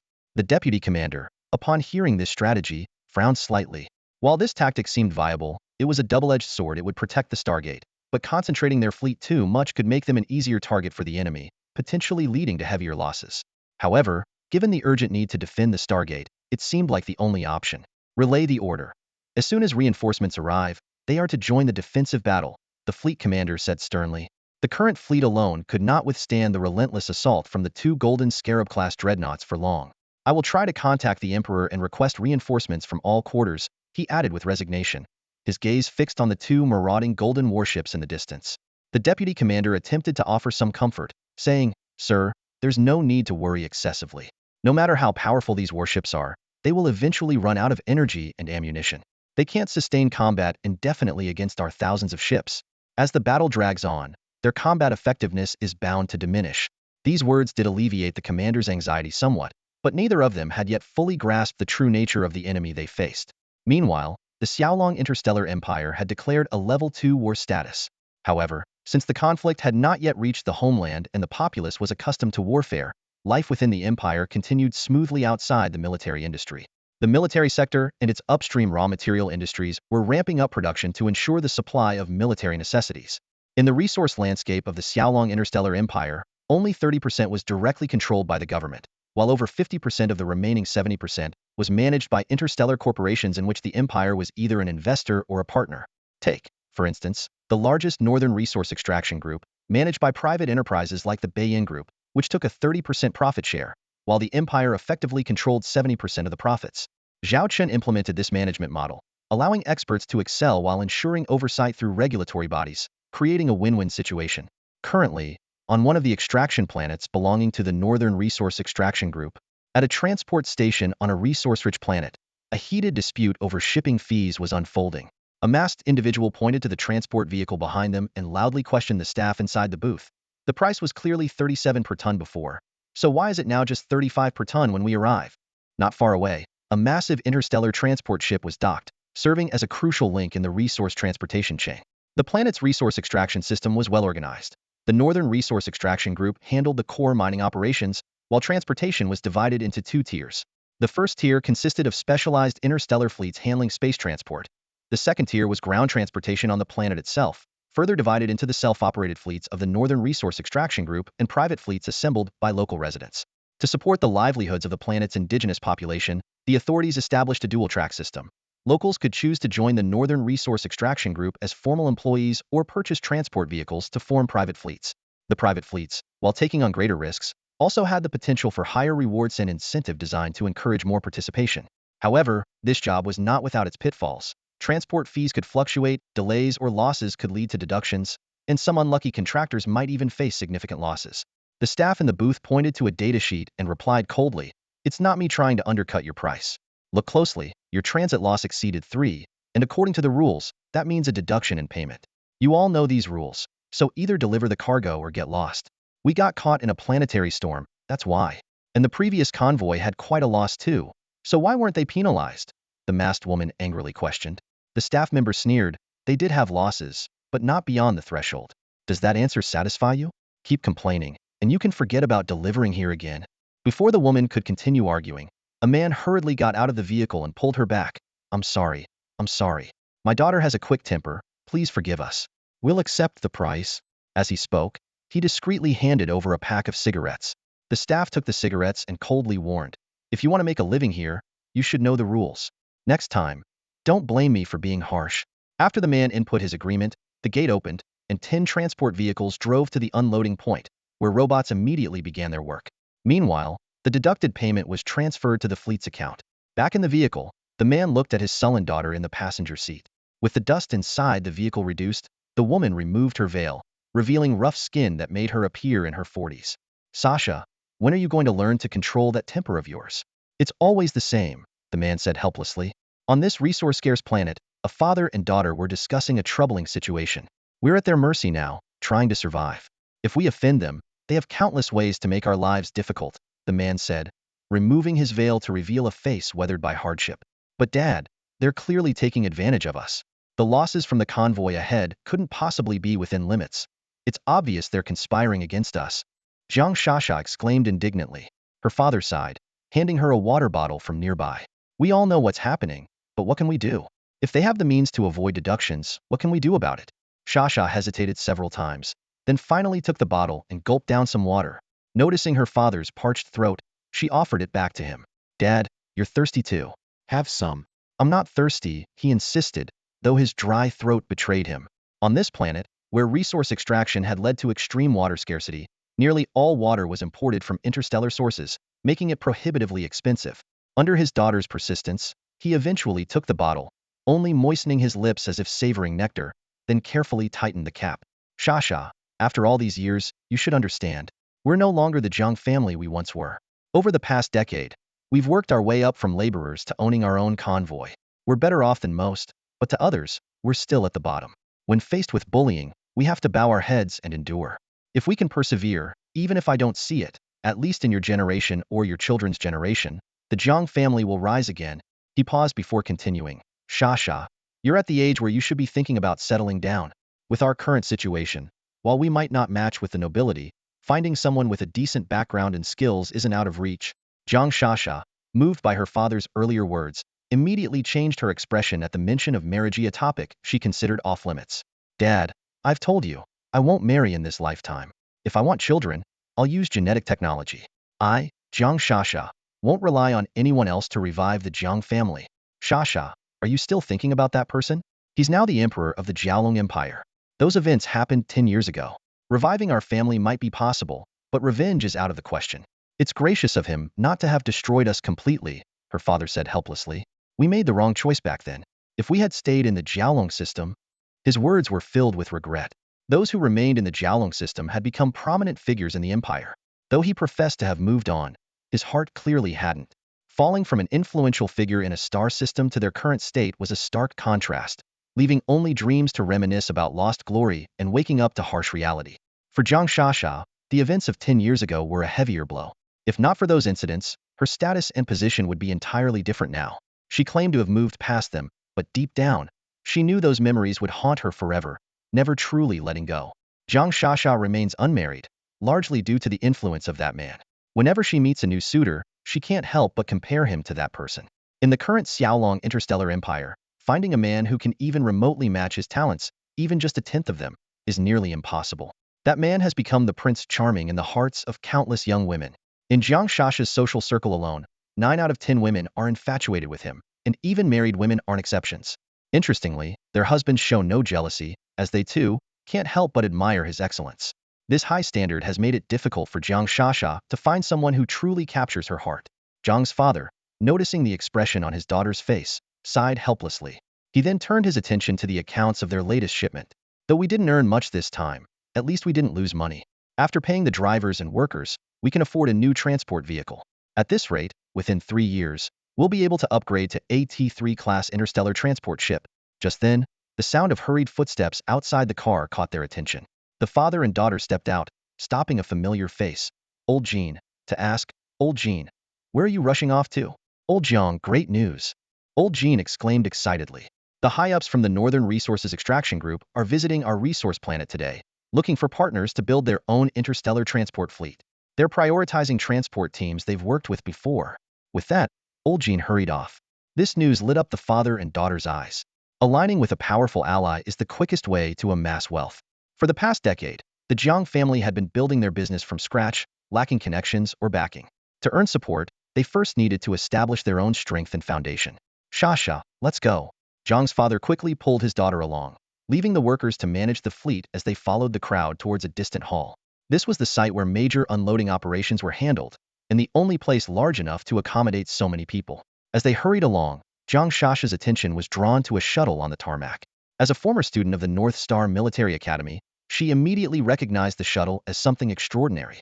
Peering through the dust, she spotted a distinctive emblem on its body, causing her to pause. "What are you standing around for?" her father urged, pulling her forward. "Opportunities to meet important people like this are rare. We need to find a way to hand over our business card. It might not work, but what if it does? It could mean the Jiang family's big break." Jiang Shasha lowered her head, her expression complicated. But the emblem on that shuttle is the Li family's crest." "The Li family? Which Li family?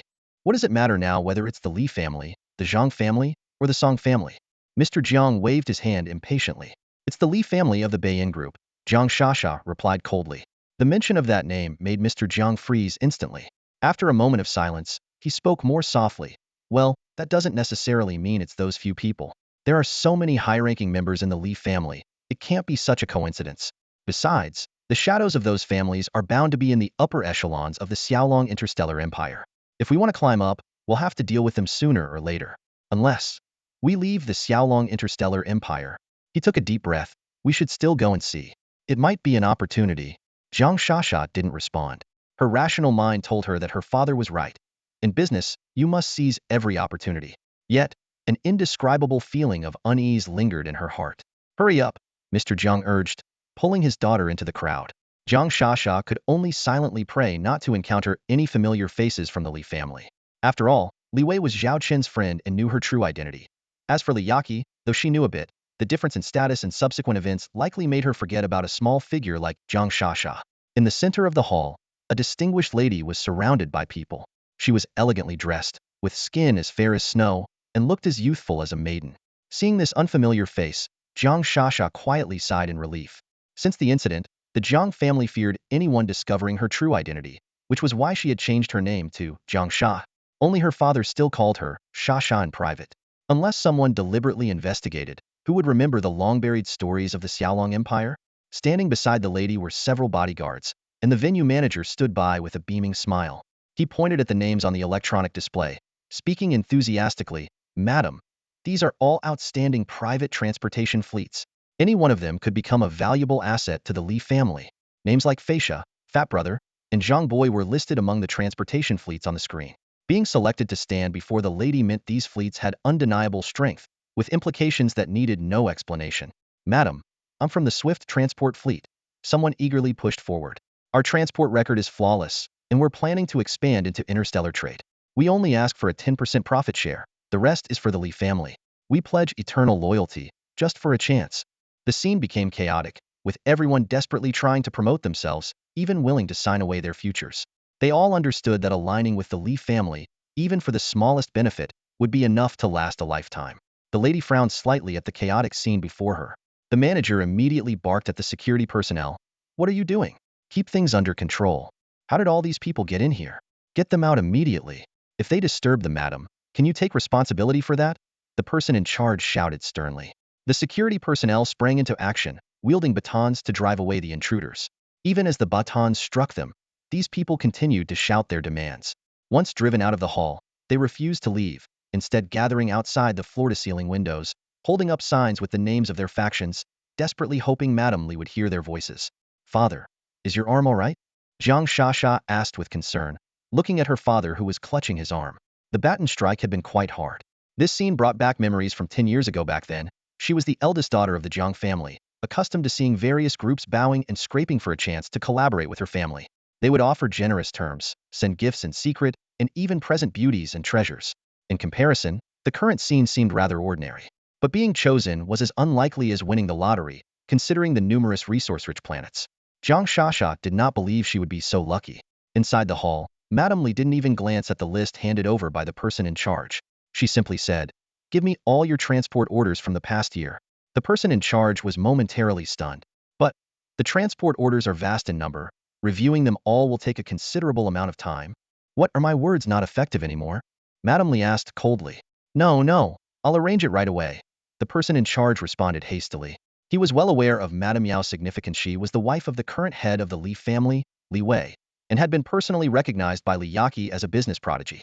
Since marrying into the Li family, she had displayed extraordinary business acumen, so much so that Li Yaqi entrusted the family affairs to Li Wei and his wife, specifically advising Li Wei, "For important decisions, consult with your wife.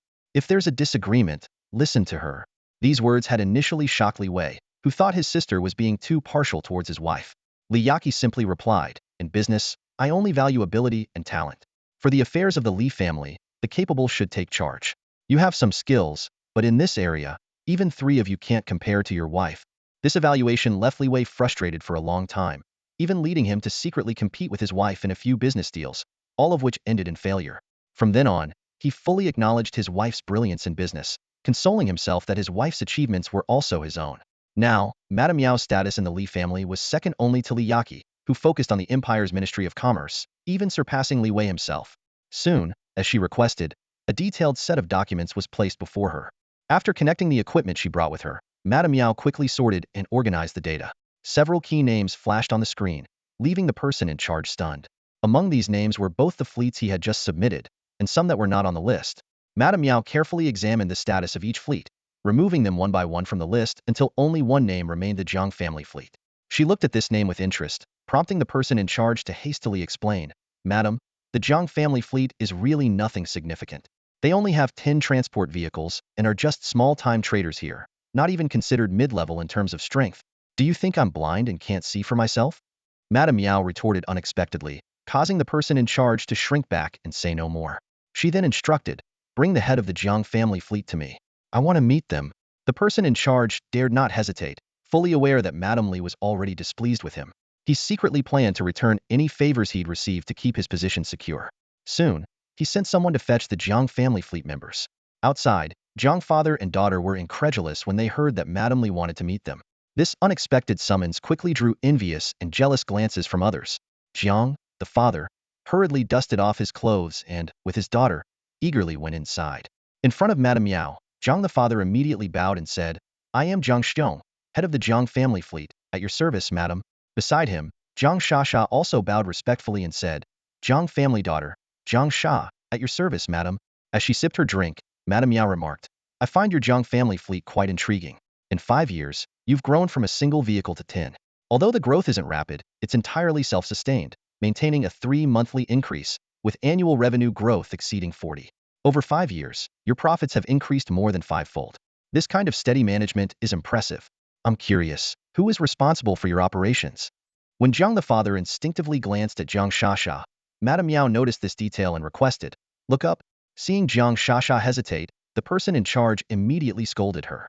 Zhang Shasha then slowly raised her head, and a flicker of interest appeared in Madame Yao's eyes. "Our Li family is willing to invest in you," Madame Yao said, standing up. "Within 3 months, you are to assemble a fleet of 30 interstellar transport ships. All costs will be covered by our Li family, and you will handle the operations. Any issues?" This proposal left Zhang father and daughter astounded. Zhang, the father, was moved to tears. As Madame Yao headed towards the tarmac, she turned back and said to Zhang Shasha, "See me off, will you? Our people will follow up with the cooperation contract." Zhang Shasha followed closely behind Mrs. Miao, her head bowed as they walked slowly. Just as they were about to reach the helipad, Mrs. Miao spoke with a hint of significance in her voice. "These past 10 years must have been tough for you, Zhang Shasha. Once the fiancé of the Emperor of Xiaolong." The words hit Zhang Shasha like a sledgehammer, causing her to freeze. She looked up in disbelief at Mrs. Miao. "I am Li Wei's wife," Mrs. Miao stated calmly. Seeing the confusion in Zhang Shasha's eyes, she continued, "Li Wei has a school photo with Zhao Chen and you in it. He pointed you out back then, so I remembered your face. Although you don't look quite the same as you did 10 years ago, I have a knack for recognizing people I've seen before. Then, why did you choose to partner with us?" Zhang Shasha finally asked, meeting Mrs. Miao's gaze. Mrs. Miao, already on the steps of the shuttle, turned to look at Zhang Shasha. Because your Zhang family fleet is indeed impressive, and you have a natural talent for it, she replied with a level tone. Don't overthink it. No one is targeting the Zhang family now. When you left the Xiaolong system, no one stopped you, and the Emperor took no action afterward. It speaks volumes. We're no longer on the same path. Just focus on doing your job well. If you don't perform in future collaborations, I'll have no hesitation in cutting ties. I hope you won't disappoint me. With that, Mrs. Miao disappeared behind the shuttle door, leaving Jiang Shasha standing alone in the swirling dust, her emotions a complex mix. This chapter of her life was a secret, an unnoticed footnote. With the funding they received, the Jiang family didn't regain its former glory, but their quality of life improved significantly. They managed an interstellar transport fleet in partnership with the Li family and purchased an estate on a habitable planet, in a way rebuilding their legacy. Despite her father's urging, Jiang Shasha never married. Instead, she chose to have 3 children through genetic pregnancy technology, raising them as heirs to the Jiang family. For Mrs. Miao, who had left, this was just a minor episode. Her choice of Jiang Shasha was purely based on the latter's talent in transport logistics, a skill worth nurturing, with no other intentions. After finishing her current tasks, Mrs. Miao returned to the Xiaolong system, where an important meeting at the Empire's Ministry of Commerce awaited her that day. In front of the Ministry of Commerce building in Chang'an City, Xiaolong system, Mrs. Miao gracefully alighted from the hovering vehicle. The entrance was bustling with interstellar traders. For these merchants, the Empire's Ministry of Commerce was akin to a godsend within the Xiaolong Interstellar Empire's domain. Collaborating with the ministry almost guaranteed profit. Additionally, through the ministry, they could access advanced technology, such as purchasing T5 or T6 level interstellar mining ships, far superior to the T3 or T4 levels used by ordinary traders, with incomparable efficiency. Hence, the ministry's threshold was worn by countless traders daily. The news of today's significant meeting had spread, and many hopefuls had gathered early. When they saw Mrs. Miao, a key figure in the Li family, they rushed forward. Mrs. Miao, we have an excellent project for your consideration. Mrs. Miao, with your investment, you'll see returns in 3 years, triple the profits in 5, and guaranteed annual earnings over 10 billion star coins within 10 years. Mrs. Miao, our family has collaborated with yours in the past. Perhaps we could sit down and discuss. Fortunately, the security team was prepared, intercepting the crowd and even deploying security robots to raise electronic barriers along the corridor. While this deterred the traders from advancing, their calls continued unabated. Such scenes were routine for Mrs. Maya given her stature. Her presence invariably drew a crowd wherever she went. In the business world of the Xiaolong Interstellar Empire, Mrs. Miao is considered a coveted money-making tree. Every interstellar trader knows that establishing a partnership with her is a shortcut to wealth and prosperity. Inside the Ministry of Commerce building, despite the constant flow of people, a solemn atmosphere prevails, starkly contrasting with the outside hustle and bustle. This building is not a place for ordinary people to enter at will, as it represents the economic lifeline of the Xiaolong Interstellar Empire. Anyone daring to offend this wealth territory will forever lose their chance to do business in the empire. Those who set foot in this building are the elite of the empire's business world, with influence and assets ranking at least in the empire's top 1,000. There's a saying in the business community: to measure a businessman's success, see if he can enter the Ministry of Commerce building. To judge his status, see if he holds an unobstructed bronze card. This hierarchical system is reflected in the 4 types of cards issued by the Ministry of Commerce: bronze card, silver card, gold card, and diamond dragon card. Each card is not only valuable but also requires annual renewal and strict review. Bronze cardholders must pay 100,000 star coins annually and can access the first 10 floors. Silver cardholders can reach up to 30 floors. Gold cardholders can go up to 90 floors. And the most prestigious Diamond Dragon card allows access to any floor except the minister's office on the 99th floor. These cards are not only symbols of status, but also come with numerous privileges. At imperial banquets, cardholders of different levels receive different treatments. Bronze cardholders can attend alone. Silver cardholders can bring 1 immediate family member. Gold cardholders can bring 3 people, and Diamond Dragon cardholders can bring 5 guests and have the opportunity to dine with the Emperor. The number of Diamond Dragon cards is strictly limited to 30 and is currently held by the leaders of 15 top interstellar trading enterprises. At this moment, Mrs. Miao, one of the esteemed Diamond Dragon cardholders, enters the building. Her presence prompts the business elites in the lobby to nod from a distance, showing their respect in the most appropriate manner. Although the collaboration opportunity with the Li family was tempting, the business people present were well aware of their boundaries and dared not overstep. After all, they were individuals of status and position. Madame Miao walked through the opulent hall, took out her Diamond Dragon card, and unlocked access to the elevator leading to the 90th floor. As the elevator doors opened, a well-mannered attendant was already waiting at the entrance. As a staff member of the Empire's Ministry of Commerce, specifically in the Interstellar Trade Department, she exhibited the highest level of service awareness. "Madam, the meeting will start in 15 minutes, the attendant said with a slight bow. Would you like to use the lounge, the dining area, or would you prefer to meet with other distinguished guests in the hall? Your husband and several other esteemed guests have already arrived. The attendant's demeanor was perfectly balanced, neither obsequious nor arrogant.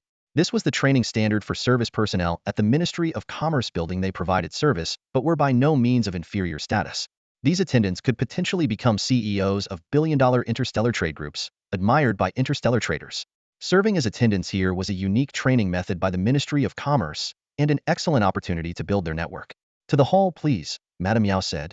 As the attendant led the way, Madame Yao asked, Xiaoro, if I remember correctly, you're being posted abroad in a month, right?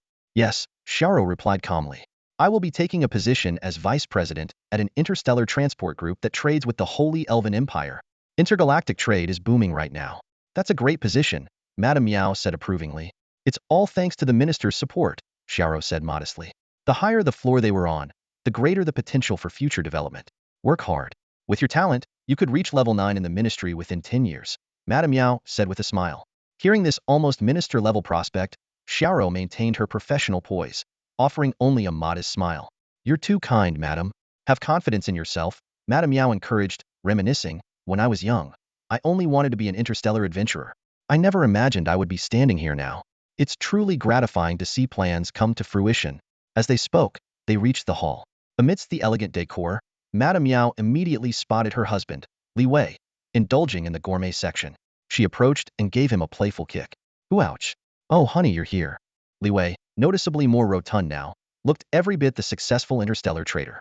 Why didn't you tell me you were coming? I would have come to greet you. After returning from his interstellar adventures to take the helm of the Li family, Li Wei's lifestyle underwent a dramatic shift. Without the intense battlefield training and with frequent business engagements, his physique gradually changed, becoming more rounded. Have you forgotten the doctor's advice? Are you really considering using those medical treatments to lose weight? Mrs. Miao looked at her husband with concern. Even in this era of advanced technology, weight loss methods often cause irreversible harm to the body. Unless it's a matter of life and death, she would never let her husband take such a risk. Honey, you're misunderstanding me, Li Wei said, holding his wife's hand with a look of grievance. I've only just arrived here and have been traveling across several star systems for business. I barely had time to eat properly. I just finished with the Ministry of Commerce and finally got a chance to grab a bite.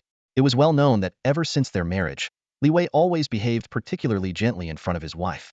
Seeing her husband's expression, Mrs. Miao gave him a reproachful look but still picked up a tray, filled it with healthy food, and handed it to him. Eat less of that unhealthy stuff and more of this. Though the sight of the bland food dampened his enthusiasm, Li Wei dutifully began eating. Are you two showing off your affection as soon as you arrive? A melodious voice interrupted. They looked up to see a woman in a red cheongsam approaching gracefully. It was Hong Mei. Despite nearing her 40s, she was well-maintained, naturally beautiful, and appeared as youthful as a woman in her 20s. Rose. Mrs. Miao warmly hugged Hong Mei's shoulders. Both women shared past experiences as interstellar pirates and adventurers, which forged a strong bond between them. When Mrs. Miao first took over the business, she frequently sought Hong Mei's advice, and Hong Mei was always generous with her help. Watch out, or your sister-in-law might see you, Hong Mei teased. In the early days of the Xiaolong Interstellar Empire's rise, she and Li Yaqi were known as the twin flowers of the business world, with both family enterprises being trade giants of the empire. Publicly, they often appeared at odds, but their actual relationship was far more complex than rumors suggested. Yaqi is now the Minister of Commerce. She's in a different league, Mrs. Miao laughed. Besides, it was her who suggested I learn from you. She said that among all the interstellar traders in the empire, you're the one she admires the most. Hong Mei playfully pinched Mrs. Miao's cheek. You and your sweet talk. Miss Rose, Li Wei chimed in between bites of his healthy meal. Do you know what major issues are up for discussion at the Ministry of Commerce meeting this time? Mrs. Miao shot her husband a disapproving glance, but Hong Mei was unperturbed. If I'm not mistaken, it should be about expanding production. The Empire is currently engaged in a cross-universe expedition against the Devourer civilization, and demands are rising across the board. Although there's an ongoing effort to control the financial situation, the increased demand from the war has caused a supply-demand imbalance, leading to continuous rises in civilian goods prices. To address this, we either end the war or expand production to improve transport efficiency. The former is beyond our control as merchants, leaving us with only the latter option. The moment the conflict between the Xiaolong Interstellar Empire and the devouring civilization was mentioned, the atmosphere in the hall turned solemn. Just then, the sound of footsteps grew closer. Li Yaqi entered the hall with a determined stride, followed by a team of senior officials from the Empire's Ministry of Commerce. This group formed the core think tank of the ministry, responsible for crafting many of the Empire's commercial strategies. Her presence prompted everyone in the hall to pause their activities and watch as the group made its way through. Li Yaqi glanced around, nodding slightly at Li Wei, Madame Miao, and Red Rose before proceeding into the conference room. As a key figure in the Ministry of Commerce, Li Yaqi rarely returned to the Li family, spending most of her time in Chang'an City. Despite the city's real estate prices rivaling those of interstellar battleships, to the former richest person in the Empire, it was merely a string of numbers. 3 minutes before the meeting was set to begin, the doors to the conference room swung open. Attendants guided the participants to their seats, with Li Wei and his companions walking in together. As they entered, the weighty atmosphere was palpable. The oval conference table was set with nameplates at each seat. Personnel from the Ministry of Commerce occupied one side, while interstellar traders sat on the other. Li Wei's group was positioned near the center, with Red Rose directly across from Li Yaqi. Since Li Yaqi's withdrawal from the interstellar trade market, Red Rose's company had naturally ascended to become the Empire's largest business conglomerate. However, she chose not to expand recklessly, instead focusing her efforts on research and supporting small to medium-sized interstellar traders. This decision stemmed from her understanding of the risks of attracting undue attention. Despite her unwavering loyalty to the Emperor of Xiaolong, who was a wise ruler, she was acutely aware of the dangers of amassing wealth that could rival the empire itself. Once the last participant was seated, the conference room doors closed gently. The wealth controlled by those present accounted for over 90% of the empire's economy. Li Yaqi began the meeting by addressing the pressing issue at hand. The war-induced resource shortages had caused domestic product prices to soar, with some essential goods rising more than 80% in the past year, severely impacting the populace. She urged everyone present to collaborate in addressing this problem. Red Rose was the first to respond, pledging that her conglomerate would expand the supply chain for essential goods within 3 months, aiming for at least a 30% increase in production. Her commitment set a precedent, prompting other interstellar traders to follow suit. All attendees understood the purpose of this meeting and recognized the importance of maintaining this market. Finally, Li Yaqi proposed a new direction for cross-universe trade. With the construction of multiple inter-universe stargates, she hoped companies would explore these new markets, importing external raw materials and products to support the empire's development while exporting the empire's quality products to generate more profits. Li Yaqi's long fingers tapped rhythmically on the conference table as her sharp gaze swept across the room. Let's cut to the chase. Each of your companies needs to achieve a 50% increase in investment and returns in the intergalactic trade sector every quarter for the next 3 years. Any objections? Faced with her assertive demand, the attendees were silent and intimidated. The rest of the meeting revolved around this ambitious goal. As it concluded, everyone filed out except for Hong Meigue, who stayed behind at Li Yaqi's request. Thank you, Li Yaqi said, adjusting her collar and showing a hint of weariness. Hong Meigue teased. Why so polite, Minister Li? I'm just trying to make a living under your leadership. Enough with the jokes, Li Yaqi rolled her eyes. Being a minister is exhausting, so many things to consider. It's nothing like the freedom I had as an interstellar trader. Many outside would envy you for saying that, Hong Meigue said meaningfully. This position is coveted by many. They see you as a goddess of fortune. Li Yaqi waved her hand dismissively and got to the point. Let's not dwell on that. I genuinely appreciate your help this time. You know the Empire's current situation. Without your initiatives, some people wouldn't have stepped out of their comfort zones. I'm doing it for myself too, Hong Meigue admitted. We're all in the same pond. For us to thrive, the environment and conditions must improve. Still, I owe you my thanks, Li Yaqi said sincerely. Not lingering on the topic, Hong Meigue asked, is the war nearing its end? Within a week, most likely. But then, our pressures will increase. The Emperor will probably draft new military production plans. We need to ramp up output in advance. Meanwhile, in the asteroid belt outside the Demon King star system battlefield, Major General Angel Tabitha was intently watching the tactical display. Major General Winnie should be attacking the star system's gate by now. Their communications will likely be jammed, so they'll probably dispatch starships through the gate to the nearest star system to contact us. This process will delay them by about half an hour. She continued her analysis. In half an hour, the Demon King will realize that of the 5 Golden Scarab-class heavy dreadnoughts we withdrew, 3 are unaccounted for. We must act before they get this intel. The deputy commander nodded in agreement. Angel Tabitha traced an attack route on the star map. From here, how long will it take to return to the battlefield once the enemy notices us? The deputy quickly calculated. If we accelerate to maximum speed over a certain distance, and then break through the asteroid belt without interference, we can return to the battlefield in approximately 15 minutes to launch an attack on the enemy ships. Angel Tabitha frowned slightly, knowing that once the enemy detected the sudden appearance of 3 Golden Scarab-class dreadnoughts, they would bolster their defenses, complicating the assault. As she pondered how to minimize the time before being discovered, the The voice of the reconnaissance team commander interrupted through the communication window. Sorry to disturb you, but I have an idea. Angel Tabitha immediately enlarged the communication window. Let's hear it. The reconnaissance team commander began outlining his plan. Your goal is to have the 3 Golden Scarab-class heavy dreadnoughts infiltrate close to the battlefield unnoticed and execute a surprise attack, similar to stealth bombers in space. Here's my idea. The reconnaissance squad commander stood before the tactical projection table, deftly moving his fingers across the holographic display to outline a sophisticated fleet deployment plan. He first marked the positions of dozens of interstellar supply ships, then cleverly arranged the hidden placement of 3 Golden Scarab-class heavy interstellar dreadnoughts in the central area of the supply fleet. 50 interstellar supply ships are sufficient to provide visual cover, he confidently explained, but the enemy's starship radar systems will detect the energy signatures of the dreadnoughts. The deputy captain was about to voice his doubt when Major General Angel Tabitha remained silent, waiting to hear more. The reconnaissance squad commander gave a confident smile. We are equipped with a class Silent Phantom Light interstellar stealth reconnaissance ship. It not only has conventional stealth reconnaissance capabilities, but can also emit a special interference field that masks the energy fluctuations of starships within its range. To ensure absolute success, we can deploy additional stealth reconnaissance ships between the supply ships and dreadnoughts, creating an invisible barrier. Major General Angel Tabitha's eyes lit up, and she immediately approved. Proceed with this plan. To ensure everything went smoothly, the fleet began its operation 15 minutes early. The deputy captain confirmed the readiness of each department through multiple video windows on the command channel, while Major General Angel Tabitha focused on the images of the interstellar supply fleet leaders. We'll need your help not only for the supply mission, but also to cover for us, she said sincerely.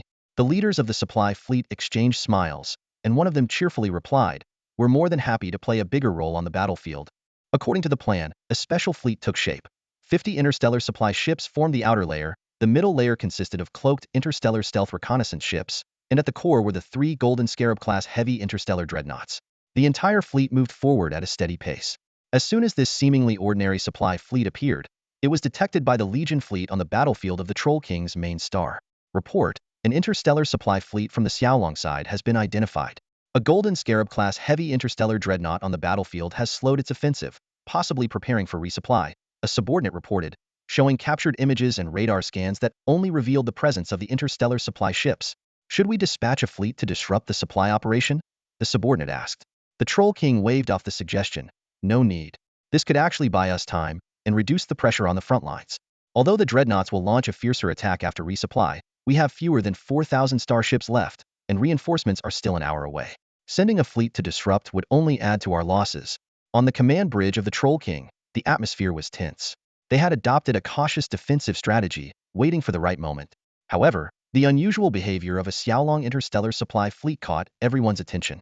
As this supply fleet approached the battlefield, it suddenly dispersed like an opening umbrella, revealing a shocking sight. 3 Golden Scarab-class heavy interstellar dreadnoughts slowly came into view, like a stunning beauty unveiled. Alarms blared throughout the Troll King's massive star fortress. Report. 3 Golden Scarab-class heavy interstellar dreadnoughts are rapidly advancing on our position, estimated to enter engagement range in 30 seconds. A subordinate urgently reported. The Troll King was taken aback and shouted angrily, What's going on? Wasn't it just a supply fleet before? His subordinate, sweating profusely and trembling, explained. Deep space telescopes and radar failed to detect these 3 ships. They seem to have used some kind of cloaking technology. Useless. The Troll King roared in fury, striking the subordinate, who tumbled away and fainted. He knew all too well the terrifying power of the Golden Scarab-class warships and immediately ordered a defensive formation. Gazing at the interstellar map now showing the 3 new ships, the Troll King frowned deeply. Where did the Xiaolong Empire get these Golden Scarab-class warships? 5 at Hamba's side, 10 here before, 5 attacking the Stargate, and now 3 more. How could they possibly build so many quasi-T7 level warships in just half a year? At that moment, another report came in. Report. Only 2 Golden Scarab-class warships have appeared at the Stargate direction, not the 5 initially expected. What? Only 2? The Troll King suddenly realized, and the mystery was finally unraveled. 3 heavy interstellar dreadnoughts of the Golden Scarab class suddenly reappeared on the battlefield. These were 3 of the 5 that had previously withdrawn. The retreat was nothing but a carefully orchestrated ruse. They had been lying in wait nearby for the perfect moment to launch a surprise attack. The Troll King's face was contorted with rage, veins bulging on his plump cheeks. Why are we only receiving this information now? We should have engaged half an hour ago. Sire, it's due to communication interference from the Xiaolong faction, a subordinate explained. bowing his head. We had to dispatch ships through alternate stargates to relay the message. Communication interference? The Troll King clenched his fists, realizing this was part of a meticulously planned series of traps by the enemy commander. Just then, another officer urgently reported, "The three dreadnoughts are launching a fierce assault. They've breached our defenses and are heading straight for our main star and flagship positions." On the war table, in just a few minutes, the three dreadnoughts had broken through the defenses, charging directly toward the Troll King's location. Their intent was unmistakable: destroy the flagship and obliterate the main star. "Contact the Black God immediately," the Troll King roared. "Tell him if he doesn't send reinforcements now, I'll haunt him even in death." For the first time since joining the Great Order, he felt a real threat of death looming over him. In reality, the Black God had not neglected this battlefield. His spies had already detected the enemy's intentions and reported promptly. When the news reached the ears of the Black God's fifth commander, he leapt from his captain's chair in shock. "Prepare for immediate space deployment to support the Troll King's main star battlefield," the fifth commander ordered decisively. The aide reminded him, "Currently, the deployment equipment can only transport 30,000 starships. That will suffice," the commander nodded. "Deploy the 5th Legion's 30,000 ships immediately, and have the regular fleet of 100,000 proceed as planned." "How long will it take?" "Approximately 10 to 15 minutes. The Black God's 5th commander frowned, hoping the Troll King could hold out for that duration. 15 minutes? It should be manageable, he murmured to himself, trying to convince himself he wouldn't face punishment from the Black God. 10 minutes later, the orbit around the Troll King's home planet had transformed into a battlefield wasteland. The debris of elite fleets drifted in space, while several combat and defense satellites turned into bright fireballs. Some wreckage, pulled by gravity, plummeted towards the planet, but thankfully, the planetary energy shield acted like an invisible net, intercepting these meteor-like fragments and safeguarding cities and vital facilities below. On the ground, panic spread like wildfire. Residents gazed skyward, witnessing the bursts of light on the energy shield, as if the apocalypse had arrived. Yet, this was merely the beginning. A golden scarab-class heavy interstellar dreadnought hovered above the planet, its captain staring impassively at the world below. As a professional soldier, she knew only to execute orders, showing no mercy to the enemy. After all, the Troll King's nobility on this planet had long amassed blood debts through countless raids on other civilizations. Major cities and military bases on the surface activated their last lines of defense. Anti-aircraft gun arrays emerged from the ground, targeting the massive golden warship above. At that moment, the warship seemed like a deity, poised to deliver judgment upon the demons below. "Prepare for orbital bombardment, 1 minute to go. Target all planetary surfaces," the captain ordered coldly. Every cannon on the ship ignited with lethal brilliance, sending countless beams of light, like divine retribution, streaking towards the ground. Meanwhile, on another front, Major General Tabitha's Ship 6 was locked in a close-quarters standoff with the Troll King's flagship, the Troll King Fortress. The ships exchanged relentless fire, their energy shields flickering with the intensity of the attacks. The space between them was shrouded in a gray barrier formed by explosive debris. On the battlefield's flank, interceptor ships and drone swarms from the Golden Scarab fleet launched harassing strikes against the Troll King Fortress. With the drone swarm's superiority, airspace control in this sector was firmly in the hands of the Dragonhawk forces. The interceptors, like hunting swarms of bees, repeatedly assaulted the Troll King Fortress. Despite attempts by the Troll King's support fleet to rescue the flagship, another Golden Scarab-class heavy dreadnought, leveraging its formidable firepower in coordination with the interceptors and drone swarms, successfully repelled these reinforcements. This allowed the other two main ships to focus on their respective combat objectives. Finally, the tide of battle shifted. The Troll King Fortress's energy shield was the first to be breached. On the battlefield, the two supposedly superior Quasi-T7 class starships are facing an unexpected turn of events.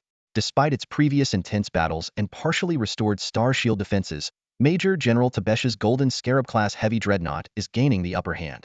The sixth ship's fierce assault has first breached the star shield defenses of the Troll King. With its protective shield gone, the massive hull of the Troll King is now fully exposed to enemy fire. Although its Closian defense systems are still desperately intercepting incoming attacks, the Golden Scarab smells victory and intensifies its assault. To swiftly dismantle the enemy ship's resistance, the sixth ship decisively deploys a swarm of suicide drones, targeting the Troll King's defensive weaponry with concentrated attacks. Simultaneously, squads of heavily armed interstellar marines, propelled by rockets, swarm towards the enemy ship's vast structure like bees. Soon, the surface of the Troll King is ablaze with flickering flames and billowing smoke. "How much time do we have?" Major General Tabesha asks with a serious expression. 3 minutes and 30 seconds, the deputy commander promptly replies. "It's not enough time," Major General Tabesha mutters, her brow furrowed as she regards the Quasi-T7 class super dreadnought. Destroying it in such a short period seems nearly impossible. Execute the contingency plan. Remember, once the time is up, we must retreat immediately, regardless of the outcome. She has just received intelligence from the Ghost Scouts that the Black God's fleet is on the move, evidently targeting them. As a crucial force of the Xiaolong Legion, these 8 Golden Scarab-class heavy dreadnoughts must retreat safely without any losses. On the tactical display, the damage status of the Troll King is clearly visible.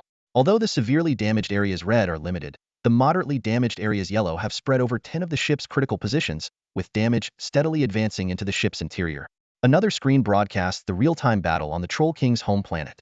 Cracks have appeared in the planetary shield, with energy levels nearing depletion. Indeed, just seconds later, the entire shield system collapses due to energy exhaustion, and the massive protective barrier vanishes instantly. The Troll King's home planet lay fully exposed within the firing range of the Golden Scarab-class heavy interstellar dreadnought. All environmental beams on the ship immediately locked onto the surface, poised to deliver a fatal blow. At this moment, the capital of the home planet, the Troll King's most cherished city and the most luxurious metropolis in the entire interstellar realm, was engulfed in chaos. Millions of residents rushed to underground shelters, leaving abandoned interstellar vehicles and various modes of transport littered across the streets. Robotic police had taken over the city's defense systems, their mechanical warnings echoing through the skies. Warning: the home planet is now in a state of war. Everyone must immediately proceed to the nearest underground shelter. Screens throughout the city flashed with glaring red alerts, and the retractable defense turrets atop buildings stood ready.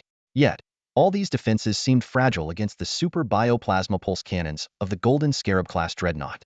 A massive golden beam descended from the heavens, instantly igniting the entire city.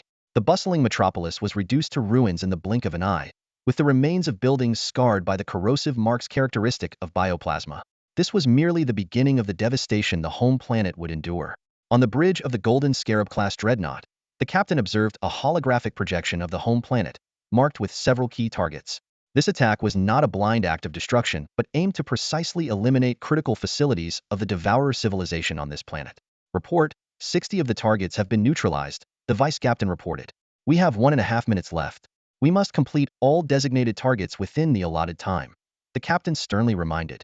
As the captain and battlefield commander of the 6th ship, Major General Angel Tabitha issued orders through the communication channel to other ships. Attention all Golden Scarab captains, in 1 minute, regardless of combat status, the 3 warships executing the raid must immediately retreat. The 5 ships on the perimeter will provide cover for the retreat. Once the 8 ships regroup, determine the breakout direction. Remember, when the time is up, our primary mission is to retreat. Do not engage unnecessarily.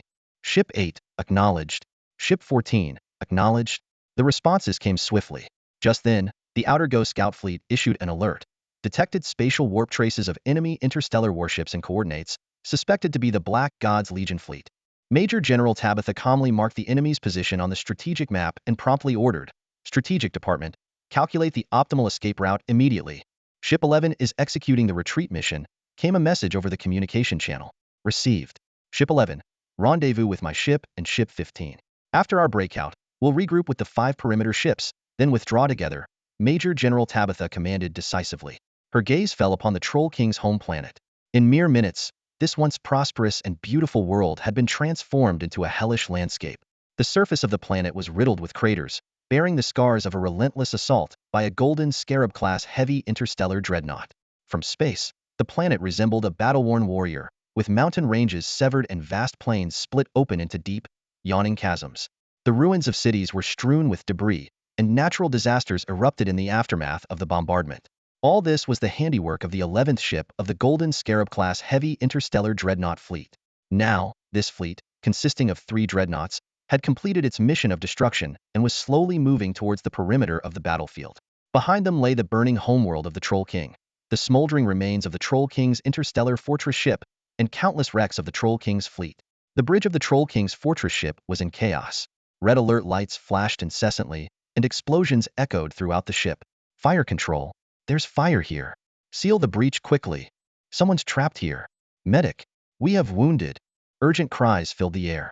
The throne of the king at the center of the bridge was half destroyed, with a gaping hole where the other half used to be, caused by a collapse of the chamber below. The corpulent Troll King stood nearby, his face dark with anger as he surveyed the devastation. Your Majesty, his aide suggested cautiously, the enemy dreadnoughts have retreated. but our fortress ship is severely damaged. It might be wise for you to relocate to another ship, retreat to another ship after they bombarded our homeworld? You want me to hide?" The Troll King roared hysterically. "You useless fools. If not for you, we wouldn't have lost this battle." At that moment, the communications officer reported, "The Black God King has dispatched the 5th Legion to assist. The 5th Commander is organizing a pursuit of the enemy's 8 dreadnoughts, with specific orders to ensure your safety." Huh, playing the hero now? The reinforcements should have arrived ages ago. Bunch of hypocrites. The Troll King's furious roar echoed through the bridge. As the battle unfolded, it became clear that even the Black God Legion's 30,000 starships couldn't entirely encircle the 8 Quasi-T7 class dreadnoughts. Eventually, the Black God Legion split into two. 20,000 ships pursued the enemy dreadnoughts, hoping to capture at least one or two. The remaining 10,000 took over the defense of the Troll King's homeworld, as the original Troll King fleet was nearly decimated, with fewer than 2,000 battered ships remaining. Half an hour later, the Troll King's interstellar fortress ship received visitors. Footsteps approached the bridge, where the Troll King sat on a makeshift throne, drowning his sorrows in alcohol. Empty bottles lay scattered at his feet, and the walls were adorned with the bodies of those tortured to death, a testament to his fury. "Your Majesty," a trembling voice called out cautiously. "I said, don't you dare disturb me," the Troll King bellowed, hurling a bottle in his hand. Yet the anticipated sound of shattering glass never came. A melodious sound broke the silence of the bridge. The Troll King slowly raised his head, gazing through the dim atmosphere towards the entrance. A squad of soldiers stood there, led by a commander clad in black armor, casually toying with a bottle that had just been thrown his way. At his feet, a bridge officer trembled in fear. The style of the black armor was identical to that worn by the Dark God King. "What brings you to my flagship? Did you report your presence?" The Troll King slurred, clearly inebriated. "Don't think that just because you're the 5th commander under the Dark God, you can throw your weight around on my turf. To me, you lot are nothing but a pack of lackeys." The 5th commander of the Dark God let out a cold chuckle, his eyes sweeping over the dilapidated bridge. "Such a pity, this magnificent starship, ruined under your command. Your home planet was even bombarded by the enemy. Can't even defend your own planet. What a disgrace of a king you are." A flash of anger crossed his eyes, knowing that the Troll King's failure to protect his home planet would earn him the Dark God King's wrath upon his return. "How dare you blame me?" The Troll King was furious, stumbling forward with a massive bottle raised high. "Who do you think you are? Believe me, I could crush you like the insignificant worm you are." Just as he was about to strike the 5th commander, several figures suddenly emerged. With a thud, the enormous bottle rolled to the 5th commander's feet. The Troll King's limbs were pierced by specialized weapons, chains binding him firmly to the ground, his corpulent body causing the entire bridge to shake. "What are you doing? I am a king. How dare you disrespect me like this?" The Troll King roared and struggled on the ground. "Guards! Where are my guards? Capture these people for me. I want to drink their blood and eat their flesh." The 5th commander of the Dark God stepped forward, placing a foot on the Troll King's face. "By order of the Dark God King, I am here to take over the Troll King's star fortress. As for you," he stated coldly, "the devouring civilization no longer needs an extra king." Sweat trickled down the Troll King's flabby cheeks. "Impossible. This can't be," he shouted, struggling desperately. "We made a promise before the great entity to develop the devouring civilization together. If the Dark God dares to act against us, it would be a betrayal of the Great Order. He will be punished. I demand to see the Dark God. I want to see him." The 5th commander toyed with the light sword drawn from his belt, dismissively saying, "You think you became one of the 3 kings because of your abilities? What a joke. If it weren't for the sheer number of your fleet, you wouldn't have qualified at all. You've enjoyed enough on your past achievements. It's time to step down. This universe only needs one king, and that is our Dark God King." As the light sword glistened in the glow, the Troll King's sweat flowed even more profusely. The 5th commander continued, "And as for your claim that the Great Order will punish us? So naive. After all these years, you still don't understand the Great Order's nature? It only cares about the outcome, not the process. As long as the result pleases it, it doesn't care what we do. Right now, the Great Order is preoccupied with other matters, too busy to concern itself with us." The words of the 5th commander of the Dark God made the Demon King's pupils widen in shock. The plan indeed seemed feasible. First, absorb the smaller factions to gather resources and strengthen the fleet, then launch a decisive strike against the Xiaolong Interstellar Empire. By that time, what could the Grand Order possibly do? At most, they would issue a few verbal condemnations. The Demon King calculated in his mind. Once the deed was done, the Grand Order would still need the Dark God's henchmen to handle various tasks, so they would likely turn a blind eye to everything. As for the fate of small kings like him, no one would care. Gazing at the gleaming lightsaber before him, the Demon King was filled with terror and began to plead frantically, I understand. I'm willing to give up everything and hand over all the resources to the great Dark God King. I swear my allegiance. With my help, the consolidation would be faster. If you don't need me, I'm willing to step aside. For the sake of our past relationship, I beg you to spare my life. Let me contact the Dark God King personally. The fifth commander of the Dark God sneered. Do you think you can still help us?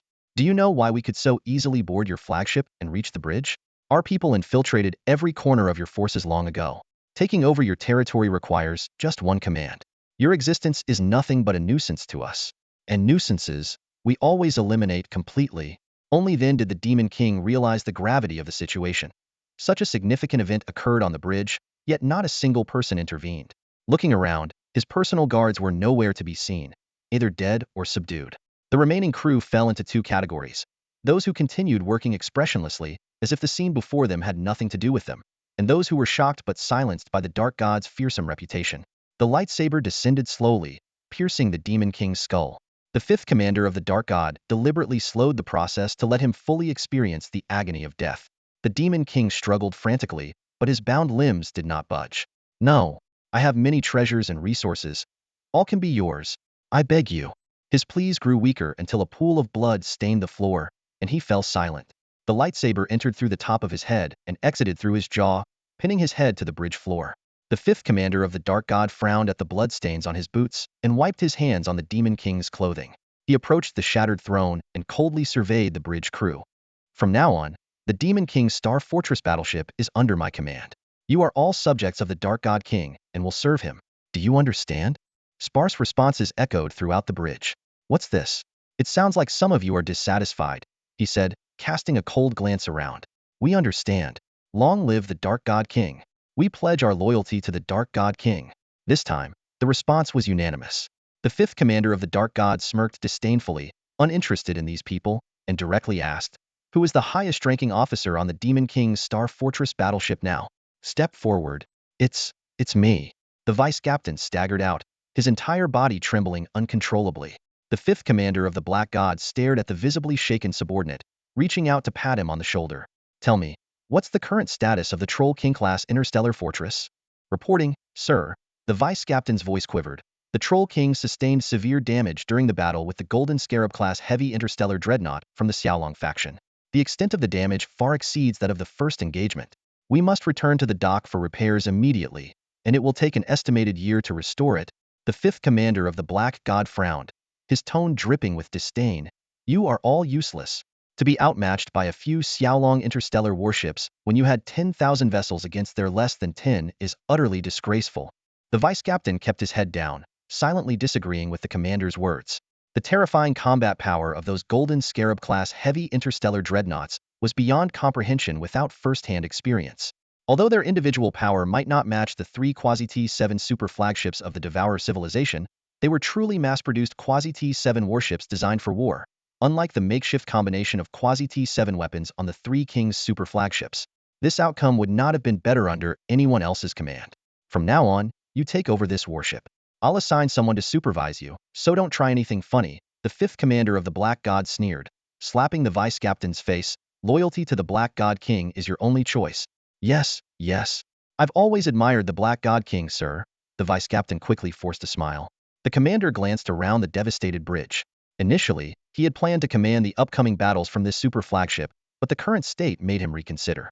He turned and left, leaving only a few to supervise the ship, while the rest of his entourage withdrew. Silence engulfed the bridge once more. The lone, enormous corpse on the floor seemed forgotten by everyone, with only the stark pool of blood drawing attention. Without orders to address it, the bloated body lay there for a long time until it impeded daily operations. Only then, after consulting their superiors, did the Black God's subordinates dispose of the once feared presence by ejecting it through the trash chute into space. His massive body floated in the cosmos, suspended above the burning main star of the Troll King, creating a scene rife with irony. As the fifth commander of the Black God prepared to return to his flagship, he surveyed the battlefield remnants from the shuttle, asking, "What's the current situation?" The aide immediately reported, "Commander, the battle status in the Troll King system is as follows. Of the original 10,000 interstellar warships, fewer than 2,000 remain. All major strongholds on the Troll King main star have been bombarded by enemy orbital attacks, with losses currently incalculable. The situation is dire. The Quasi-T7 Troll King-class interstellar fortress is severely damaged. I can see that for myself, the commander interrupted impatiently. What I want to know is the status of the pursuit of those 8 Golden Scarab-class heavy interstellar dreadnoughts. The aide paused before continuing. We dispatched 20,000 warships in pursuit. However, those 8 Golden Scarab-class heavy interstellar dreadnoughts possess outstanding performance in every aspect. Although they sustained some damage in the previous battle, with 3 losing their star shield protection, the speed of Quasi-T7 warships is simply too fast. We couldn't form an encirclement in time, and it's proving difficult to intercept them. The 5th commander of the Black God furrowed his brow upon hearing this. Not even one can be stopped? Clearly, he found it unacceptable that the 8 enemy ships could withdraw so easily after completing their mission. The adjutant stood before the 5th commander of the Black God, his expression one of resignation as he reported, "We've indeed assembled a fleet of interstellar cruisers for pursuit, and their speed is just about able to keep up. However, in terms of numbers and firepower, we are completely outmatched by the enemy's 8 Golden Scarab-class heavy interstellar dreadnoughts. Not only did we fail to stop them, but we also suffered significant losses.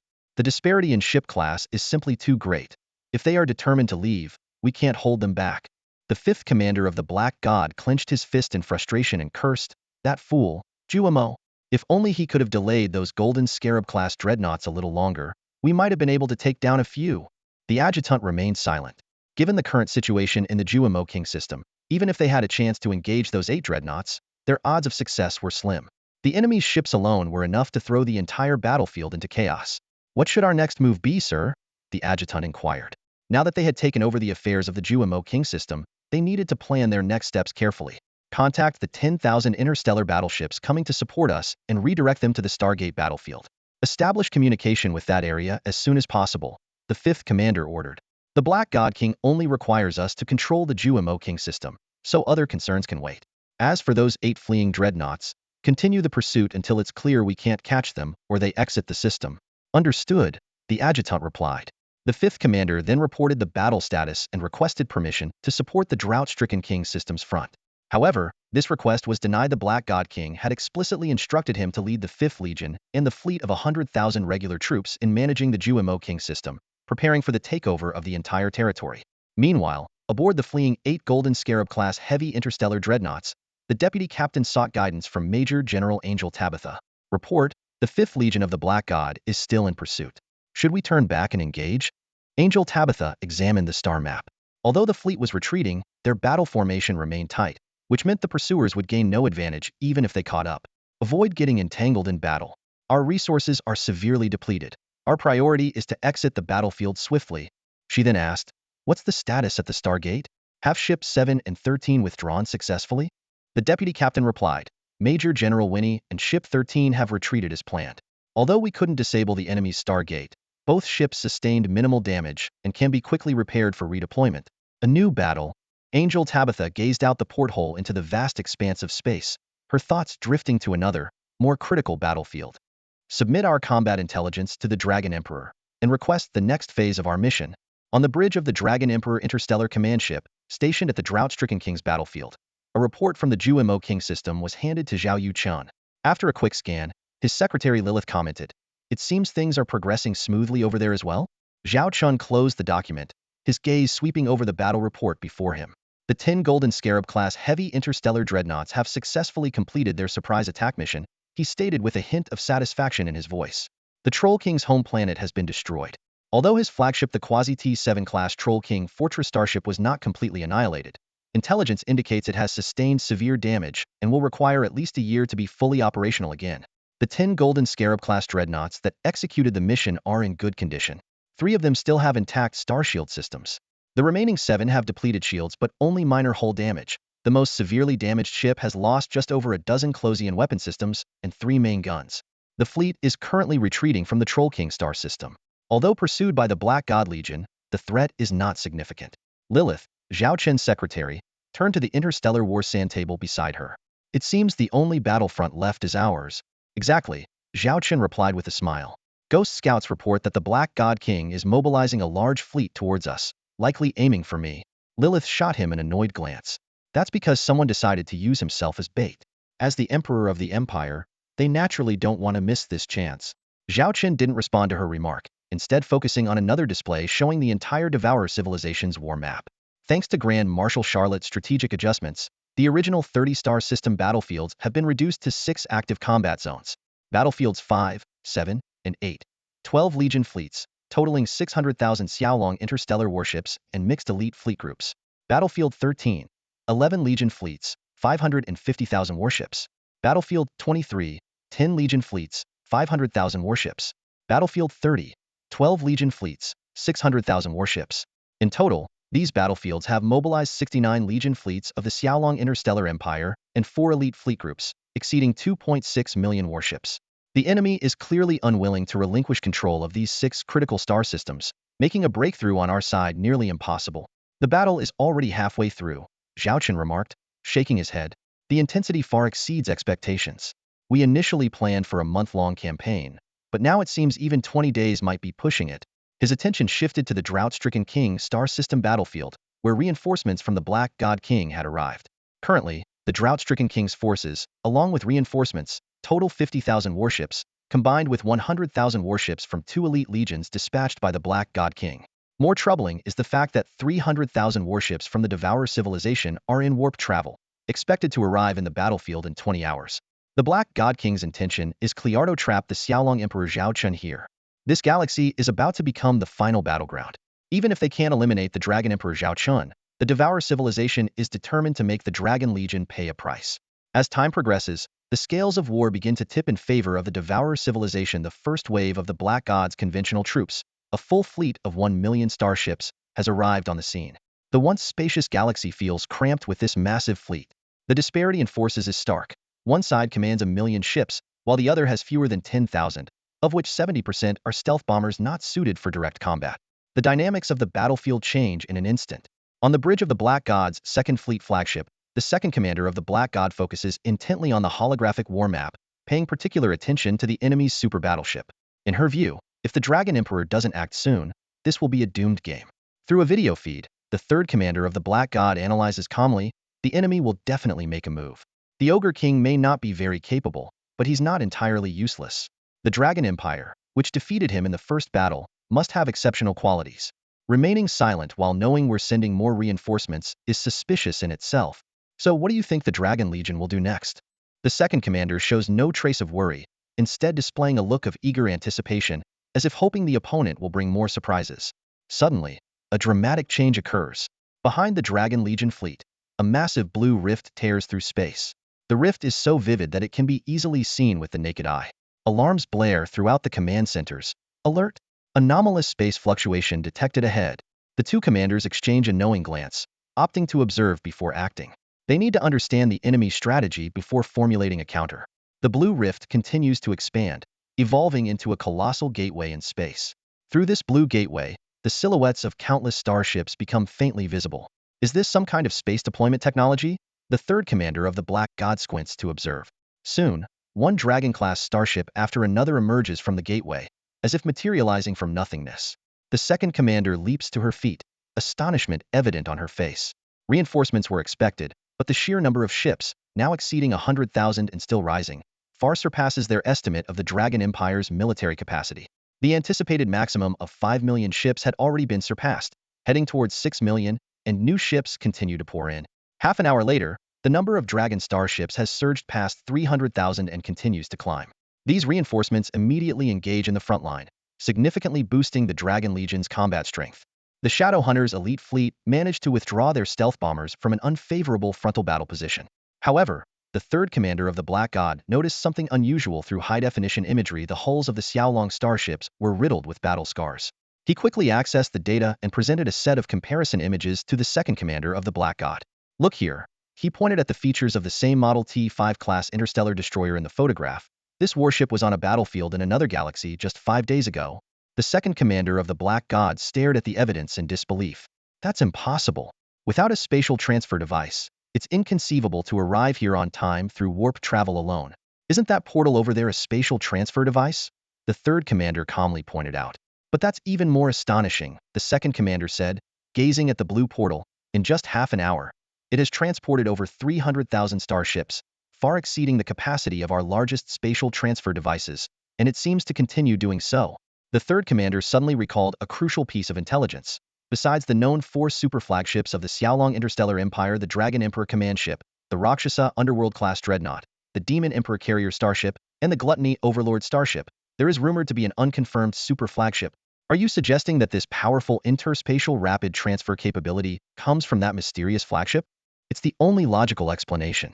It likely employs near T7 level technology, similar to the other Xiaolong super flagships. While this level of technology might seem unimaginable to other civilizations, it is not surprising for the Xiaolong Interstellar Empire, known for its countless marvels. However, the second commander posed a question. Their fleet is scattered across multiple battlefields. Can this super flagship really establish multiple spatial transfer points simultaneously? The third commander, unable to solve this technological puzzle, could only suggest, we should report this intelligence to the Emperor immediately. Meanwhile, on the bridge of the Dragon Emperor command ship, Zhao Chen watched the open blue gate behind him, a confident smile playing on his lips. This starship, though extravagant in its conditions of use, indeed holds extraordinary strategic value. His gaze seemed to penetrate the blue portal, looking toward the battlefield on the other side. In front of the blue light gate, a massive fleet of Xiaolong interstellar battleships is pouring in continuously. The sight of millions of battleships moving in coordinated formations is truly spectacular. Below the light gate, a uniquely glowing starship stands out with its bluish hue. His is the legendary T6 Nanchaman starship. As one of the most enigmatic ships in the Xiaolong fleet, the Nanchaman, though the earliest T6 super flagship to enter service, has rarely been seen in action. Despite its low profile, this auxiliary starship possesses a game-changing ability, the creation of unrestricted two-way Stargate passages. This seemingly simple function makes it a pivotal asset in large-scale battles. Suddenly, a colossal battleship emerges behind the blue light gate. It is the flagship of the Xiaolong Grand Marshal, the T6 Rakshasa Underworld-class Interstellar Dreadnought. A video communication window pops up in front of Zhao Chen. Welcome, Zhao Chen greets with a smile. We're not late, are we? Charlotte inquires. Not at all, the show hasn't started yet. We're waiting for you to play the leading role, Zhao Chen replies with a grin. Lilith, the secretary officer, is somewhat surprised. I didn't expect the Grand Marshal to bring the Rakshasa Underworld-class Dreadnought. Isn't it supposed to be on the main battlefield? Didn't the enemy notice your absence? Charlotte explains. Of course, the enemy noticed, but a battleship rotating to the rear for rest doesn't raise suspicion. Besides, it was gone for less than half an hour. Who would have thought this battleship is equipped with independent space jump capabilities? Thanks to this unique space jump ability, the Rakshasa Underworld-class Dreadnought could swiftly maneuver to the predetermined location after leaving the battlefield and then arrive at this battlefront through the Nanchaman Stargate. How's the assembly going? Zhao Chen asks. Charlotte reports in detail. Nearly 2 million battleships are already in position on the other side of the gate. The remaining forces will arrive within 3 hours. The Nanchaman can transport between 500,000 to 600,000 battleships per hour, so we expect to complete the deployment within 3 hours. We've stationed a large number of transport and supply ships at the assembly point, allowing the waiting battleships to replenish their ammunition and prepare for the upcoming battle. This is the real plan Charlotte previously revealed to Zhao Chen, to catch the enemy off guard by exploiting the time gap.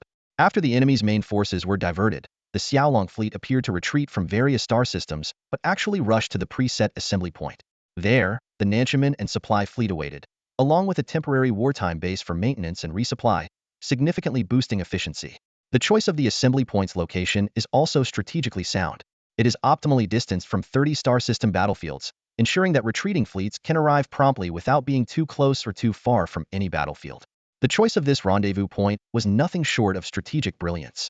The elite fleet of Phantom Scouts had invested considerable time before the battle to identify this location, which was both concealed and of high strategic value. In hindsight, their efforts were not in vain. Have you made up your mind on your final plan? Zhao Chen turned to Charlotte. Even now, he was uncertain about how far Charlotte intended to push this battle.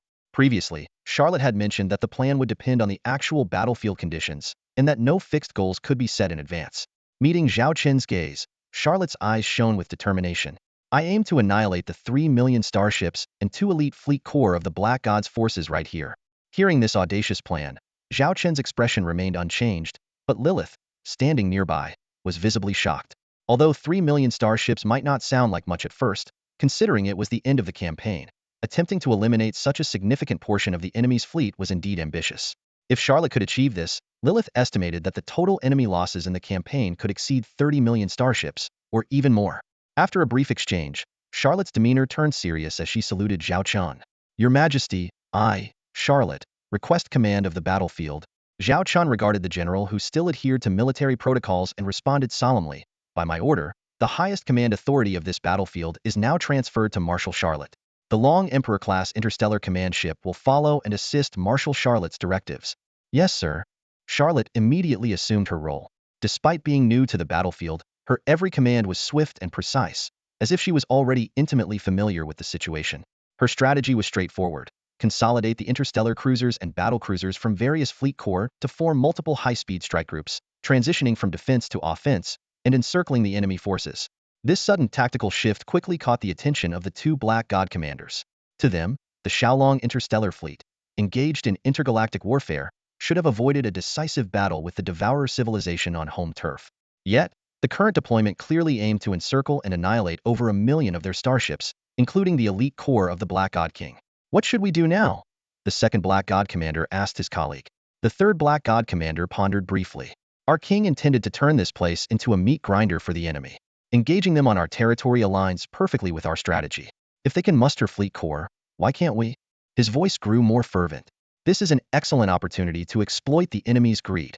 Not only can we severely damage their super flagships, but we can also deplete more of their starships here, compensating for our previous losses. The second Black God commander looked worried. But for them to dare such a move, they must have something up their sleeve. You've seen the combat prowess of the Xiaolong fleet. I understand all of that, the third Black God commander interrupted decisively. But this is war. If the enemy dares to act, why can't we? In a confrontation, the brave will prevail. In the Interstellar War Command Center, the face of the second commander of the Black God showed unmistakable hesitation. She gazed at the tactical map before her and slowly spoke. This matter is crucial. I need to consult with the king. Standing opposite her, the third commander of the Black God cast a cold glance her way. You're as cautious as ever. The military technology demonstrated by the Xiaolong Interstellar Empire in this campaign is terrifying. If we're not careful, we might meet the same fate as the Demon King and the Drought King. The second commander chose not to argue further and immediately began contacting the Black God King. Although the third commander longed to engage the Xiaolong Legion in a decisive battle and turn this star region into their graveyard, he understood the gravity of the decision and waited patiently. Soon, a response came from the Black God King. He approved the third commander's proposal, granting both commanders the authority to expand the battlefield scale indefinitely and promising to dispatch regular troops from other star systems for support. This meant they could amass over 3 million warships from the Devourer civilization on this battlefield. The second commander turned to the third commander. The king agreed to your request and will send reinforcements. But there's one condition. We must hold off the enemy's warships and lure the Xiaolong Legion into committing more forces. They've been fighting in our universe for over half a month, and based on our assessment, their resources are strained to maintain such high-intensity combat. If we can pin down their main fleet here until their resources deplete, we'll have a chance to severely damage their forces. The third commander nodded in agreement. Exactly my thoughts. This is our home ground, and we have considerable strength and numerous legions to deploy. In a protracted war, we have the advantage. Together, they studied the war map. The Xiaolong Legion's fleet had formed a crescent-shaped encirclement, closing in on the Devourer civilization's positions. Currently, they had just over 1 million warships, while reinforcements were still on the way. The enemy already numbered over 300,000 ships, with their numbers rapidly increasing. The third commander proposed a tactical suggestion. We're at a disadvantage and should avoid direct confrontation, but retreat is not an option either. Instead, let's establish a defensive position here, enticing the enemy to encircle us. Once reinforcements arrive, we'll turn the tables and attack from both sides. The second commander furrowed her brow. Following your plan, creating a breakthrough in the current situation will require deploying our elite fleet. She looked at the third commander meaningfully. The third commander responded confidently. That's right. To accomplish this task, our two Black God legions must take the lead. We're aware of the risks. We are the prime targets in the enemy's eyes, and they won't miss any opportunity to eliminate us. But this is also our chance. The enemy's reinforcement speed has noticeably slowed, suggesting their total forces are around this number. The second commander remained worried. But you must realize, the enemy's warship numbers far exceed just a few 100,000. A formidable fleet of 500,000 interstellar warships loomed in space, exuding an intimidating aura. These were not ordinary starships, but the elite Xiaolong series from the Xiaolong Legion. According to military theory, countering the Xiaolong Legion would require at least a 10-fold advantage in numbers, yet the Black God Legion only had a mere 2 million ships at their disposal. If we follow your plan, our two Black God Legion fleets might become sitting ducks for the enemy. The third commander of the Black God Legion retorted calmly, "Do you think staying here makes us any less of a target? The enemy's strategy is clear. They're isolating us to attack reinforcements, and we are the point in their plan. At this rate, we'll be annihilated within 15 hours. Instead of waiting to be attacked, we should take the initiative." This bold statement gave the second commander of the Black God Legion pause for thought. "There's no time left. We need to make a decision now." The third commander, usually composed, spoke with urgency. "I'm willing to consider your suggestion, but it must be executed according to my plan," the second commander finally responded. "We will split our forces and break through in different directions. This will either force the enemy to divide their forces to pursue us or focus all their strength on one route. Either way, it will relieve pressure on other battlefronts." Though the third commander found this plan overly cautious, he recognized it as an indirect acceptance of his proposal to break through, so he nodded in agreement. "Let's not waste any more time," the second commander said firmly. "Each will choose a direction to break through, and you may mobilize conventional forces within a certain range for support. Even if one fleet faces the threat of annihilation, there will be no retreat to assist them." The third commander showed a rare smile as he quickly marked an attack route on the interstellar war map. "You deliberately picked the most dangerous path. I won't go easy on you because of that. Even if you call for help, I won't intervene," the second commander noted, seeing through his intention. "That's my way," the third commander replied with a grin, the most he had smiled in a year. "Since becoming a commander, I've always preferred to tackle the toughest tasks myself. You could also interpret it as my lack of faith in anyone else fulfilling this critical role." The second commander did not argue back. She was well aware that the third commander's battlefield prowess was at least on par with her own, and his willingness to take risks often led to remarkable outcomes. Since he volunteered for the challenge, she chose not to say more. The request from the third commander was met with stony silence from the second commander, true to her reputation as the Iron Lady in the Devourer of Civilizations. For her, only the efficiency of the mission and the achievement of objectives mattered. Sacrifices along the way were not her concern. "Let's proceed as planned. 3 minutes to prepare, then commence the attack," she stated coldly, terminating the video feed. The third commander maintained a smile, shrugging slightly. The Iron Lady lives up to her name, completely unfazed. Beside him, the ship's deputy captain noticed a slight tremor in the commander's hand. It wasn't fear, it was excitement. He knew his commander well, a true war fanatic. In his relentless pursuit of mission success, the commander often opted for the most extreme measures. Only on a battlefield of this magnitude did his usually emotionless face reveal any expression. This was precisely why the Black God Emperor paired him with the second commander. Unchecked, the third commander was like a rabid dog, capable of self-destruction. In past conflicts with other interstellar civilizations, he had led a mere 30,000 ships in an audacious attempt to breach a line defended by nearly 1,000,000 enemy ships, including 50,000 protecting their leader. Though the enemy's ships were inferior to the current formidable Xiaolong Legion, such recklessness could have resulted in total annihilation. Even though he succeeded in his mission, eliminating the target, his unexpected maneuver threw the main battlefield into chaos. Consequently, despite his prowess, the Black God Emperor balanced his achievements with his faults, offering no reward. His unauthorized actions were the reason. Since then, except in dire situations, the Black God Emperor refrained from assigning him solo missions, fearing greater disasters. Now, however, the second commander had surprisingly agreed to his proposal after careful consideration. The deputy captain felt a shiver down his spine at what might come next. His commander was truly about to go wild. "Relay my orders," the third commander instructed. "Mobilize the fleet with the best combat status around us to launch an assault ahead. Issue a strict command. Break through at full speed, with no hesitation from any ship. No retreat, only attack." The voice of the third commander of the Dark God Army echoed through the command channel, his face appearing particularly fierce in the holographic projection. "Any interstellar battleship that delays the assault will be destroyed on the spot by our Dark God 3rd Legion fleet." He then dangled an enticing reward. "Those who complete the mission will see their captains promoted by 1 rank, bridge and department officers by 2, and lower-ranking officers by at least 3. The deputy captain immediately grasped the commander's strategy, using other Legion fleets as cannon fodder to draw the Fire Dragon Legion's fire, thereby creating opportunities for the Dark God 3rd Legion. Such a near-suicidal mission would typically be shunned by any Legion, but the third commander of the Dark God held the power of battlefield execution, a privilege granted by the Dark God King to the 5 commanders. He wasn't merely a war fanatic. He understood the art of leadership, employing both threats of punishment and promises of promotion to elicit maximum combat effectiveness from his forces. Soon, the deputy captain identified a relatively intact regular Legion fleet, which still had 45,000 of its original 50,000 warships. The third commander of the Dark God then issued orders to his own fleet of 30,000 Dark God warships. His gaze swept over the holographic images of each battalion commander in the command channel. "The task is simple: attack. We will face the full resistance of the Fire Dragon Legion. It is a daunting but necessary mission. Every battalion will line up, all our main forces, no feints." His voice grew colder. "Let me make it clear, anyone who lags behind will face severe punishment, even if they survive. Here, my word is law. The last battalion, if unsatisfactory, will see its commander and deputy executed, their families implicated.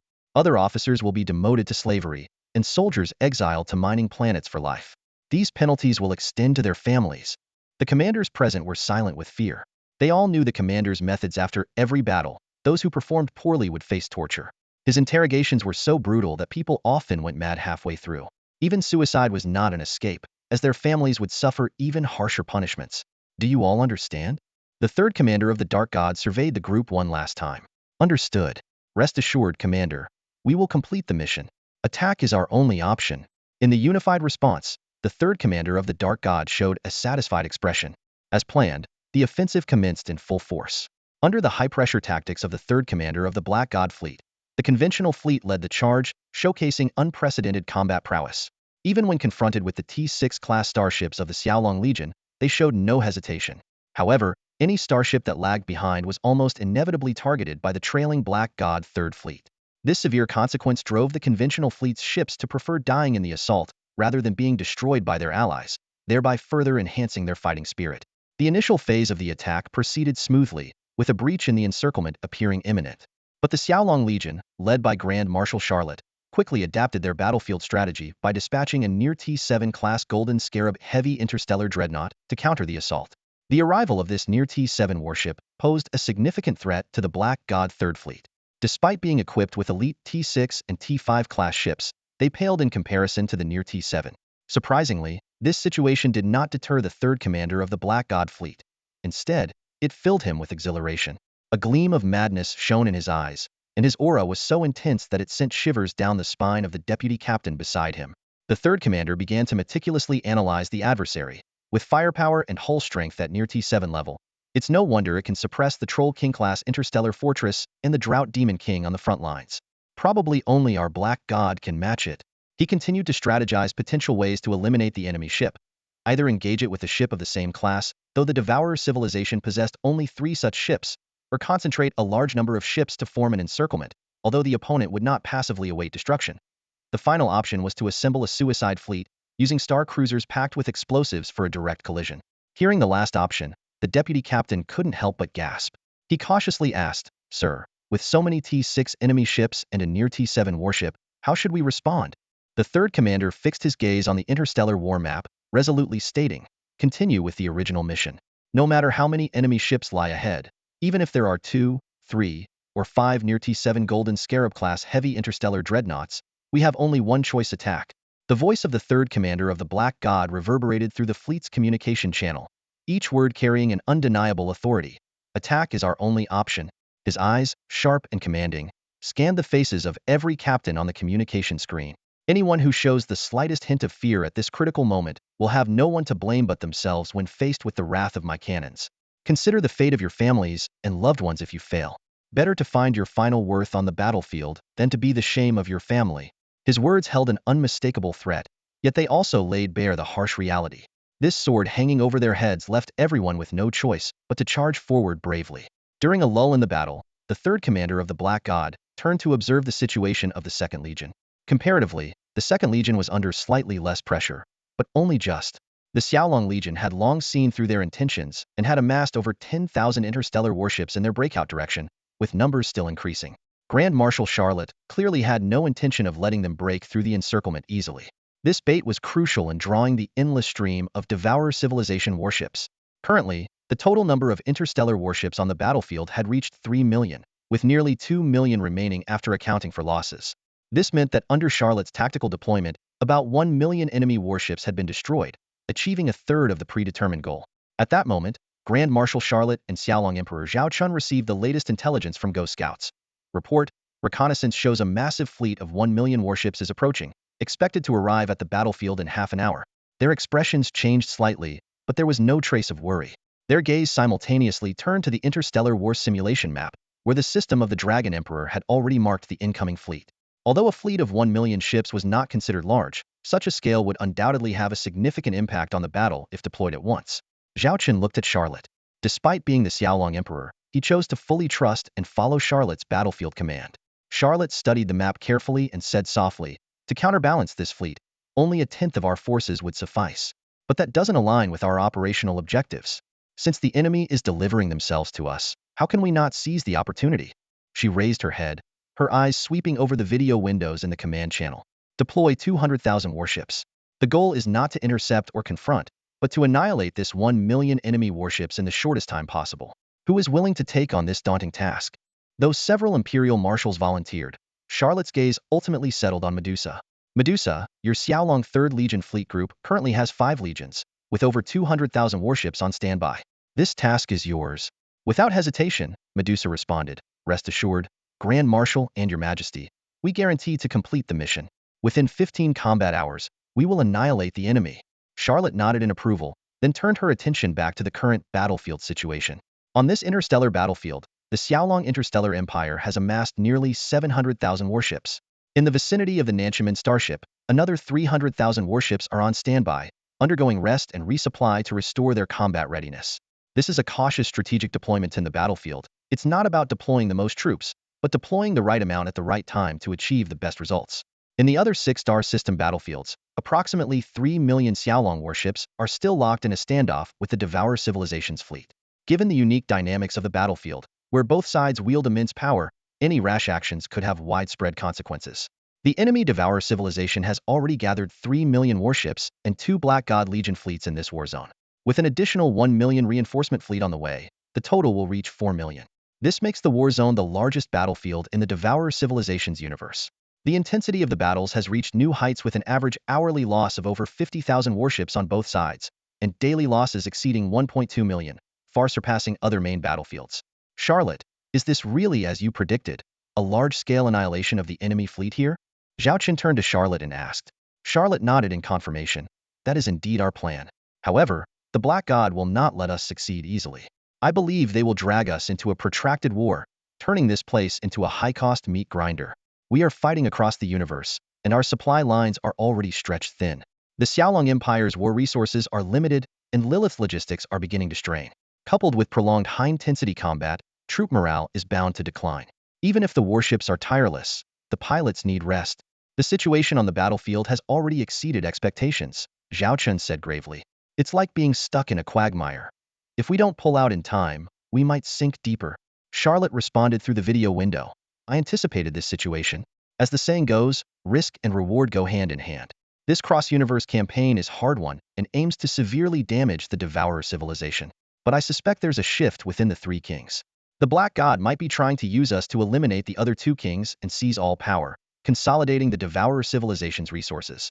On the surface, the Devourer civilization seems to be suffering heavy losses, but with its industrial base, advanced technology, and unified resource advantage, the Black God King might enable a swift recovery. At that point, they will likely launch an even larger scale attack. To delay that day, we must defeat the Demon King and the Drought King and take a significant hit at the Black God King." A hint of madness flickered in Charlotte's eyes, resembling the 3rd commander of the Black God, though to a lesser degree. Additionally, with the Dragon Emperor, the super flagship, assisting her, she could avoid making overly aggressive decisions. Zhao Chen nodded silently. "Since you've made your decision, and the battlefield command is in your hands, proceed with your plan. Lilith and I will fully support you." Charlotte gazed intently at Zhao Chen, her eyes filled with a mix of emotions. "Your Majesty, regarding the upcoming battle plans, I must point out the inherent risks. Your position is too conspicuous. If the conflict escalates, the enemy is likely to target you in a decapitation strike. For your safety, I suggest—" Before she could finish, Zhao Chen interrupted with a smile. "Lilith and the others have already mentioned this. My response remains unchanged while you hold command on the battlefield. My staying here is my decision. As long as you don't retreat, neither will I. Moreover, my presence serves as a tactical advantage. The enemy, knowing the Emperor of the Xiaolong is here, will naturally focus their attention on me, potentially exposing their vulnerabilities." Charlotte glanced over at Lilith, who merely shrugged helplessly. Seeing this, she shifted to report on another aspect of the battle. "Currently, I'm working to redeploy fleet units from the other 6 star system battlefronts. However, due to the complex situations there, a large-scale withdrawal must be handled with caution. While this limits our ability to gather more reinforcements, it also ties down a portion of the enemy's forces. After all, those star systems are of immense value, and the Black God King won't abandon them easily. Zhao Chen nodded in understanding. With Charlotte in command, he only needed to focus on executing the tasks she assigned. The next phase is crucial, Charlotte said with a serious expression. Successfully disengaging after luring more of the Devourer civilization's fleets is vital. Zhao Chen reminded her, in battlefield command, you indeed have more expertise than I do. But remember, while we pursue victory, we shouldn't gamble everything on a single opportunity. The Xiaolong Legion is not what it used to be. Even if we don't achieve our strategic objectives this time, we still have the chance to rise again. On the battlefield, the fierce fighting continued. The second and third commanders of the Black God forces each led their fleets, attempting to break through the defenses and join with external reinforcements. Meanwhile, those reinforcements were striving to breach the Xiaolong Legion's blockade, with both sides engaged in intense clashes within their respective sectors. Half an hour later, Marshal Medusa led over 200,000 interstellar warships, forming an imposing barrier on the path of 1,000,000 Devourer civilization ships. Although outnumbered, the combat prowess of the Xiaolong Third Legion was undeniable. Despite being warned from continuous combat, they maintained a significant advantage. Faced with this situation, the commanders of the Devourer civilization had no choice but to press on, as the two Black God commanders on the main battlefield eagerly awaited their support. The commander of 1,000,000 interstellar warships, intent on consuming civilizations, was acutely aware of the consequences of delaying reinforcements. Without hesitation, he issued the order to charge. Even when faced with the formidable force of 200,000 Xiaolong-class warships, they launched a fierce attack without a second thought. This newly initiated skirmish instantly elevated the overall battle to a new level. At that moment, Ghost Scouts relayed crucial intelligence. About 15 minutes travel behind the million-strong fleet, another armada had been detected. This fleet was led by the Supreme Commander of the Black God Legion and consisted of 300,000 fully operational warships from the Devourer civilization. They've upped the ante, Lilith remarked gravely, glancing at Grand Marshal Charlotte and Emperor Zhao Chen. Zhao Chen narrowed his eyes. It's clear the enemy intends to turn this place into a meat grinder. This is no coincidence, Grand Marshal Charlotte analyzed. They're using 1,000,000 warships up front to draw our focus, hoping we'll overlook the Black God's main force at the rear. If not for our well-established intelligence network, this backup fleet could have caught us off guard. Zhao Chen nodded in agreement. This scenario underscored the critical role of the Ghost Scout elite corps. They had set up an intelligence network in the enemy's home universe before the battle, allowing the Xiaolong Legion to manage the battlefield as if they had a map of the entire area. This comprehensive intelligence system ensured victory, even against the advanced Xiaolong-class interstellar warships. So, do we fight or retreat? Lilith asked, turning to the highest-ranking officer, Charlotte. After a brief pause, Charlotte resolutely declared, we haven't reached our objective yet. The enemy has only reinforced with 300,000 warships, which we can handle. Over at the Nanchaman, we still have more than 300,000 warships, and Pei Xingnan Xiaolong 10th Legion is fully rested. Her fleet of over 40,000 warships, combined with another 80,000, is more than capable of facing the enemy. Lilith shrugged with resignation. While you enjoy the battlefront, I'll be here cleaning up the mess. Fine, carry on. Zhao Chen and Charlotte exchanged a knowing smile, their years of camaraderie evident without words. In the temporary base stationed at the Nanchaman flagship, numerous Xiaolong Legion warships were undergoing recuperation. These ships had nearly depleted their ammunition and supplies in the previous intense battles. Deploying them in such a state would inevitably lead to unnecessary losses. This was precisely why Charlotte had established the temporary military base in Advancido, provide the weary warships a chance to recover while remaining ready to reinforce the front line at any moment, achieving a dual purpose. On the bridge of the flagship of the 10th Legion fleet of the Xiaolong Corps, Marshal Pei Xingnan stared intently at the urgent orders she had just received, her expression grave. Commander, the Grand Marshal requires us to reach combat position in 15 minutes and be fully prepared for battle in 20, the deputy captain reported, standing beside her. What is the current combat readiness of the fleet? Pei Xingnan inquired. The deputy captain promptly accessed a holographic document. As the deputy captain of the flagship, her responsibilities extended beyond managing just the flagship. She had to coordinate the entire Legion fleet and even the fleet group. The document detailed the status of each starship, including the reserves of various munitions and supplies. The 10th Legion fleet currently carries about 70% of its war supplies. Strategic materials like interstellar missiles have been replenished to 90%. Although our overall supplies are at 70%, it's sufficient for a campaign, the deputy captain added with a slight smile. The enemy has merely over 300,000 warships, while we, along with allied Legion fleets, have 80,000. This might be the easiest battle we've ever fought. To outsiders, this might sound arrogant, but for the Xiaolong Corps, accustomed to fighting against overwhelming odds, an enemy outnumbering them 4-1 was hardly intimidating. Do not be complacent, Pei Shengnan ordered sternly. Issue the command. The 10th Legion fleet is to cease all other activities and all combat personnel are to take their positions. All starships must be ready for departure in 5 minutes. Any delays will be dealt with by military law. Understood. The deputy captain promptly relayed the command. The fleet, which had been in a state of rest and recovery, instantly shifted to combat readiness. Engines of hundreds of starships ignited in sequence, creating a spectacle akin to a blooming halo when viewed from afar. The 3rd Corps fleet is ready for combat, awaiting orders. The 9th Corps fleet is fully positioned. Report, the 6th Corps fleet is in combat status, awaiting command. Each Corps fleet reported their readiness in succession. Pei Shengnan immediately commanded, advance, move out. The fleet passed through the Stargate established by the Nanchaman-class starship, arriving at the designated battlefield.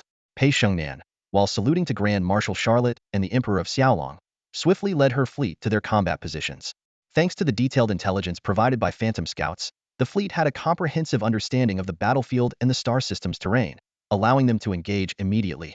Pei Shengnan, you are aware of the mission details. Besides your 10th Legion, the 78th Legion fleet of Xiaolong will assist you in this operation. The relevant intelligence is being sent to you now. Any questions? Grand Marshal Charlotte asked. This was typical of Charlotte's approach. She would only provide information on the enemy, forces, and mission objectives, but never interfere with tactical decisions. In her view, anyone capable of becoming a fleet commander in the Xiaolong Corps, even if only a Legion commander. The voice of Grand Marshal Charlotte resonated through the communication screen, firm and resolute. Strength isn't just a title. If you can't command a battle, you have no right to sit in this position. I'm not a caretaker. I won't hold your hand. Allowing subordinates the freedom to operate is a form of trust. Understood, no problem. Marshal Pei Shengnan responded solemnly. Charlotte nodded and added, one thing to clarify, unless the enemy's Devourer civilization interstellar fleet receives reinforcements, we won't provide additional support. You'll need to balance everything yourself. Yes. Then I wish you victory in battle. Charlotte saluted Pei Shengnan, who returned the gesture with equal respect. As the communication screen dimmed, Pei Shengnan took a deep breath and turned to the vice captain. How far are we from the expected combat location? No more than 10 minutes, the vice captain replied promptly. Pei Shengnan fixed her gaze on the interstellar war map. We must reach the battle position within 10 minutes. Notify the Xiaolong 78th Legion fleet of the operation time and plan. They must be in position on time. Through the bridge's viewport, she could clearly see the spectacular sight of interstellar battleships clashing on the main battlefield nearby, with the Xiaolong Legion fleet bravely engaging the enemy.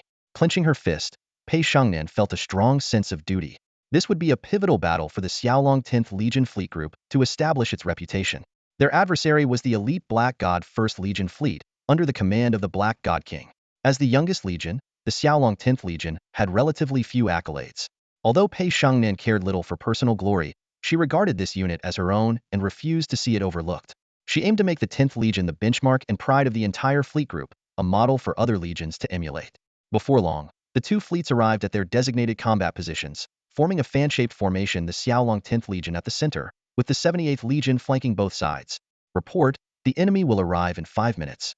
Pei Shengnan nodded silently, reassessing the battle situation.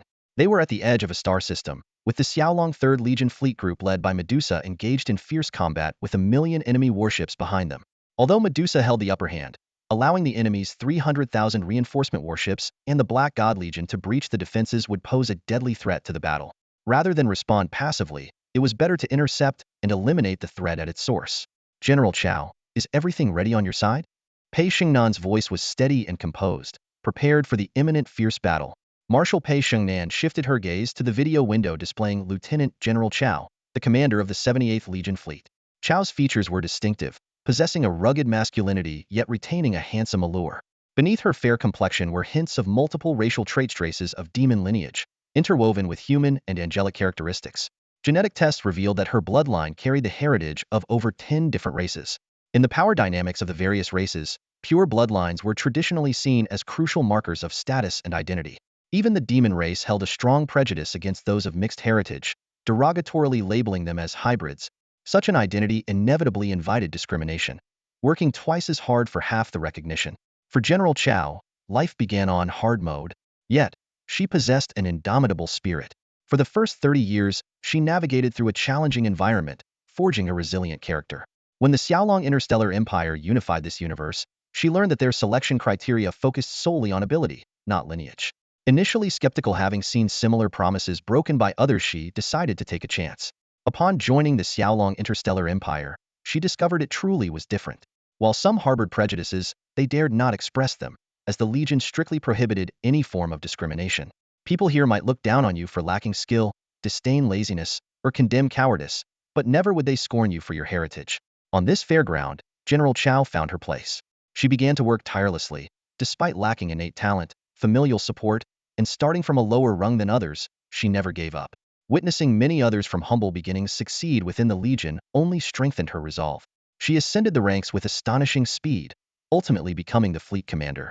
Unlike Marshal Pei Shengnan, General Chao yearned to prove her worth through achievements, to show the world that even those of mixed heritage could rise to prominence. Her journey also shaped the person she is today. I'll say it again, Marshal Pei Shengnan continued, in this military operation, my 10th Legion fleet will take the lead, and your 78th Legion fleet will provide support. This isn't a slight against you. It's because our coordination might not yet be seamless. She elaborated on the battle plan. Once our forces engage the enemy, you need to act on command. There could be two scenarios. If the enemy attacks, we'll fight and retreat, forming a concave formation. Once the enemy is fully surrounded, your Legion must tighten the encirclement immediately. We'll seize the opportunity to counterattack, and your task is to ensure no enemy starships break through. I've pledged to the Grand Marshal and His Majesty that we'll take down 300,000 starships of the Black God's 1st Legion fleet within 10 hours.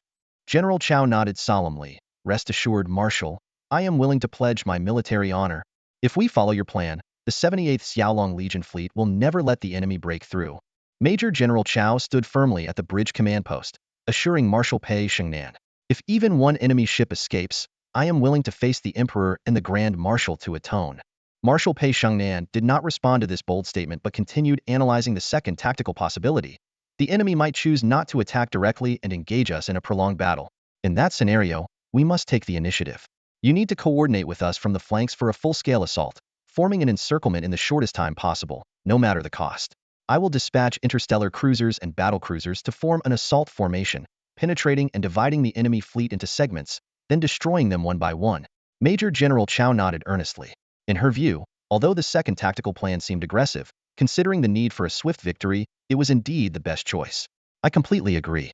The 78th Xiaolong Legion fleet will not disappoint. If this operation succeeds, I'll buy you a drink afterward. Marshal Pei Shengnan smiled. Then I'll gladly accept, Major General Chao replied with a smile. After a brief exchange, the battle plan was finalized. At this moment, just as the Ghost Scouts had predicted, 5 minutes later, the Black God 1st Legion fleet and 300,000 ships of the Swallowing Civilization's regular army appeared on the starship radar. On the bridge of the Black God 1st Legion's flagship, the first commander of Black God frowned as he reviewed the reconnaissance images sent back from the scout ships ahead. The enemy's preemptive deployment had completely disrupted his original plan. He intended to attack in 2 waves, deploying 1,000,000 ships in the first wave and over 300,000 in the second, combined with his personal command of the Black God 1st Legion, to deliver a fatal blow to the enemy. But now, it seemed the adversary had anticipated everything. Sir, should we take a detour? The adjutant inquired. A detour? The first commander of Black God sneered. Since the enemy has fortified here, they won't let us pass easily. We can only break through Hedon. However, the opponent has only dispatched 80,000 ships, 2 Xiaolong legions. They clearly underestimate us. Although on the front lines, we may not match the Xiaolong interstellar ships, with my Black God 1st Legion here, their arrogance will cost them dearly. He immediately ordered, have the regular army fleet lead the charge, with our forces following, to find a breakthrough and launch a full-scale assault. Soon, a fierce interstellar battle erupted on the outskirts of this star system. Marshal Pei Shengnan quickly discerned the enemy's tactical intentions.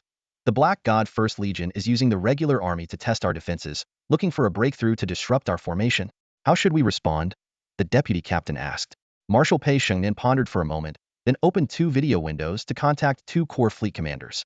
These 2 were commanders from the 10th Xiaolong Legion's 3rd Corps, who were often reprimanded by her for making mistakes, much like troublemakers in a class. But it was precisely these traits that made them the best candidates for certain special tasks.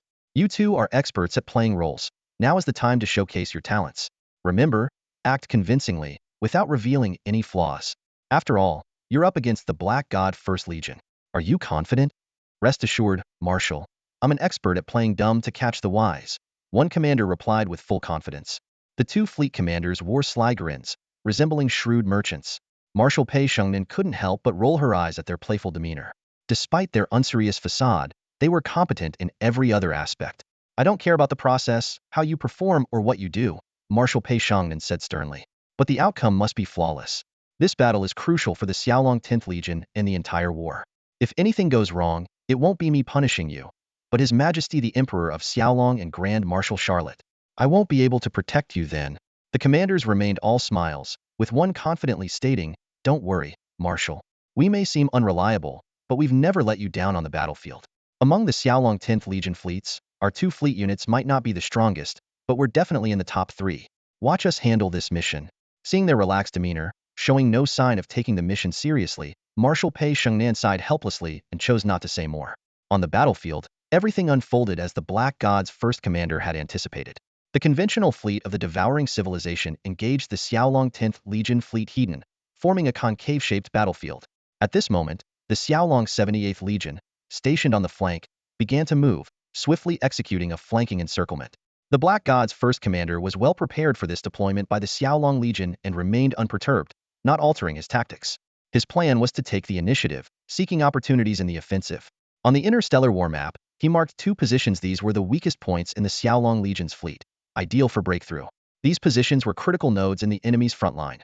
Breaking through here would bisect the Xiaolong Legion's formation. Relay the order for the Black God's 1st Legion fleet to attack these 2 positions.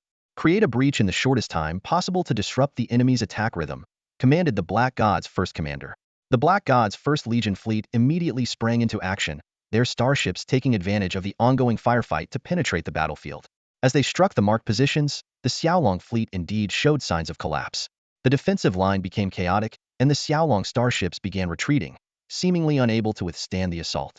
Seizing the opportunity, the Black God's 1st Legion pressed their advantage, seemingly on the verge of breaking through the defense line. However, the situation suddenly reversed. The previously retreating Xiaolong starships swiftly regrouped into a tight battle formation, showing no sign of retreating further. Despite intensified attacks, the Black God's 1st Legion couldn't make any headway at these positions. What is happening? Why has the attack stalled? The Black God's first commander demanded angrily. A subordinate explained helplessly, according to the Vanguard Fleet's report, the enemy initially showed signs of collapse under our attack, but at a certain point, they suddenly switched to full combat mode. No matter how we attack, we can't advance an inch. Hearing this report, the Black God's first commander frowned, sensing something amiss. Just then, there was another development on the front lines. Report. A subordinate hurriedly informed, the enemy's starship fleet on the front is counterattacking. They're flanking our attacking fleet from both sides, seemingly intending to encircle and destroy us. The gaze of the Black God's first commander was fixed on the interstellar war simulation table, his expression grave. The table clearly displayed the 2 attack positions he had previously marked. What initially seemed like a favorable offensive now revealed a fatal flaw. The Xiaolong Legion's fleet, like 2 agile tentacles, was encircling his attacking forces from both flanks. It's a trap, he suddenly realized, understanding that the tactical gap he had identified was actually a meticulously laid snare by the enemy. Send the order immediately. Command the fleets at those 2 positions to retreat, he ordered urgently. However, the deputy commander looked troubled. Sir, I'm afraid it's too late. The 6,000 starships at those battlefronts are already heavily entangled with the enemy and can't break free. The Black God's first commander clenched his fist, feeling a deep frustration from falling into the enemy's carefully crafted trap. Even worse, while they had been focused on the frontal battlefield, the Xiaolong Legion had astonishingly completed a flanking maneuver, forming a partial encirclement. This realization was bitterly iron. It commanded over 300,000 warships, yet they were at risk of being encircled by a mere 80,000 enemy ships. He finally understood the helplessness that conventional fleets of the devouring civilization felt when facing the Xiaolong Legion. The Xiaolong Legion had completely overturned their understanding of interstellar warfare. Sir, what should we do? The adjutant broke the silence anxiously. Time was running out, and the Xiaolong Legion was clearly determined to annihilate this massive fleet. Should they retreat or attack? This difficult decision loomed over the Black God's first commander. Retreating might avoid encirclement, but would inevitably result in heavy losses, particularly crippling the conventional fleets, leaving them incapable of organizing another attack. On the other hand, choosing to attack seemed futile against the Xiaolong Legion's tight defenses, superior Xiaolong-class warships, and comprehensive firepower. The communication window flashed incessantly with calls for reinforcements, intensifying his concern. Main battlefields, local skirmishes, and even new battlefronts with hundreds of thousands of ships were all requesting support. After this battle, he finally understood why the situation had escalated to this point. Unless they had 10 times the enemy's numbers or vastly superior ship quality, There was almost no chance of victory against the Xiaolong Legion. At this moment, they had neither the quality advantage nor the ability to mobilize enough ships in time. The fleet of the Xiaolong Legion executed a breathtaking tactical maneuver thanks to their unique super flagship.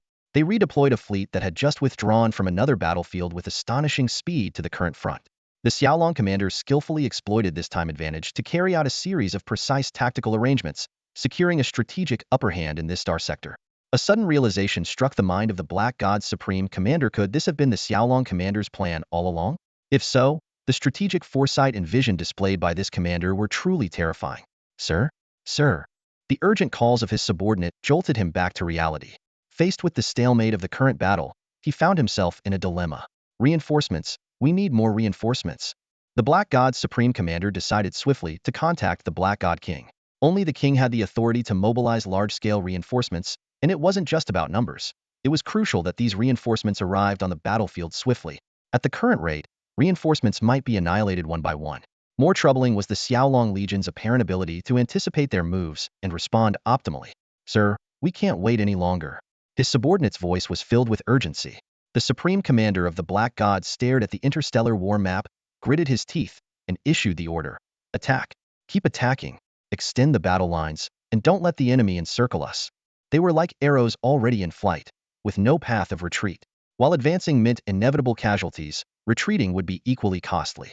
More importantly, retreat might provoke the Black God King's wrath. He quickly formulated a response plan. Maintain the offensive while urgently contacting the Black God King to request the rapid deployment of more fleet forces to establish numerical superiority and turn the tide. This was the only viable option.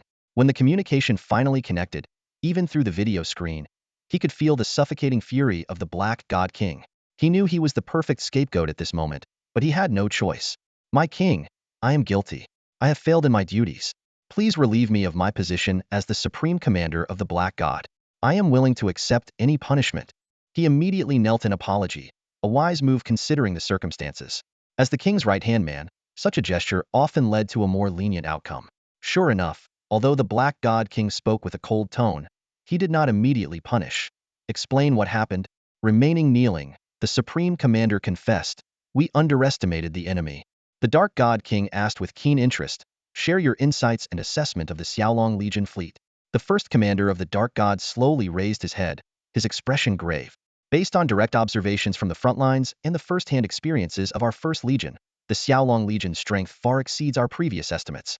Even their regular troops, not just the elite fleet, are terrifyingly powerful. He paused briefly before continuing. We initially thought we needed 10 times their numbers to stand a chance, but that assessment was clearly too low. To achieve an even match on the battlefield, we need at least 15 times the troops. Even with 10 times the forces, if the enemy employs interstellar missiles and heavy artillery ships, our chances of victory wouldn't exceed 20%. What's even more troubling, the first commander's voice grew heavier, is that the Xiaolong Legion seems to have woven a vast network across our star system. They may have deployed stealth outposts, interstellar reconnaissance ships, and even planted moles. They are aware of our every military movement and can respond with precision. After detailing the formidable strength of the Xiaolong Legion, the first commander got straight to the point. My lord, the current reinforcements are grossly insufficient. The 3 million interstellar warships en route won't address the urgent crisis. We need immediate reinforcement on the battlefield. He made a specific request. I implore you to use the remaining spatial transfer devices to deploy 500,000 warships to the battlefield within 10 minutes. Additionally, we require support from 5 level 4 soul altars and 1 level 5 soul altar. Only by rapidly bolstering our forces can we hope to reverse the current disadvantage. The Dark God King remained silent for a long moment before responding in a low voice. You must understand our current predicament. Available forces are limited, and there are few spatial transfer devices left. If we deplete these resources now, and the Xiaolong Legion has further plans, we will be at a disadvantage. As for the soul altars, I can consider it, but their safety must be ensured. We have lost too many altars already to bear further losses. Facing the king's concerns, the first commander spoke with determination. My lord, the situation now is unlike any before. The face of the first commander of the Black God was stern as he locked eyes with the Black God King. The Claw Dragon Legion fleet is baring its fangs at us, he warned gravely. If we don't muster the resolve to strike decisively now, they'll tear a chunk out of us. He took a deep breath, aware of the immense risk, and pressed on. Rather than face that, we should abandon this battlefield at once. Order all reinforcements to cease their advance and allow our forces to retreat on their own. It's the only way to minimize our losses. Such bold words would have cost an ordinary person their life 10 times over, but his unique position as the first commander granted him the authority to voice such a suggestion. The Black God King was silent for a long moment before speaking slowly. Since you've said so much, why don't you lay out your true thoughts? The first commander raised 3 fingers, outlining his analysis. We have 3 options. The first is low risk but offers limited gains. Immediately use spatial transport devices to send 300,000 starships to the battlefield, while mobilizing at least 10 million more within 72 hours. Seeing no reaction from the king, he continued, the second option involves deploying 500,000 ships and bringing the 4th and 5th Black God Legions into the fray. I realize the 4th is currently stabilizing the situation in the giant Demon King's galaxy, but the current battlefield demands their presence. This, too, requires 10 million ships in support. The Black God King regarded him steadily. And the third? The first commander hesitated briefly.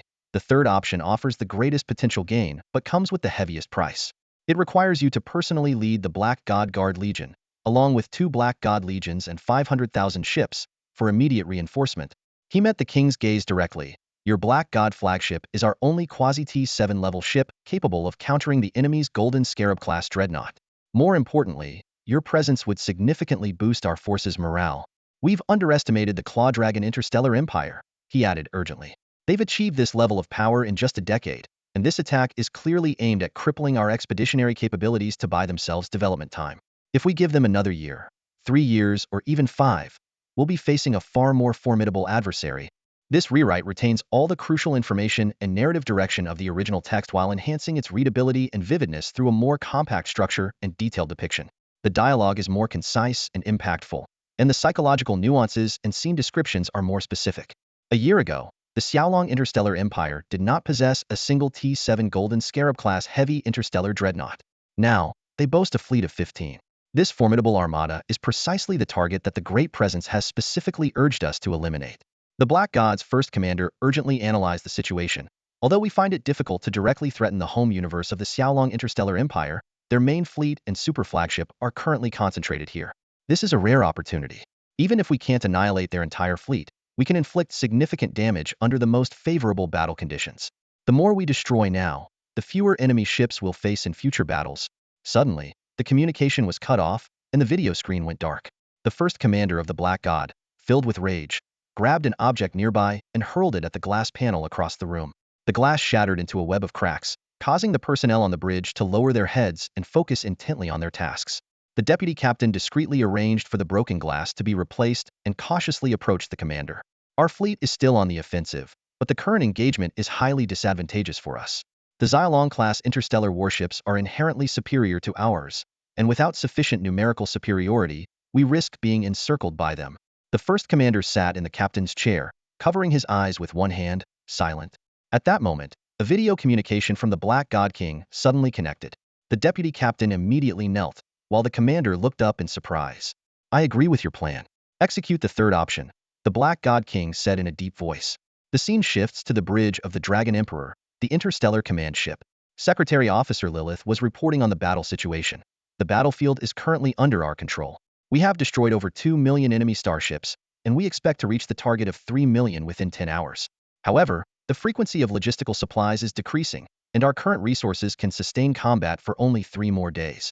After that, daily strategic material supplies will decrease by 30. Zhao Chen and Charlotte fell into contemplation. This was the Xiaolong Interstellar Empire's first cross-universe operation, and although the battle was progressing well, the logistical pressure was far greater than anticipated. They had learned valuable lessons along the way, fortunately without severe consequences. Zhao Chen turned to Grand Marshal Charlotte. Considering the logistical pressure, while we can easily destroy another million enemy ships, we need to start planning our withdrawal timing and strategy.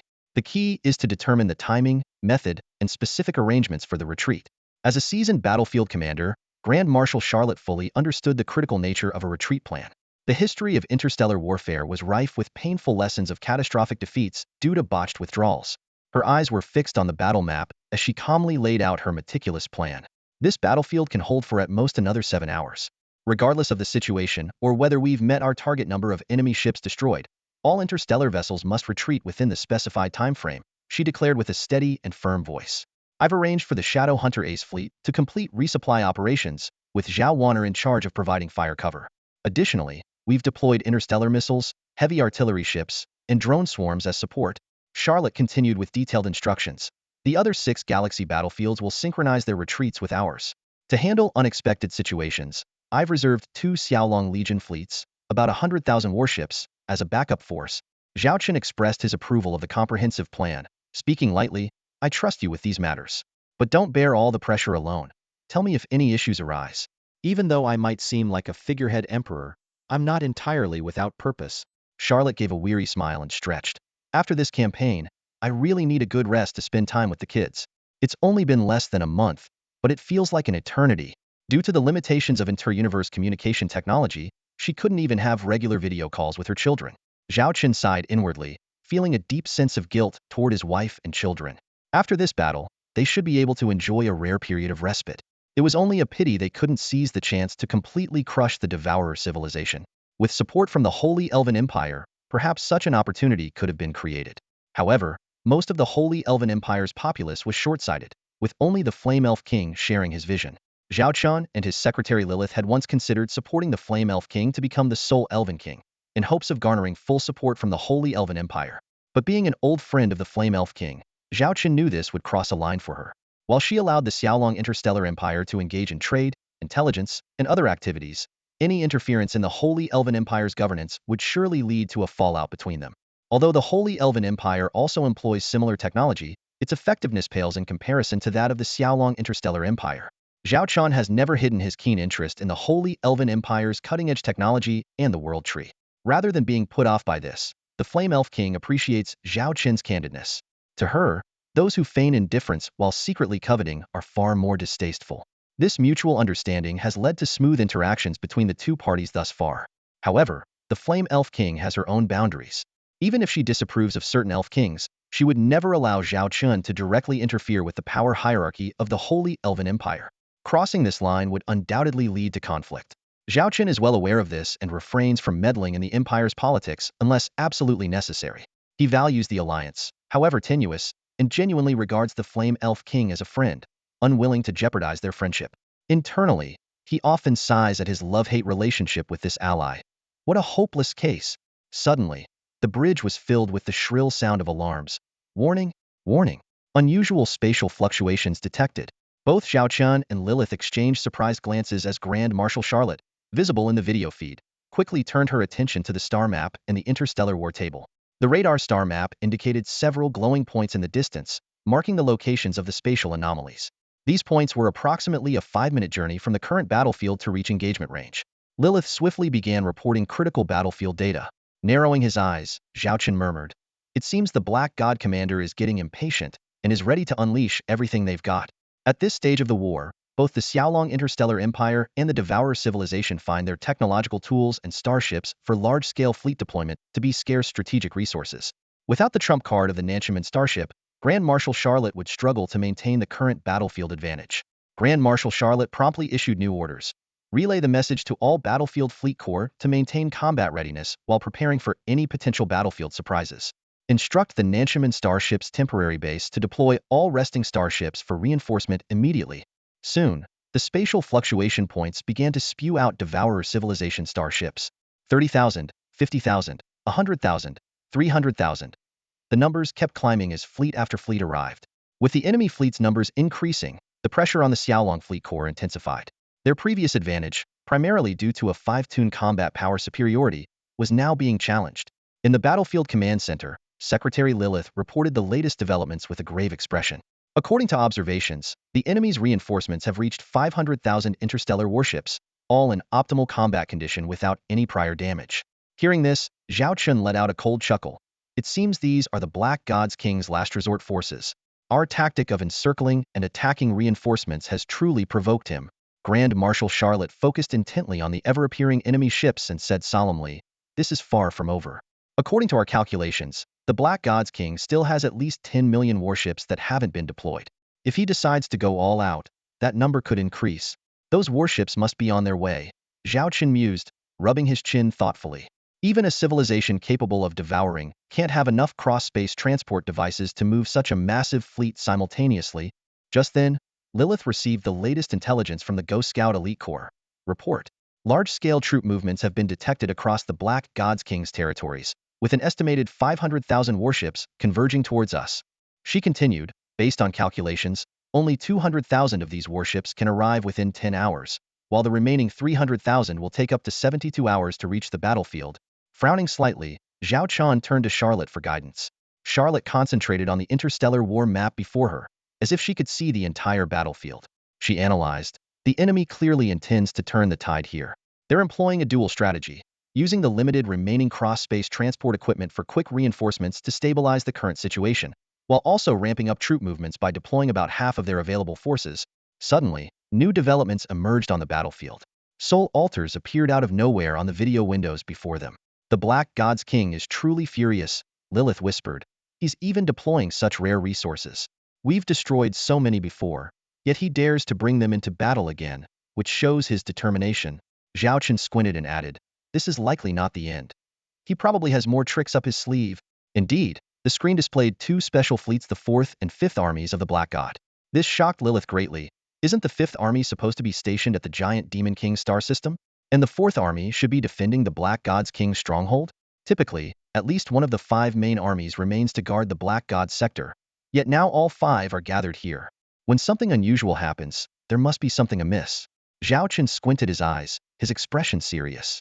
Charlotte also fell into silence, as if both were awaiting the arrival of a crucial moment. At this time, the situation on the battlefield was subtly changing. Besides the 2 deployed fleets of the Black God Legion, a continuous stream of reinforcements pushed the total number of warships beyond 600,000. Just then, a distinctive fleet quietly emerged, immediately capturing everyone's attention. The fleet's unique paint job, entirely black with a few classical patterns, made them look like a silent army of steel warriors. Most striking was the emblem on the ships, the design of black armor. In the entire devouring civilization, only one fleet used this emblem, the renowned Black God King's Legion, also known as the Black God Guard Fleet. As the elite force directly under the Black God King, this fleet, though only consisting of 30,000 warships, was the most powerful military force in the devouring civilization. While its numbers were far fewer than the fleets of the Troll King and the Drought King, its quality was daunting. Every ship was of at least T6 level, with many near T6 level ships and even some super T6 level ships, a unique existence that involved continuously upgrading T6 level technology without reaching T7 level. The strength of this fleet was unparalleled. Even the Holy Elven Empire could not match it. It was rumored that the Drought King and the Troll King had repeatedly joined forces in simulated exercises but never achieved victory. This cemented the Black God King's superior position among the 3 kings. The Xiaolong Interstellar Empire had long been prepared for this formidable adversary. The Military Strategic Department, after repeatedly evaluating intelligence provided by the Holy Elven Empire, concluded that this was the highest quality opponent they had ever faced, and that a conventional Xiaolong Corps was no match for them in equal numbers. What was even more daunting was the flagship of the Black God Legion, the Black God. This quasi-T7 Black God-class heavy interstellar battleship was one of the 3 quasi-T7 ships in the devouring civilization and the opponent that enemies least wanted to encounter. Once targeted by it, unless one had a quasi-T7 ship, survival was nearly impossible. Faced with this elite force equipped with 30,000 T6 warships and a quasi-T7 battleship, a conventional Xiaolong Corps fleet group was clearly unable to withstand them. The only ones capable of contending with them were the Ace fleet groups, which also boasted a large number of T6 warships. On this interstellar battlefield, Charlotte and Marshal Qidong each commanded an elite fleet, with each fleet equipped with a super flagship. Although the Xiaolong fleet had the upper hand in terms of size, the outcome of the battle was unpredictable. A sudden twist disrupted the balance: a surprise appearance by the Black God King, something Charlotte had not anticipated. Even more concerning was the enemy's reinforcement of 600,000 starships, 2 Black God Corps fleets, and the Black God Guard Fleet. Lilith accessed the latest battlefield data, her expression grave. The enemy's total strength has now reached 2.5 million starships, while we have just over 500,000. Although the ratio remains 5-1, the balance of power has shifted significantly. She analyzed in detail. The additional 600,000 starships are at full strength, and although each of the 2 Black God Corps fleets has only 30,000 ships, they are elite forces. The most troublesome is the Black God Guard Fleet's 30,000 ships and the quasi-T7 class Black God flagship. Currently, only a few of our main battle super flagships and the quasi-T7 Golden Scarab class dreadnought can contend with it. However, the latter is in poor condition, and deploying it hastily could lead to disaster. Even more alarming is that within 10 hours, the enemy will receive reinforcements of 2 million more starships. While the Xiaolong Corps currently holds the advantage, the battlefield's balance is about to tip dramatically in favor of the Devourer civilization. Zhao Chen squinted at the interstellar war map. If we retreat now, the Black God King won't let us go easily. Lilith quickly ran simulations in the Dragon Emperor's war system, and the results were startling. Retreat is possible, but it would cost us 200,000 starships, including at least 2 Golden Scarab-class dreadnoughts. Zhao Chen's expression grew more serious. This means we're forced into a duel, either fight to the death here or cut our losses to survive. Lilith remained silent, but her attitude spoke volumes. At that moment, Charlotte took the initiative to break the silence. With danger comes opportunity. On the surface, it does seem perilous, but this is precisely our chance. The enemy is massing their fleet towards us, leaving other defense zones vulnerable. The plan we devised earlier is now ripe for execution. Hearing this, Zhao Chen nodded quietly. He was intimately familiar with the plan, but the conditions for its execution had been too stringent before. Now that the opportunity had arisen, it was not to be missed. The plan can be executed, Zhao Chen said gravely, but our current predicament also needs urgent attention. Under the present circumstances, we cannot afford a war of attrition. Our supplies cannot sustain prolonged combat. If we get bogged down in a drawn-out battle, the combat effectiveness of our interstellar fleet will plummet, far below what it is now. At that point, the enemy will seize the chance to annihilate us, and our previous advantages will be lost. Charlotte paused, her eyes shining with determination. You're right, but such an opportunity is right in front of us, and we must seize it. There's a critical condition for this plan. We need to hold the enemy off for at least 10 hours. What? Stay entangled here for 10 hours? Lilith was taken aback. She had wanted to withdraw the Xiaolong interstellar fleet back to the Xiaolong Star Empire, yet Charlotte intended to linger for another 10 hours. During such a long time, the battlefield situation could change dramatically. Taking a deep breath, Charlotte turned to Zhao Chen. Your Majesty, the opportunity is right here. I acknowledge the risks involved, but compared to the potential gains, these risks are negligible. Please make your decision. Although Charlotte, as the Grand Marshal, had the highest authority on the battlefield and could make decisions independently, with the Emperor of Xiaolong present, she needed to consult Zhao Chen. Zhao Chen composed himself and gazed at the interstellar war map. He spoke softly. Given the current situation, the Black God King will not let us retreat easily. In that case, let's make a bold move. Before we leave, let's give this king a parting gift, so he won't bother us in the future.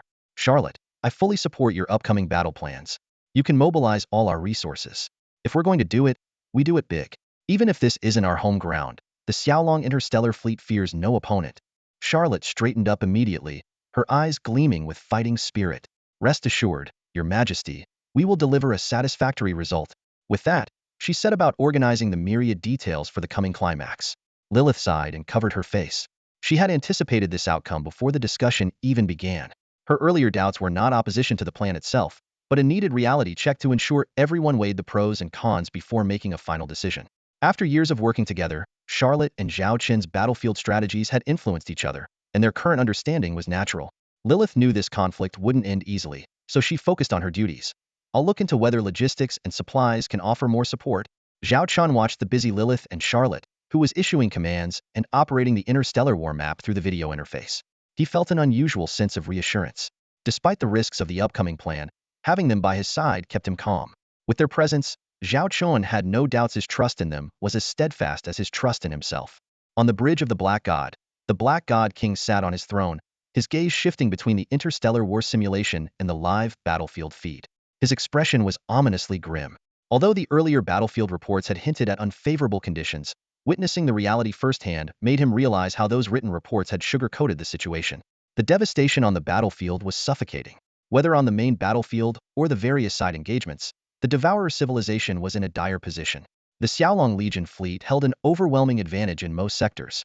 Even in the few areas where the battle seemed stalemated, a closer look revealed that their fleet was being led by the nose, with the enemy controlling the pace of the battle. Ironically, despite the Devourer civilization's numerical advantage, facing the Xiaolong Legion felt like a child competing against an adult. Every tactical maneuver by the Xiaolong Legion was executed with precision, their interstellar ships weaving a masterful ballet in space. In contrast, the Devourer civilization's fleet resembled toddlers learning to walk, with chaotic tactics and disorganized engagements. Even the renowned elite Black God Command Corps found themselves in a bind. How did the battle turn out like this? Murmured the Black God 5th Commander incredulously through a video call. The Black God 4th Commander also appeared bewildered. When pursuing the Xiaolong ships under the Troll King, I knew they were strong, but I didn't expect this level of strength. We have the Drought Demon King's Legion and 3 of our Black God Command fleets here. The Black God King remained silent, but the oppressive atmosphere around him was palpable. At this moment, one by one, video windows lit up, displaying the senior commanders of the Devourer civilization, the leaders of the Black God 1st to 3rd Corps, and the Drought Demon King, his face ashen. "Is this the result you have for me?" The Black God King finally spoke, his voice icy. "Do I need to come over and clean up your mess?" The 3 Black God commanders immediately knelt on one knee in the video. "We are at fault. Our battlefield command was lacking. We await your punishment, my lord." However, the Drought Demon King defiantly argued, "This isn't our fault. The enemy was too cunning, deliberately hiding their Golden Scarab-class heavy interstellar dreadnoughts, a near T7 class of warship, until now, catching us off guard. Who could have imagined the Xiaolong Interstellar Empire could mass-produce such ships? If we had been informed earlier, the battle would not be as it is now." This defense, though seemingly confident, was merely an excuse for his crushing defeat. In reality, the Drought Demon King's losses were especially severe. His Legion fleet was decimated by 90%, and even his flagship, the Drought Demon King-class heavy strategic interstellar destroyer, was heavily damaged, almost requiring a complete overhaul. "Enough." The commanding voice of the Black God King resonated through the bridge, silencing the Drought Demon King immediately. Although they were equals among the 3 kings, the Black God King always held an aura of superiority, especially as he was here as reinforcements. The Drought Demon King naturally had to show respect. The Black God King's sharp gaze swept across everyone present. "Now is not the time for complaints. A problem has arisen, and we need solutions." His eyes finally rested on the Drought Demon King. The Drought Demon King bowed slightly. "You are right. What are your plans for the upcoming battle?" "I am ready to fully cooperate." After a moment of silence, the Black God King spoke with a deep voice. "Since our forces have arrived, this battle cannot end easily. We must make the Xiaolong Legion fleet pay a price. From now on, mobilize all available interstellar fleets and strategic resources. Designate this as the main battlefield. Spare no expense to entangle them, especially the Xiaolong Emperor's elite fleet. The Xiaolong Emperor's flagship is right there. Whether the Emperor is on board or not, if we can heavily damage or even destroy that flagship, it will crush their morale. We must make them pay. We cannot allow them to retreat easily," the Drought Demon King said through clenched teeth, his animosity towards the Xiaolong Legion unabated. After all, having been severely beaten by them, and with his flagship heavily damaged, he could not swallow his anger. The Black God King continued his strategy. "We will engage the enemy first, and once reinforcements arrive, we will form a blockade. Turn this star system into a prison for the Xiaolong Legion. A true meat grinder." The commanders all agreed. Soon, the interstellar fleet brought by the Black God King began to form battle lines, and the Soul Altar activated, absorbing the soul energy from the battlefield to forge pitch-black starships. The tide began to turn in favor of the devouring civilization, but the Xiaolong Legion's hidden cards were starting to surface. "Warning! Warning! Warning!" The alarm blared urgently on the bridge of the Black God. "Report. We are detecting numerous spatial anomalies in the open flank of the battlefield," the monitoring officer urgently reported. The Black God King observed the star map, watching the anomaly points ripple like waves, his brow furrowed. "Keep a close watch, and report any developments immediately." "My lord, should we continue the assault?" the deputy cautiously inquired. The Black God King narrowed his eyes in thought. The Xiaolong Legion must have a trump card, likely their interstellar swarm fleet. But it's only been 6 months since the last battle. How much swarm power they still possess is uncertain. Issue orders to slow the fleet's advance and act according to the situation. On the flank of the interstellar battlefield, wormhole-like phenomena appeared one after another, as if the fabric of the universe was being torn apart, presenting an apocalyptic spectacle. Subsequently, swarm motherships began to emerge. Although the rate of emergence from each wormhole was not fast, the sheer number of wormholes continuously spewed ships, seemingly without end. In just a few minutes, a massive swarm fleet had occupied this region of space. The scale of this fleet was a significant swarm catastrophe in the history of any interstellar civilization. Even more astonishing, there appeared a T6-level swarm mothership, while lower-tier T1 and T2 motherships were scarcely seen. This completely overturned the traditional pyramid structure perception of interstellar swarm fleets. In the Zerg fleet, the T1 and T2 hive motherships have traditionally dominated as the main force, sometimes comprising over 99 of certain formations. This is why the Zerg fleet is often remembered for its terrifying numbers rather than superior combat strength. Their ability to continuously produce hive motherships by establishing breeding bases on occupied planets has earned the Zerg the nickname the Plague. However, this particular Zerg fleet from the Xiaolong Interstellar Empire has broken away from tradition. It is gradually transforming into an elite force, boasting a significant number of high-level hive motherships. The most notable among them are the T5 and T6 level hive motherships. Unusually, This fleet no longer uses T1 and T2 hive motherships as expendable units to deplete enemy strength in the early stages of battle, completely abandoning the traditional swarm tactics. While swarm tactics can be powerful, they often prove ineffective against opponents with strong firepower, such as the Xiaolong Legion fleet with its numerous elite warships. Similarly, in battles that require swift resolution, swarm tactics fall short.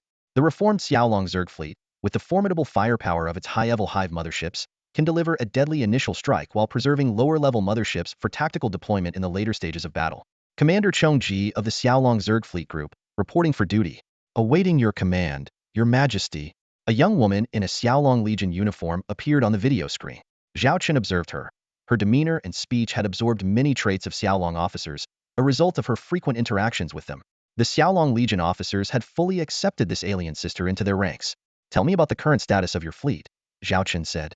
Chong Ji stood at attention and replied, reporting, Your Majesty, we have remained on standby per your orders. We are ready to move to the battlefield upon receiving instructions. Currently, there is a Xiaolong Zerg fleet of 1 billion on standby, with an additional 10 billion combat units available for deployment within the Xiaolong Zerg star domain. Her formal address, instead of the usual brother, underscored the seriousness of this mission. What is the specific composition of these 1 billion hive motherships? Zhao Chen inquired further. In accordance with pre-battle orders, we are employing an elite combat strategy. Out of 10 million main fleet ships, there are 9.9 million T3 level hive motherships, 99,000 T4 level, 9,900 T5 level, 99 T6 level, and the quasi-T7 level flagship that I am aboard, Chong Ji reported in detail. The second reserve fleet consists of 90 million interstellar warships, primarily of T2 and T1 classes. The meticulous Bug Princess reported these figures, as if she had truly transformed into a diligent officer of the Xiaolong fleet. From these numbers, it's clear that the Xiaolong Zerg fleet is moving towards becoming more elite. Very good, Sunny said. For now, keep your Xiaolong Zerg fleet out of the battle.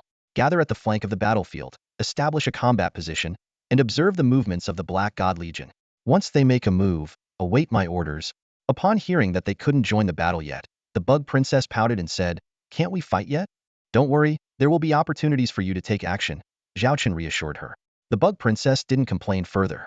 She simply looked at Zhao Chen intently and said, When there's a combat mission, make sure to give it to us first. All right, I promise, Zhao Chen replied, feeling a bit helpless with this mischievous Zerg girl. Clearly, her ingrained personality couldn't be easily masked for long. Hee, then I'll wait for your orders, big brother, the Bug Princess said, blinking playfully before cutting off the communication. Zhao Chen exchanged a knowing smile with his secretary, Lilith. Lilith then turned to another video window where Grand Marshal Charlotte appeared. Voicing her curiosity, Sister Charlotte, there's something I don't understand. We have the Xiaolong Zerg fleet as a trump card, capable of creating wormholes on their own. Although their deployment is slightly slower, they can launch swift attacks on certain star systems. We could mobilize these Zerg fleets now to attack other systems of the devouring civilization. Surely, the three monarchs wouldn't be able to withstand such an assault. Charlotte smiled and explained, I've discussed this issue with Zhao Chen many times privately. You're right.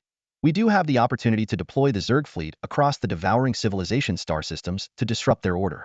But those systems without legion garrisons are insignificant to the three monarchs. If we destroy these places, they might not even bat an eyelid. So what would be the point of such destruction? The three monarchs are not benevolent. They won't repair these systems after the war, nor will they expend resources to care for those who have lost their homes. The systems we attack would only suffer further. Is that what we want? Is the purpose of our war to cause destruction? Lilith was momentarily speechless. Charlotte continued, We can certainly do that, but aside from demonstrating our military might to the local species, there would be no tangible gain. It would only bring numerous drawbacks, such as these native species viewing us as brutal interstellar destroyers. Remember, our goal has never been destruction. One day, when we overthrow the three monarchs and have the opportunity to take over this universe, these systems will be ours. Who will be responsible for the repairs then? If our previous reckless destruction leads to hostility from the natives, wouldn't we be shooting ourselves in the foot?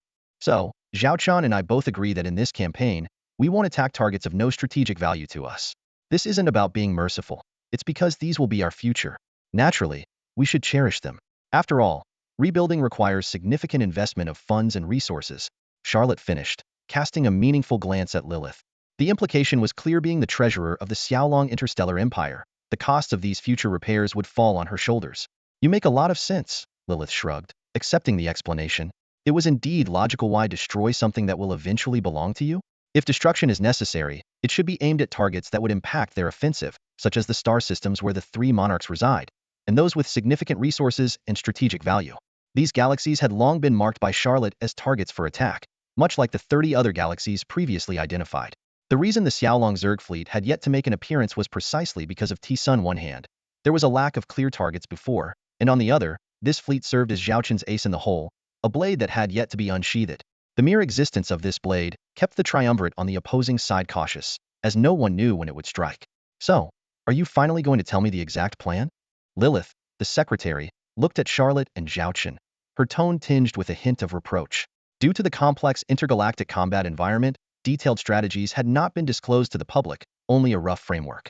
The direction of the entire campaign was controlled by Grand Marshal Charlotte, with Zhao Chen in a supervisory role, only learning the broader plan midway through. Zhao Chen and Charlotte exchanged a knowing smile before Charlotte spoke slowly. Lilith, dear sister, it wasn't our intention to keep you in the dark. In fact, until the final moment, even we couldn't be certain of the battle's trajectory.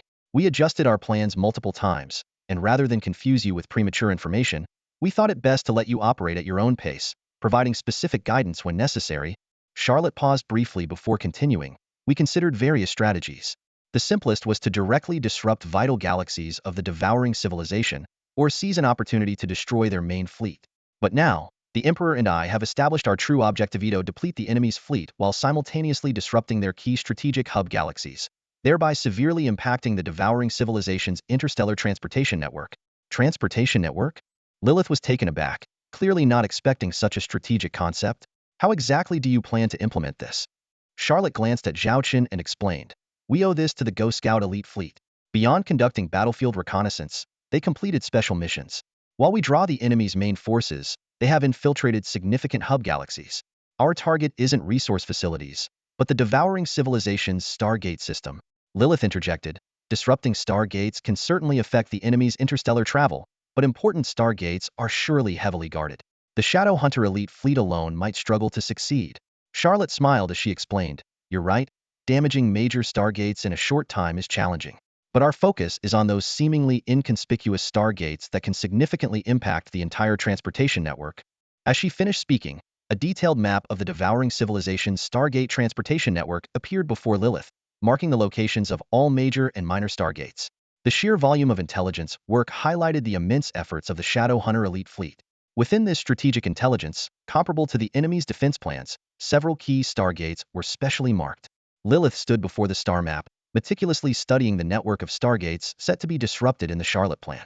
As the primary logistics officer for the Xiaolong Interstellar Legion fleet, she possessed a unique insight into interstellar navigation and trade. Through this attack map, Lilith astutely identified a critical factor. These seemingly insignificant Stargates were, in fact, pivotal nodes within the entire devouring civilization's transport network.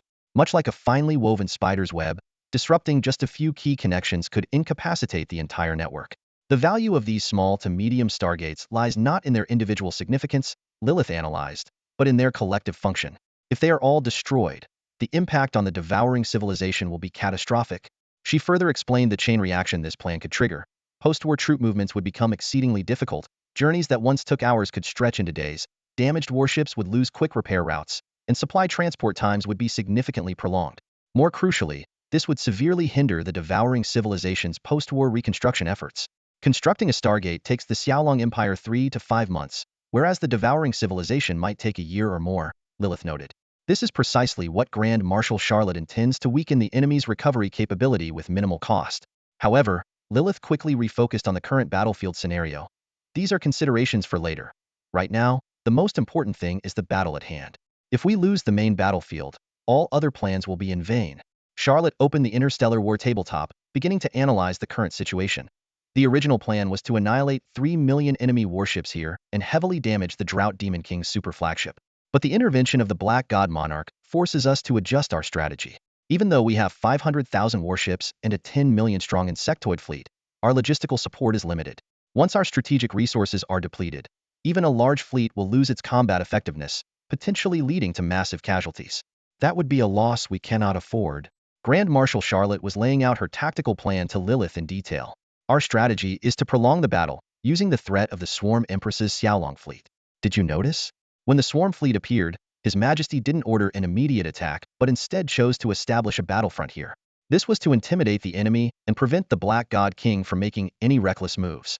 Our ultimate goal is to force the Black God King to watch helplessly as our troops safely withdraw to the Xiaolong Interstellar Empire. Lilith, taken aback, responded, "But we're in a life-or-death struggle with the devouring civilization. We've attacked several of their key star systems and destroyed 2 of their super flagships. How could they possibly allow us to retreat unscathed?" Charlotte smiled and explained, "From a conventional standpoint, you're right. But the key is to think from the opponent's perspective. Intelligence suggests that the Black God King may want to use this opportunity to absorb the forces of the other 2 kings and unify the devouring civilization under his command. In this scenario, unless he's absolutely certain of victory, he won't risk a decisive battle with us. While he might have sought revenge before the swarm fleet appeared, the presence of 10 million swarm warships now deters him from taking such a gamble. He could easily wait for us to leave, consolidate the forces of the other 2 kings, and eventually become the sole ruler of the devouring civilization. Once he's strengthened his military, he could then seek retribution. Wouldn't that be a better choice for him?" After careful consideration, Lilith had to admit the logic was sound. According to intelligence, the Black God King was indeed known for his caution. Given the current situation, he might choose to bide his time, waiting to integrate the other king's forces before seeking revenge. Zhao Chen chimed in, "But one crucial thing is that we must not give the Black God King any opportunity. Just like before, if he perceives any advantage in numbers, he'll strike immediately. While he's cautious, he's not foolish. That's why he's only slowed his offensive, not stopped it entirely, observing, weighing whether to continue the attack." As time passed, the battlefield fell into an eerie calm. It seemed as though the Black God King and the Xiaolong Emperor had reached an unspoken agreement. The Black God King refrained from deploying his over 500,000 warships, 2 command corps, and elite guard fleet. Similarly, the Xiaolong Emperor did not engage the swarm fleet. Both sides acted like spectators, watching as the existing forces continued to clash. The Xiaolong troops had no objections, firmly executing every command from their emperor. However, the situation was far less harmonious on the side of the devouring civilization. The Drought Demon King, still embroiled in battle, was furious, repeatedly urging the Black God King to send reinforcements. Initially, the Black God King would explain his reasoning and the necessity of holding back his forces. The Black God King approached the offer from the Xiaolong insectoid fleet with extreme caution. Despite their assurance that they would fully commit to the battle if the Xiaolong Legion joined in, the precarious Hamba King remained unconvinced by this pretext. The dynamics of the battlefield were slowly shifting. Reinforcements summoned by the Hamba King from nearby star systems were gradually arriving, while the Xiaolong Legion received a critical boost: 10 Golden Scarab-class heavy interstellar dreadnoughts. These near T7 class warships lined up to form an impenetrable defense, akin to 10 steadfast pillars, effectively stalling the advance of the Devourer civilization fleet. Subsequently, additional Xiaolong Legion fleets, having withdrawn from other star system battlefronts for brief rest, also entered the fray, leading to a peculiar stalemate. Aboard the bridge of the Black God King glowered over the interstellar war map, his expression grim. His subordinates, especially the Black God's 5th commander, repeatedly urged him to seize the opportunity to strike a decisive blow against the Xiaolong Legion. More importantly, they held a trump card: the level 6 Soul Altar.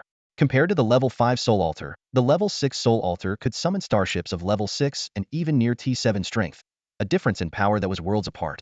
However, in previous battles against the Xiaolong Interstellar Empire, they had already lost one level 6 Soul Altar. Another such loss would make even the Black God King hard-pressed to answer to the Great Existence. Under the persistent urging of his subordinates, the Black God King gritted his teeth and ordered the mobilization of all Soul Altars. Soon, a multitude of warp channels opened behind the Legion's lines, their numbers unprecedented, pushing lower-level altars to the rear. This impressive display, however, also introduced a problem of insufficient soul energy supply. To address the energy shortfall, a fleet of special transport ships appeared on the battlefield.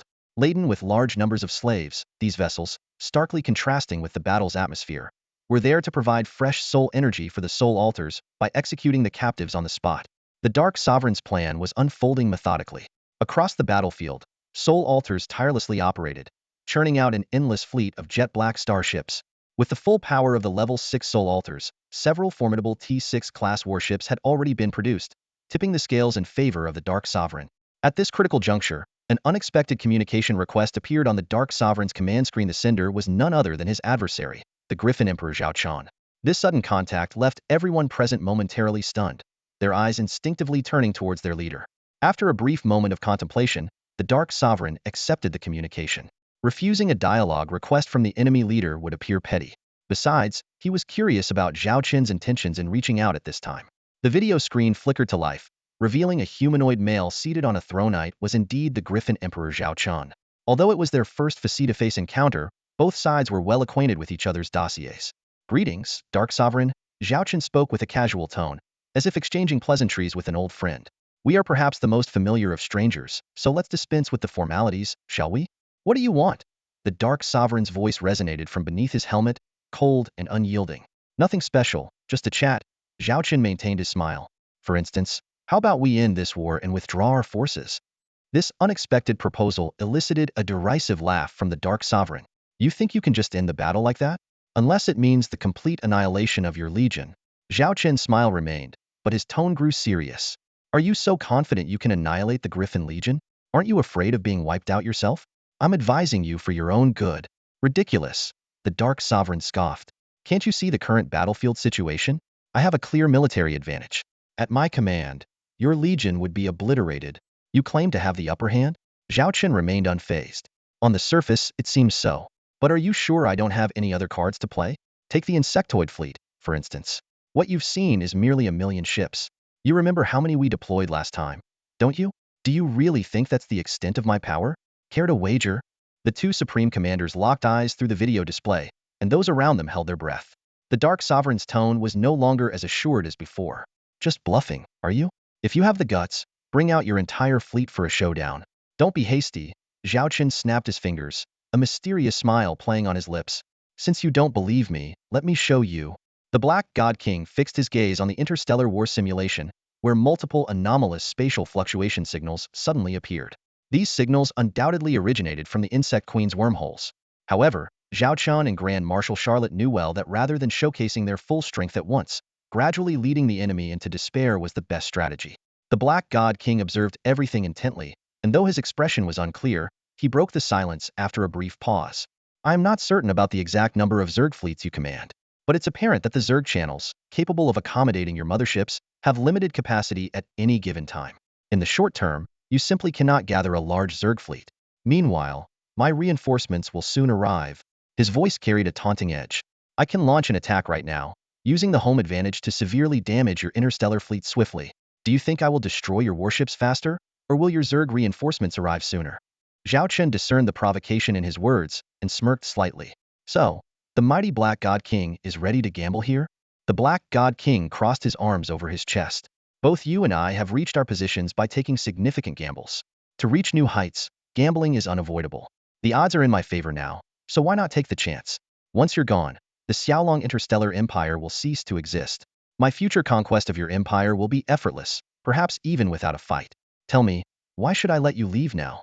In this tense standoff, alarms blared urgently on the bridges of both the Black God and Dragon Emperor ships. "Warning! Warning! Warning!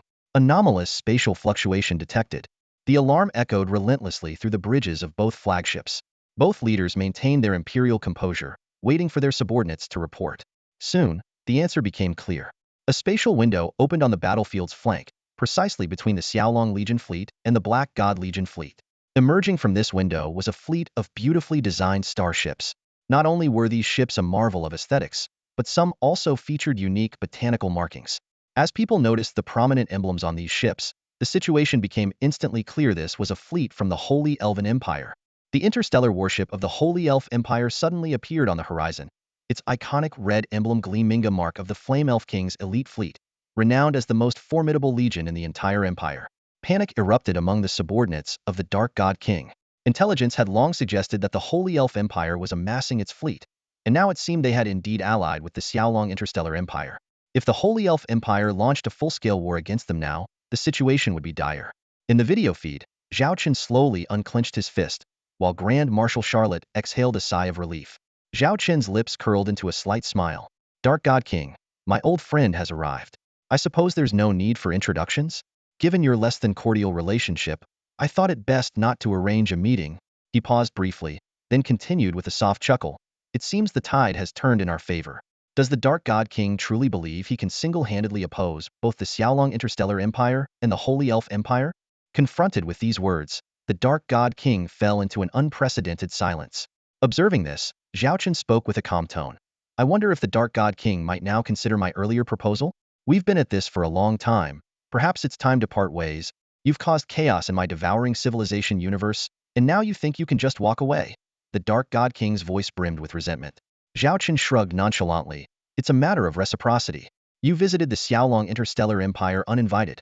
So, as someone who values etiquette, I return the favor with some gifts. Now that the visit has been enjoyable, it's time for me to leave. No need for an overly enthusiastic farewell.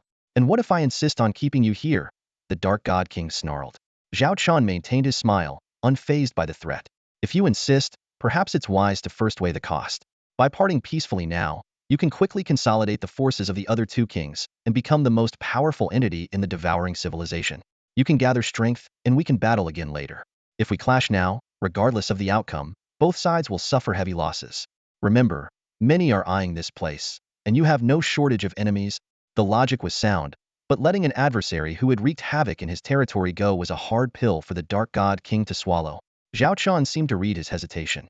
In that case, how about this: we set a time and place for a decisive battle to the end? Hearing this proposal, the Dark God King showed a flicker of interest. Zhao Chen continued, do you recall the Zhuan universe? This name made the Dark God King pause. Then he remembered it as a universe they had invaded but failed to completely destroy. Its vast expanse had made it difficult for the great entity to fully devour, leaving the Zhuan universe in fragments. The collapse of the Zhuan universe was like a shattered mirror, with dozens of universe fragments drifting like isolated islands in the vast ocean, slowly fading into the void. This strategic area, located between the stellar empire of Xiaolong and the devouring civilization, has now become a no man's land. Zhao Chen stared at the black god monarch across from him, a provocative smile on his lips. How about a wager? Let's settle this in the fragment starfield of the Zhuan universe. Whoever controls all the fragment star systems within the agreed time is the ultimate winner. The loser must surrender unconditionally. Humph. The Black God Monarch replied coldly. How can I be sure you'll keep your word if you lose?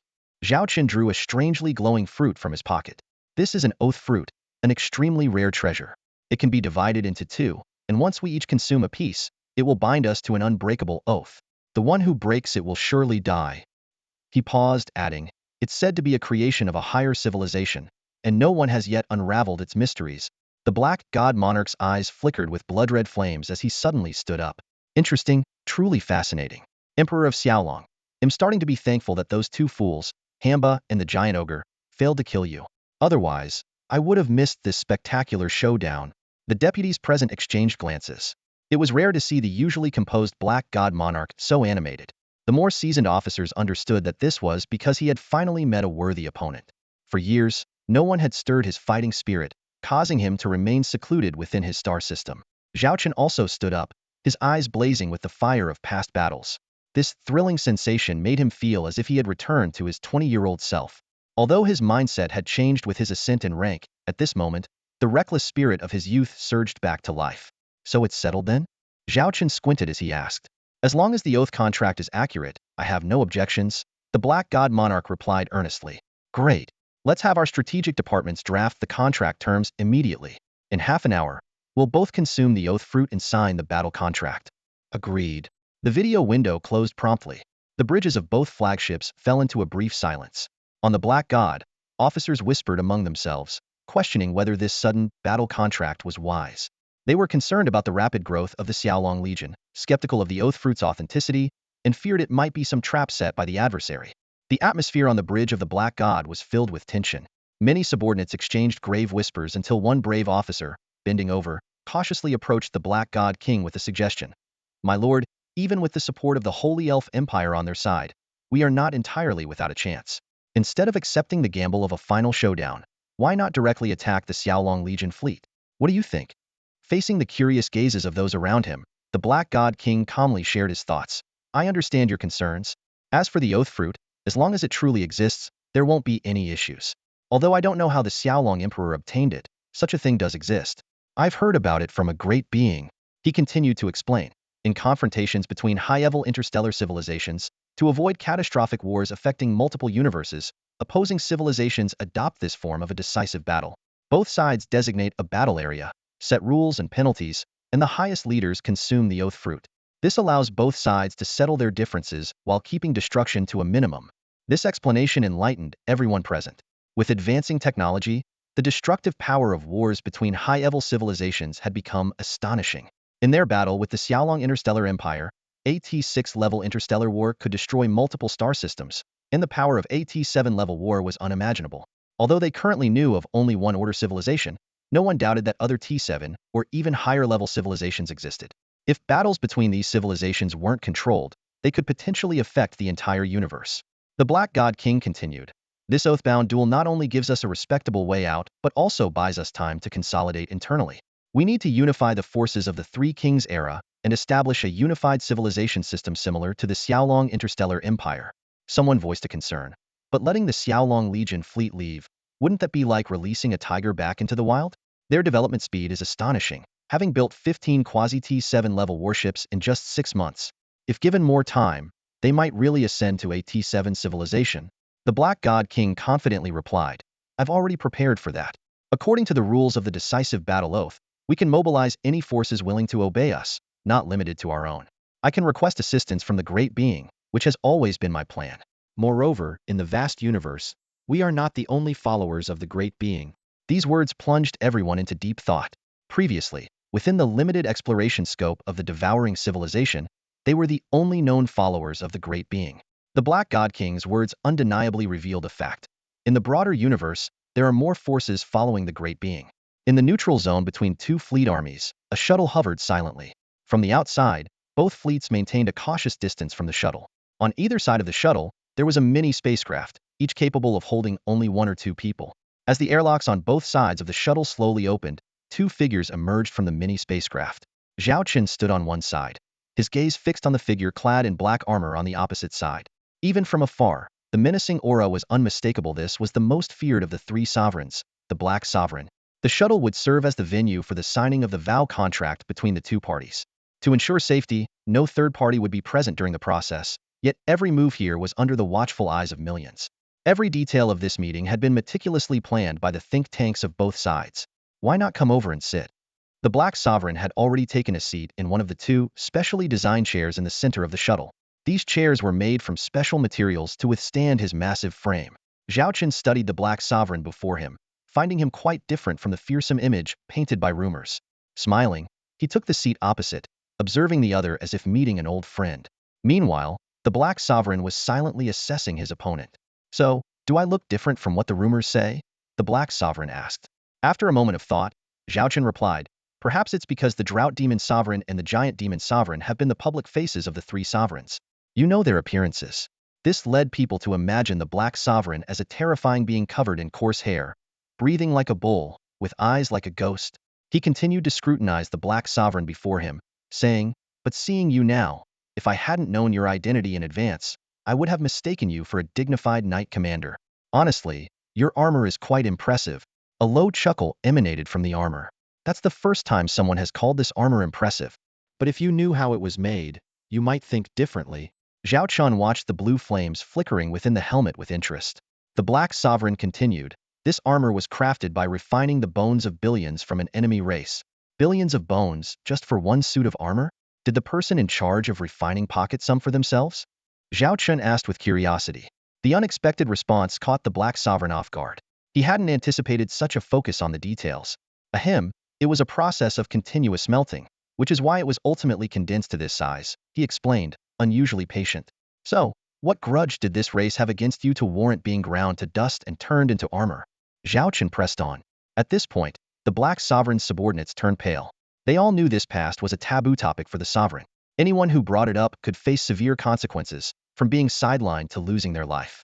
The voice of the Black God King was deep and resonant, recounting a past he would rather forget. His allies, a race that once fought alongside him, betrayed him while he led the main fleet on an expedition. I had deployed most of the Interstellar Legion, leaving only a minimal defense at our home system. The Black God King spoke with a pain that could not be hidden. When we returned victorious, we were greeted by nothing but ruins. Their allies had seized the opportunity, aiming to annex the entire star domain. They believed that the Black God King's expedition would suffer heavy losses, allowing them to emerge as the most powerful force in the region. But they were wrong. The expedition was a resounding success, and the Black God King's forces returned almost unscathed, ahead of schedule. Yet, what awaited them was a harsher reality. They witnessed their people agonizing under the effects of biochemical weapons. The enemy, intent on annihilation, had unleashed a deadly virus across the star system, and they were powerless against it. Do you know what we did then? the Black God King asked. Zhao Chen was silent for a moment, his gaze profound. We ended their suffering with our own hands. This response left the Black God King momentarily stunned. Zhao Chen continued, if it were me, I couldn't stand by and watch my people endure pointless agony. Even if it meant facing criticism and protest, I would bear that burden. Yes, I was the one who put them to rest, the Black God King whispered. Both men fell silent, as if transported back to that harrowing moment when they had to end the lives of their kin.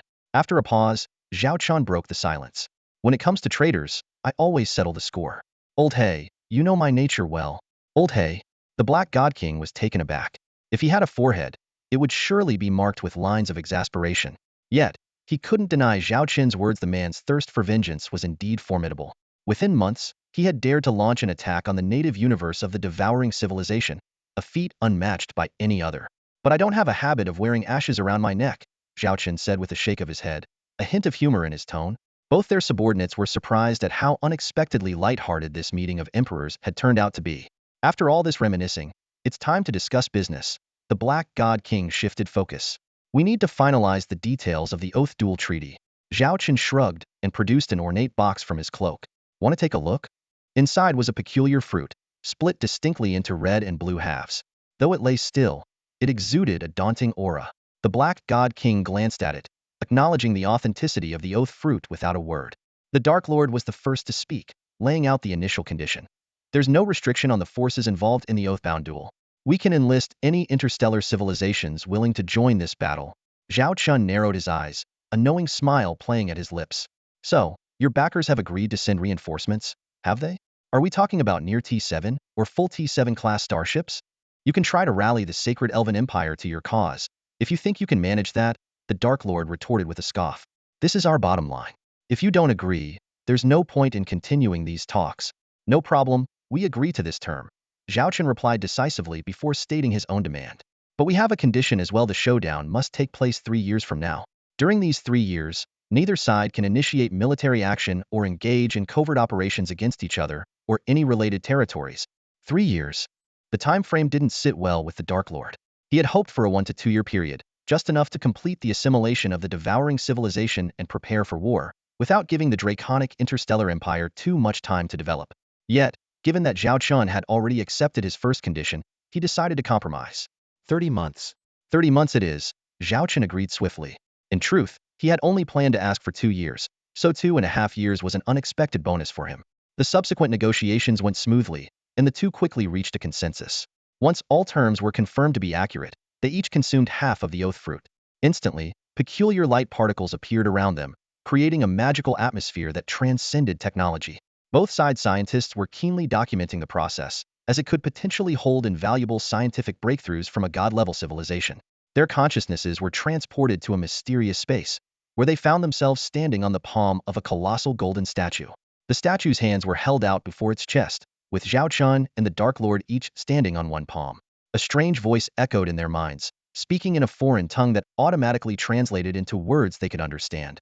As they recited the terms of the contract, each clause transformed into golden text, suspended before the statue. Finally, the statue solemnly declared, "The contract duel is sealed. Those who break the contract shall face divine retribution." They opened their eyes simultaneously, realizing they were still in the shuttle cabin. On their arms appeared tattoos resembling the golden statue.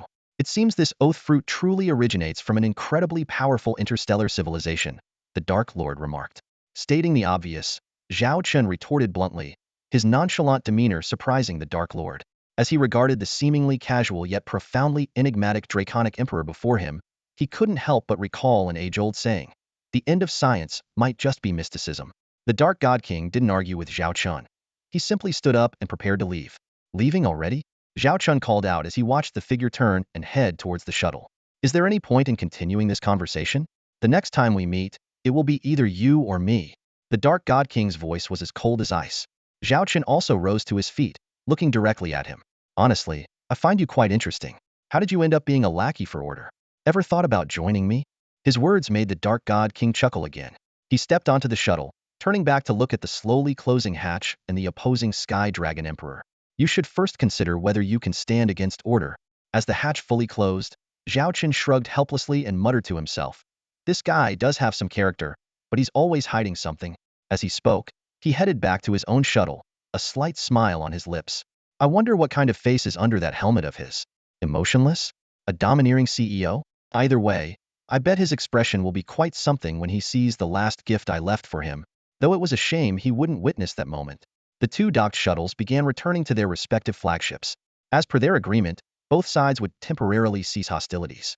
The Sky Dragon Legion's fleet would withdraw to the Sky Dragon Interstellar Empire within 24 hours, during which the devouring civilization's interstellar fleet was not to interfere. When Zhao Chen returned to the Dragon Emperor, the Flame Spirit King was already waiting. Did you really manage to negotiate a ceasefire? She asked curiously. You watched the live broadcast earlier, didn't you? Zhao Chen pointed to the video window beside them, where the entire meeting had been recorded. The Flame Spirit King looked Zhao Chen up and down. Negotiating with the devouring civilization, only you could come up with such an idea. It's not a negotiation, just a temporary ceasefire, Zhao Chen clarified. We're still enemies, but given the current situation, continuing the fight is pointless. We both have more important things to attend to. Since our thoughts align, why not put our differences aside for now? We've agreed to resume this unfinished battle in 30 months.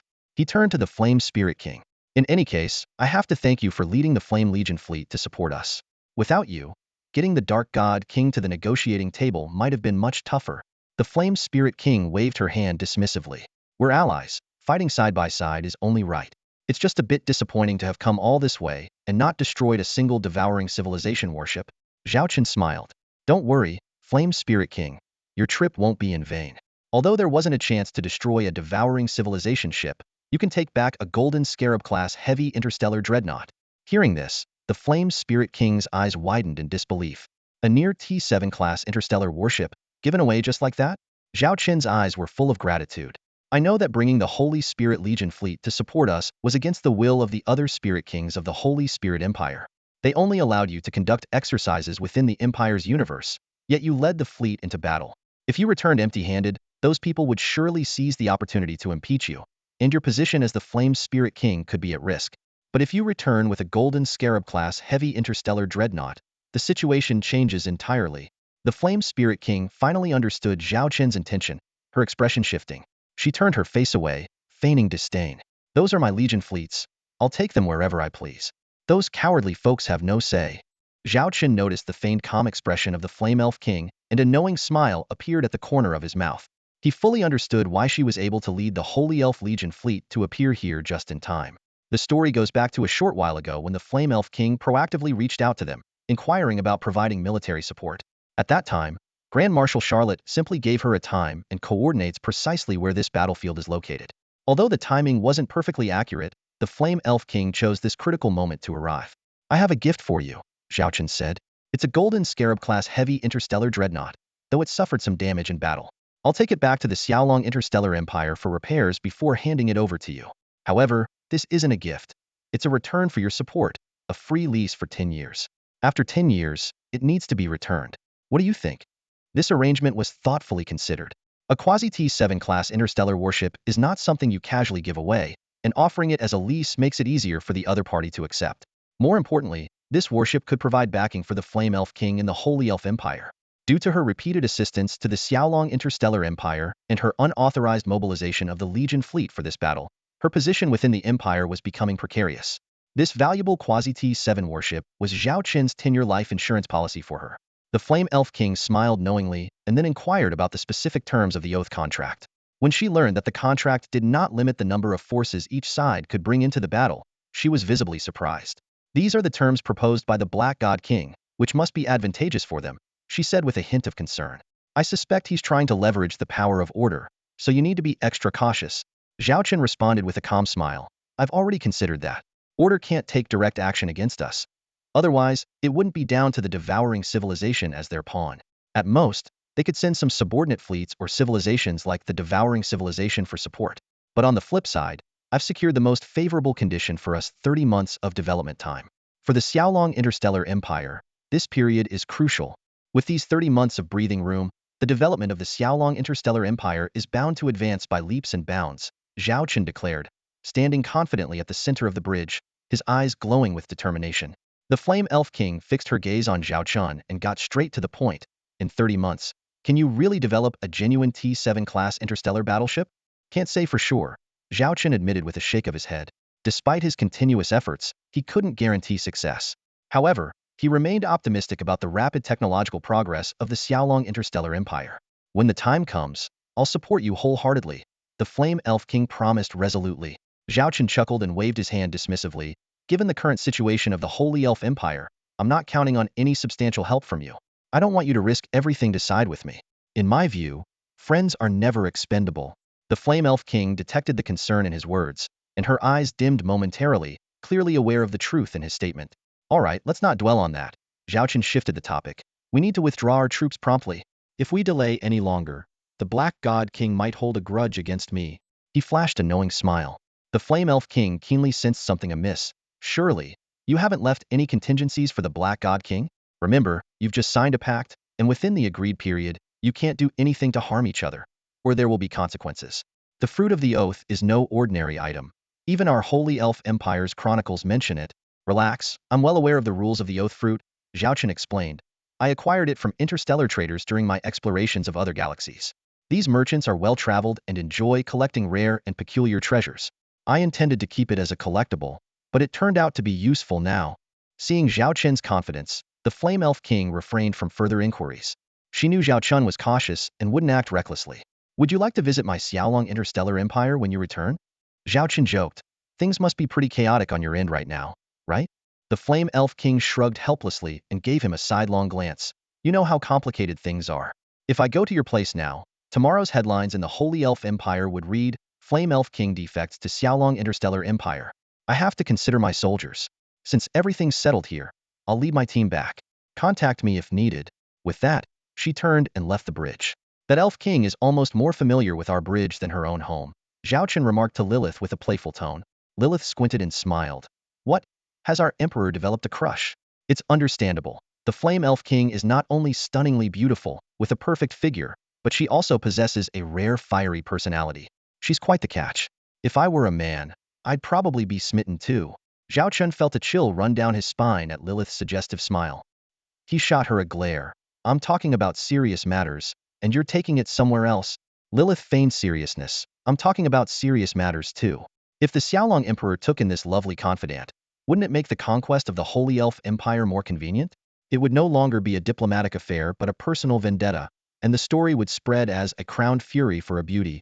Lilith's teasing brought a smile to Zhao Chen's face, but what truly caught his attention was the startling feasibility behind her suggestion. As soon as the thought emerged, he quickly shook his head to dispel it and glared at his secretary with mock annoyance. The Elven King of the Sacred Elven Empire would never be interested in someone as ordinary as me. You're far from ordinary, Lilith replied earnestly. You're the Emperor of the Xiaolong Interstellar Empire, known for standing against the devouring civilization and conversing casually with the Dark God King. My woman's intuition tells me that if you were to be a bit more assertive, even pin her against a wall, she'd willingly follow your majesty. Zhao Chen rolled his eyes. Enough with the jokes. We need to focus on serious matters. Although we have a 30-month respite, time is of the essence, and we must strengthen our military. Only then can we secure a decisive victory in the Oath Duel.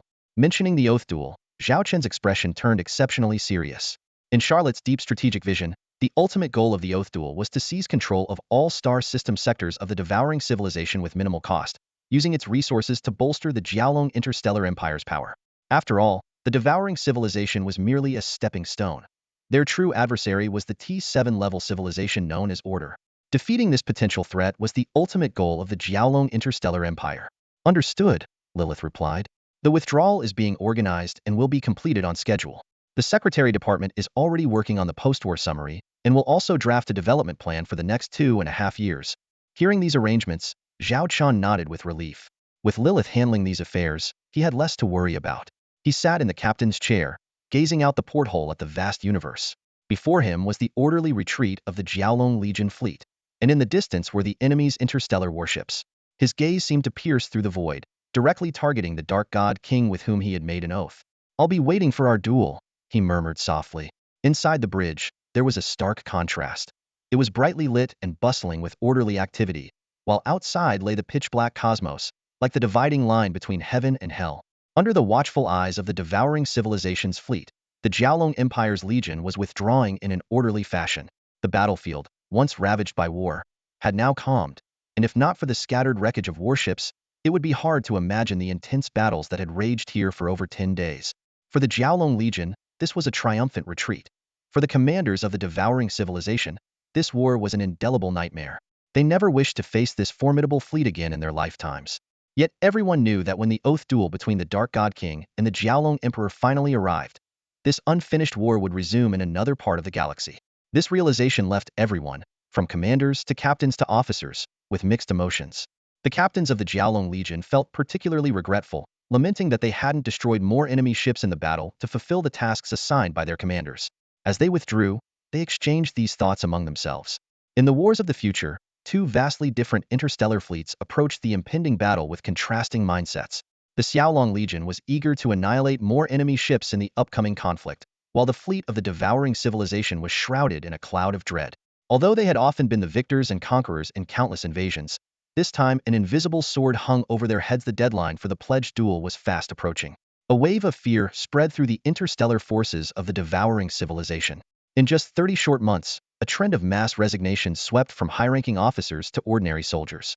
However, within the devouring civilization, not everyone could retire at will. This privilege was reserved for the nobility or those with connections. Roughly 20 hours later, all warships of the Xiaolong Legion completed their retreat, leaving no trace of their presence within the territory of the devouring civilization. Though this phase of the conflict had come to a close, for some, the nightmare was just beginning. An unexpected meeting was taking place on the bridge of the Drought King's flagship. When the Black God King suddenly appeared with his guards, the Drought King's forehead was already covered in cold sweat. Dropping his usual regal demeanor, he fawningly said, "Black God King, what a surprise visit. If only you'd given me a heads-up, I would have been there to greet you." The Black God King ignored the Drought King's words and walked straight to the captain's chair of the super flagship. "May I take a seat?" he asked nonchalantly. The Drought King swallowed hard and quickly replied, "Of course, please." After sitting down, the Black God King looked straight ahead, his tone dripping with disdain. "I'm sitting in your chair. Is that okay with you?" Without waiting for a response, he added, "But I find this chair uncomfortable. There are too many chairs in the devouring civilization. One is enough. What do you think, Drought?"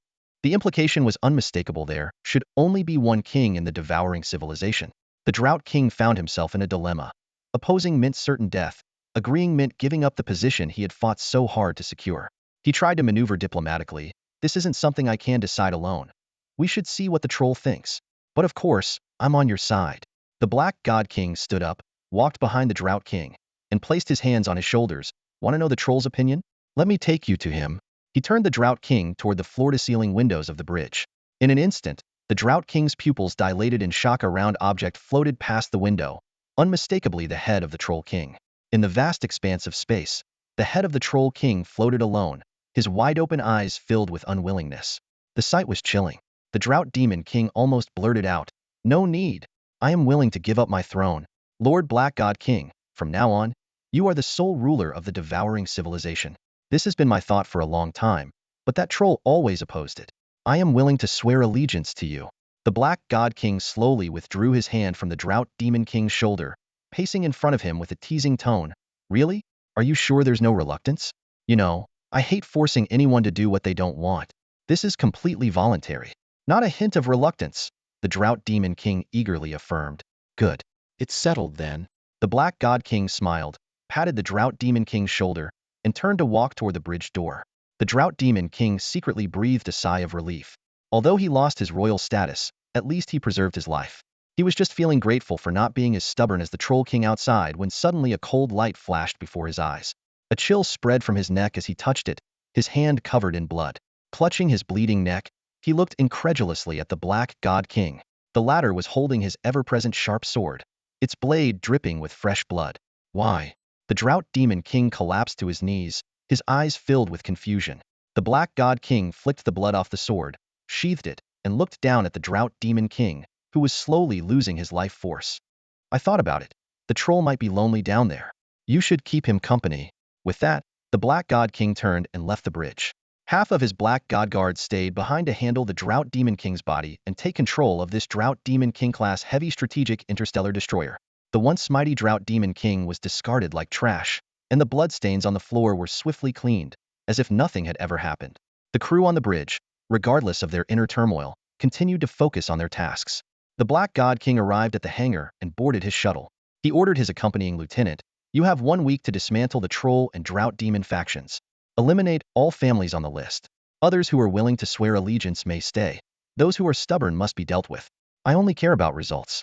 In a week, the devouring civilization will no longer have 3 kings, only one black god emperor. Emperor. The title pleased him. Just as he was lost in thought, gazing at the stars through the porthole, the lieutenant's handheld terminal suddenly flashed red. The lieutenant checked it, and his expression changed dramatically, hesitantly looking at the newly crowned Black God Emperor. Speak. What's the matter? The Black God Emperor asked calmly. The lieutenant hesitated for a moment before reporting truthfully. We've just received word that multiple stargates in several star systems have exploded. A total of 38 stargates have been destroyed. The explosives used are similar to the super bombs previously used by the Xiaolong Interstellar Empire's Legion, but with less power and more concealment, only destroying the stargates and surrounding areas. It seems to be some sort of simplified version. After finishing the report, the lieutenant angrily added, the Emperor of the Xiaolong Interstellar Empire is too cunning, violating the agreement and attacking our star gates. Having completed his report, the lieutenant cautiously observed the Black God Emperor's reaction. The reaction of the Black God Emperor took everyone by surprise. He simply gazed quietly out of the porthole at the vast expanse of space, his face showing no trace of anger. That individual did not breach our agreement, he remarked in a calm tone.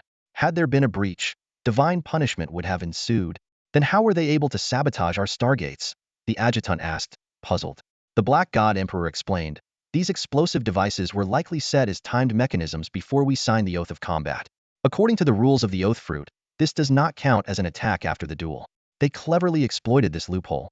What's even smarter is that they didn't target the heavily guarded star systems and gates, but rather opted for seemingly insignificant targets.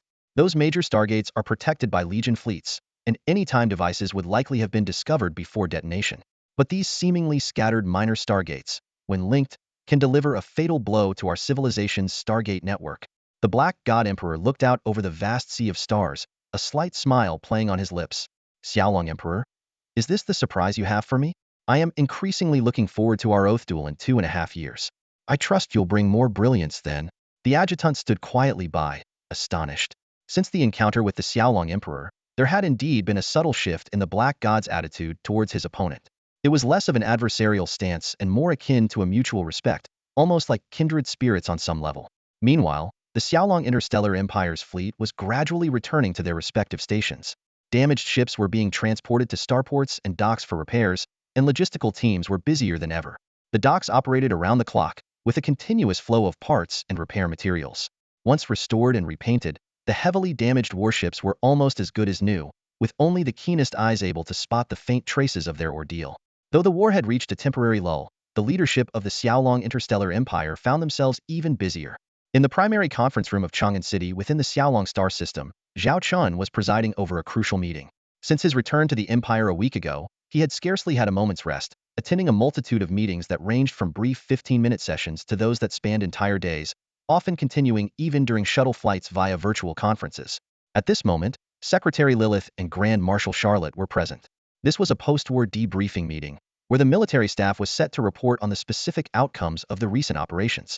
After Lilith briefly introduced the meeting's agenda, Grand Marshal Charlotte's chief secretary stood to elaborate in detail. This military operation lasted over 20 days, during which we deployed more than 6 million interstellar warships, including the regular Imperial Legions, Elite Corps, and the Emperor's personal guard fleet. 10 brand-new Golden Scarab-class heavy interstellar dreadnoughts had just rolled off the production line when they were immediately thrust into battle. This prolonged campaign nearly depleted the strategic reserves of the Xiaolong Legion, leaving only 5 of their resources by the war's end. Fortunately, victory came just in time to prevent even greater losses. The chief secretary of the military department stood in the command center, reporting the results in a steady yet proud voice. In this military operation, we destroyed 30 million enemy starships, including severely damaging 2 quasi-T7 super flagships. Over 1,000 T6 class warships were annihilated, with an equal number heavily damaged. We also successfully crippled the Stargate network in 38 enemy star systems, causing significant damage, while 23 strategic systems suffered minor disruptions. Additionally, 300 enemy strategic military installations were destroyed. She paused briefly before continuing. This effectively reduced the Devourer civilization's painstakingly recovered military strength by 1/3. More importantly, due to the damage to their Stargate network, rebuilding their fleet will come at an even greater cost. Turning to the statistics on their own losses, the chief secretary maintained her steady tone. We lost nearly 1 million starships, achieving an impressive 30-10 kill ratio. This success is largely attributed to the exceptional performance of the 15 Quasi-T7 Golden Scarab-class heavy dreadnoughts. She emphasized, all Golden Scarab-class ships have returned safely. The second and fifth ships sustained moderate damage when they were surrounded by tens of thousands of enemy ships while attacking the enemy's Dryad Ghost King-class destroyers. However, they can be repaired to full combat readiness. The remaining 13 ships only suffered minor damage. This battle has conclusively demonstrated the formidable combat power of this mass-produced Quasi-T7 warship. With unmistakable pride in her voice, the Chief Secretary declared, "This battle has firmly established the Golden Scarab-class dreadnought's formidable reputation. As the only Quasi-T7 warship in mass production, it is now recognized as the most powerful starship. All interstellar civilizations are eagerly studying its combat footage, hoping to glean even a fragment of its technological prowess." Regarding specific losses, she added, "Among the million ships lost, 1,000 were T6 class warships. This loss ratio is expected, given the large number of T6 class warships we deployed. In this battle, we eliminated approximately 7 trillion Devourer civilization soldiers, while around 1.7 billion of our own soldiers perished. We are currently collecting their life data," the Chief Secretary continued. "It is projected that about 0.002 of surviving soldiers, around 30,000, will need to retire from active duty for various reasons." Upon hearing this data, Zhao Chen furrowed his brow. With the frequency of battles increasing, more and more soldiers were reaching their limits. These warriors, who had once sacrificed for the Empire, were now being forced to step back. And this number was rapidly growing. Today it was 30,000. Next time it could be 100,000, or even 300,000, rising exponentially. This was a harsh reality the Xiaolong Interstellar Empire had to face. Nonetheless, there was some solace in knowing that these veterans could continue to serve the Empire in other roles, even if they were no longer on the front lines. After the Chief Secretary of the Military Department concluded the detailed report on the battlefield summary, the meeting proceeded to its final significant segment, commendation and rewards. This is a customary ritual for any interstellar civilization following a major victory. Based on the statistical analysis from the Military Department's Secretarial Division, the Ghost Recon Elite Fleet Group has demonstrated the most outstanding performance in this battle, the Chief Secretary stated firmly in front of Emperor Zhao Chen of the Xiaolong Empire. Although they were not the main force, the intelligence network they established allowed us to constantly monitor the movements of the devouring civilization's forces, granting us a tremendous battlefield advantage. Without their contributions, the casualties in this intergalactic campaign would have been significantly higher. Zhao Chen had already discussed the rewards privately with Grand Marshal Charlotte and Secretary Lilith. After a moment of contemplation, he announced his decision. "Record my orders. Commander Zhong Xiaoxia of the Ghost Recon Elite Fleet Group is to be promoted to a 4-star general. The entire group is to receive a first-class merit award. Commanders with the rank of Lieutenant General and below will be promoted by 1 rank, with those on the list being advanced to 3-star general. Officers below the rank of general, except those with special merits, will be promoted by 2 ranks. Non-commissioned officers and below will be elevated by 3 ranks. Such an extensive conferment of honors is rare in the history of the Xiaolong Interstellar Empire, yet no one present voiced any objections. Everyone understood the immense risks undertaken by the Ghost Recon Elite Fleet Group during the battle. Exposure of their position would mean certain death, yet they fearlessly completed every mission. In addition to rank promotions, there were undisclosed rewards to be arranged later by the Secretarial Department, including monetary prizes and land grants. High-ranking officers like Zhong Xiaoxia typically receive 1 or more planets as fiefs. However, under the regulations established by Grand Marshal Charlotte, these fiefs are managed by the military until the officer's retirement to prevent the rise of warlords. Officers can only gain actual management rights over their fiefs after fully relinquishing military command, and even then, the size of their feudal fleet is strictly limited. Aside from the Ghost Recon Elite Fleet Group, other meritorious fleet groups were also rewarded accordingly. This campaign significantly bolstered the ranks of officers within the Xiaolong Interstellar Empire. After the war briefing concluded, Lilith, the secretary, swiftly transitioned to the next critical agenda item: the development plan for the Griffin Legion fleet over the next 2.5 years, coinciding with the Oath Duel. Given the military strategic implications, it was the perfect time for all military personnel to be present. The primary question is, to defeat the Devourer civilization in the Oath Duel, how much military force do we need? Lilith's gaze fell upon Grand Marshal Charlotte. Unexpectedly, Charlotte didn't respond directly but instead turned to Medare. "You were tasked with this analysis. Share your conclusions now." This decision was significant. Although Medare was already an Imperial Marshal and the highest commander of the 9th Legion Fleet Group, her rank was evidently lower than that of Qitong, Chu Xian, and Medusa. Charlotte was intentionally nurturing the new marshal. Medare stood up and got straight to the point. "Based on the latest combat data analysis, Our actual combat power ratio with the Devourer civilization is approximately 1 to 10. Although in the last battle we achieved a 32 casualty ratio, that was mainly due to the enemy's complacency and our intelligence advantage. Such an opportunity will not be granted to us again by the Dark God King. Without truly possessing T7 level interstellar warships, it's challenging to replicate such a performance. She continued her analysis. According to the arms race trends, in 2.5 years, the Devourer civilization's number of interstellar warships will inevitably exceed 100 million. Considering that the Oath Duel allows for the recruitment of allies, it's estimated that the enemy's fleet size committed to the battlefield could reach 200 million ships, with the worst-case scenario possibly rising to 500 million. This figure left all the military commanders present in shock. 500 million military-grade interstellar warships. This number surpasses the total active fleets of all known civilizations in the universe, and may even exceed the total number of warships ever in service since the founding of the Holy Elf Empire. Even if we calculate based on the most likely scenario of 200 million ships, Madare continued, to maintain a 10-to-1 combat power ratio, we would need to prepare at least 20 million interstellar warships. This conclusion plunged the room into silence. The current active fleet of the Griffin Interstellar Empire numbers only a little over 5 million ships, meaning that within a mere 2.5 years, an additional 15 million ships must be built, equivalent to constructing a fleet the size of the current one every year. This poses an unprecedented challenge to the Empire's military-industrial complex. During a crucial military conference, Marshal Middle proposed an ambitious plan to expand the fleet. She suggested constructing an additional 15 million interstellar warships, bringing the Empire's active fleet to over 20 million ships. These would include 30,000 T6 class warships, 5 million T5 class warships, with the remainder being T4 class. Notably, the number of Golden Scarab class heavy interstellar dreadnoughts would need to reach about 100. As Marshal Middle took her seat, each attendee received a detailed dossier on the fleet expansion. Grand Marshal Charlotte surveyed the room, seeking opinions from the assembly. Marshal Zhongxia was the first to stand and speak. Having spent the most time within the devouring civilization, she candidly stated, 20 million interstellar warships are far from sufficient. We need at least 30 million to ensure a victory probability of over 90% in the Oath Duel. She then disclosed critical intelligence. According to our sources, many interstellar civilizations have been secretly maintaining contact with the devouring civilization, engaging in exchanges of interests. Even though we've disrupted parts of their local universe's Stargate network, they can still leverage the military-industrial capabilities of these allies to build their forces. More concerning, they might pressure these allies to openly take sides and deploy troops in the Oath Duel. Zhong Xia's remarks earned approving glances from those present.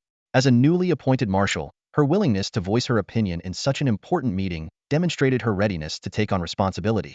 After confirming no one else wished to speak, Grand Marshal Charlotte concluded, both Middle and Zhong Xia's analyses are valuable. These scenarios are based on speculation. The feasibility of constructing such a vast number of warships will be a challenge for the Empire's industrial sector and resource allocation.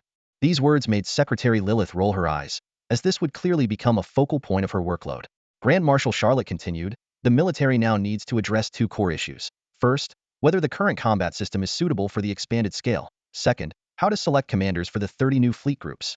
Each commander will oversee hundreds of thousands of interstellar warships, making the selection process extraordinarily challenging.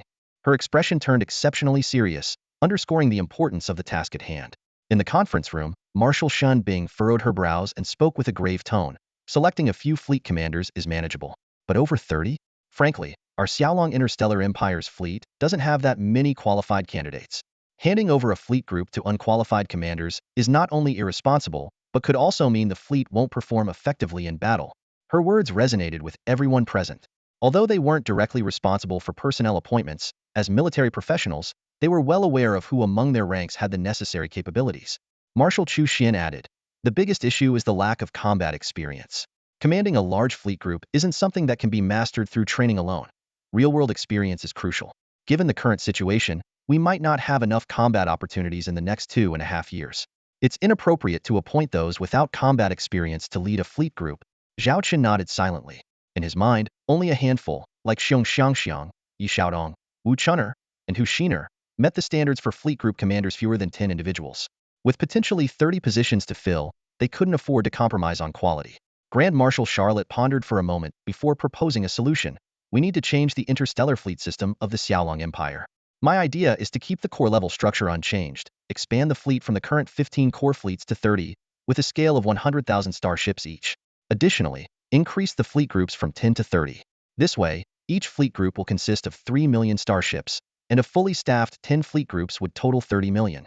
She glanced around, seeking the opinions of the military commanders present. Reactions varied. Veterans like Marshal Medusa were indifferent to fleet size, while others like Marshal Chu Xian were excited about commanding larger fleets. Newer commanders like Marshal Qingman and Marshal Madair appeared both excited and anxious about the prospect of handling a six-fold increase in command scale. Charlotte continued, I understand that commanding 3 million starships is challenging, but all of you have experience with large-scale command, making you more suitable than others. I believe you'll quickly grasp the essentials.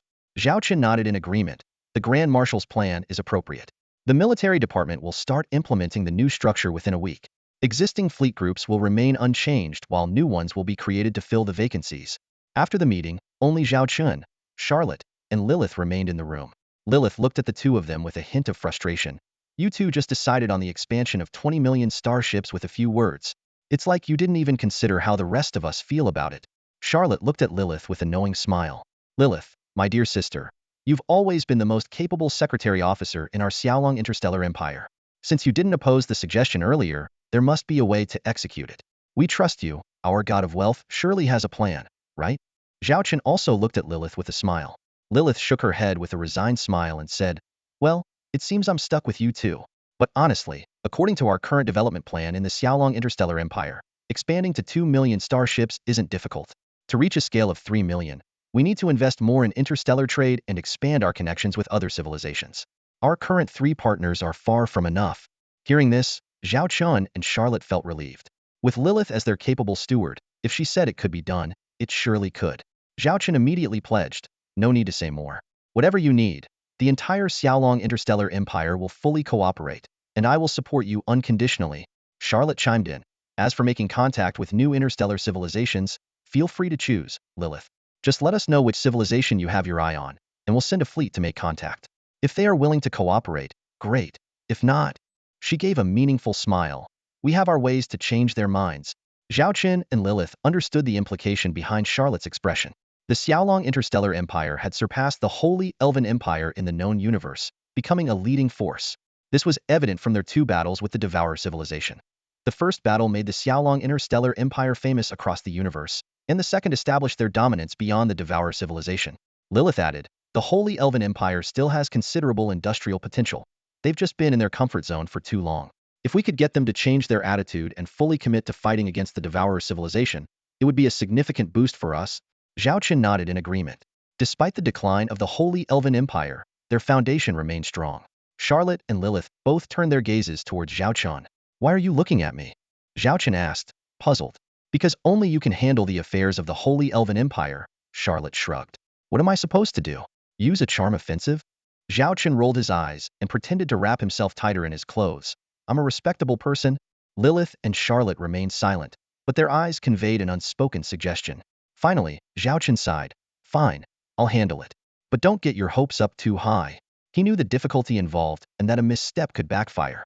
By the way, has our Golden Scarab-class heavy interstellar dreadnought been sent over? It's been repaired and sent over, Lilith replied. In the Grand Hall of the High Council on the Moonstar of the Holy Elven Empire, a heavy atmosphere hung over the assembled High Elves. The council members occasionally cast glances at the Flame Elf King, Xiaoyuomen, who appeared nonchalant, leaning back in her seat and coolly surveying the crowd. The Radiant Elf King, with a stern expression, looked directly at Xiaoyuomen. Flame Elf King Xiaoyuomen, do you admit to leading 300,000 interstellar warships to the Devourer civilization battlefield without the council's authorization? Yes, I did. Xiaoyuomen admitted without hesitation. Do you realize this is a severe breach of our council's constitution? The Radiant Elf King's voice was tinged with anger. Even as an Elf King, you cannot deploy a fleet from the Holy Elven Empire without approval from the High Council, or at least 3 Elf Kings, let alone engage in an interstellar conflict. Xiaoyuomen coldly surveyed everyone present, her recent experiences fueling her disdain for those around her. I acknowledge my actions violated certain rules, but I must ask all of you. We have an alliance with the Xiaolong Interstellar Empire and are adversaries of the Devourer civilization. So why can't we assist when Xiaolong Interstellar Empire attacks the Devourer civilization? She continued, according to intelligence, the Xiaolong Interstellar Empire deployed over 6 million warships, destroyed 30 million enemy ships, severely damaged 2 King flagships, and dismantled numerous Stargate networks. They eventually retreated due to a lack of resources and manpower. This is a once-in-a-lifetime opportunity. We only need to send less than 2 million warships to completely change the tide of battle. Can't you see this opportunity? Or are you all harboring ulterior motives? Shaluoman's words sparked murmurs among the council members, most of whom criticized her actions. Even the representatives of the Fire Elf clan remained silent. The Radiant Elf King glanced at the other Elf Kings. They had already privately discussed a resolution. Although there were suggestions to remove Shaluoman from her position, these were ultimately rejected after considering various factors. It was agreed she needed time to calm down. By the decision of the council, the Radiant Elf King began to announce the resolution. In light of Flame Elf King Shaluoman's breach of protocol by unilaterally mobilizing forces for foreign conflicts, her powers will be temporarily suspended. During this period, she must remain on Moonstar and may not leave without permission. Regarding the temporary appointment of her duties, at that moment, an elven officer suddenly burst into the council hall. The solemn atmosphere of the High Council was abruptly interrupted by the sound of hurried footsteps. An elf officer burst in, leaving the assembled High Elves momentarily stunned. Report. The elf officer snapped to attention and saluted. A T-7 class Golden Scarab heavy interstellar dreadnought from the Xiaolong Stellar Empire has just appeared at the edge of the sacred tree star system. They claim it is a gift from the Xiaolong Emperor to express gratitude for the Holy Elven Empire's previous assistance, led by the Flame Elf King, in the Devourer civilization battlefield.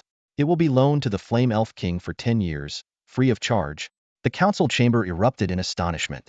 This Golden Scarab-class heavy dreadnought was the Xiaolong Empire's latest flagship, having made its battlefield debut just 2 weeks ago, where 2 of its kind severely damaged the flagship of the Devourer civilization's 3 sovereigns, the Drought Ghost King class.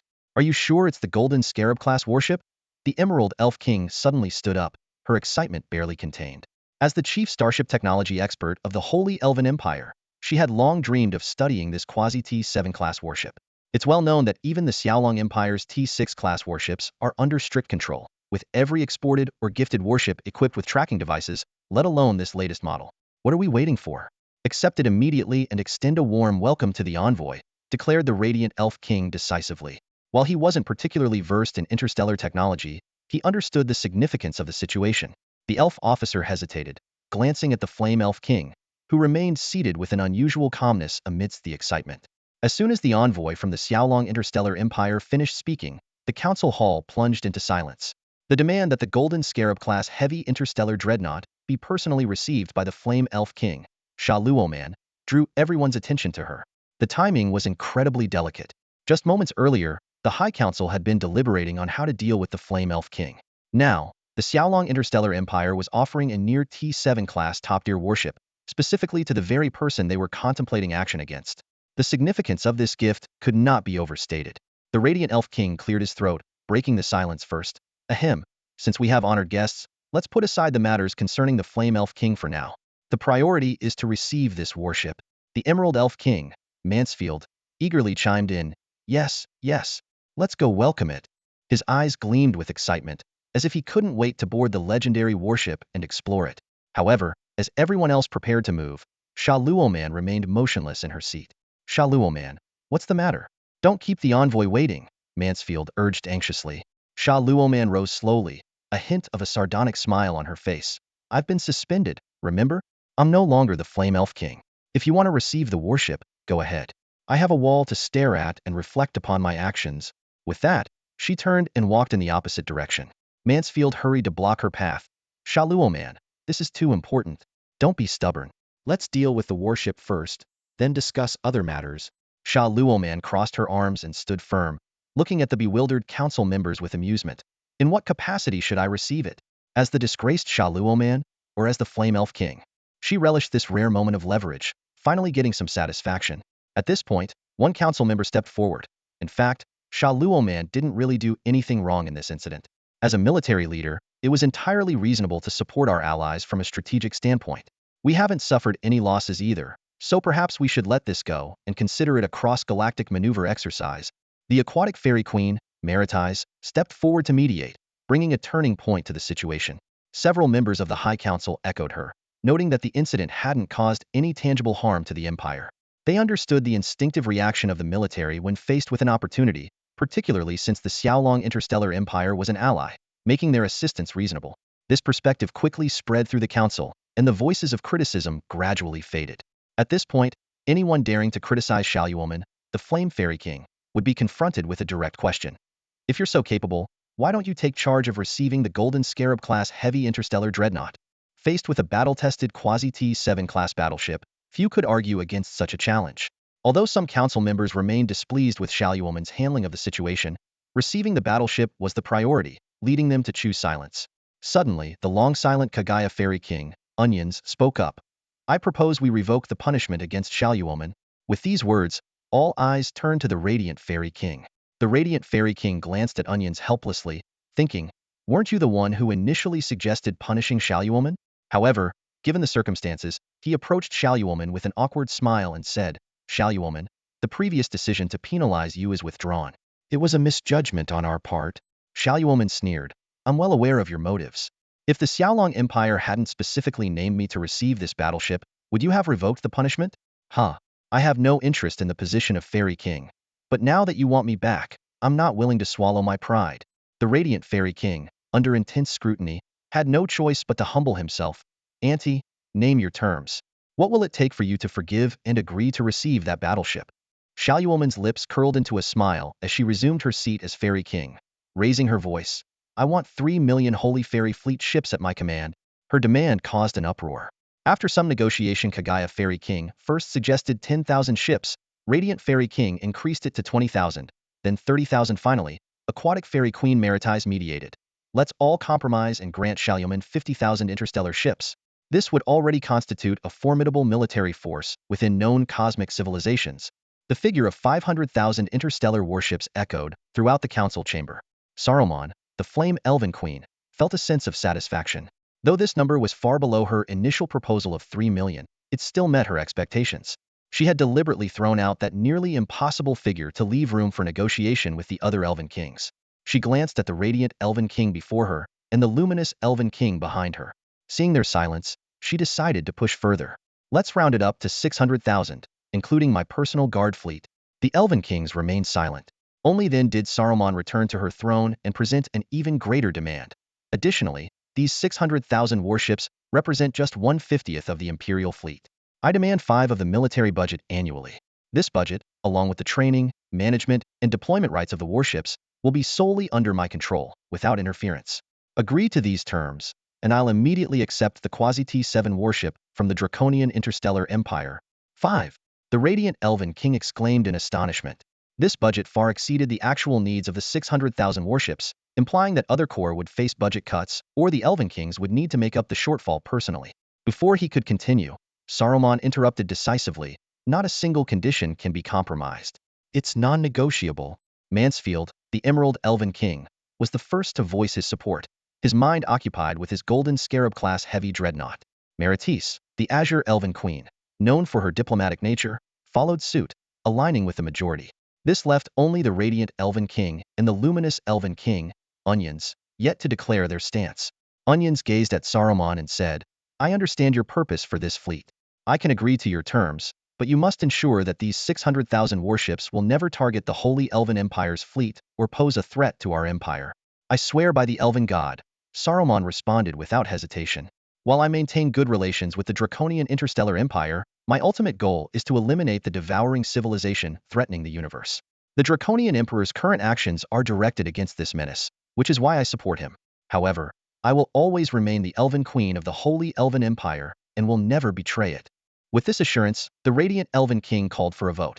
Regarding granting Saruman, the Flame Elven Queen, supreme independent command over 600,000 interstellar warships and an annual 5 military budget, the High Council will now vote. Those opposed, please raise your hands. Looking around the council hall, only a few hands were raised. Upon seeing the outcome, the Radiant Elf King immediately announced the results of the vote. Less than 10 of the council opposed the proposal. I hereby officially declare that the proposal is passed. From this moment on, Flame Elf King Shaluoman is granted supreme command over these 600,000 interstellar warships. She may issue any combat orders to these ships, provided they do not threaten the sacred Elven Empire. Additionally, 5 of the military budget will be allocated to Shaluoman annually, and she has complete discretion over its use, with no interference from anyone, including the High Council. After speaking, the Radiant Elf King gave Shaluoman a meaningful look, as if to say, now you should be satisfied. However, Shaluoman did not respond, and simply stood up and walked out quietly. Hey, where are you going now? The Radiant Elf King called out. Aren't we supposed to inspect that Quasi-T7 level interstellar warship from the Xiaolong Interstellar Empire? Shaluoman merely blinked, her gaze sweeping over those present. The radiant elf king, feeling resigned, followed her.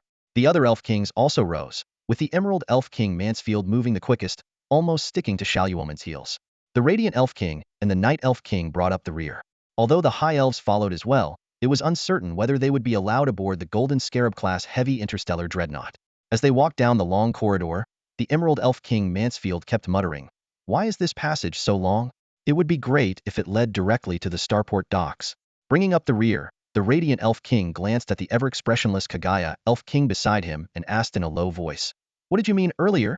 You were the one who suggested dealing with Shaluoman. Yet after hearing about that matter, you were the first to call off the punishment." The Kagaya elf king calmly replied, "Because the situation has changed. Initially, I suggested action against her because she did indeed make a mistake deploying the Sacred Elven Legion's fleet for cross-universe combat without consultation and to support the Devourer civilization's home front. Such behavior must be addressed, or other commanders might imitate it, disrupting the Empire's order." He continued to explain, "My stance changed due to the Golden Scarab-class heavy interstellar dreadnought. It's the only known mass-produced quasi-T7 level interstellar warship, and it's been battle-proven. Even a 10-year lease is incredibly valuable to us. During this time, we can study its technology, and even partial mastery could lead to significant advancements for the Sacred Elven Empire." The Emerald Elf King Mansfield would undoubtedly be particularly interested in this. To be honest, have we really been okay remaining at the T6 technology level? Leaving aside the threats of the Devourer civilization and chaos, the technology of the Xiaolong Interstellar Empire has already surpassed ours. While they may not have our depth, at the current pace, they will eventually overtake us entirely. I have a hunch that if we continue to stagnate, the Xiaolong Interstellar Empire will be the first civilization to surpass us, but certainly not the last. Currently, they bear us no ill will, but who can guarantee the future? Or whether other advanced interstellar civilizations might harbor hostility towards us. The Radiant Elf King gazed intently at the Kagaya Elf King, his tone laced with surprise. "I always thought of you as a conservative thinker. I didn't expect you to agree with the view of the Solomon Flame Elf King. She certainly possesses a sense of urgency that most of us elves lack, which is why I previously suggested only a temporary punishment for her." The Kagaya Elf King, maintaining a calm demeanor, replied serenely, "My thinking is neither conservative nor radical. I only support what is most beneficial for the Holy Elf Empire." "Let's set that aside for now," the Radiant Elf King said, a hint of anticipation in his eyes. "The current situation is in our favor. Let's take a look at the legendary Celestial Dragon Interstellar Empire's Quasi-T7 warship. Even though I'm not particularly interested in military equipment, I can't deny my curiosity about this Golden Scarab-class heavy interstellar dreadnought. It's been the hottest topic these days." Even the usually composed Kagaya Elf King showed a spark of intrigue in his eyes. This gift from afar had already been connected with the Solomon Flame Elf King and, following her instructions, was to be escorted by a holy elf fleet into the star system, eventually docking at the largest starport on Moon Goddess Star. To honor this, the Radiant Elf King had ordered a grand reception, insisting the starport clear the surrounding docking area for the warship. These arrangements demonstrated the Holy Elf Empire's high regard for the Quasi-T7 warship. The Elf Kings, traveling by shuttle, arrived at the starport ahead of time to welcome the legendary warship.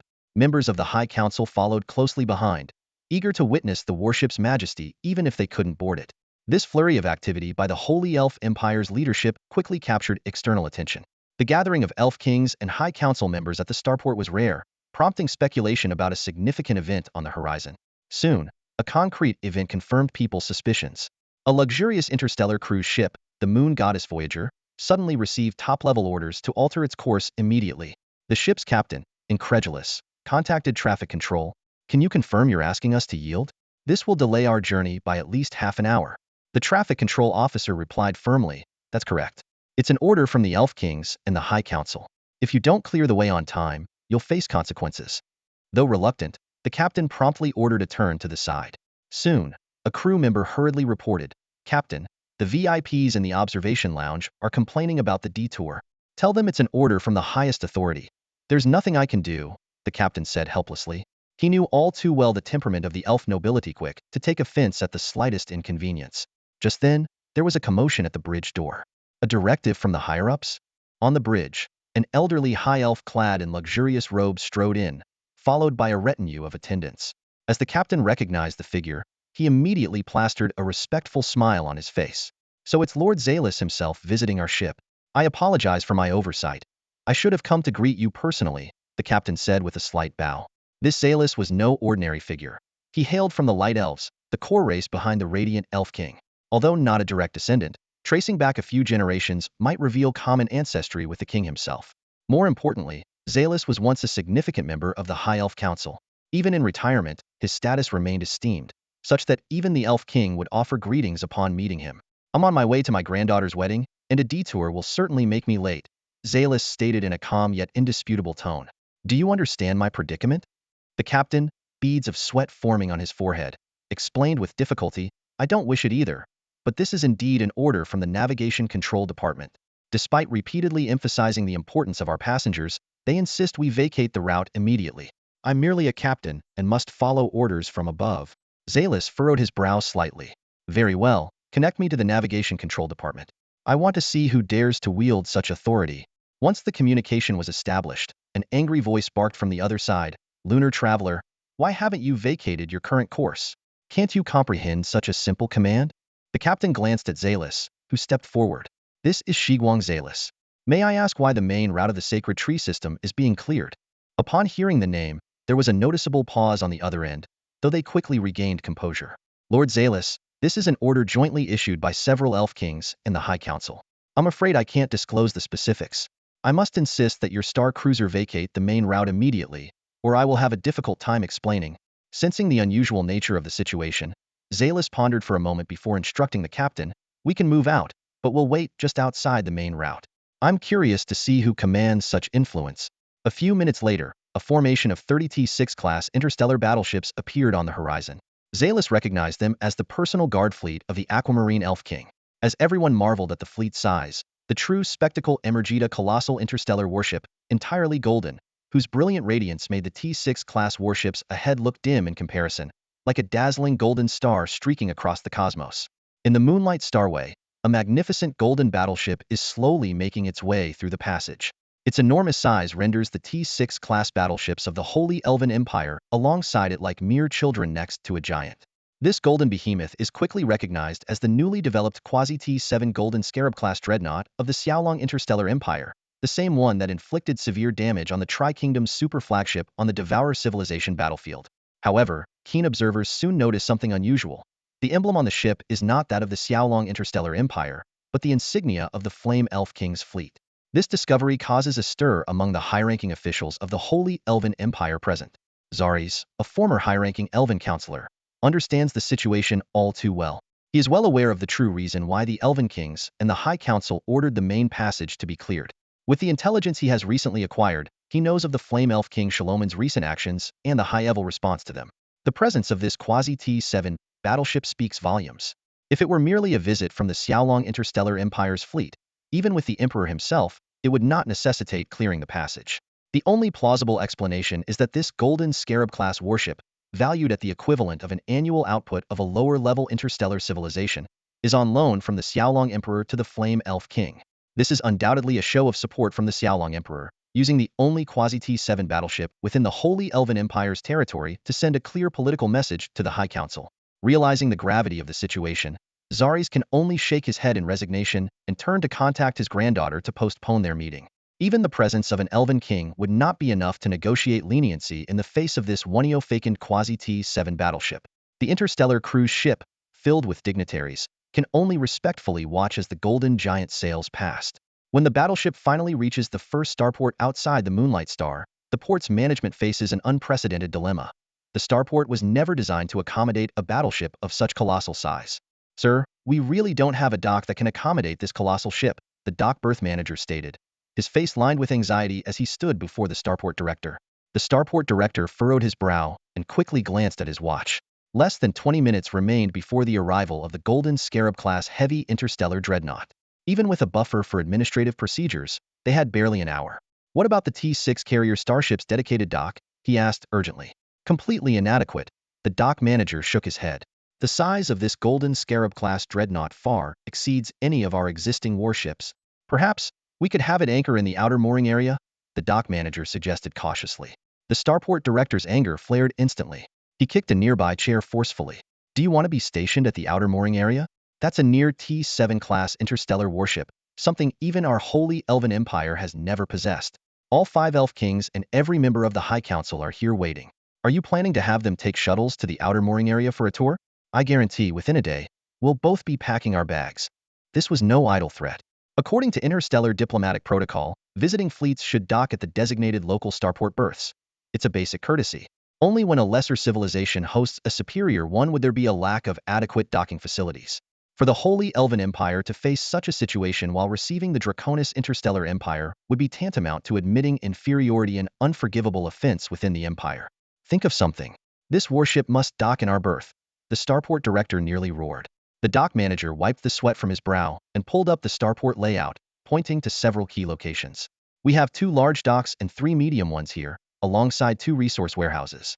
If we dismantle the walls between them, these walls were intended for future upgrades and aren't part of the main structure. Following the predetermined demolition plan, we can complete it in half an hour. However, this will temporarily render this area non-functional. Execute immediately, the starport director ordered decisively. Forget the losses. The priority is accommodating this Golden Scarab-class dreadnought.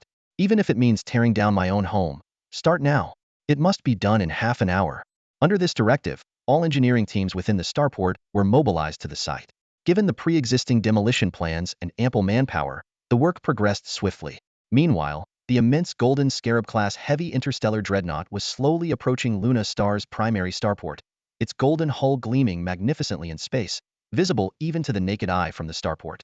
In the starport's observation hall, the 5 elf kings and numerous high council members were already assembled, poised and ready, eagerly awaiting the arrival of this legendary warship. In the grand reception hall of the starport, the 5 elven kings stood in the prime viewing positions, with the other high-ranking elven council members aligned in order. All eyes were fixed on the horizon, eagerly awaiting the legendary Golden Scarab-class heavy interstellar dreadnought. "Look, over there," came a cry of excitement as the massive warship slowly approached. Its sleek, graceful lines shimmered under the starlight, with its special armor material emitting a unique metallic sheen. The weapon modules, seamlessly integrated into the overall design, gave the warship both formidable firepower and an artistic elegance. The Emerald Elven King could barely contain his excitement, showering the ship with praise. Others joined in with genuine admiration.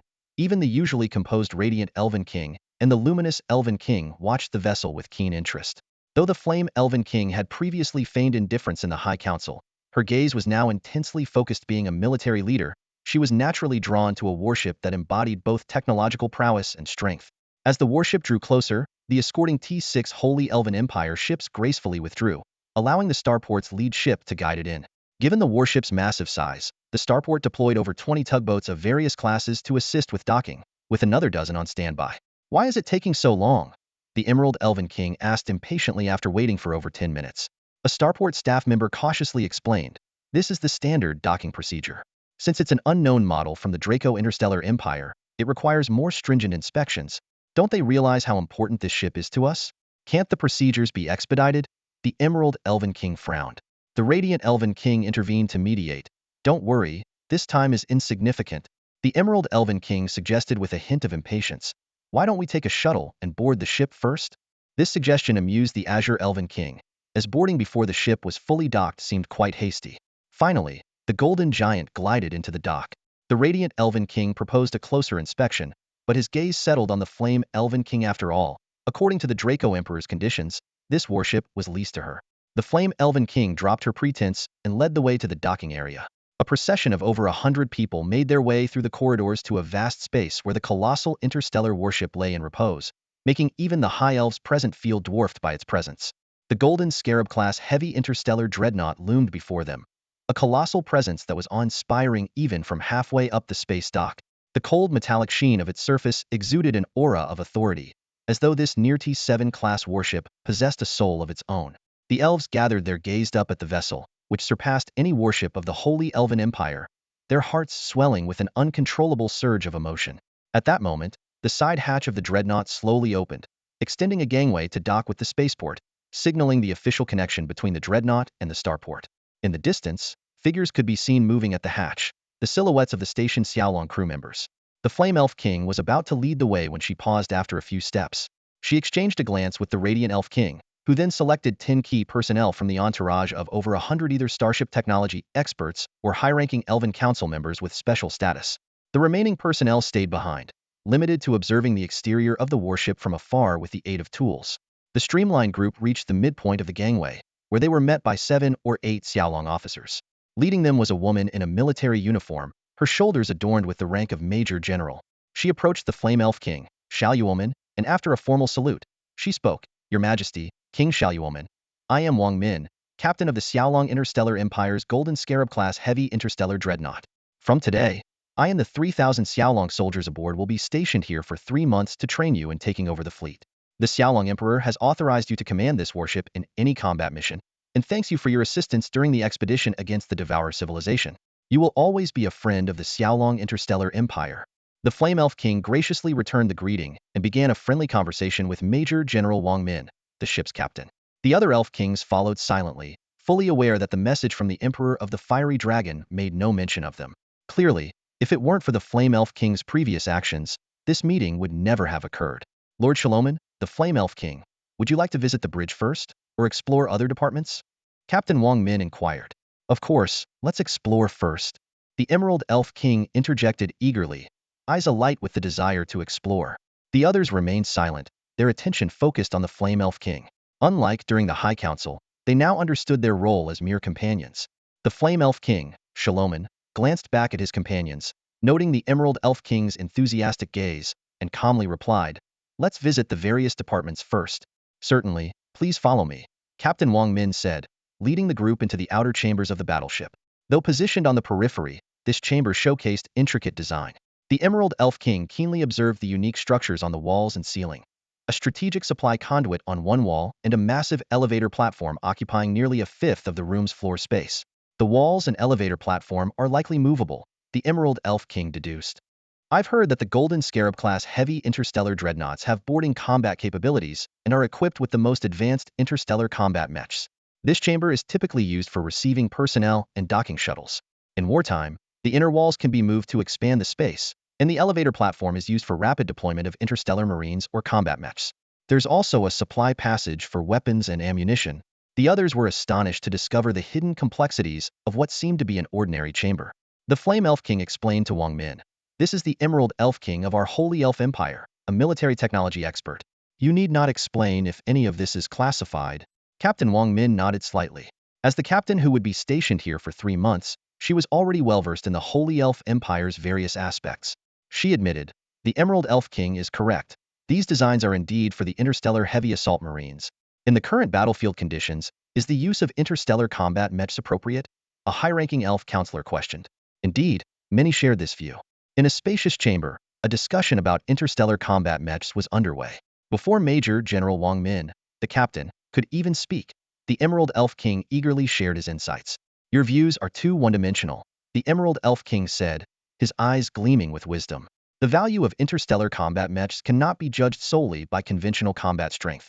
While their individual power may not match that of similarly ranked starships, they hold an irreplaceable advantage in close-quarters boarding battles." He elaborated that once a combat mech boards an enemy ship, over 90 of the enemy's weapon systems become ineffective. In contrast, mechs can easily breach the ship's armor, and by implanting explosives in the breach, they can deliver a devastating blow. In T3 to T5 level interstellar wars, the use of combat mechs has indeed declined, the Emerald Elf King continued. But this is mainly due to advancements in weapon technology that make long-range destruction of enemy ships easier. However, at the T6 level, the situation changes. He pointed out that T6 level starships not only have stronger armor but are also significantly larger.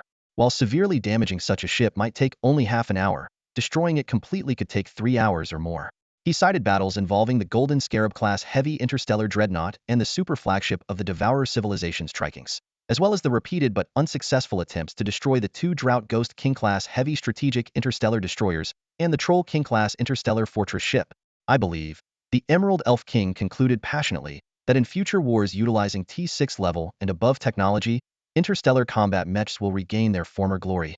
Although the other High Elf counselors and kings nodded in agreement, their expressions revealed confusion over this new line of thinking. After all, shifting deeply ingrained combat concepts in a short time is no easy task. Major General Wang Min chose not to comment further, instead leading the group out of the chamber and into a waiting hover elevator. "We'll be touring along a circular route," he explained, heading toward the stern first, then returning to the bridge from the opposite side of the starship. Throughout the journey, Wang Min provided detailed commentary on the internal structure of the Golden Scarab-class heavy interstellar dreadnought. While the Emerald Elf King showed keen interest, the others seemed less engaged. Suddenly, A vast chamber loomed before them. The room contained several compartments, some with closed hatches and others open, revealing starships docked within.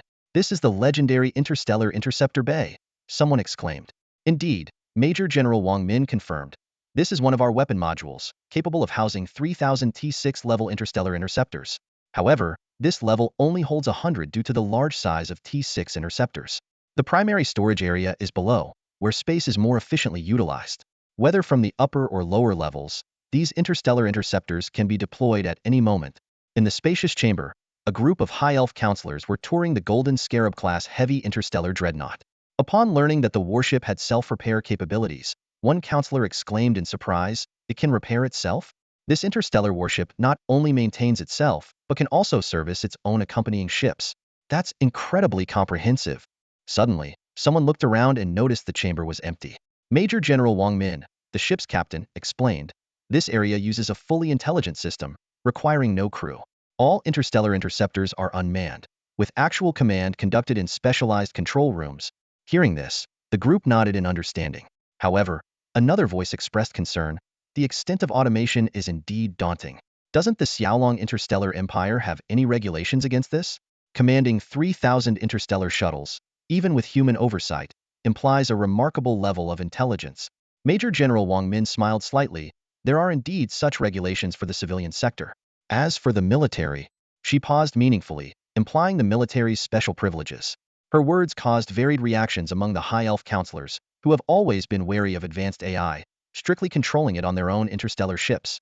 The Emerald Elf King mused, "I've long wanted to promote the use of AI, but those old fossils are too conservative.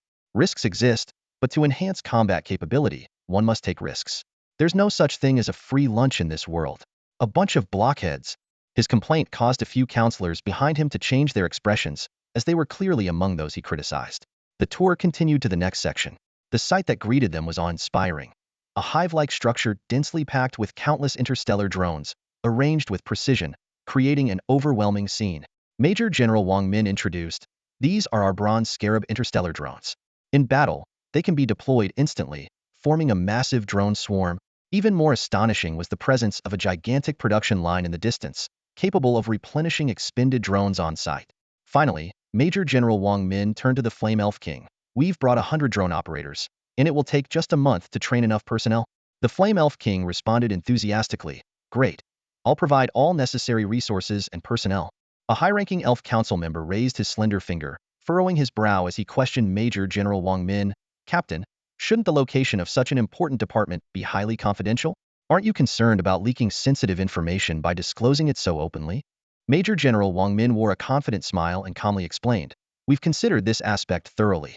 The Flight Control Squadron's chamber is a completely sealed environment during missions, maintaining communication only with the bridge. It is equipped with a complete life support system, allowing for self-sufficiency in all needs. More importantly, the entire chamber is protected by the highest grade armor, equivalent to that of the bridge. For an enemy to breach this, they would first have to penetrate the outer armor of the Golden Scarab-class heavy dreadnought, and then overcome the internal defense systems. If they possess such capabilities, they could easily destroy the entire warship without the need to locate an unmanned control room." Upon hearing this explanation, the Elf Council members present had a moment of realization. The tour then proceeded to the rear of the ship. Finding nothing particularly noteworthy there, they moved towards the bridge. Along the way, they passed through the gun chamber equipped with main guns, secondary guns, and an interstellar missile storage bay. Soon, the group arrived at the bridge door. The tour left a profound impression on the high-ranking Elf Council members. The Emerald Elf King appeared particularly excited, finding endless inspiration for research from just one visit. The other council members were both shocked and envious, as the technological level of this interstellar warship far exceeded the capabilities of the current Holy Elf Empire, something even the Elf Kings acknowledged. As the bridge's light door slid open, everyone followed Major General Wang Min inside. Since the warship was not at full capacity, only essential personnel and a working group from each department were present, making the spacious bridge feel especially empty and silent, with less than a tenth of the full complement of crew. "This is the bridge of the Golden Scarab-class heavy dreadnought," introduced Major General Wang Min. "Feel free to explore, but please refrain from touching any instruments or equipment. If you have any questions, you can ask the bridge soldiers nearby." No sooner had he finished speaking than the Emerald Elf King eagerly began to examine every corner of the bridge. To the layperson, a bridge might not seem special after all. Any interstellar warship can lack weapons but must have a bridge. However, to the Emerald Elf King, The bridge is the brain of the warship. Its design and technology directly determine the vessel's combat capabilities. Even the smallest design differences can result in significant disparities in combat effectiveness. The Inferno Elf King proactively offered, Major General Wang Min, during your stay in the Holy Elf Empire, I will provide you and your soldiers with the highest level fleet benefits of the Empire. If you have any needs, please inform the liaison I have arranged, and we will do our utmost to accommodate. Major General Wang Min quickly declined. There's no need for that. His Majesty the Emperor has already arranged salaries and expedition allowances. Moreover, the supplies we brought can sustain us for years. The Inferno Elf King feigned seriousness. That's a separate matter. Since it's my offer, please accept it without hesitation. Major General Wang Min wisely nodded in agreement. Then we humbly accept, and on behalf of the entire crew, I thank the Inferno Elf King. As a pragmatic person, she understood it was best to graciously accept the gesture and report it to her superiors later. It's likely the higher-ups wouldn't mind such a small matter, and it would also mean securing additional benefits for the accompanying soldiers. After turning the bridge, the group of Elf Kings reluctantly led the Emerald Elf King away, heading towards the starship's dining hall. As they walked down the metallic corridor, the Emerald Elf King's pace noticeably slowed, frequently glancing back at the various equipment and instruments behind him. Saruman, let me stay on this starship a little longer. I just want to look around. Just look around, the Emerald Elf King pleaded, trailing closely beside the Flame Elf King, his eyes gleaming with longing. The Flame Elf King shrugged, his tone indifferent. I only have the rights to use this starship for 10 years before I must return it to the Emperor of the Draconian Empire. If you tinker around and break something, how am I supposed to compensate for it? This starship is massive. How could I possibly break it just by looking and touching? The Emerald Elf King argued eagerly, then shifted his tone. Saruman, I've helped you plenty in the past. I always prioritized your fleet with those advanced starship technologies. Now, I'm asking you for a favor, and you can't grant me such a simple request? Seeing the Emerald Elf King looking ready to throw a tantrum, the Flame Elf King understood all too well. To explore the technology of the starship, this old fellow would do anything. Previously, he didn't allow him to visit the Draconian Empire, but now, with the coveted Golden Scarab-class heavy interstellar dreadnought right before him, refusal was not an option. The Flame Elf King turned to Captain Wang Min, who had been following them. Wang Min smiled and said, before we arrived, His Majesty the Emperor instructed that during this period, we in this starship are at the command of the Flame Elf King. There's no dealing with you, the Flame Elf King said, feigning helplessness. All right, you can stay on the starship, but you must adhere to a few conditions. No one else is allowed on board. I'll assign personnel to accompany you, and you should reach out to them if needed.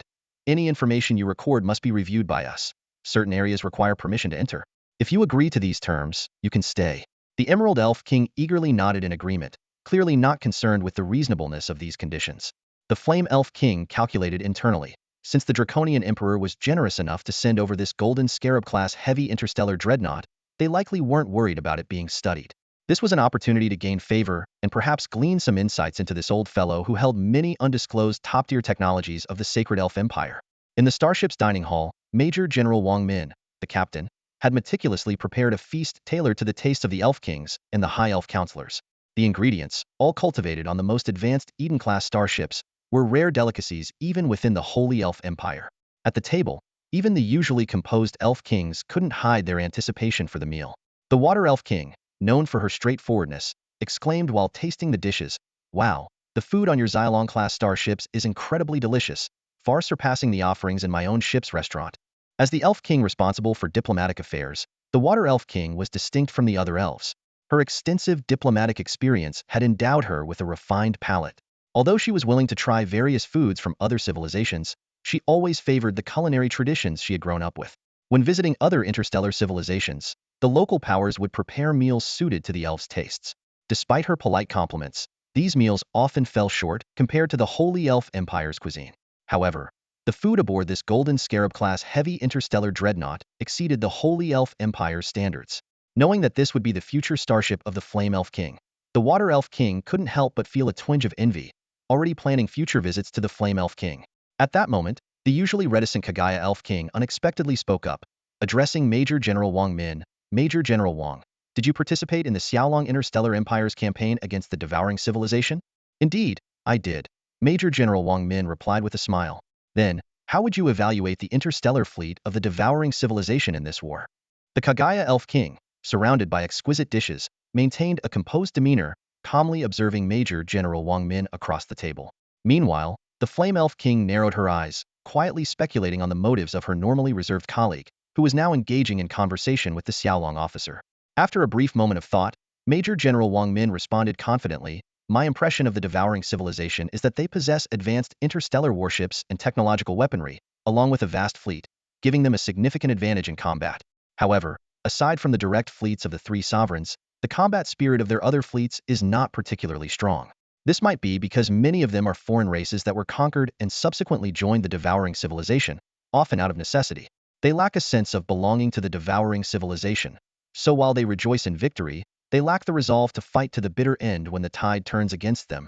That's all for today. Thank you so much for watching. I hope you guys enjoyed. If you wish to have another part of this recap, please give us at least 1,000 likes. Please don't forget to comment and subscribe to our channel for more content like this. Until next time.